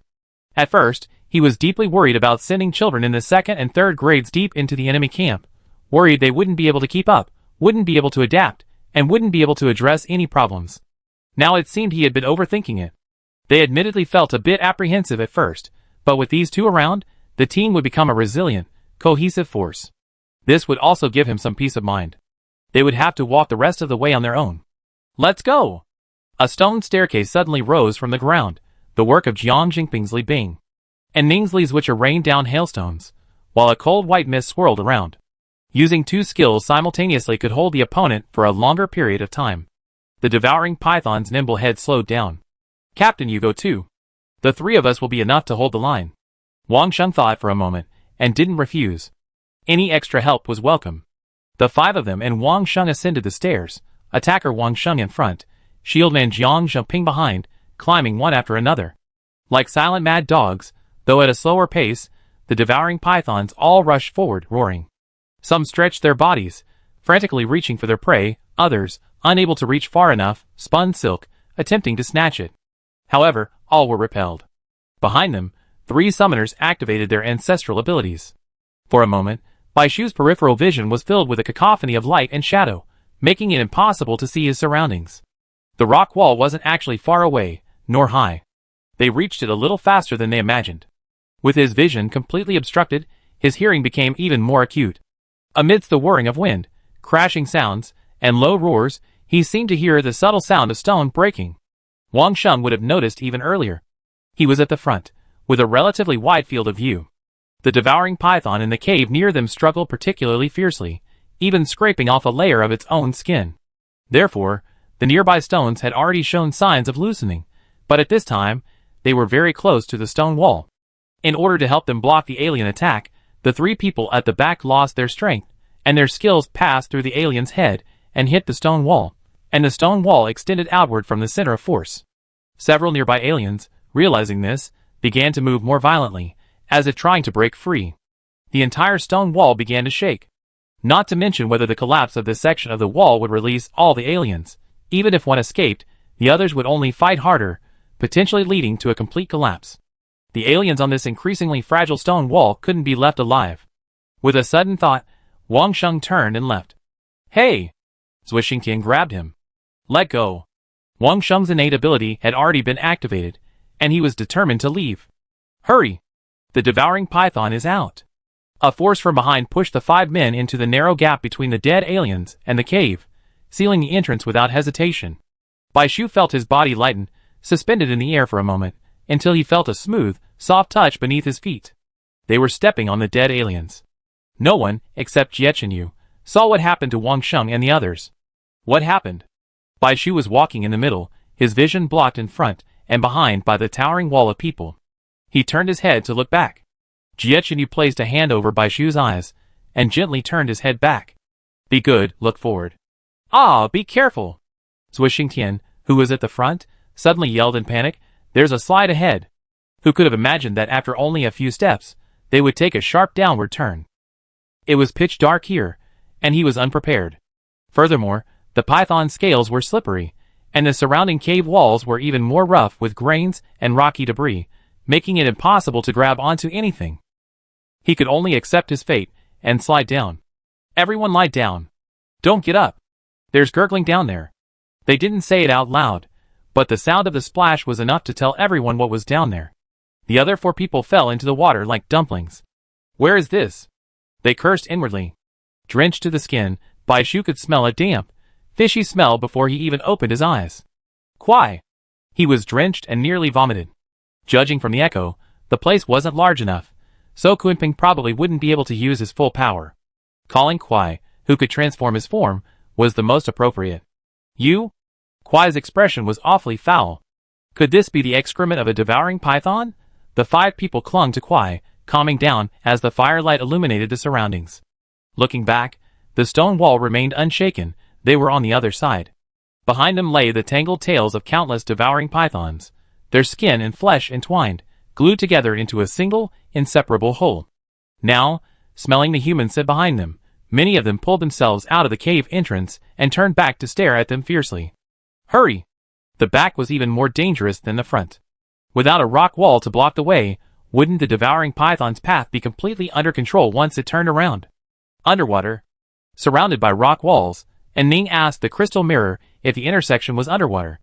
The crystal mirror indicated auspiciousness. Kuei took a deep breath, cursed the dragon's body with the foulest words, and dove headfirst into the stinking water. Bai Shu grasped the tail scale in his backhand. It was still scorching, but he didn't indicate the direction. Had something happened in Yuhua? Or had they already reached her and not warned her? They dived deep, through one rocky cave after another, narrowing like a funnel, as if descending from the mountaintop to the center of the earth. The 5 of them flushed crimson with pent-up desire, their only consolation being that the water below was relatively clear. Woo! A faint light shone on Ning's eyelids. With difficulty, she opened them, and was surprised to see a white halo growing larger and larger not far below them. Holding the dragon claw, she easily spotted the other 4. Before she could rejoice, she saw a dark shadow swaying restlessly on the other dragon claw. Suddenly, he loosened his grip. He plummeted into the water, and a giant suddenly appeared, catching him. A protective shield intercepted the flying dragon. The giant, not adept at swimming, took a few steps and rushed into the nearby halo. Jiang Zheping. And Ning wanted to shout, but the sound died in her throat. He had done it on purpose, vanishing from sight in the blink of an eye, leaving her unable to stop him with his lovebird skill. Chapter 258. From hundreds of people to the final 5, their path forward was paved with the bones of others. However, even so, the road hasn't reached its end yet, so let me fill the final stretch with my bones. When a series of horrific images suddenly flashed through his mind, Jiang Jingping's first reaction was one of relief. The images were hardly beautiful. Suffocating underwater, feeling the drain of life, with no end in sight, they desperately longed to find a way out of this sea of suffering. So when the light appeared, they plunged forward without hesitation, but in reality, a trap had been set long before. Unlike the previous darkness, that place was as bright as day. The rock walls were polished, smooth and neat, pristine white, and carved with reliefs of various beasts, their faces both rugged and majestic. Under each beast pattern sat a different species, each with a distinct shape. Upon closer inspection, they bore a resemblance to the beast patterns behind them, all unlike anything he had ever seen before. They stood there, eyes closed, motionless, evoking an inexplicable sense of sinister evil. In the center, surrounded by the aliens, stood a raised rectangular platform, gray and unusually long, stretching from one end of the space to the other. As they descended from the sky, countless gray moths swarmed toward them. Jiang Zheping realized that the platform was originally black, now covered in a dense swarm of gray moths. At that moment, more than a dozen aliens simultaneously opened their eyes, revealing blood-red pupils. Their eyes were crimson, but they still retained a modicum of rationality. Having been seized upon, everything followed naturally. Before they could resist, they were surrounded by the gray moths, and the situation took a turn for the worse. Blood-red mist spread everywhere, and gray moths fluttered in the bloody mist. The ancient spirits struggled to keep the alien creatures at bay. The 5 of them fell in different locations, surrounded by moths, their breath weak. 2 people crawled on the raised square stone platform in the center. They struggled to push the stone cover, but to no avail. Suddenly, with a click, the platform opened, revealing a hollow space.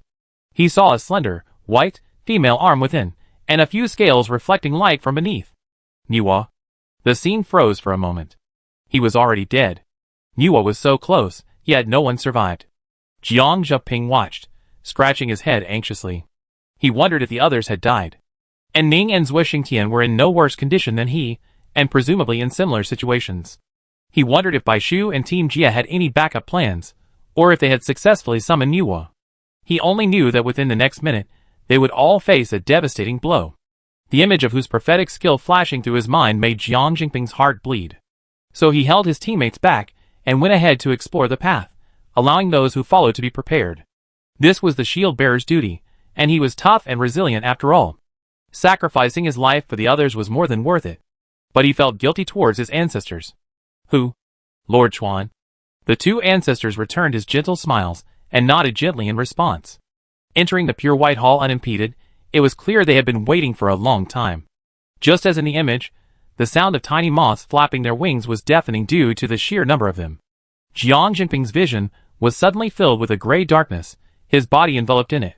Even with his shield, he soon felt a dense, tearing pain. The guards immediately protected him, and the River Lord mobilized the rock and earth to erect rows of high walls. Jiang Zheping unleashed a barrage of abilities, fearing a waste. The aliens opened their eyes, but didn't rush forward as depicted in the video. The incoming forces were outnumbered, and only 2 of them moved reluctantly. However, he ignored all this, his attention focused on the central platform, stepping towards it step by step. Push it aside, and they wouldn't have to fumble around like headless flies, wasting their lives buying time. More chaos would allow them to notice the danger ahead of time, allowing them to prepare, and avoid it with their intelligence. Spots of blood fell on the pristine white ground, their bodies gnawed and mangled, like a blooming flower from hell. The River Lord activated his abilities to their full potential, causing the earth to shake and rocks to fall, temporarily halting the aliens' advance. Jiang Zheping reached the edge of the stone platform, and smiled faintly. Jiang Zheping. Hailstorms fell, the temperature plummeting in the room, and the moth's wings fluttered slightly slower. And Ning roared from behind. She was always full of energy, her anger making even the taller and stronger boys tremble. This time, she choked with sobs, her momentum gone. Even so, the muscle memory she had formed made her shrink subconsciously. Though her muscles were gone, the memory remained. Jiang Zheping shuddered, but couldn't help turning back, trying to smile as he used to reassure them. "You're such a jerk." What did they see? A familiar yet unfamiliar humanoid figure, covered in gray, wriggling insects, a monstrous creature devoid of any human form. Only the head remained intact, as if only the head remained. It was as if the protective shield had been breached again and again, narrowing down to cover the most crucial areas, the head and chest, with layers of shielding. His face was pale, clearly in pain, clearly transformed into a ghost, yet he acted as if nothing had happened. Why hadn't he asked Jing Jing once if there was danger ahead? Would she have been more vigilant when she learned of the severity of the situation, and would the outcome have been different? Lovebird. She could have asked Lovebird to pull him back, but Jiang Jingping's gaze frightened her. She firmly refused. He crawled onto the stone platform, his broken body covering it. His eyes told her that the object was so valuable that he would sacrifice his life for it. What could have made him so protective of it that he ignored their pleas? "And Ning, what are you waiting for? Pull him back." Xie Chen유's voice was suppressed, his rage almost uncontrollable. "Captain." And Ning wiped away a tear. "Just this once, let me be willful." The Lovebird skill activated, and Ning flashed behind Jiang Zheping, unexpectedly breaking through the layers of alien defenses.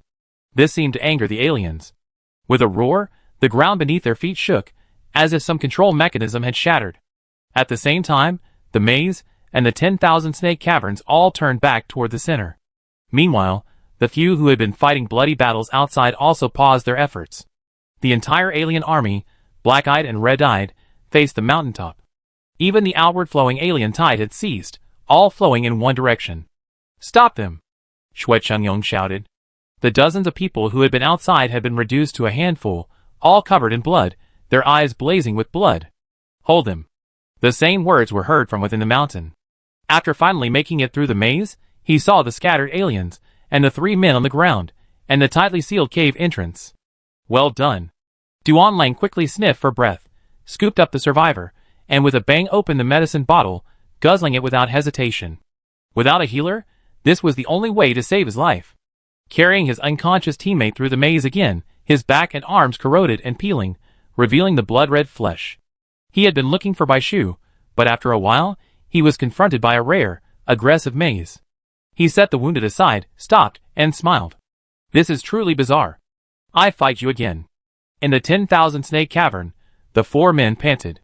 The ground was covered with countless devouring python heads. Wang Sheng plunged his knife into the ground and knelt on one knee. His arms were numb from swinging, and his body was covered in white threads. His eyes were slightly closed, his head drooped, and his body was shaky. The ground shook, then finally collapsed with a loud bang. Captain! The remaining three men wept bitterly, unable to even touch the beast. Exhausted from their relentless battle with the devouring python, they couldn't afford to injure themselves again. But unexpectedly, the aliens began to retreat. At first, they hadn't noticed one or two, but when half the wall had been slain, and the remaining half was dwindling, they sensed something was amiss. Don't rest, follow me. Stop them at all costs. Almost, just a little bit. Jiang Jinping stretched out his hand, but it was a pile of bones. In the end, he missed. The light in his eyes dimmed, and his fingers fell. The next second, a hand reached over, guiding his hand to touch the plain stone platform. The already gray-haired man suddenly regained consciousness. Why are you here? And Ning smiled bleakly. To lend you a hand. He was so determined, leaving them with stubborn and resolute backs to approach something. She would help. Holding the white bones, under his guidance, the two men pried open the slot beneath the stone platform and pushed hard. Leave the rest to them. Seeing the sleeping Niwa, Jiang Jinping smiled with relief. As if deflated, his face suddenly pale. Enough, your mission accomplished. And Ning trembled as she fed him the medicine, dragging him with difficulty to a corner. Kuei's brushstrokes were like dragons and snakes, a one-on-many confrontation. Ji Kong summoned hundreds of ghosts, his zither music resonating. Dong Feng scattered apricots and wheat, taking care of his own side. The nine-tailed fox was engulfed in dark flames, its tip red as blood. The golden crow spitted out flames, Niua's feather staff subdued the enemy, and Dao Jue and his brothers unleashed a powerful aura that shook the heavens. Li Zwicha brandished his spear and sword. The Chuan Lord mobilized earth to build a wall, and Xuan Zhu's figure was a ghost. The ancestral spirits broke through the aliens' defenses, and Baishu eagerly rushed in. Jie Chenyu had already picked him up, wrapped him tightly, and rushed into the lingering gray moths. Cui Xingtian looked left and right, but there was no one around him. From a moment on, the aliens seemed to have ignored them, and only wanted to move closer. That was where the four of them were. How could they get close? Old man, I'm going to fight. He couldn't help but shudder, his adrenaline surging. With his nimble body, he blocked the aliens, and stood in line with the ancestral spirits. Thinking about getting through? You have to kill me. Sword formation. Oh, Yezi's awakened ultimate skill was quite useful, both offensive and defensive. Countless great swords rained down from the sky, avoiding his own side, and surrounding him tightly. Cui Xingtian felt relieved. The alien's angry gaze turned towards him. How could this be? It was as if these humans had known in advance that the ancestor spirits were more difficult to deal with than expected. Where were the backup? Why hadn't they arrived yet? Jiang Jinping had already laid the groundwork, and Jia and Bai easily spotted Niwa and the two people lying motionless in the corner, their lives unknown. Jie Chenyu squeezed his eyes shut, his cheeks puffing. If it weren't for the equally destructive power of the Yang fire, he would have burned this place to the ground even if his spiritual sea had dried up. After a single glance, Baishu withdrew his gaze and turned back to Niwa. Aside from a face that was indifferent and cold, he felt as if he had returned to his previous life, unable to muster any other expression. Niwa, with her human body and snake tail, lay before him, and Baishu sensed no life in her. Seeing a dark depression on the snake's tail, Baishu hurriedly plucked a tail scale and placed it on top. Still no reaction. Xie Chenyu lifted Niwa up and said, "Something's wrong here. We need to get out." Under Niwa lay a multicolored slab, constantly shifting, as if greedily absorbing something. Dong Feng appeared beside Baishu. Our abilities seem to have weakened since entering this place. This thing might be responsible. Let Kui lead us out first. But they... Baishu glanced toward the corner. Don't worry, they'd be safer if we leave. If they took Niwa with them, they would likely become a thorn in the eyes of all the alien species. Kui was in the best condition among the ancient spirits. Upon hearing this, he shot straight up, using his powerful body to push through the mountain at top speed. Soft sunlight streamed down from overhead. The two of them and Niwa were swept up by the dragon's body and hurtled upward. The dragon's scales were scraped and curled, and the dense scratches on them marred their originally crystal-clear beauty. Bai Shu touched the swaying dragon horn and quickly withdrew his hand. He pursed his lips tightly as he heard Kuei's voice transmission. "I'm fine. That damn place just now affected my performance," he scoffed. "If you want to cry, cry. If you want to scream, scream. Don't hold it in. Don't hold it in. It won't hurt. I'm used to it." Bai Shu looked up, tears welling in his eyes. The skies broken again. Behind him, Nuwa opened her eyes. Chapter 259. Breaking out of the cave roof, they were met by countless alien armies on the ground and in the air, surrounding the two. Nuwa's voice was tinged with melancholy. When she had returned to the human world as the Lord of the Secret Realm and completely eradicated the mutant humans, she had thought the world would return to peace. However, the sudden appearance of the aliens completely shattered the once prosperous scene. Back then, the aliens were far less rampant, and humanity had far greater living space. A hole had been torn in the sky. The first group of people who had ventured deep into the alien realm risked their lives to bring back this news. They said the aliens were far more powerful than the mutant humans, and that allowing them to continue in would have disastrous consequences. Thus, Nuwa began to plan to repair the sky. Over the years, humans collected the essence of the 5 elements and gave them to Nuwa to create multicolored stones. At that time, humanity, thanks to the surviving texts and the frequent emergence of ancient spirits, thrived in the 5 secret realms. However, the majority of alien species were still black-eyed. The red-eyed alien species were extremely violent, yet uncontrolled by any alien species, indiscriminately attacking all living creatures. At that time, the power of the ancient spirits repelled the alien species, and the alien species had not yet discovered a way to devour the fragments of the token without exploding. Humanity and the alien species were at loggerheads. Alien species are inherently flawed. Hybrids produced by the union of different species would eventually degenerate into the mindless red-eyed alien species. While same-species unions carried no such risk, the pregnancy rate was extremely low. To strengthen their species and secure survival space, they could only interbreed to produce hybrids to fight. Even though they carefully killed the hybrids before they degenerated, their numbers grew, far outnumbering the pure species. They fled and roamed the marginal areas, and the red-eyed alien species became a cancer they could not eliminate. Finding a place to exile the red-eyed aliens was their initial thought, but they never expected to discover a treasure. What a powerful, perfect force lies in this unfamiliar land. Gods, demons, ghosts, orcs, they have diverse forms and abilities, yet they are perfectly harmonious, unaltered. This is simply the product of the rules of a perfect world. And yet, those who possess these things are incredibly weak. Plunder. Seize them. The aliens have become venomous snakes, spying on treasures, waiting for an opportunity to strike. The creation of the 5 colored stones, and Nuwa's personal journey to mend the sky marked the turning point. How could the passage they had so hard to open be closed? The aliens mobilized nearly all their strength. Even the self-proclaimed purebreds lowered their status to hide behind the black hole, and emerged en masse at the critical moment when Nuwa expended her divine power to mend the sky. The southern secret realm collapsed due to Nuwa's sudden disappearance, triggering disturbances in other secret realms. A relentless horde of aliens swarmed from the sky, terrifying humanity. From that moment on, the balance of power was shattered. Humanity suffered a crushing defeat, lost its texts, and its territory was seized. From that point on, the situation spiraled out of control, ushering in an age of darkness and ignorance. Nuwa was imprisoned, her vital divine power becoming the medium through which the aliens merged with the power of their ancestors. The black-eyed aliens first experimented on the aliens, allowing the failed ones to be released to Earth.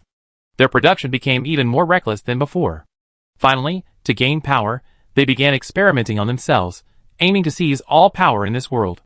The 15 powerful aliens Bai Shu and his companions witnessed in the White Hall were the black-eyed aliens, who had forcibly absorbed divine power. Understanding the circumstances, Bai Shu made a decision. So we must complete what we left unfinished and repair the sky. If we can repair the sky, our journey will be worth it.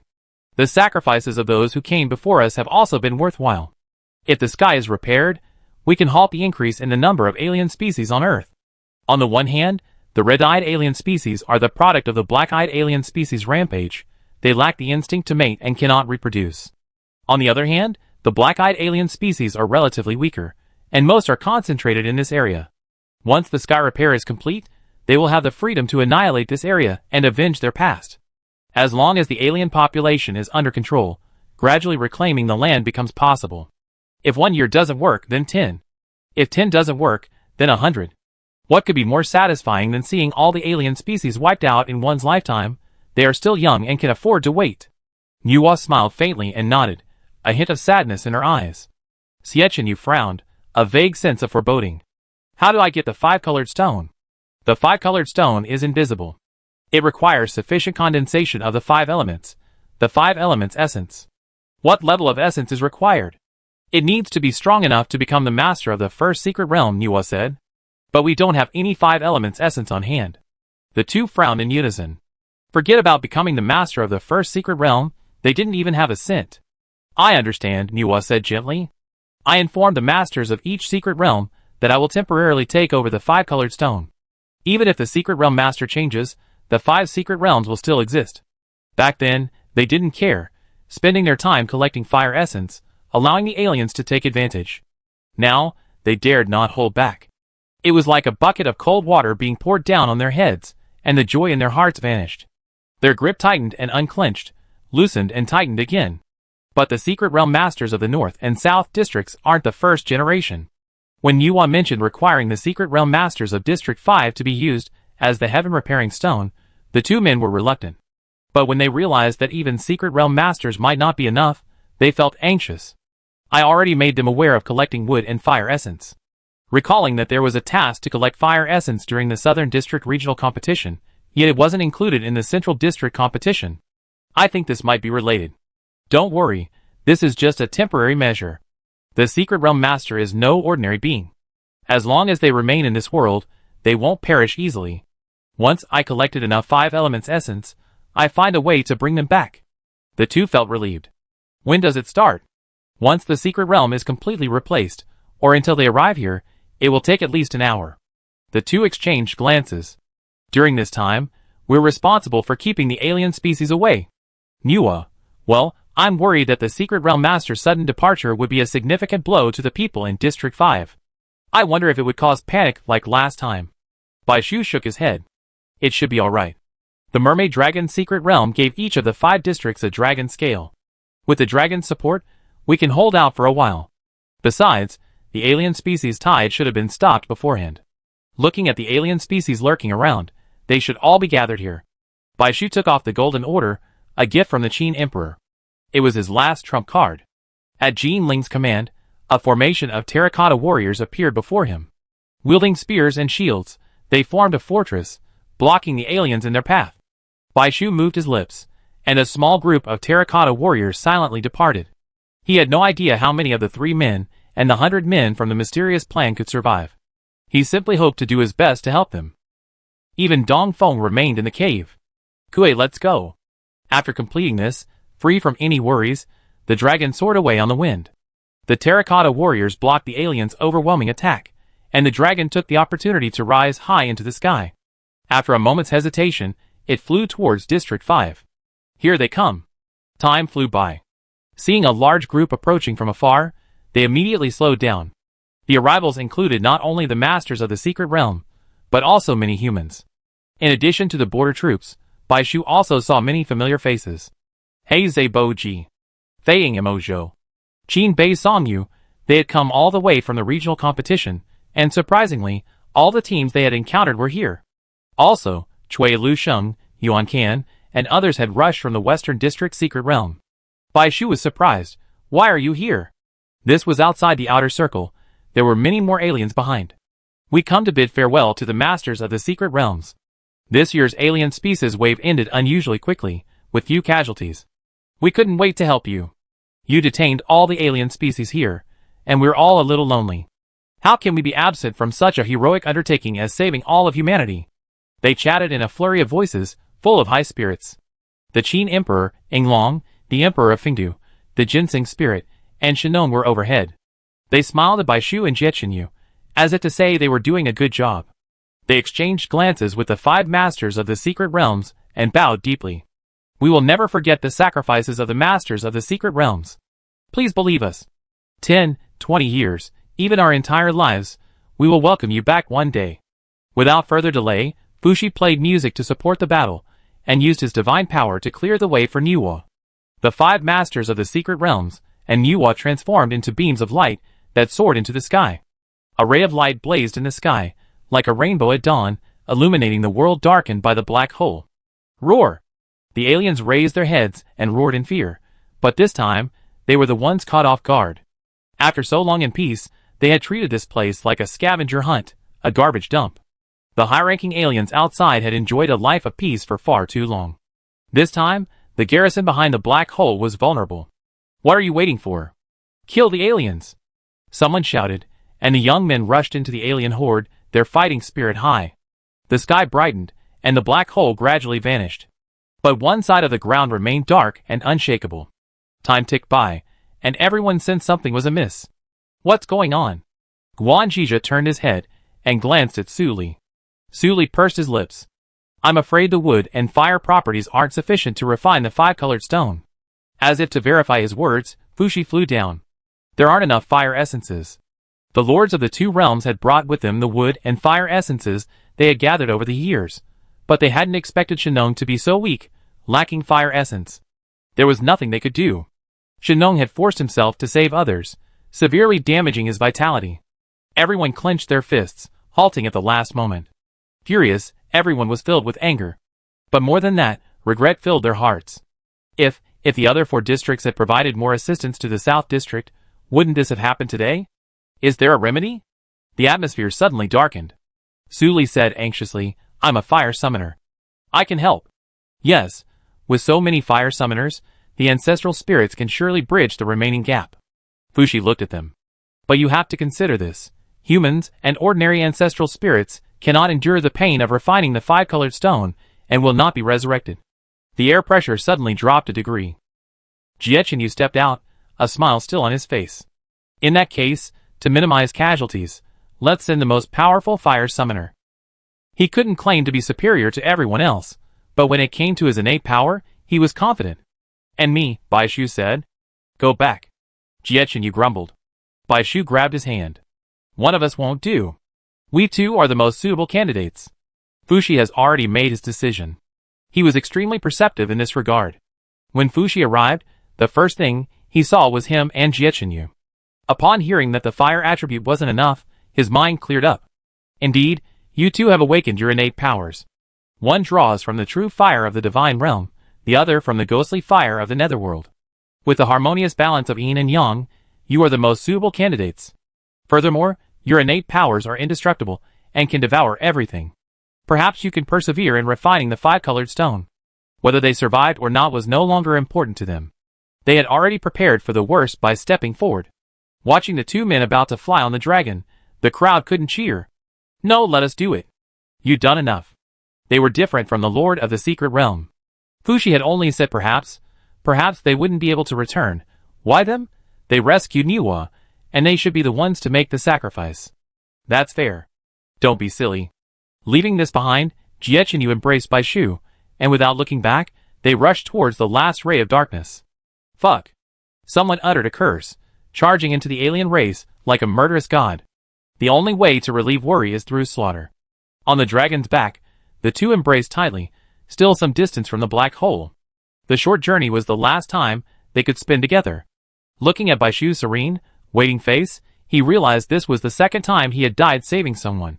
Jiechenyu was heartbroken and filled with regret, but talking about it now seemed too pale and boring. His throat was dry, and he spoke hoarsely. If I had known this would happen, I should have put all my concerns aside.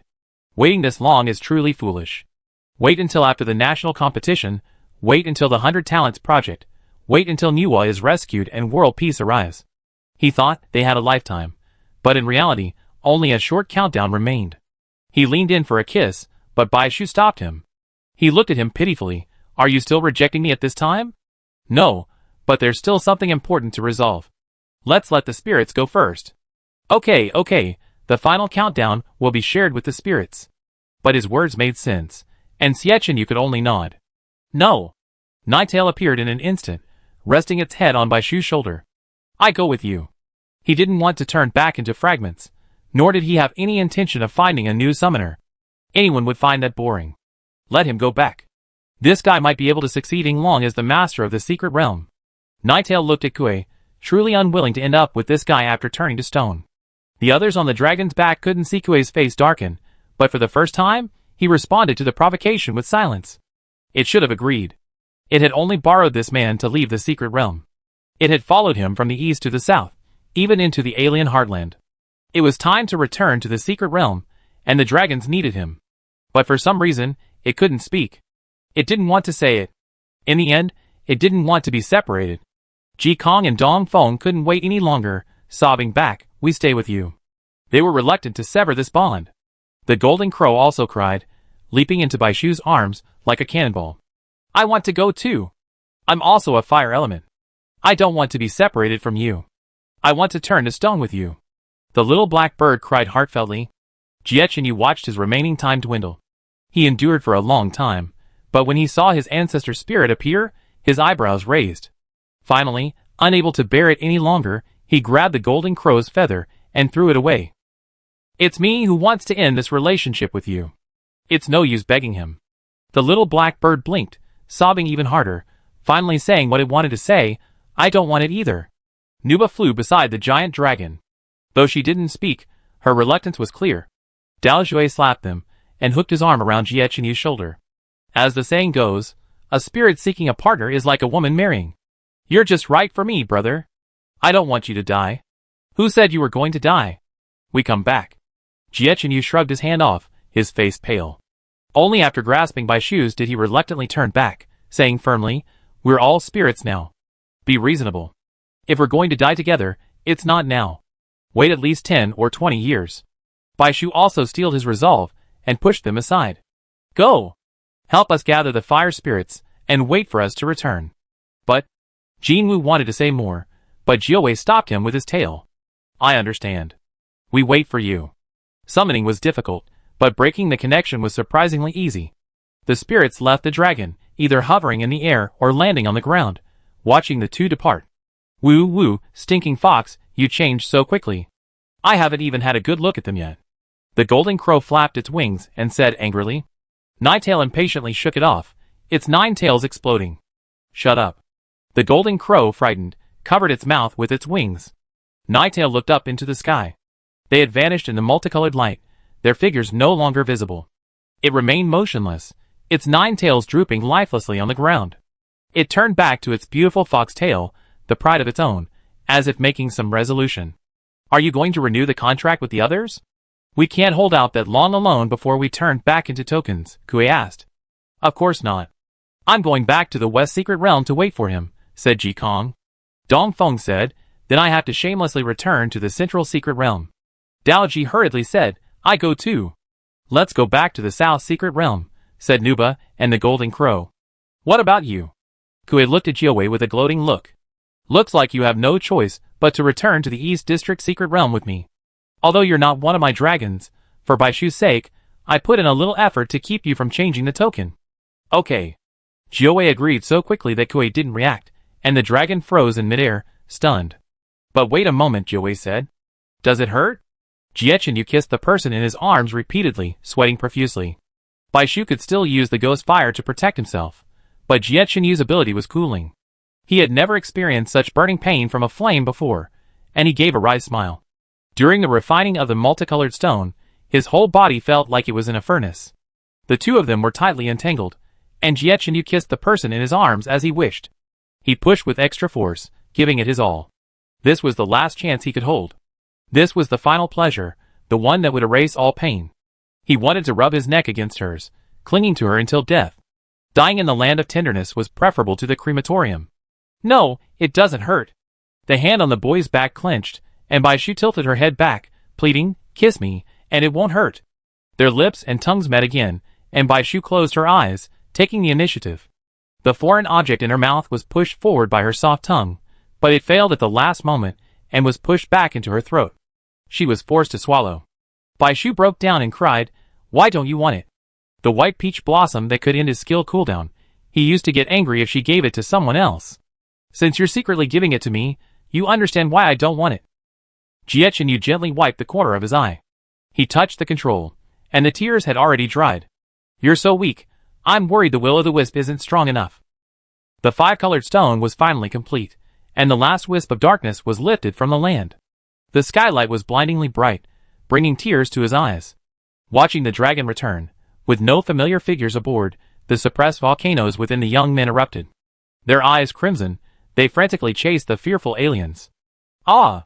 Kill! Kill! Kill them!